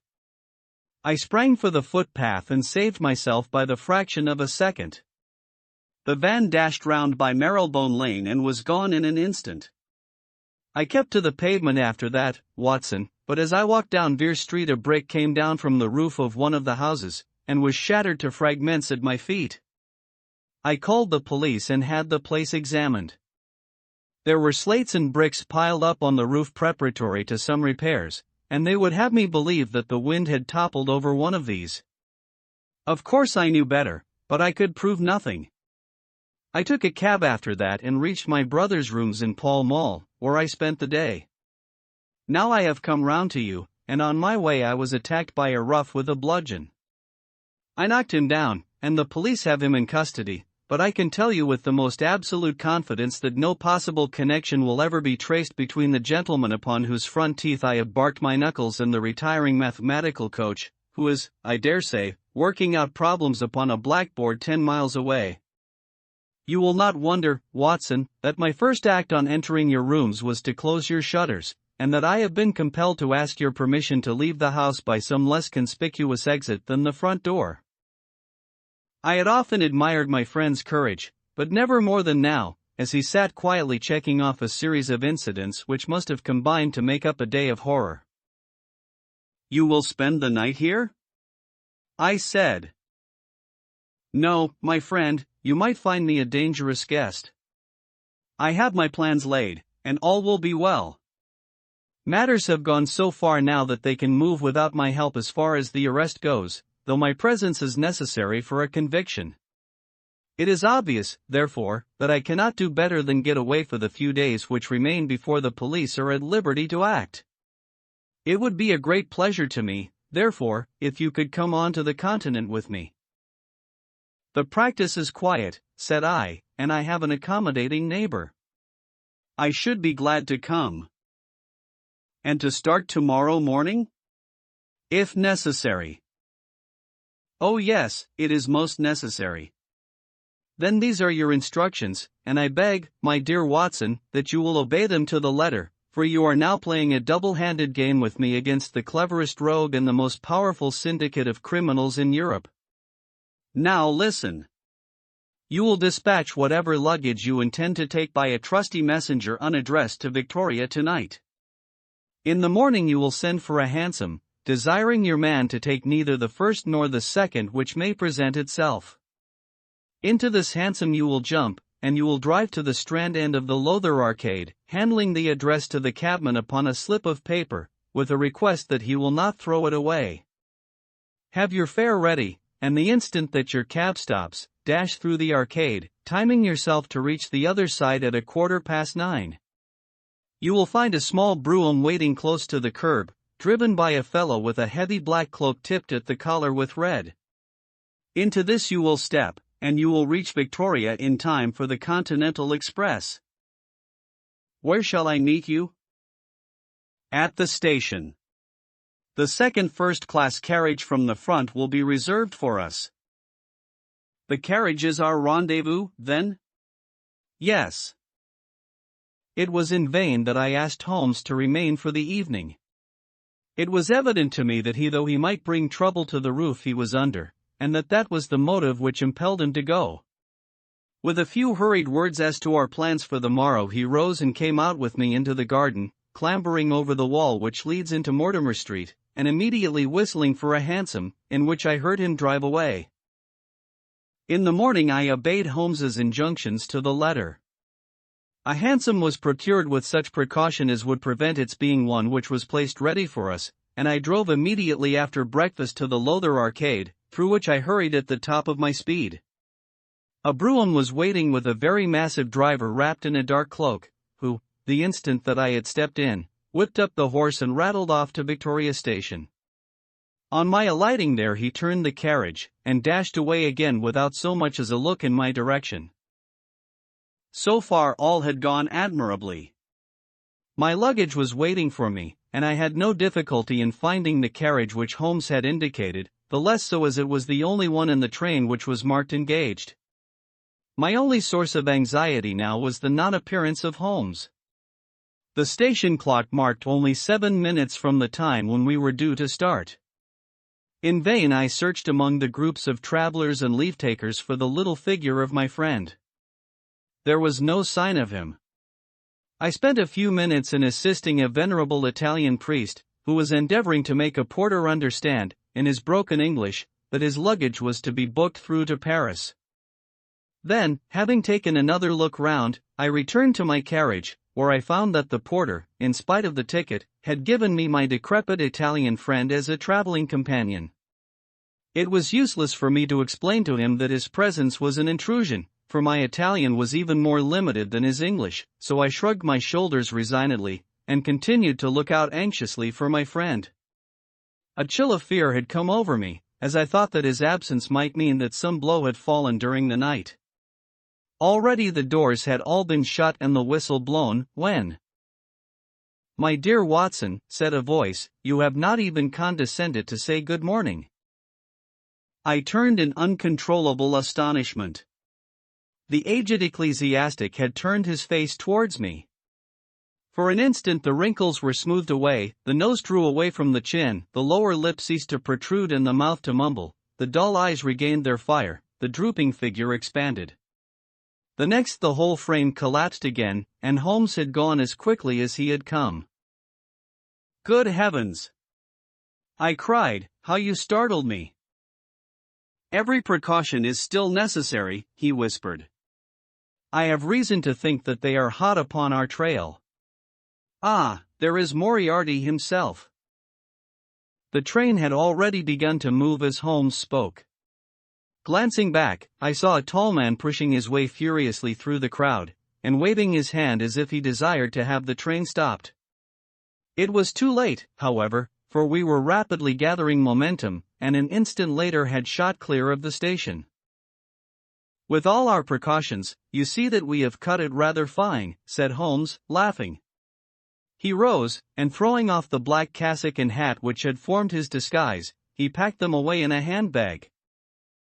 "Have you seen the morning paper, Watson?" "No." "You haven't seen about Baker Street, then?" "Baker Street?" "They set fire to our rooms last night. No great harm was done." "Good heavens, Holmes! This is intolerable." "They must have lost my track completely after their bludgeon man was arrested. Otherwise they could not have imagined that I had returned to my rooms. They have evidently taken the precaution of watching you, however, and that is what has brought Moriarty to Victoria." "You could not have made any slip in coming?" "I did exactly what you advised." "Did you find your brougham?" "Yes, it was waiting." "Did you recognize your coachman?" "No." "It was my brother Mycroft." It is an advantage to get about in such a case without taking a mercenary into your confidence. "But we must plan what we are to do about Moriarty now." "As this is an express, and as the boat runs in connection with it, I should think we have shaken him off very effectively." "My dear Watson, you evidently did not realize my meaning when I said that this man may be taken as being quite on the same intellectual plane as myself. You do not imagine that if I were the pursuer I should allow myself to be baffled by so slight an obstacle. Why, then, should you think so meanly of him?" "What will he do?" "What I should do." "What would you do, then?" "Engage a special." "But it must be late." "By no means. This train stops at Canterbury, and there is always at least a quarter of an hour's delay at the boat. He will catch us there. One would think that we were the criminals. Let us have him arrested on his arrival. It would be to ruin the work of 3 months. We should get the big fish, but the smaller would dart right and left out of the net. On Monday we should have them all. No, an arrest is inadmissible." "What then?" "We shall get out at Canterbury." "And then?" "Well, then we must make a cross-country journey to Newhaven, and so over to Dieppe. Moriarty will again do what I should do. He will get on to Paris, mark down our luggage, and wait for 2 days at the depot. In the meantime we shall treat ourselves to a couple of carpet-bags, encourage the manufactures of the countries through which we travel, and make our way at our leisure into Switzerland, via Luxembourg and Bâle." At Canterbury, therefore, we alighted, only to find that we should have to wait an hour before we could get a train to New Haven. I was still looking rather ruefully after the rapidly disappearing luggage van which contained my wardrobe, when Holmes pulled my sleeve and pointed up the line. "Already, you see," said he. Far away, from among the Kentish woods there rose a thin spray of smoke. A minute later a carriage and engine could be seen flying along the open curve which leads to the station. We had hardly time to take our place behind a pile of luggage when it passed with a rattle and a roar, beating a blast of hot air into our faces. "There he goes," said Holmes, as we watched the carriage swing and rock over the point. "There are limits, you see, to our friend's intelligence." It would have been a coup de maître had he deduced what I would deduce and acted accordingly. And what would he have done had he overtaken us? There cannot be the least doubt that he would have made a murderous attack upon me. It is, however, a game at which two may play. The question now is whether we should take a premature lunch here, or run our chance of starving before we reach the buffet at New Haven. We made our way to Brussels that night and spent 2 days there, moving on upon the third day as far as Strasbourg. On the Monday morning Holmes had telegraphed to the London police, and in the evening we found a reply waiting for us at our hotel. Holmes tore it open, and then with a bitter curse hurled it into the grate. "I might have known it," he groaned. "He has escaped." "Moriarty?" "They have secured the whole gang with the exception of him. He has given them the slip." Of course, when I had left the country there was no one to cope with him. But I did think that I had put the game in their hands. "I think that you had better return to England, Watson." "Why?" "Because you will find me a dangerous companion now. This man's occupation is gone. He is lost if he returns to London. If I read his character right he will devote his whole energies to revenging himself upon me." He said as much in our short interview, and I fancy that he meant it. "I should certainly recommend you to return to your practice." It was hardly an appeal to be successful with one who was an old campaigner as well as an old friend. We sat in the Strasbourg salle-à-manger arguing the question for half an hour, but the same night we had resumed our journey and were well on our way to Geneva. For a charming week we wandered up the valley of the Rhône, and then, branching off at Luc, we made our way over the Gemmi Pass, still deep in snow, and so, by way of Interlaken, to Meiringen. It was a lovely trip, the dainty green of the spring below, the virgin white of the winter above, but it was clear to me that never for one instant did Holmes forget the shadow which lay across him. In the homely alpine villages or in the lonely mountain passes, I could tell by his quick glancing eyes and his sharp scrutiny of every face that passed us, that he was well convinced that, walk where we would, we could not walk ourselves clear of the danger which was dogging our footsteps. Once, I remember, as we passed over the Gemmi, and walked along the border of the melancholy Daubensee, a large rock which had been dislodged from the ridge upon our right clattered down and roared into the lake behind us. In an instant Holmes had raced up onto the ridge, and, standing upon a lofty pinnacle, craned his neck in every direction. It was in vain that our guide assured him that a fall of stones was a common chance in the springtime at that spot. He said nothing, but he smiled at me with the air of a man who sees the fulfillment of that which he had expected. And yet for all his watchfulness he was never depressed. On the contrary, I can never recollect having seen him in such exuberant spirits. Again and again he recurred to the fact that if he could be assured that society was freed from Professor Moriarty he would cheerfully bring his own career to a conclusion. "I think that I may go so far as to say, Watson, that I have not lived wholly in vain," he remarked.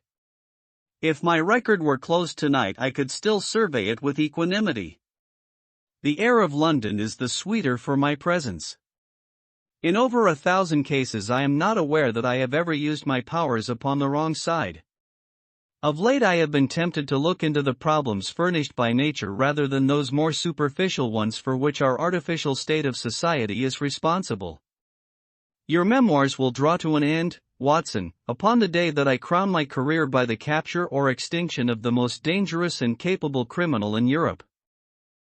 I shall be brief, and yet exact, in the little which remains for me to tell.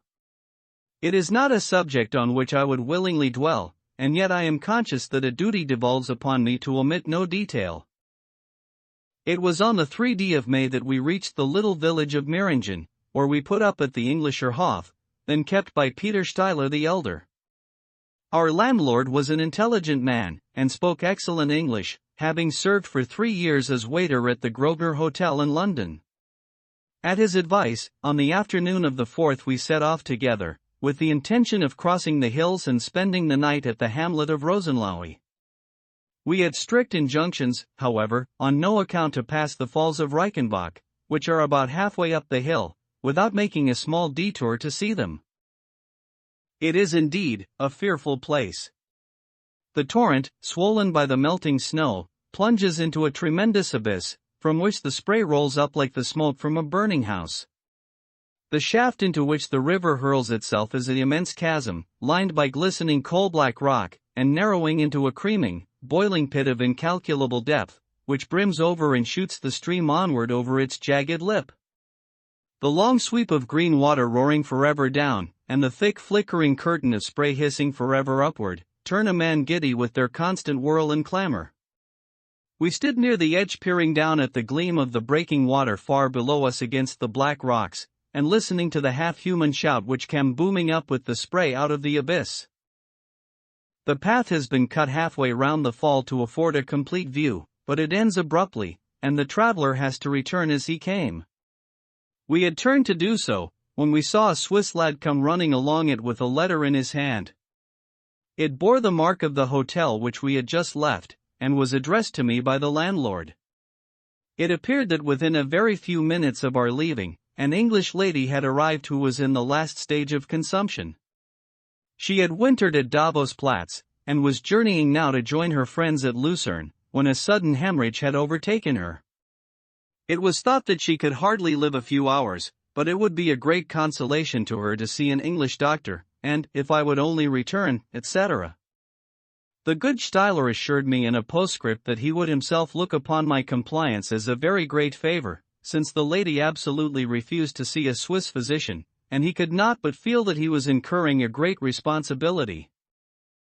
The appeal was one which could not be ignored.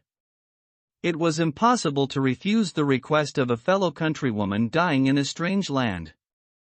Yet I had my scruples about leaving Holmes.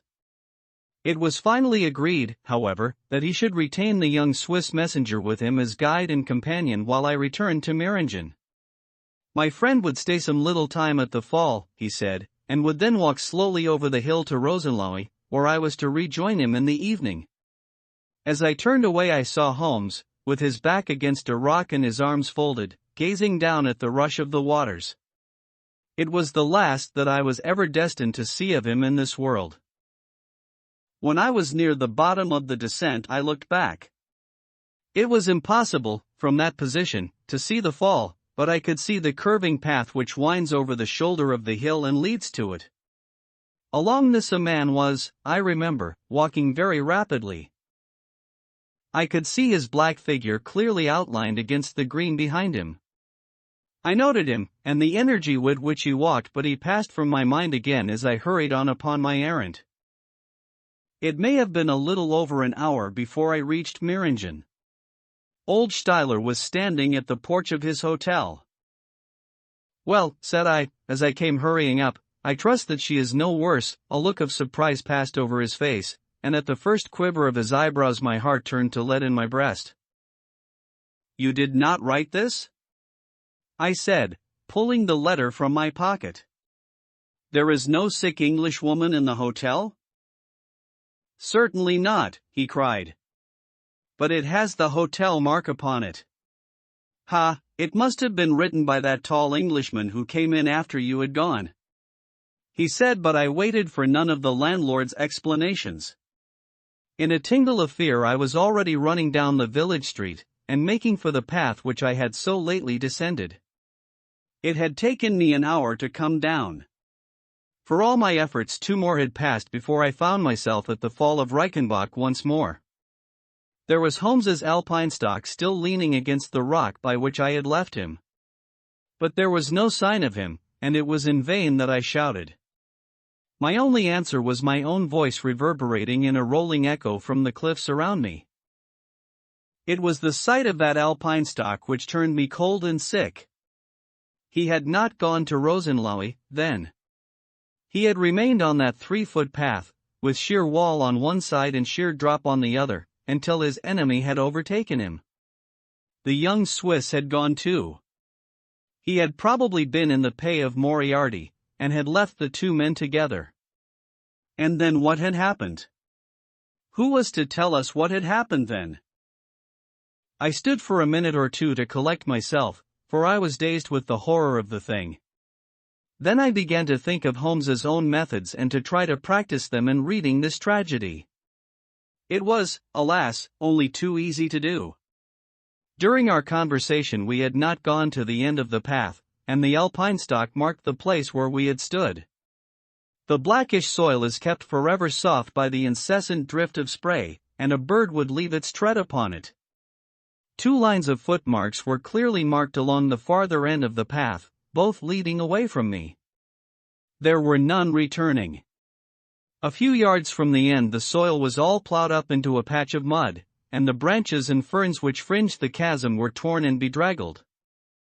I lay upon my face and peered over with the spray spouting up all around me.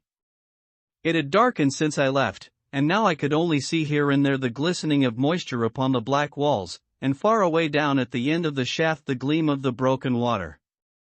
I shouted, but only the same half-human cry of the fall was borne back to my ears. But it was destined that I should after all have a last word of greeting from my friend and comrade. I have said that his alpinstock had been left leaning against a rock which jutted onto the path. From the top of this boulder the gleam of something bright caught my eye, and, raising my hand, I found that it came from the silver cigarette case which he used to carry. As I took it up, a small square of paper upon which it had lain fluttered down onto the ground. Unfolding it, I found that it consisted of 3 pages torn from his notebook and addressed to me. It was characteristic of the man that the direction was precise, and the writing is firm and clear, as though it had been written in his study. My dear Watson, it said, I write these few lines through the courtesy of Mr. Moriarty, who awaits my convenience for the final discussion of those questions which lie between us. He has been giving me a sketch of the methods by which he avoided the English police and kept himself informed of our movements. They certainly confirm the very high opinion which I had formed of his abilities.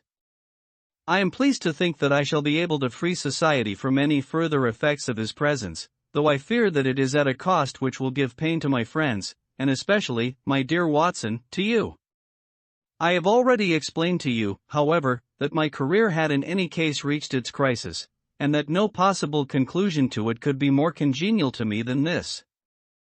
Indeed, if I may make a full confession to you, I was quite convinced that the letter from Meiringen was a hoax, and I allowed you to depart on that errand under the persuasion that some development of this sort would follow.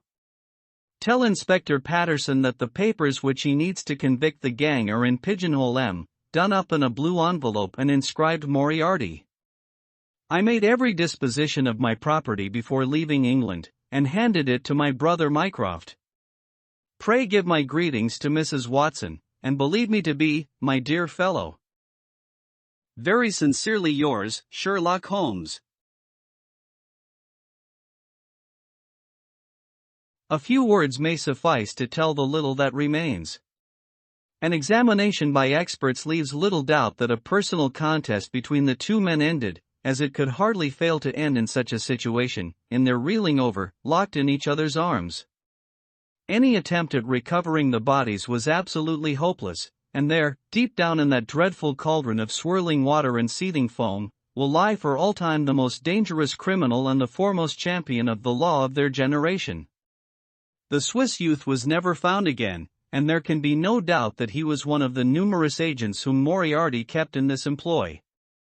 As to the gang, it will be within the memory of the public how completely the evidence which Holmes had accumulated exposed their organization, and how heavily the hand of the dead man weighted upon them.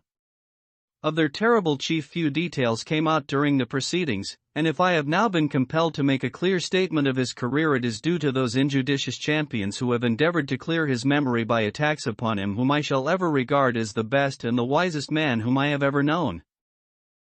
Go to TOC. The Hound of the Baskervilles. -1, -2, -3, -4, -5, -6, -7, -8, -9, -10, -11, -12, -13, -14. -15.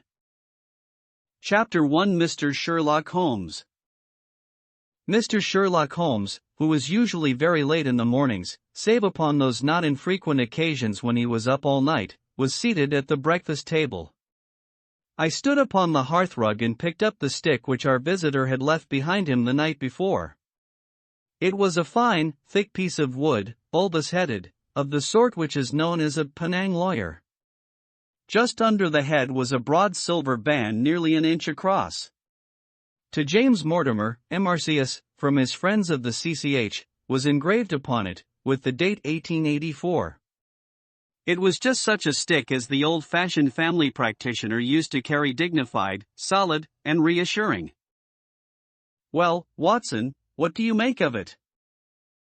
Holmes was sitting with his back to me, and I had given him no sign of my occupation.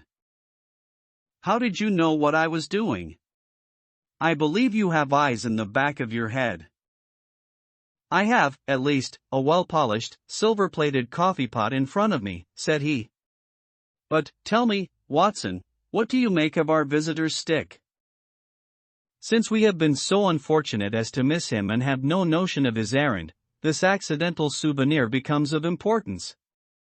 Let me hear you reconstruct the man by an examination of it. I think, said I, following as far as I could the methods of my companion, that Dr. Mortimer is a successful, elderly medical man, well esteemed, since those who know him give him this mark of their appreciation. Good, said Holmes. Excellent. I think also that the probability is in favor of his being a country practitioner who does a great deal of his visiting on foot. Why so? Because this stick, though originally a very handsome one, has been so knocked about that I can hardly imagine a town practitioner carrying it. The thick iron ferrule is worn down, so it is evident that he has done a great amount of walking with it. Perfectly sound, said Holmes. And then again, there is the friends of the CCH. I should guess that to be the something hunt, the local hunt to whose members he has possibly given some surgical assistance, and which has made him a small presentation in return. Really, Watson, you excel yourself, said Holmes, pushing back his chair and lighting a cigarette. I am bound to say that in all the accounts which you have been so good as to give of my own small achievements, you have habitually underrated your own abilities. It may be that you are not yourself luminous, but you are a conductor of light. Some people without possessing genius have a remarkable power of stimulating it. I confess, my dear fellow, that I am very much in your debt. He had never said as much before, and I must admit that his words gave me keen pleasure, for I had often been piqued by his indifference to my admiration and to the attempts which I had made to give publicity to his methods. I was proud, too, to think that I had so far mastered his system as to apply it in a way which earned his approval. He now took the stick from my hands and examined it for a few minutes with his naked eyes. Then, with an expression of interest, he laid down his cigarette, and carrying the cane to the window, he looked over it again with a convex lens. Interesting, though elementary, said he as he returned to his favorite corner of the settee. There are certainly one or two indications upon the stick. It gives us the basis for several deductions. Has anything escaped me? I asked with some self-importance. I trust that there is nothing of consequence which I have overlooked. I am afraid, my dear Watson, that most of your conclusions were erroneous. When I said that you stimulated me, I meant, to be frank, that in noting your fallacies I was occasionally guided towards the truth. Not that you are entirely wrong in this instance. The man is certainly a country practitioner. And he walks a good deal. Then I was right. To that extent. But that was all. No, my dear Watson, not all, by no means all. I would suggest, for example, that a presentation to a doctor is more likely to come from a hospital than from a hunt, and that when the initials CC are placed before that hospital the words Charing Cross very naturally suggest themselves. You may be right. The probability lies in that direction. And if we take this as a working hypothesis, we have a fresh basis from which to start our construction of this unknown visitor. Well, then, supposing that CCH does stand for Charing Cross Hospital, what further inferences may we draw? Do none suggest themselves? You know my methods. Apply them. I can only think of the obvious conclusion that the man has practiced in town before going to the country. I think that we might venture a little farther than this. Look at it in this light. On what occasion would it be most probable that such a presentation would be made? When would his friends unite to give him a pledge of their goodwill? Obviously at the moment when Dr. Mortimer withdrew from the service of the hospital in order to start a practice for himself. We know there has been a presentation. We believe there has been a change from a town hospital to a country practice. Is it, then, stretching our inference too far to say that the presentation was on the occasion of the change? It certainly seems probable.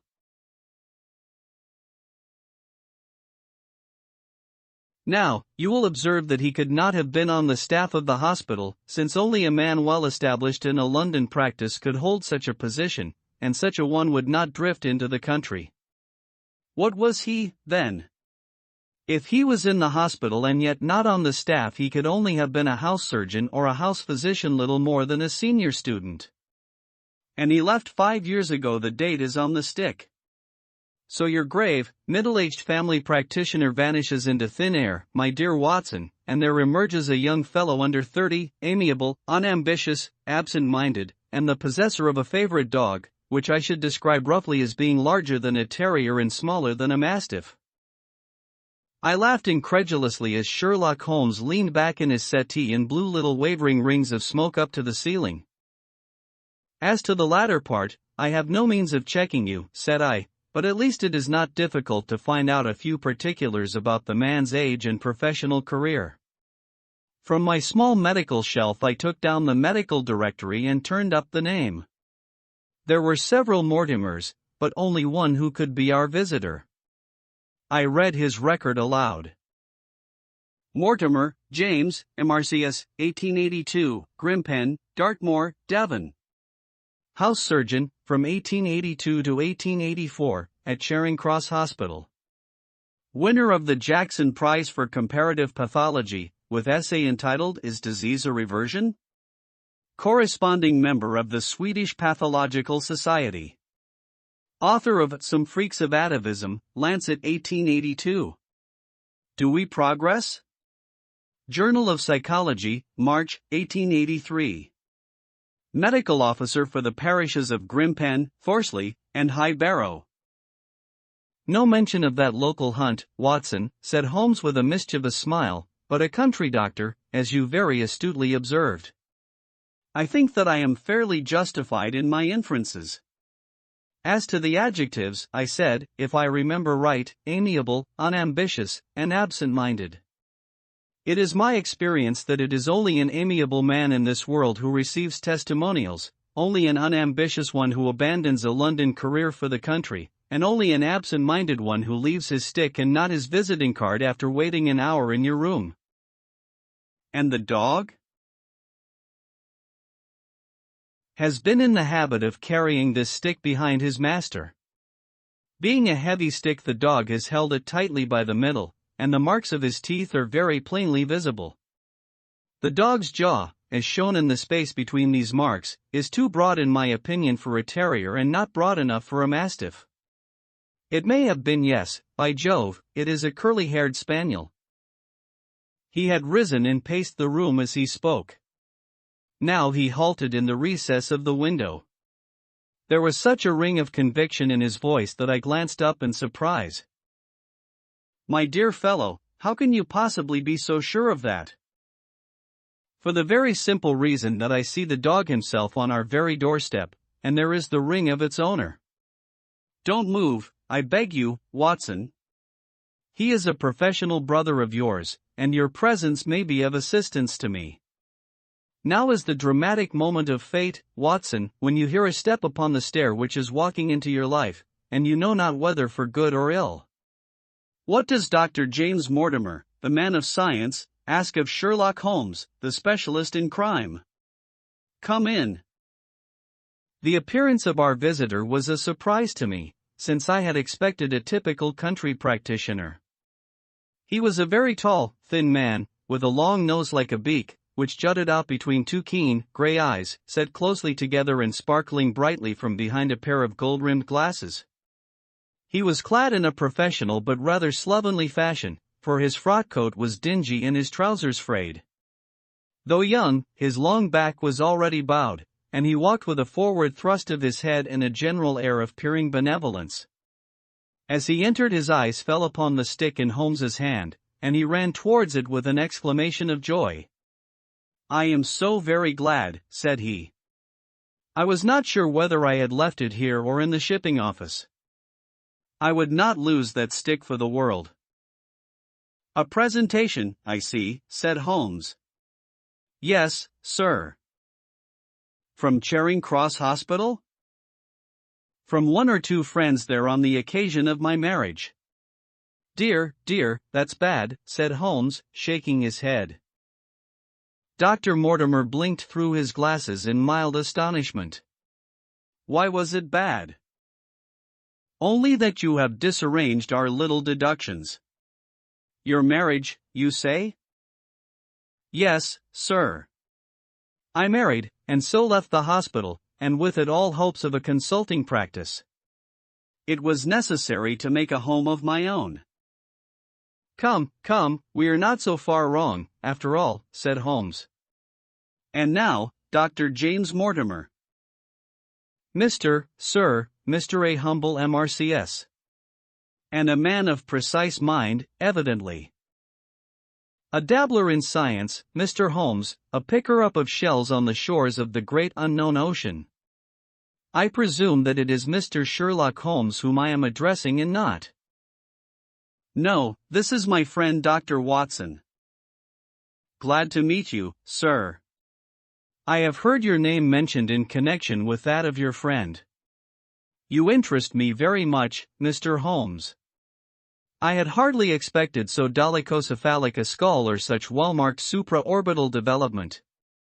Would you have any objection to my running my finger along your parietal fissure? A cast of your skull, sir, until the original is available, would be an ornament to any anthropological museum. It is not my intention to be fulsome, but I confess that I covet your skull. Sherlock Holmes waved our strange visitor into a chair. You are an enthusiast in your line of thought, I perceive, sir, as I am in mine, said he. I observe from your forefinger that you make your own cigarettes. Have no hesitation in lighting one. The man drew out paper and tobacco and twirled the one up and the other with surprising dexterity. He had long, quivering fingers as agile and restless as the antennae of an insect. Holmes was silent, but his little darting glances showed me the interest which he took in our curious companion. I presume, sir, said he at last, that it was not merely for the purpose of examining my skull that you have done me the honor to call here last night and again today?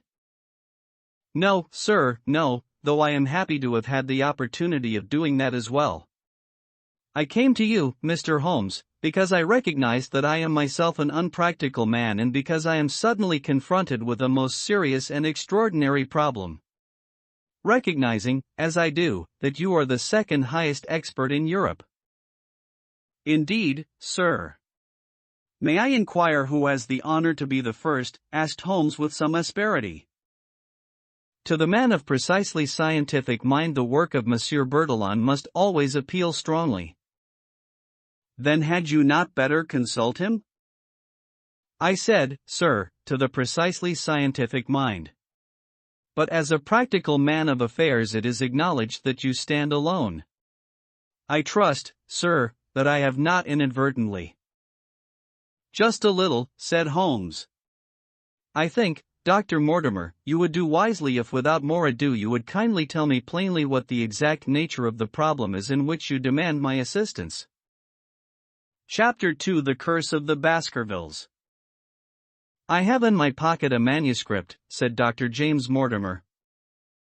I observed it as you entered the room, said Holmes. It is an old manuscript. Early 18th century, unless it is a forgery. How can you say that, sir? You have presented an inch or two of it to my examination all the time that you have been talking. It would be a poor expert who could not give the date of a document within a decade or so. You may possibly have read my little monograph upon the subject. I put that it's 1730. The exact date is 1742. Dr. Mortimer drew it from his breast pocket. This family paper was committed to my care by Sir Charles Baskerville, whose sudden and tragic death some 3 months ago created so much excitement in Devonshire. I may say that I was his personal friend as well as his medical attendant. He was a strong-minded man, sir, shrewd, practical, and as unimaginative as I am myself. Yet he took this document very seriously, and his mind was prepared for just such an end as did eventually overtake him. Holmes stretched out his hand for the manuscript and flattened it upon his knee. You will observe, Watson, the alternative use of the long S and the short. It is one of several indications which enabled me to fix the date. I looked over his shoulder at the yellow paper and the faded script. At the head was written, Baskerville Hall, and below in large, scrawling figures, 1742. It appears to be a statement of some sort. Yes, it is a statement of a certain legend which runs in the Baskerville family. But I understand that it is something more modern and practical upon which you wish to consult me? Most modern. A most practical, pressing matter, which must be decided within 24 hours. But the manuscript is short and is intimately connected with the affair. With your permission I will read it to you.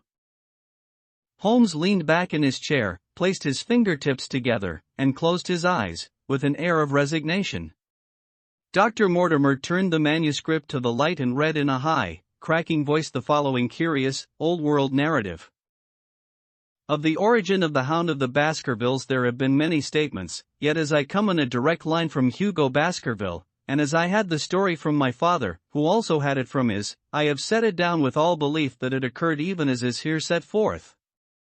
And I would have you believe, my sons, that the same justice which punishes sin may also most graciously forgive it, and that no ban is so heavy but that by prayer and repentance it may be removed. Learn then from this story not to fear the fruits of the past, but rather to be circumspect in the future, that those foul passions whereby our family has suffered so grievously may not again be loosed to our undoing. Know then that in the time of the Great Rebellion, the history of which by the learned Lord Clarendon I most earnestly commend to your attention, this manor of Baskerville was held by Hugo of that name, nor can it be gainsaid that he was a most wild, profane, and godless man. This, in truth, his neighbors might have pardoned, seeing that saints have never flourished in those parts, but there was in him a certain wanton and cruel humor which made his name a byword through the West. It chanced that this Hugo came to love, if, indeed, so dark a passion may be known under so bright a name, the daughter of a yeoman who held lands near the Baskerville estate. But the young maiden, being discreet and of good repute, would ever avoid him, for she feared his evil name. So it came to pass that one Michaelmas this Hugo, with 5 or 6 of his idle and wicked companions, stole down upon the farm and carried off the maiden, her father and brothers being from home, as he well knew. When they had brought her to the hall the maiden was placed in an upper chamber, while Hugo and his friends sat down to a long carouse, as was their nightly custom. Now, the poor lass upstairs was like to have her wits turned at the singing and shouting and terrible oaths which came up to her from below, for they say that the words used by Hugo Baskerville, when he was in wine, were such as might blast the man who said them. At last, in the stress of her fear, she did that which might have daunted the bravest or most active man, for by the aid of the growth of ivy which covered, and still covers, the south wall, she came down from under the eaves, and so homeward across the moor, there being 3 leagues betwixt the hall and her father's farm.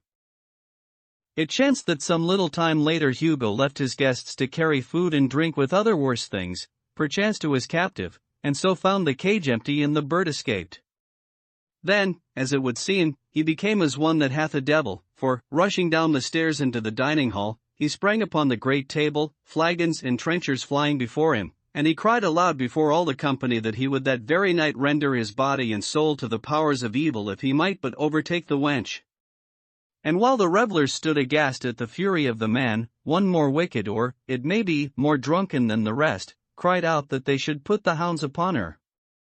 Whereat Hugo ran from the house, crying to his grooms that they should saddle his mare and unkennel the pack, and giving the hounds a kerchief of the maid's, he swung them to the line, and so off full cry in the moonlight over the moor. Now, for some space the revellers stood agape, unable to understand all that had been done in such haste. But anon their bemused wits awoke to the nature of the deed which was like to be done upon the moorlands.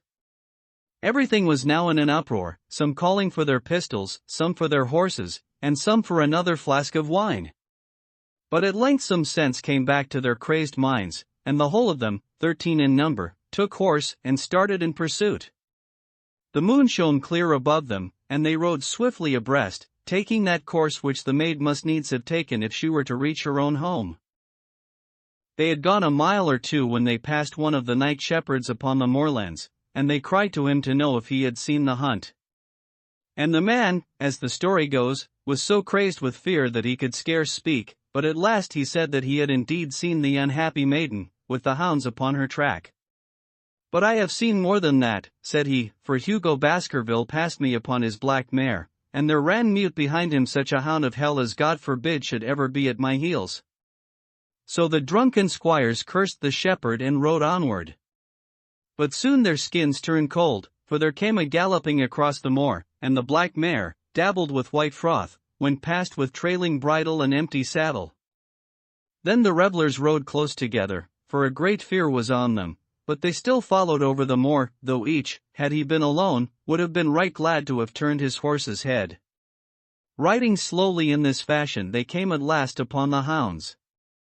These, though known for their valor and their breed, were whimpering in a cluster at the head of a deep dip or goyle, as we call it, upon the moor, some slinking away and some, with starting hackles and staring eyes, gazing down the narrow valley before them. The company had come to a halt, more sober men, as you may guess, than when they started. The most of them would by no means advance, but 3 of them, the boldest, or it may be the most drunken, rode forward down the goyle. Now, it opened into a broad space in which stood 2 of those great stones, still to be seen there, which were set by certain forgotten peoples in the days of old. The moon was shining bright upon the clearing, and there in the center lay the unhappy maid where she had fallen, dead of fear and of fatigue. But it was not the sight of her body, nor yet was it that of the body of Hugo Baskerville lying near her, which raised the hair upon the heads of these 3 daredevil roisterers, but it was that, standing over Hugo, and plucking at his throat, there stood a foul thing, a great, black beast, shaped like a hound, yet larger than any hound that ever mortal eye has rested upon. And even as they looked the thing tore the throat out of Hugo Baskerville, on which, as it turned its blazing eyes and dripping jaws upon them, the 3 shrieked with fear and rode for dear life, still screaming, across the moor. One, it is said, died that very night of what he had seen, and the other 2 were but broken men for the rest of their days. Such is the tale, my sons, of the coming of the hound which is said to have plagued the family so sorely ever since. If I have set it down it is because that which is clearly known hath less terror than that which is but hinted at and guessed. Nor can it be denied that many of the family have been unhappy in their deaths, which have been sudden, bloody, and mysterious. Yet may we shelter ourselves in the infinite goodness of Providence, which would not forever punish the innocent beyond that 3rd or 4th generation which is threatened in Holy Writ. To that Providence, my sons, I hereby commend you, and I counsel you by way of caution to forbear from crossing the moor in those dark hours when the powers of evil are exalted. This from Hugo Baskerville to his sons Roger and John, with instructions that they say nothing thereof to their sister Elizabeth. When Dr. Mortimer had finished reading this singular narrative, he pushed his spectacles up on his forehead and stared across at Mr. Sherlock Holmes. The latter yawned and tossed the end of his cigarette into the fire. "Well," said he, "do you not find it interesting? To a collector of fairy tales." Dr. Mortimer drew a folded newspaper out of his pocket. "Now, Mr. Holmes, we will give you something a little more recent. This is the Devon County Chronicle of May 14th of this year. It is a short account of the facts elicited at the death of Sir Charles Baskerville, which occurred a few days before that date." My friend leaned a little forward and his expression became intent. Our visitor readjusted his glasses and began. "The recent sudden death of Sir Charles Baskerville, whose name has been mentioned as the probable Liberal candidate for Mid-Devon at the next election, has cast a gloom over the county. Though Sir Charles had resided at Baskerville Hall for a comparatively short period, his amiability of character and extreme generosity had won the affection and respect of all who had been brought into contact with him.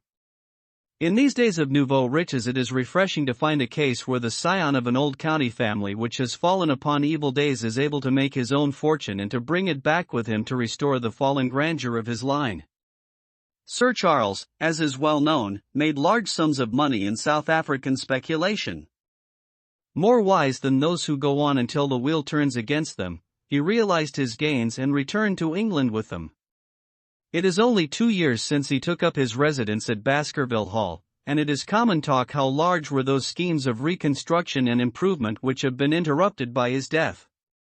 Being himself childless, it was his openly expressed desire that the whole countryside should, within his own lifetime, profit by his good fortune, and many will have personal reasons for bewailing his untimely end. His generous donations to local and county charities have been frequently chronicled in these columns. The circumstances connected with the death of Sir Charles cannot be said to have been entirely cleared up by the inquest, but at least enough has been done to dispose of those rumors to which local superstition has given rise. There is no reason whatever to suspect foul play, or to imagine that death could be from any but natural causes. Sir Charles was a widower, and a man who may be said to have been in some ways of an eccentric habit of mind. In spite of his considerable wealth, he was simple in his personal tastes, and his indoor servants at Baskerville Hall consisted of a married couple named Barrymore, the husband acting as butler and the wife as housekeeper. Their evidence, corroborated by that of several friends, tends to show that Sir Charles's health has for some time been impaired, and points especially to some affection of the heart, manifesting itself in changes of color, breathlessness, and acute attacks of nervous depression. Dr. James Mortimer, the friend and medical attendant of the deceased, has given evidence to the same effect. The facts of the case are simple. Sir Charles Baskerville was in the habit every night before going to bed of walking down the famous yew alley of Baskerville Hall. The evidence of the Barrymores shows that this had been his custom. On the 4th of May, Sir Charles had declared his intention of starting next day for London, and had ordered Barrymore to prepare his luggage. That night he went out as usual for his nocturnal walk, in the course of which he was in the habit of smoking a cigar. He never returned. At 12 o'clock Barrymore, finding the hall door still open, became alarmed, and, lighting a lantern, went in search of his master. The day had been wet, and Sir Charles's footmarks were easily traced down the alley. Halfway down this walk there is a gate which leads out onto the moor. There were indications that Sir Charles had stood for some little time here. He then proceeded down the alley, and it was at the far end of it that his body was discovered. One fact which has not been explained is the statement of Barrymore that his master's footprints altered their character from the time that he passed the moorgate, and that he appeared from thence onward to have been walking upon his toes. One Murphy, a gypsy horse-dealer, was on the moor at no great distance at the time, but he appears by his own confession to have been the worse for drink. He declares that he heard cries but is unable to state from what direction they came. No signs of violence were to be discovered upon Sir Charles's person, and though the doctor's evidence pointed to an almost incredible facial distortion so great that Dr. Mortimer refused at first to believe that it was indeed his friend and patient who lay before him, it was explained that that is a symptom which is not unusual in cases of dyspnea and death from cardiac exhaustion. This explanation was borne out by the post-mortem examination, which showed long-standing organic disease, and the coroner's jury returned a verdict in accordance with the medical evidence. It is well that this is so, for it is obviously of the utmost importance that Sir Charles's heir should settle at the Hall and continue the good work which has been so sadly interrupted.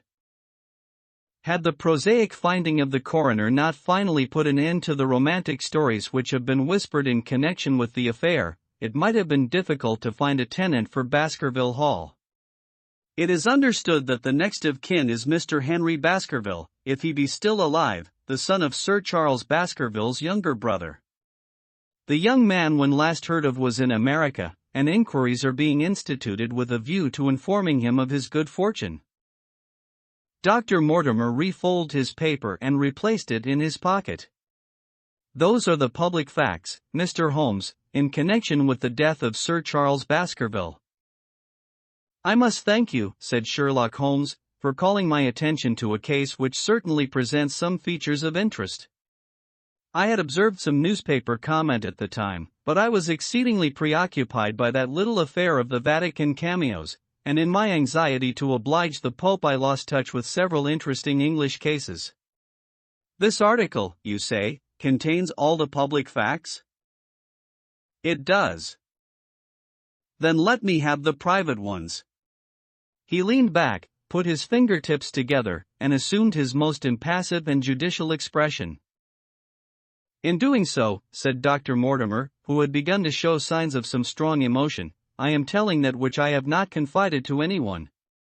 My motive for withholding it from the coroner's inquiry is that a man of science shrinks from placing himself in the public position of seeming to endorse a popular superstition.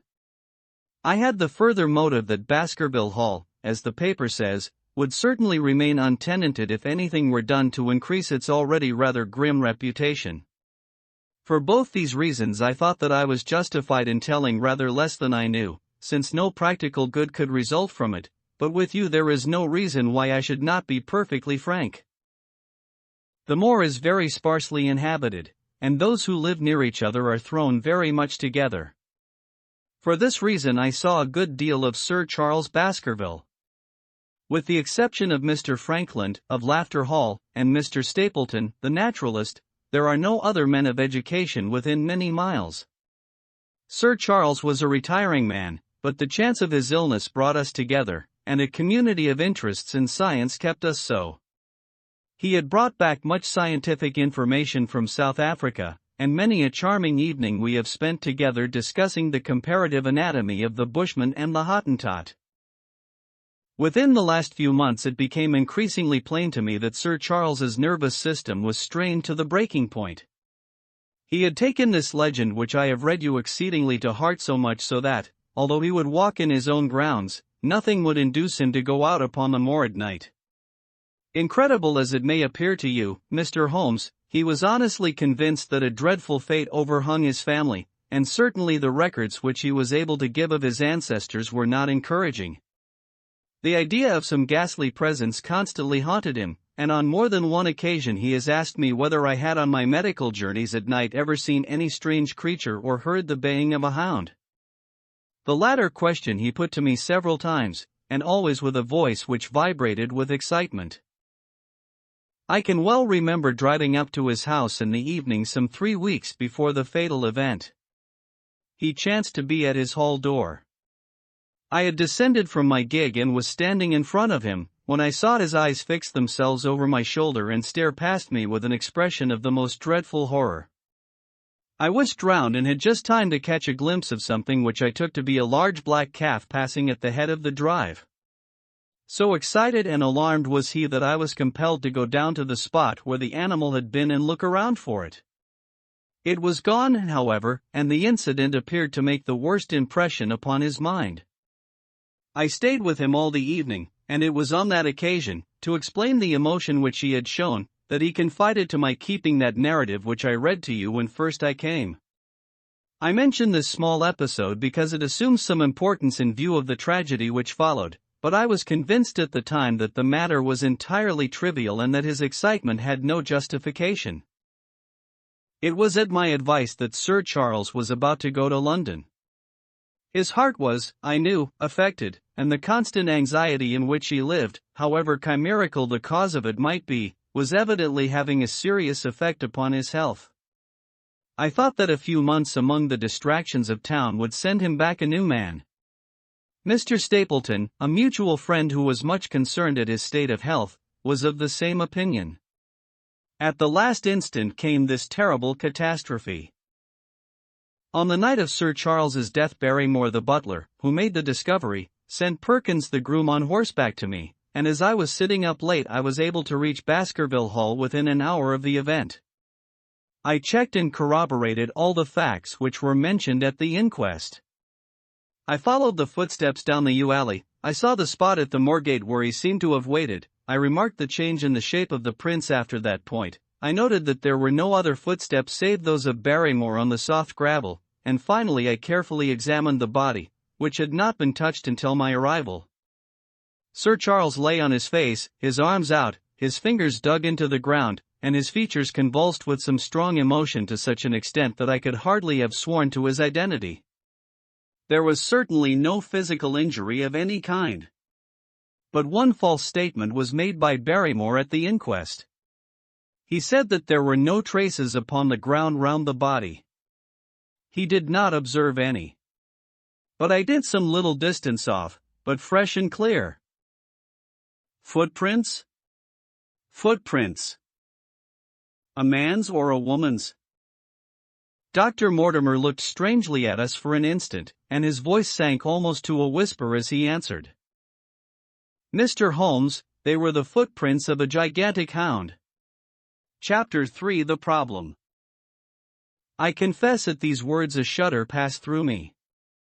There was a thrill in the doctor's voice which showed that he was himself deeply moved by that which he told us. Holmes leaned forward in his excitement, and his eyes had the hard, dry glitter which shot from them when he was keenly interested. You saw this? As clearly as I see you. And you said nothing? What was the use? How was it that no one else saw it? The marks were some 20 yards from the body and no one gave them a thought.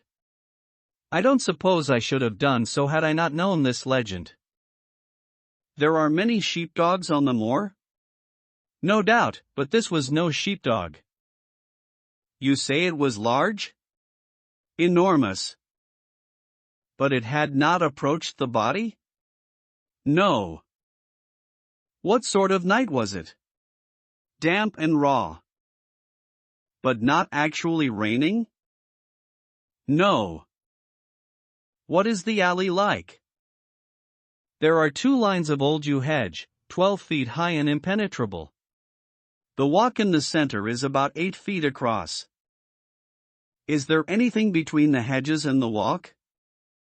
Yes, there is a strip of grass about 6 feet broad on either side. I understand that the yew hedge is penetrated at one point by a gate? Yes, the wicket gate which leads on to the moor.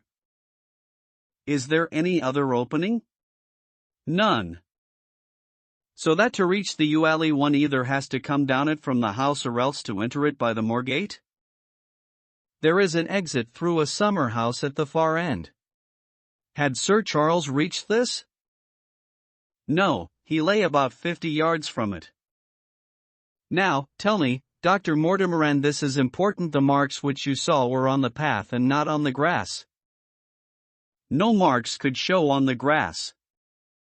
Were they on the same side of the path as the moor gate? Yes, they were on the edge of the path on the same side as the moor gate. You interest me exceedingly. Another point. Was the wicket gate closed? Closed and padlocked. How high was it? About 4 feet high. Then anyone could have got over it? Yes. And what marks did you see by the wicket gate? None in particular. Good heaven! Did no one examine? Yes, I examined, myself. And found nothing? It was all very confused. Sir Charles had evidently stood there for 5 or 10 minutes. How do you know that? Because the ash had twice dropped from his cigar. Excellent. This is a colleague, Watson, after our own heart.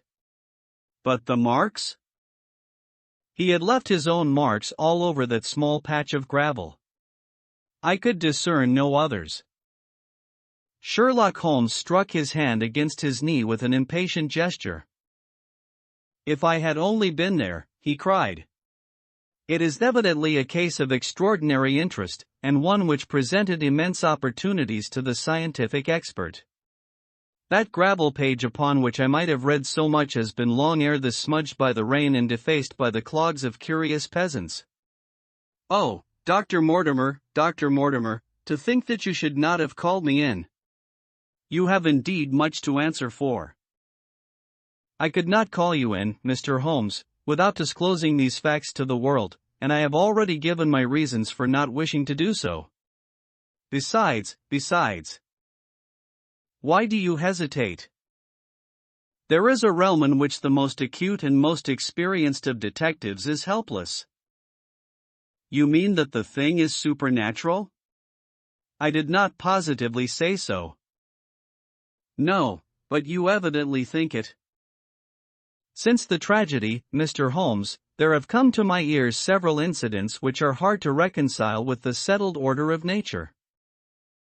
For example? I find that before the terrible event occurred several people had seen a creature upon the moor which corresponds with this Baskerville demon, and which could not possibly be any animal known to science. They all agreed that it was a huge creature, luminous, ghastly, and spectral. I have cross-examined these men, one of them a hard-headed countryman, one a farrier, and one a moorland farmer, who all tell the same story of this dreadful apparition, exactly corresponding to the hellhound of the legend. I assure you that there is a reign of terror in the district, and that it is a hardy man who will cross the moor at night. And you, a trained man of science, believe it to be supernatural? I do not know what to believe. Holmes shrugged his shoulders. I have hitherto confined my investigations to this world, said he. In a modest way I have combated evil, but to take on the father of evil himself would, perhaps, be too ambitious a task. Yet you must admit that the footmark is material. The original hound was material enough to tug a man's throat out, and yet he was diabolical as well. I see that you have quite gone over to the supernaturalists. But now, Dr. Mortimer, tell me this. If you hold these views, why have you come to consult me at all? You tell me in the same breath that it is useless to investigate Sir Charles's death, and that you desire me to do it. I did not say that I desired you to do it. Then, how can I assist you? By advising me as to what I should do with Sir Henry Baskerville, who arrives at Waterloo Station. Dr. Mortimer looked at his watch in exactly 1 hour and a quarter. He being the heir? Yes. On the death of Sir Charles we inquired for this young gentleman and found that he had been farming in Canada. From the accounts which have reached us he is an excellent fellow in every way. I speak now not as a medical man but as a trustee and executor of Sir Charles's will. There is no other claimant, I presume? None. The only other kinsman whom we have been able to trace was Roger Baskerville, the youngest of 3 brothers of whom poor Sir Charles was the elder. The second brother, who died young, is the father of this lad Henry. The third, Roger, was the black sheep of the family. He came of the old masterful Baskerville strain and was the very image, they tell me, of the family picture of old Hugo. He made England too hot to hold him, fled to Central America, and died there in 1876 of yellow fever. Henry is the last of the Baskervilles.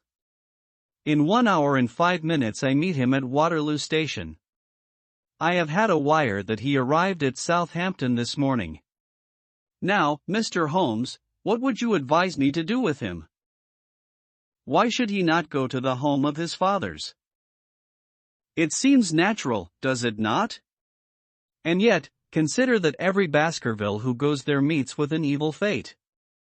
I feel sure that if Sir Charles could have spoken with me before his death he would have warned me against bringing this, the last of the old race, and the heir to great wealth, to that deadly place.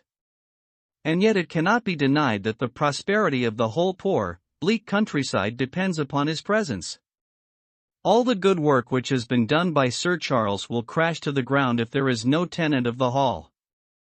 I fear lest I should be swayed too much by my own obvious interest in the matter, and that is why I bring the case before you and ask for your advice.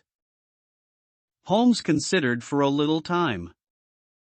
Put into plain words, the matter is this, said he. In your opinion there is a diabolical agency which makes Dartmoor an unsafe abode for a Baskerville, that is your opinion? At least I might go the length of saying that there is some evidence that this may be so. Exactly. But surely, if your supernatural theory be correct, it could work the young man evil in London as easily as in Devonshire. A devil with merely local powers like a parish vestry would be too inconceivable a thing. You put the matter more flippantly, Mr. Holmes, than you would probably do if you were brought into personal contact with these things.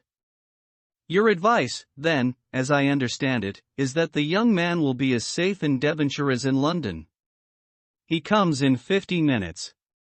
What would you recommend? I recommend, sir, that you take a cab, call off your spaniel who is scratching at my front door, and proceed to Waterloo to meet Sir Henry Baskerville. And then? And then you will say nothing to him at all until I have made up my mind about the matter. How long will it take you to make up your mind? 24 hours. At 10 o'clock tomorrow, Dr. Mortimer, I will be much obliged to you if you will call upon me here, and it will be of help to me in my plans for the future if you will bring Sir Henry Baskerville with you. I will do so, Mr. Holmes. He scribbled the appointment on his shirt cuff and hurried off in his strange, peering, absent-minded fashion. Holmes stopped him at the head of the stair. Only one more question, Dr. Mortimer. You say that before Sir Charles Baskerville's death several people saw this apparition upon the moor? 3 people did. Did any see it after? I have not heard of any. Thank you. Good morning.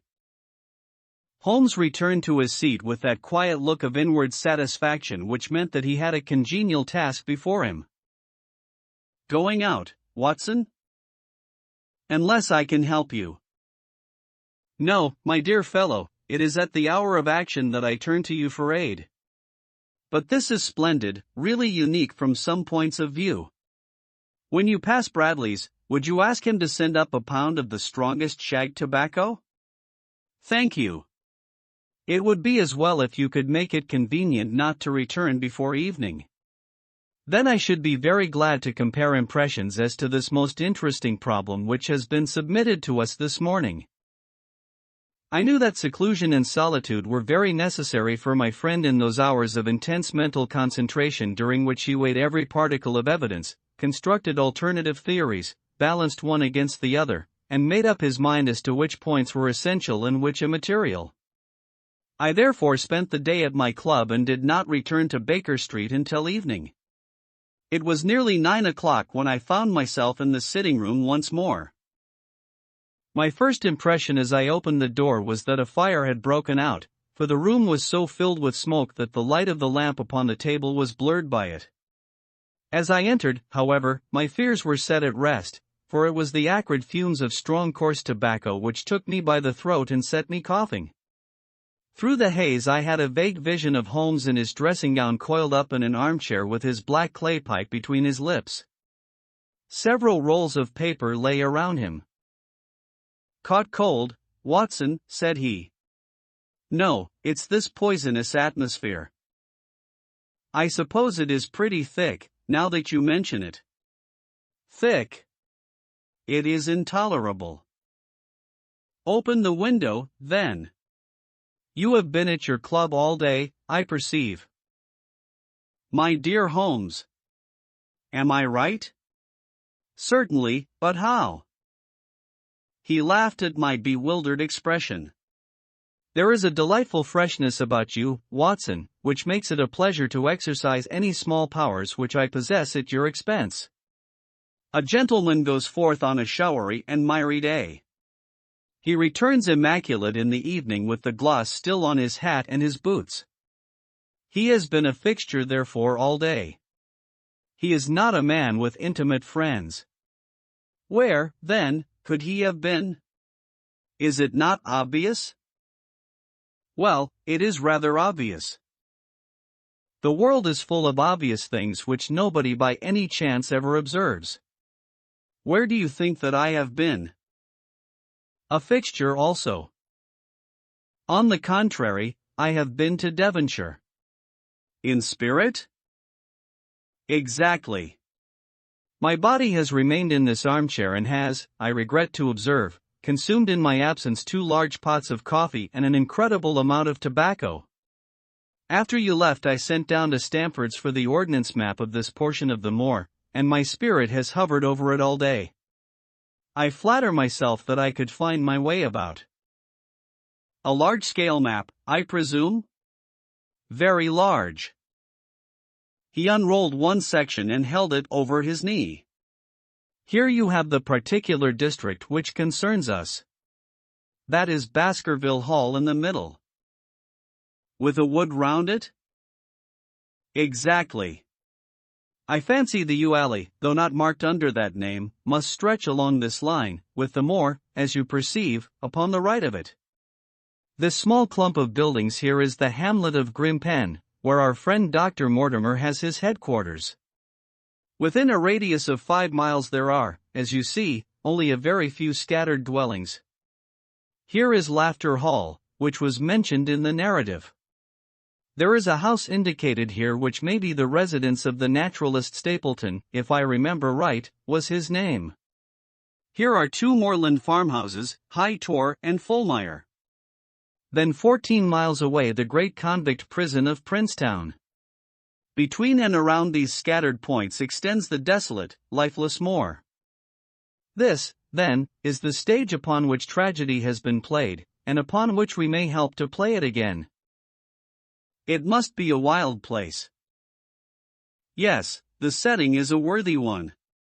If the devil did desire to have a hand in the affairs of men, then you are yourself inclining to the supernatural explanation. The devil's agents may be of flesh and blood, may they not?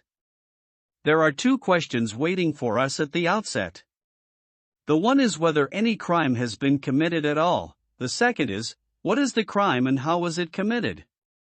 Of course, if Dr. Mortimer's surmise should be correct, and we are dealing with forces outside the ordinary laws of nature, there is an end of our investigation.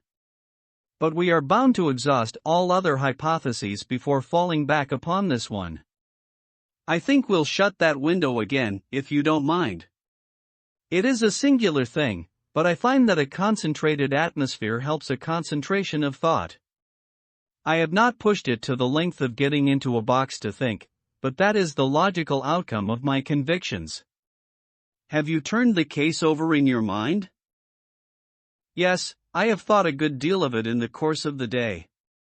What do you make of it? It is very bewildering. It has certainly a character of its own. There are points of distinction about it. That change in the footprints, for example. What do you make of that? Mortimer said that the man had walked on tiptoe down that portion of the alley. He only repeated what some fool had said at the inquest. Why should a man walk on tiptoe down the alley? What then? He was running, Watson, running desperately, running for his life, running until he burst his heart and fell dead upon his face. Running from what? There lies our problem. There are indications that the man was crazed with fear before ever he began to run. How can you say that? I am presuming that the cause of his fears came to him across the moor. If that were so, and it seems most probable, only a man who had lost his wits would have run from the house instead of towards it. If the gypsy's evidence may be taken as true, he ran with cries for help in the direction where help was least likely to be. Then, again, whom was he waiting for that night, and why was he waiting for him in the yew alley rather than in his own house? You think that he was waiting for someone? The man was elderly and infirm. We can understand his taking an evening stroll, but the ground was damp and the night inclement. Is it natural that he should stand for 5 or 10 minutes, as Dr. Mortimer, with more practical sense than I should have given him credit for, deduced from the cigar ash? But he went out every evening. I think it unlikely that he waited at the moor gate every evening. On the contrary, the evidence is that he avoided the moor. That night he waited there. It was the night before he made his departure for London. The thing takes shape, Watson. It becomes coherent.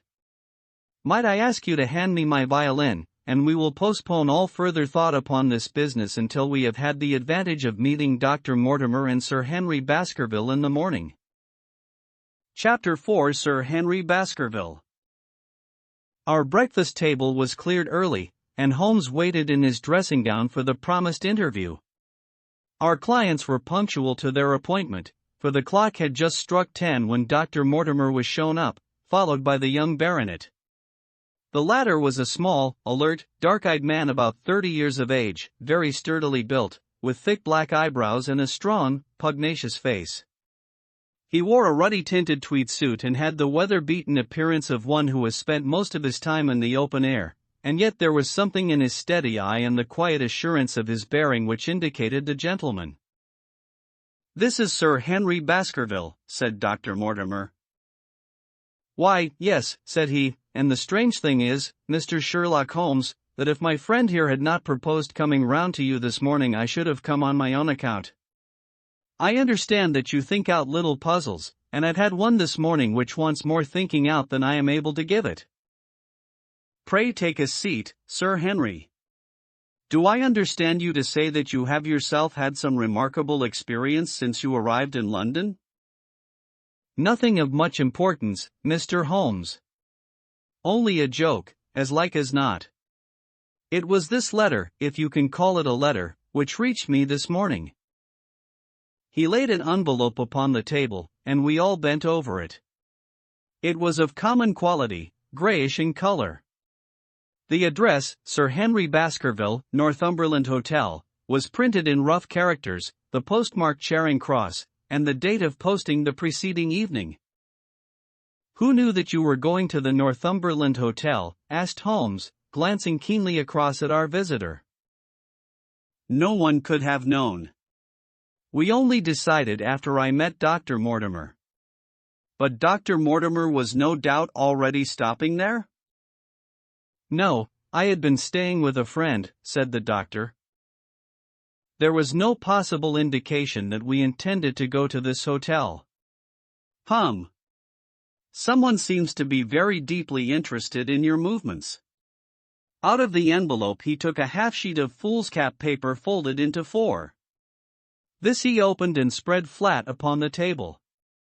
Across the middle of it a single sentence had been formed by the expedient of pasting printed words upon it. It ran, "As you value your life or your reason, keep away from the moor." The word "moor" only was printed in ink. "Now," said Sir Henry Baskerville, "perhaps you will tell me, Mr. Holmes, what in thunder is the meaning of that, and who it is that takes so much interest in my affairs. What do you make of it, Dr. Mortimer? You must allow that there is nothing supernatural about this, at any rate?" "No, sir, but it might very well come from someone who was convinced that the business is supernatural." "What business?" asked Sir Henry sharply. "It seems to me that all you gentlemen know a great deal more than I do about my own affairs." You shall share our knowledge before you leave this room, Sir Henry. I promise you that, said Sherlock Holmes. We will confine ourselves for the present with your permission to this very interesting document, which must have been put together and posted yesterday evening. Have you yesterday's Times, Watson? It is here in the corner. Might I trouble you for it the inside page, please, with the leading articles? He glanced swiftly over it, running his eyes up and down the columns. Capital article this on free trade. Permit me to give you an extract from it. You may be cajoled into imagining that your own special trade or your own industry will be encouraged by a protective tariff, but it stands to reason that such legislation must in the long run keep away wealth from the country, diminish the value of our imports, and lower the general conditions of life in this island. What do you think of that, Watson? Cried Holmes in high glee, rubbing his hands together with satisfaction. Don't you think that is an admirable sentiment? Dr. Mortimer looked at Holmes with an air of professional interest, and Sir Henry Baskerville turned a pair of puzzled dark eyes upon me.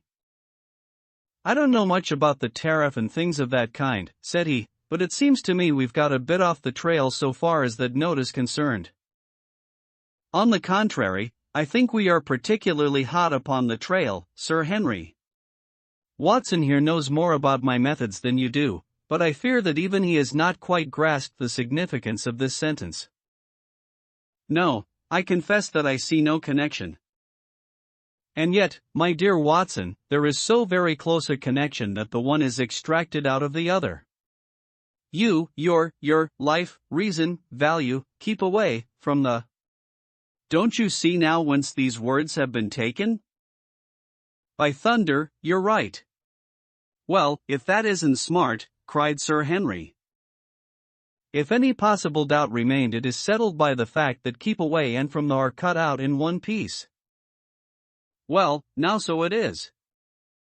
Really, Mr. Holmes, this exceeds anything which I could have imagined, said Dr. Mortimer, gazing at my friend in amazement. I could understand anyone saying that the words were from a newspaper, but that you should name which, and add that it came from the leading article, is really one of the most remarkable things which I have ever known. How did you do it? I presume, Doctor, that you could tell the skull of a Negro from that of an Eskimo? Most certainly. But how? Because that is my special hobby. The differences are obvious. The supraorbital crest, the facial angle, the maxillary curve, But this is my special hobby, and the differences are equally obvious. There is as much difference to my eyes between the leaded bourgeois type of a Times article and the slovenly print of an evening halfpenny paper as there could be between your Negro and your Eskimo.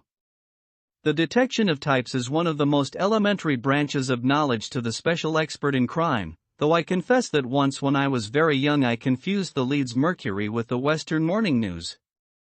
But a Times leader is entirely distinctive, and these words could have been taken from nothing else. As it was done yesterday, the strong probability was that we should find the words in yesterday's issue. So far as I can follow you, then, Mr. Holmes, said Sir Henry Baskerville, someone cut out this message with a scissors. Nail scissors, said Holmes. You can see that it was a very short-bladed scissors, since the cutter had to take 2 snips over keep away. That is so. Someone, then, cut out the message with a pair of short-bladed scissors, pasted it with paste. Gum, said Holmes. With gum onto the paper. But I want to know why the word more should have been written? Because he could not find it in print. The other words were all simple and might be found in any issue, but more would be less common. Why, of course, that would explain it. Have you read anything else in this message, Mr. Holmes? There are 1 or 2 indications, and yet the utmost pains have been taken to remove all clues. The address, you observe, is printed in rough characters. But the Times is a paper which is seldom found in any hands but those of the highly educated. We may take it, therefore, that the letter was composed by an educated man who wished to pose as an uneducated one, and his effort to conceal his own writing suggests that that writing might be known, or come to be known, by you. Again, you will observe that the words are not gummed on in an accurate line, but that some are much higher than others. Life, for example, is quite out of its proper place. That may point to carelessness, or it may point to agitation and hurry upon the part of the cutter. On the whole, I incline to the latter view, since the matter was evidently important, and it is unlikely that the composer of such a letter would be careless. If he were in a hurry, it opens up the interesting question why he should be in a hurry, since any letter posted up to early morning would reach Sir Henry before he would leave his hotel. Did the composer fear an interruption, and from whom? We are coming now rather into the region of guesswork, said Dr. Mortimer. Say, rather, into the region where we balance probabilities and choose the most likely. It is the scientific use of the imagination, but we have always some material basis on which to start our speculation. Now, you would call it a guess, no doubt, but I am almost certain that this address has been written in a hotel. How in the world can you say that? If you examine it carefully, you will see that both the pen and the ink have given the writer trouble. The pen has spluttered twice in a single word and has run dry 3 times in a short address, showing that there was very little ink in the bottle. Now, a private pen or ink bottle is seldom allowed to be in such a state, and the combination of the two must be quite rare. But you know the hotel ink and the hotel pen, where it is rare to get anything else. Yes, I have very little hesitation in saying that could we examine the wastepaper baskets of the hotels around Charing Cross until we found the remains of the mutilated Times leader, we could lay our hands straight upon the person who sent this singular message. Hullo! Hullo! What's this? He was carefully examining the foolscap, upon which the words were pasted, holding it only an inch or two from his eyes. Well, nothing, said he, throwing it down. It is a blank half-sheet of paper, without even a watermark upon it. I think we have drawn as much as we can from this curious letter, and now, Sir Henry, has anything else of interest happened to you since you have been in London? Why, no, Mr. Holmes. I think not. You have not observed anyone follow or watch you? I seem to have walked right into the thick of a dime novel, said our visitor. Why in thunder should anyone follow or watch me? We are coming to that. You have nothing else to report to us before we go into this matter? Well, it depends upon what you think worth reporting. I think anything out of the ordinary routine of life well worth reporting. Sir Henry smiled. I don't know much of British life yet, for I have spent nearly all my time in the States and in Canada.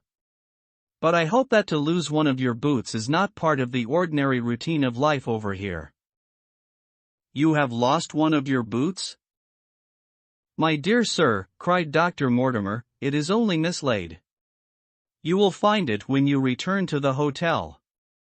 What is the use of troubling Mr. Holmes with trifles of this kind? Well, he asked me for anything outside the ordinary routine. Exactly, said Holmes, however foolish the incident may seem. You have lost one of your boots, you say? Well, mislaid it, anyhow. I put them both outside my door last night, and there was only one in the morning. I could get no sense out of the chap who cleans them. The worst of it is that I only bought the pair last night in the Strand, and I have never had them on. If you have never worn them, why did you put them out to be cleaned? They were tan boots and had never been varnished. That was why I put them out. Then I understand that on your arrival in London yesterday you went out at once and bought a pair of boots? I did a good deal of shopping. Dr. Mortimer here went round with me. You see, if I am to be squire down there I must dress the part, and it may be that I have got a little careless in my ways out west. Among other things, I bought these brown boots, gave $6 for them, and had one stolen before ever I had them on my feet." "It seems a singularly useless thing to steal," said Sherlock Holmes. "I confess that I share Dr. Mortimer's belief that it will not be long before the missing boot is found." "And, now, gentlemen," said the baronet with decision, "it seems to me that I have spoken quite enough about the little that I know. It is time that you kept your promise and gave me a full account of what we are all driving at." "Your request is a very reasonable one," Holmes answered. "Dr. Mortimer, I think you could not do better than to tell your story as you told it to us." Thus encouraged, our scientific friend drew his papers from his pocket and presented the whole case as he had done upon the morning before. Sir Henry Baskerville listened with the deepest attention and with an occasional exclamation of surprise. "Well, I seem to have come into an inheritance with a vengeance," said he when the long narrative was finished. "Of course, I've heard of the hound ever since I was in the nursery. It's the pet story of the family, though I never thought of taking it seriously before. But as to my uncle's death, well, it all seems boiling up in my head, and I can't get it clear yet." "You don't seem quite to have made up your mind whether it's a case for a policeman or a clergyman." "Precisely. And now there's this affair of the letter to me at the hotel. I suppose that fits into its place. It seems to show that someone knows more than we do about what goes on upon the moor," said Dr. Mortimer. "And also," said Holmes, "that someone is not ill-disposed towards you, since they warn you of danger. Or it may be that they wish, for their own purposes, to scare me away. Well, of course, that is possible also. I am very much indebted to you, Dr. Mortimer, for introducing me to a problem which presents several interesting alternatives. But the practical point which we now have to decide, Sir Henry, is whether it is or is not advisable for you to go to Baskerville Hall." "Why should I not go?"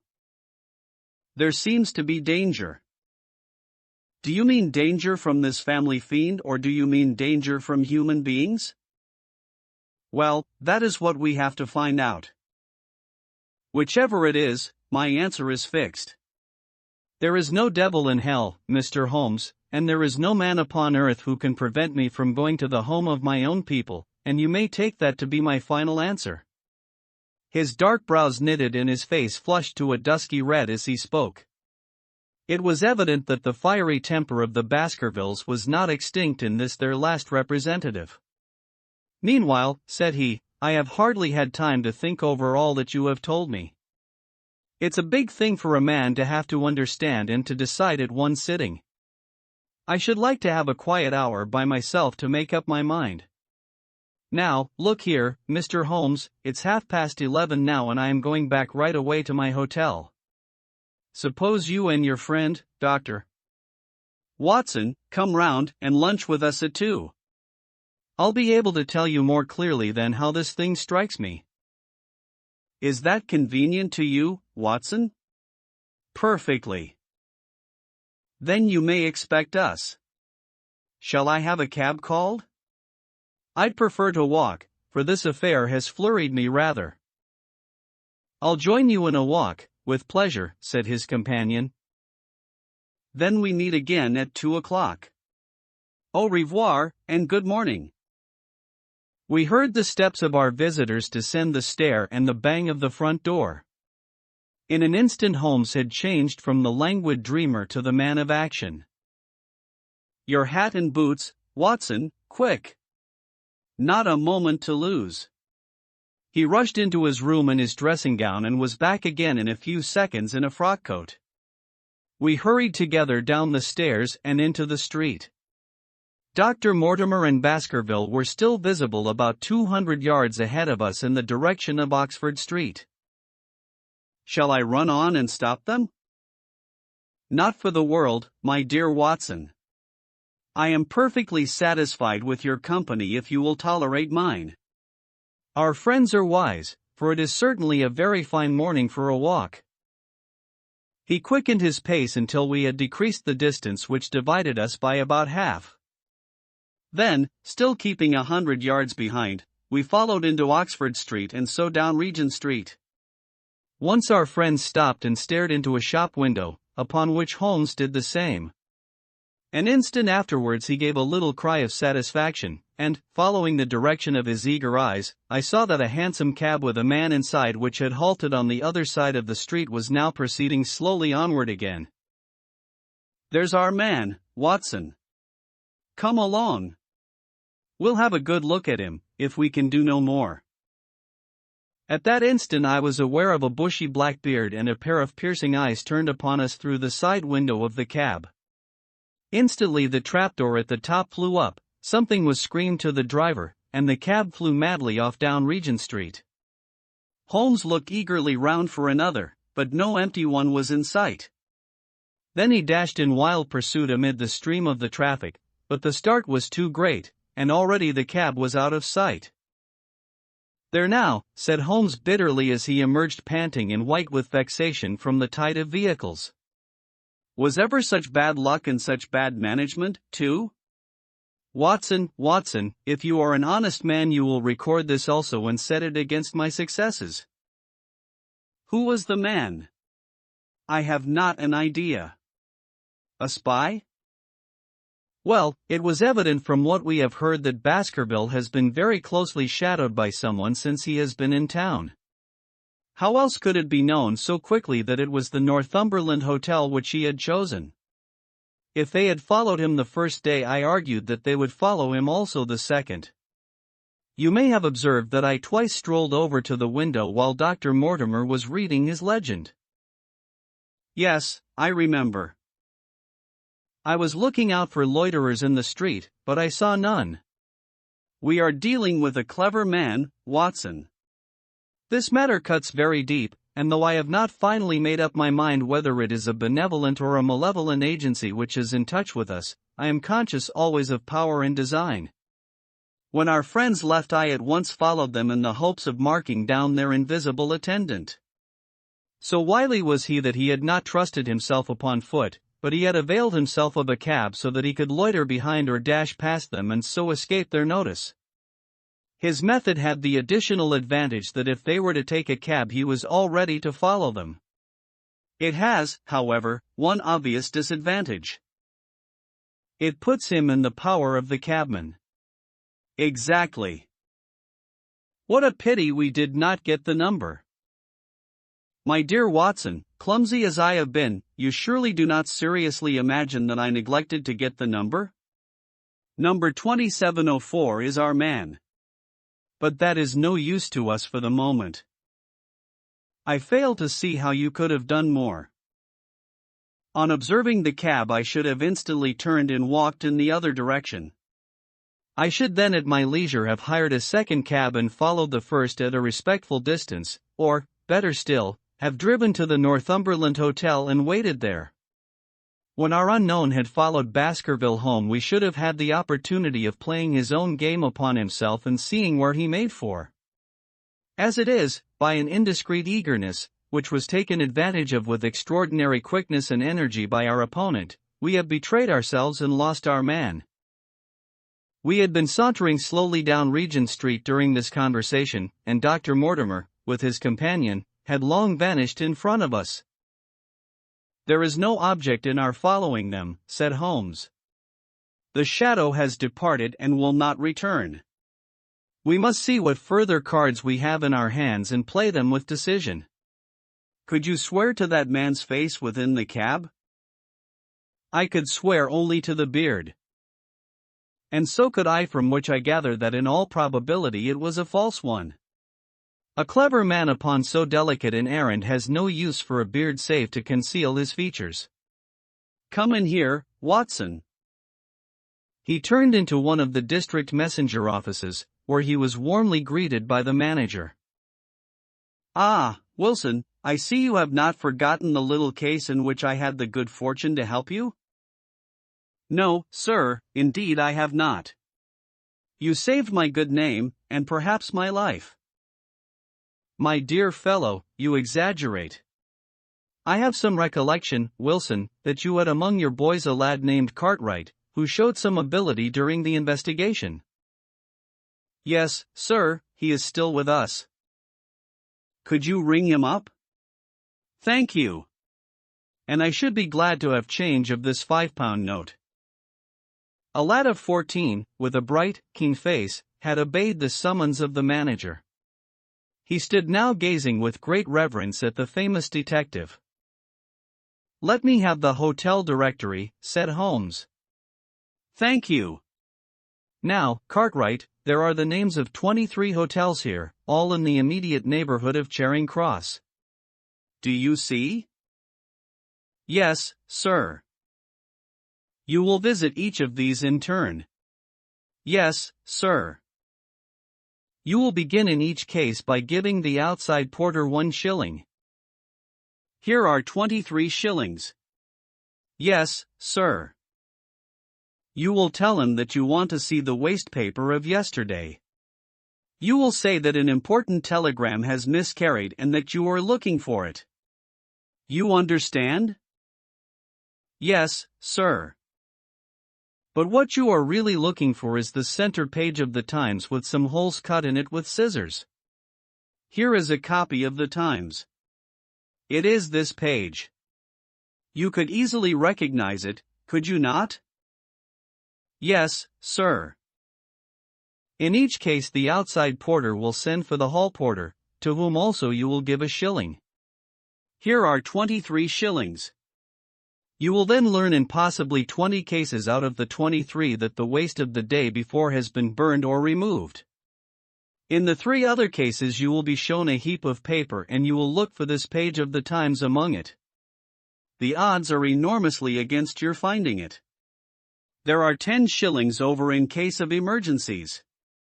Let me have a report by wire at Baker Street before evening. And now, Watson, it only remains for us to find out by wire the identity of the cabman, number 2704, and then we will drop into one of the Bond Street picture galleries and fill in the time until we are due at the hotel. Chapter 5. Broken Threads. Sherlock Holmes had, in a very remarkable degree, the power of detaching his mind at will. For 2 hours the strange business in which we had been involved appeared to be forgotten, and he was entirely absorbed in the pictures of the modern Belgian masters. He would talk of nothing but art, of which he had the crudest ideas, from our leaving the gallery until we found ourselves at the Northumberland Hotel. Sir Henry Baskerville is upstairs expecting you, said the clerk. He asked me to show you up at once when you came. Have you any objection to my looking at your register? Said Holmes. Not in the least. The book showed that 2 names had been added after that of Baskerville. One was Theophilus Johnson and family, of Newcastle, the other Mrs. Oldmore and maid, of High Lodge, Alton. Surely that must be the same Johnson whom I used to know, said Holmes to the porter. A lawyer, is he not, grey-headed, and walks with a limp? No, sir, this is Mr. Johnson, the coal-owner, a very active gentleman, not older than yourself. Surely you are mistaken about his trade? No, sir. He has used this hotel for many years, and he is very well known to us. Ah, that settles it. Mrs. Oldmore, too, I seem to remember the name. Excuse my curiosity, but often in calling upon one friend one finds another. She is an invalid lady, sir. Her husband was once mayor of Gloucester. She always comes to us when she is in town. Thank you, I am afraid I cannot claim her acquaintance. We have established a most important fact by these questions, Watson, he continued in a low voice as we went upstairs together. We know now that the people who are so interested in our friend have not settled down in his own hotel. That means that while they are, as we have seen, very anxious to watch him, they are equally anxious that he should not see them. Now, this is a most suggestive fact. What does it suggest? It suggests hello, my dear fellow, what on earth is the matter? As we came round the top of the stairs we had run up against Sir Henry Baskerville himself. His face was flushed with anger, and he held an old and dusty boot in one of his hands. So furious was he that he was hardly articulate, and when he did speak it was in a much broader and more Western dialect than any which we had heard from him in the morning. "Seems to me they are playing me for a sucker in this hotel," he cried. "They'll find they've started in to monkey with the wrong man unless they are careful. By thunder, if that chap can't find my missing boot there will be trouble. I can take a joke with the best, Mr. Holmes, but they've got a bit over the mark this time." "Still looking for your boot?" "Yes, sir, and mean to find it." "But, surely, you said that it was a new brown boot?" "So it was, sir. And now it's an old black one." "What? You don't mean to say?" "That's just what I do mean to say. I only had 3 pairs in the world: the new brown, the old black, and the patent leathers, which I am wearing. Last night they took one of my brown ones, and today they have sneaked one of the black." "Well, have you got it? Speak out, man, and don't stand staring." An agitated German waiter had appeared upon the scene. "No, sir, I have made inquiry all over the hotel, but I can hear no word of it." "Well, either that boot comes back before sundown or I'll see the manager and tell him that I go right straight out of this hotel." "It shall be found, sir. I promise you that if you will have a little patience it will be found." "Mind it is, for it's the last thing of mine that I'll lose in this den of thieves." Well, Mr. Holmes, you'll excuse my troubling you about such a trifle." "I think it's well worth troubling about." "Why, you look very serious over it." "How do you explain it?" "I just don't attempt to explain it. It seems the very maddest, queerest thing that ever happened to me." "The queerest perhaps," said Holmes thoughtfully. "What do you make of it yourself?" "Well, I don't profess to understand it yet. This case of yours is very complex, Sir Henry. When taken in conjunction with your uncle's death I am not sure that of all the 500 cases of capital importance which I have handled there is one which cuts so deep. But we hold several threads in our hands, and the odds are that one or other of them guides us to the truth. We may waste time in following the wrong one, but sooner or later we must come upon the right." We had a pleasant luncheon in which little was said of the business which had brought us together.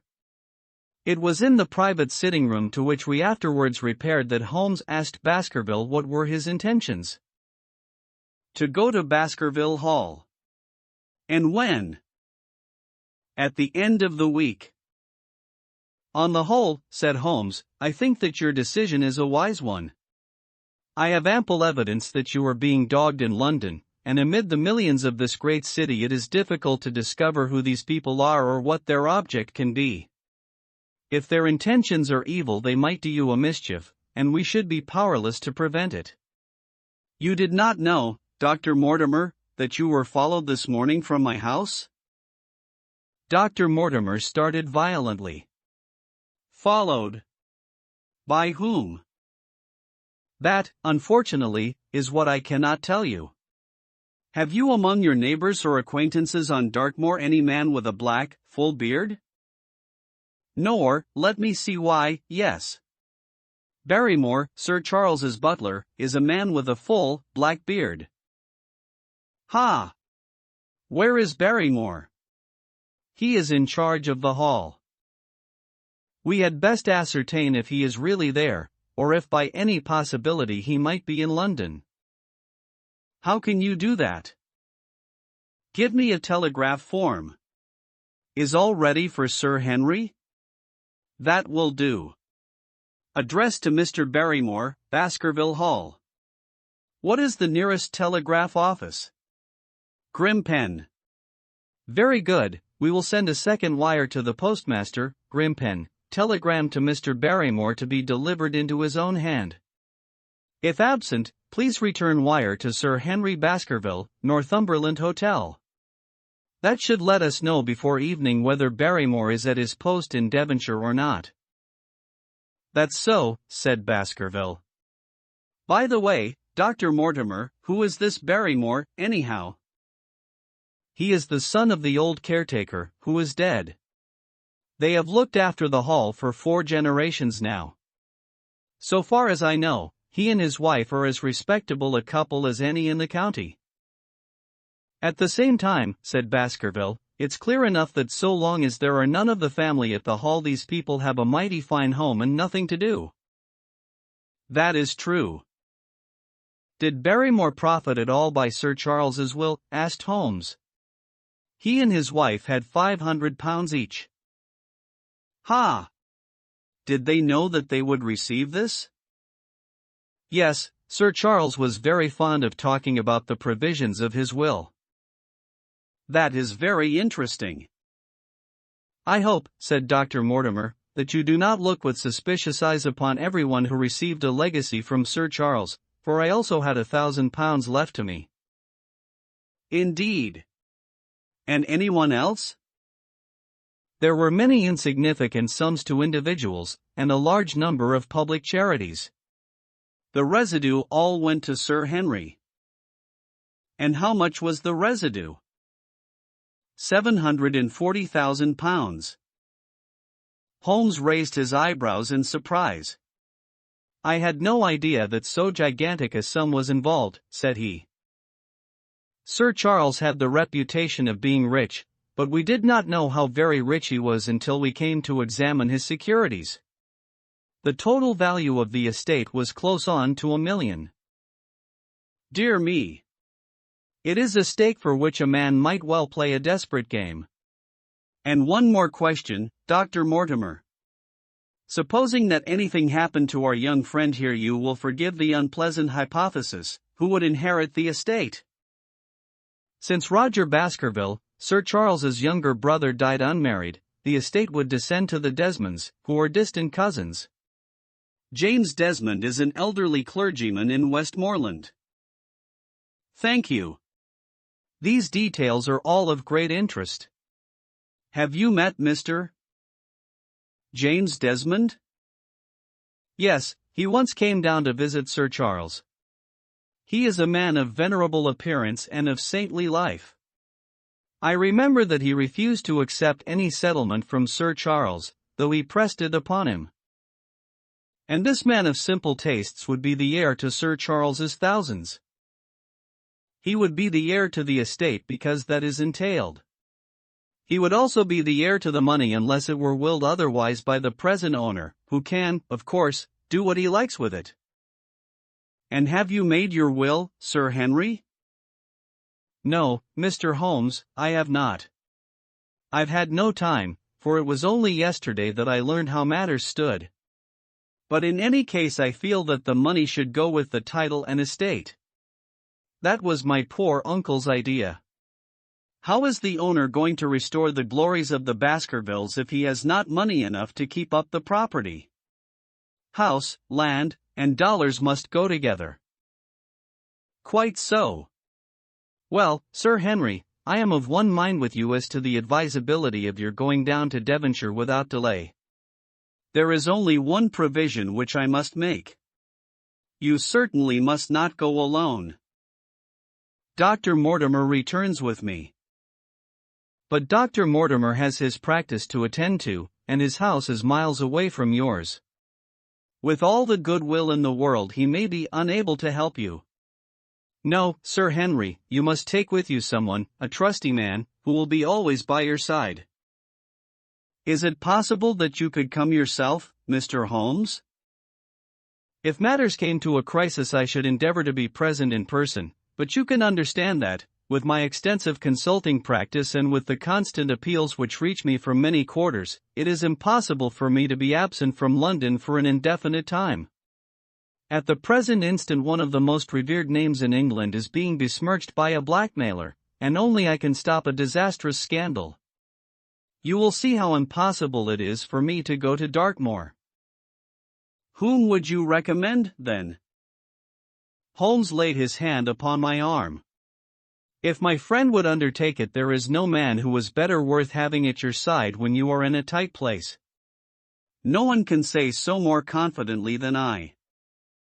The proposition took me completely by surprise, but before I had time to answer, Baskerville seized me by the hand and wrung it heartily.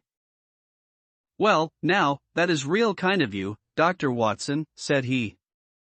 "You see how it is with me, and you know just as much about the matter as I do. If you will come down to Baskerville Hall and see me through, I'll never forget it." The promise of adventure had always a fascination for me, and I was complimented by the words of Holmes and by the eagerness with which the baronet hailed me as a companion. "I will come, with pleasure," said I. "I do not know how I could employ my time better." "And you will report very carefully to me," said Holmes.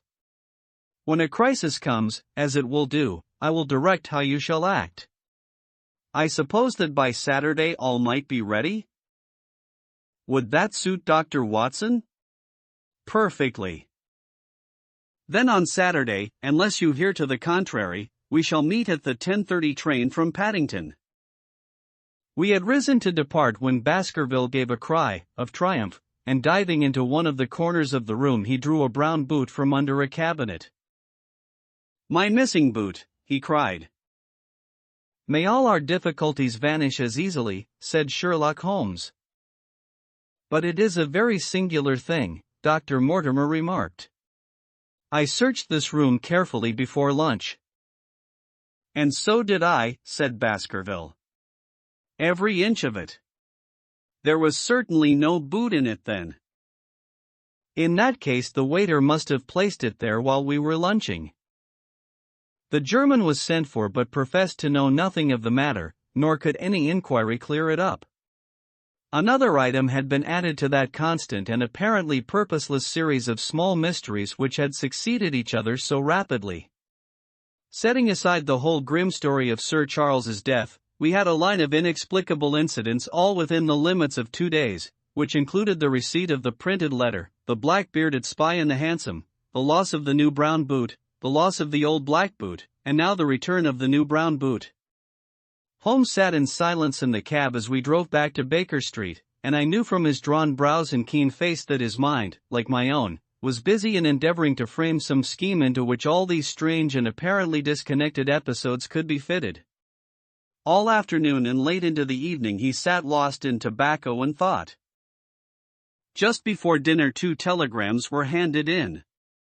The first ran, "Have just heard that Barrymore is at the Hall. Baskerville." The second, "Visited 23 hotels as directed, but sorry to report unable to trace cut sheet of Times. CARTWRLGHT. There go 2 of my threads, Watson. There is nothing more stimulating than a case where everything goes against you. We must cast round for another scent. We have still the cabman who drove the spy."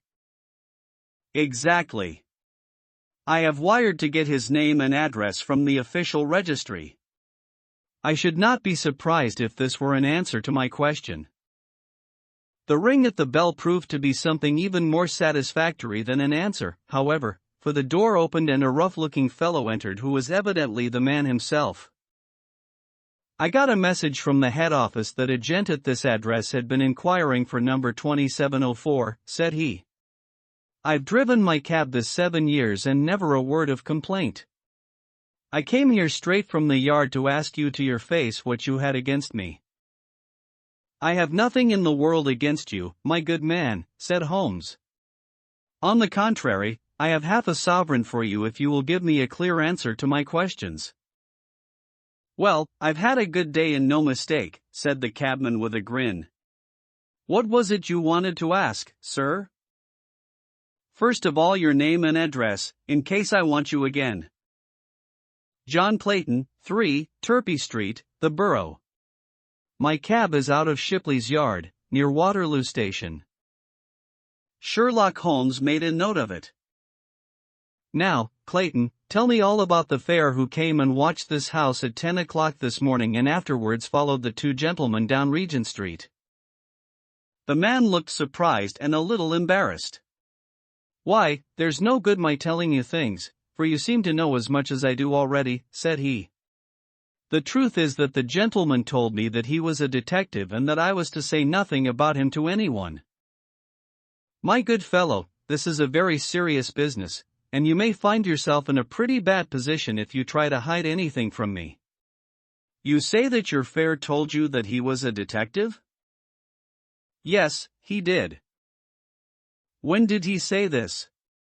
When he left me. Did he say anything more? He mentioned his name. Holmes cast a swift glance of triumph at me. Oh, he mentioned his name, did he? That was imprudent. What was the name that he mentioned? His name, said the cabman, was Mr. Sherlock Holmes. Never have I seen my friend more completely taken aback than by the cabman's reply. For an instant he sat in silent amazement. Then he burst into a hearty laugh. A touch, Watson, an undeniable touch, said he. I feel a foil as quick and supple as my own. He got home upon me very prettily that time.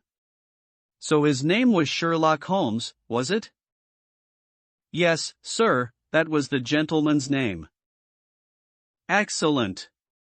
Tell me where you picked him up and all that occurred. He hailed me at 9:30 in Trafalgar Square. He said that he was a detective, and he offered me 2 guineas if I would do exactly what he wanted all day and ask no questions. I was glad enough to agree. First we drove down to the Northumberland Hotel and waited there until 2 gentlemen came out and took a cab from the rank. We followed their cab until it pulled up somewhere near here. This very door, said Holmes. Well, I couldn't be sure of that, but I dare say my fare knew all about it. We pulled up halfway down the street and waited an hour and a half. Then the 2 gentlemen passed us, walking, and we followed down Baker Street and alone. I know, said Holmes. Until we got 3/4 down Regent Street. Then my gentleman threw up the trap, and he cried that I should drive right away to Waterloo Station as hard as I could go. I whipped up the mare and we were there under the 10 minutes. Then he paid up his 2 guineas, like a good one, and away he went into the station. Only just as he was leaving he turned round and he said, "It might interest you to know that you have been driving Mr. Sherlock Holmes." That's how I come to know the name. I see. And you saw no more of him? Not after he went into the station. And how would you describe Mr. Sherlock Holmes? The cabman scratched his head. Well, he wasn't altogether such an easy gentleman to describe. I'd put him at 40 years of age, and he was of a middle height, 2 or 3 inches shorter than you, sir. He was dressed like a toff, and he had a black beard, cut square at the end, and a pale face. I don't know as I could say more than that. Color of his eyes? No, I can't say that. Nothing more that you can remember? No, sir, nothing. Well, then, here is your half-sovereign. There's another one waiting for you if you can bring any more information. Good night. Good night, sir, and thank you. John Clayton departed chuckling, and Holmes turned to me with a shrug of his shoulders and a rueful smile. Snap goes our third thread, and we end where we began, said he. The cunning rascal. He knew our number, knew that Sir Henry Baskerville had consulted me, spotted who I was in Regent Street, conjectured that I had got the number of the cab and would lay my hands on the driver, and so sent back this audacious message. I tell you, Watson, this time we have got a foeman who is worthy of our steel. I'd been checkmated in London. I can only wish you better luck in Devonshire. But I'm not easy in my mind about it. About what? About sending you. It's an ugly business, Watson, an ugly dangerous business, and the more I see of it the less I like it. Yes, my dear fellow, you may laugh, but I give you my word that I shall be very glad to have you back safe and sound in Baker Street once more. Chapter 6 Baskerville Hall. Sir Henry Baskerville and Dr. Mortimer were ready upon the appointed day, and we started as arranged for Devonshire. Mr. Sherlock Holmes drove with me to the station and gave me his last parting injunctions and advice. "I will not bias your mind by suggesting theories or suspicions, Watson," said he. "I wish you simply to report facts in the fullest possible manner to me, and you can leave me to do the theorizing." "What sort of facts?" I asked. "Anything which may seem to have a bearing, however indirect, upon the case, and especially the relations between young Baskerville and his neighbors, or any fresh particulars concerning the death of Sir Charles.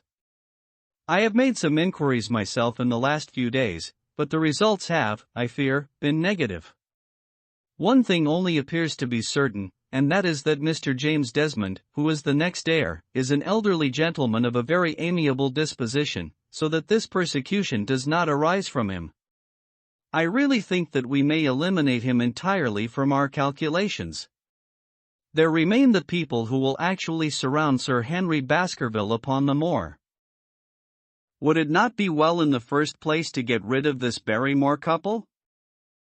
"By no means. You could not make a greater mistake. If they are innocent, it would be a cruel injustice, and if they are guilty, we should be giving up all chance of bringing it home to them. No, we will preserve them upon our list of suspects. Then there is a groom at the Hall, if I remember right. There are 2 moorland farmers. There is our friend Dr. Mortimer, whom I believe to be entirely honest, and there is his wife, of whom we know nothing. There is this naturalist, Stapleton, and there is his sister, who is said to be a young lady of attractions. There is Mr. Frankland, of Laughter Hall, who is also an unknown factor, and there are 1 or 2 other neighbors. These are the folk who must be your very special study." "I will do my best." "You have arms, I suppose?" "Yes, I thought it as well to take them." "Most certainly. Keep your revolver near you night and day, and never relax your precautions." Our friends had already secured a first-class carriage and were waiting for us upon the platform. "No, we have no news of any kind," said Dr. Mortimer in answer to my friend's questions. "I can swear to one thing, and that is that we have not been shadowed during the last 2 days. We have never gone out without keeping a sharp watch, and no one could have escaped our notice." "You have always kept together, I presume?" "Except yesterday afternoon. I usually give up one day to pure amusement when I come to town, so I spent it at the Museum of the College of Surgeons." "And I went to look at the folk in the park," said Baskerville. "But we had no trouble of any kind." "It was imprudent, all the same," said Holmes, shaking his head and looking very grave. "I beg, Sir Henry, that you will not go about alone. Some great misfortune will befall you if you do. Did you get your other boot?" "No, sir, it is gone forever." "Indeed. That is very interesting. Well, goodbye," he added as the train began to glide down the platform. "Bear in mind, Sir Henry, one of the phrases in that queer old legend which Dr. Mortimer has read to us, and avoid the moor in those hours of darkness when the powers of evil are exalted." I looked back at the platform when we had left it far behind and saw the tall, austere figure of Holmes standing motionless and gazing after us. The journey was a swift and pleasant one, and I spent it in making the more intimate acquaintance of my 2 companions and in playing with Dr. Mortimer's spaniel.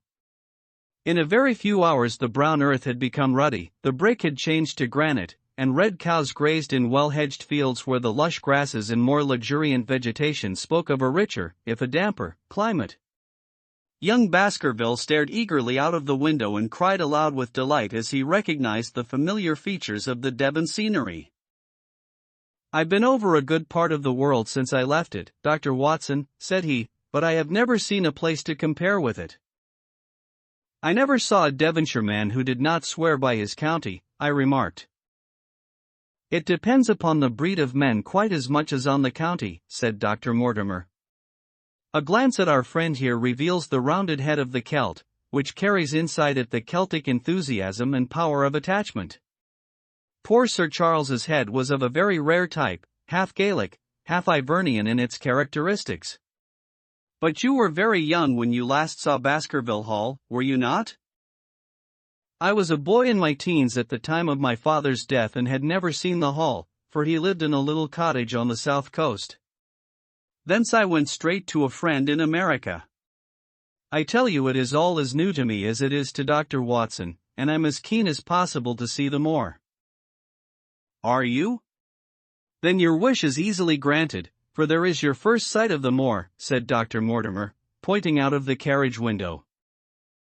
Over the green squares of the fields and the low curve of a wood there rose in the distance a grey, melancholy hill, with a strange jagged summit, dim and vague in the distance, like some fantastic landscape in a dream. Baskerville sat for a long time, his eyes fixed upon it, and I read upon his eager face how much it meant to him, this first sight of that strange spot where the men of his blood had held sway so long and left their mark so deep. There he sat, with his tweed suit and his American accent, in the corner of a prosaic railway carriage, and yet as I looked at his dark and expressive face I felt more than ever how true a descendant he was of that long line of high-blooded, fiery, and masterful men. There were pride, valor, and strength in his thick brows, his sensitive nostrils, and his large hazel eyes. If on that forbidding moor a difficult and dangerous quest should lie before us, this was at least a comrade for whom one might venture to take a risk with the certainty that he would bravely share it. The train pulled up at a small wayside station and we all descended. Outside, beyond the low, white fence, a wagonette with a pair of cobs was waiting. Our coming was evidently a great event, for stationmaster and porters clustered round us to carry out our luggage. It was a sweet, simple country spot, but I was surprised to observe that by the gate there stood two soldierly men in dark uniforms who leaned upon their short rifles and glanced keenly at us as we passed. The coachman, a hard-faced, gnarled little fellow, saluted Sir Henry Baskerville, and in a few minutes we were flying swiftly down the broad, white road. Rolling pasture lands curved upward on either side of us, and old gabled houses peeped out from amid the thick green foliage, but behind the peaceful and sunlit countryside there rose ever, dark against the evening sky, the long, gloomy curve of the moor, broken by the jagged and sinister hills. The wagonette swung round into a side road, and we curved upward through deep lanes worn by centuries of wheels, high banks on either side, heavy with dripping moss and fleshy heart-stung ferns. Bronzing bracken and mottled bramble gleamed in the light of the sinking sun. Still steadily rising, we passed over a narrow granite bridge and skirted a noisy stream which gushed swiftly down, foaming and roaring amid the grey boulders. Both road and stream wound up through a valley dense with scrub oak and fir. At every turn Baskerville gave an exclamation of delight, looking eagerly about him and asking countless questions. To his eyes all seemed beautiful, but to me a tinge of melancholy lay upon the countryside, which bore so clearly the mark of the waning year. Yellow leaves carpeted the lanes and fluttered down upon us as we passed. The rattle of our wheels died away as we drove through drifts of rotting vegetation, sad gifts, as it seemed to me, for nature to throw before the carriage of the returning heir of the Baskervilles. "Hullo," cried Dr. Mortimer, "what is this?" A steep curve of heath-clad land, an outlying spur of the moor, lay in front of us. On the summit, hard and clear like an equestrian statue upon its pedestal, was a mounted soldier, dark and stern, his rifle poised ready over his forearm. He was watching the road along which we traveled. "What is this, Perkins?" asked Dr. Mortimer. Our driver half turned in his seat. "There's a convict escaped from Princetown, sir. He's been out 3 days now, and the warders watch every road and every station, but they'd had no sight of him yet. The farmers about here don't like it, sir, and that's a fact. Well, I understand that they get £5 if they can give information." "Yes, sir, but the chance of £5 is but a poor thing compared to the chance of having your throat cut. You see, it isn't like any ordinary convict. This is a man that would stick at nothing." "Who is he, then?" "It is Selden, the Notting Hill murderer." I remembered the case well, for it was one in which Holmes had taken an interest on account of the peculiar ferocity of the crime and the wanton brutality which had marked all the actions of the assassin. The commutation of his death sentence had been due to some doubts as to his complete sanity, so atrocious was his conduct. Our wagonette had topped a rise, and in front of us rose the huge expanse of the moor, mottled with gnarled and craggy cairns and tors. A cold wind swept down from it and set us shivering. Somewhere there, on that desolate plain, was lurking this fiendish man, hiding in a burrow like a wild beast, his heart full of malignancy against the whole race which had cast him out. It needed but this to complete the grim suggestiveness of the barren waste, the chilling wind, and the darkling sky.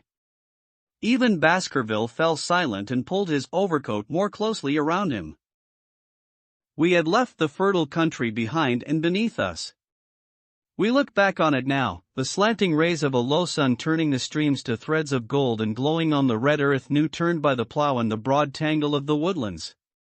The road in front of us grew bleaker and wilder over huge russet and olive slopes, sprinkled with giant boulders. Now and then we passed a moorland cottage, walled and roofed with stone, with no creeper to break its harsh outline. Suddenly we looked down into a cup-like depression, patched with stunted oaks and firs which had been twisted and bent by the fury of years of storm. Two high, narrow towers rose over the trees. The driver pointed with his whip. "Baskerville Hall," said he. Its master had risen and was staring with flushed cheeks and shining eyes. A few minutes later we had reached the lodge gates, a maze of fantastic tracery in wrought iron, with weather-bitten pillars on either side, blotched with lichens, and surmounted by the boar's heads of the Baskervilles. The lodge was a ruin of black granite and bared ribs of rafters, but facing it was a new building, half constructed, the first fruit of Sir Charles's South African gold. Through the gateway we passed into the avenue, where the wheels were again hushed amid the leaves, and the old trees shot their branches in a somber tunnel over our heads. Baskerville shuddered as he looked up the long, dark drive to where the house glimmered like a ghost at the farther end. "Was it here?" he asked in a low voice. No, the yew alley is on the other side." The young heir glanced round with a gloomy face.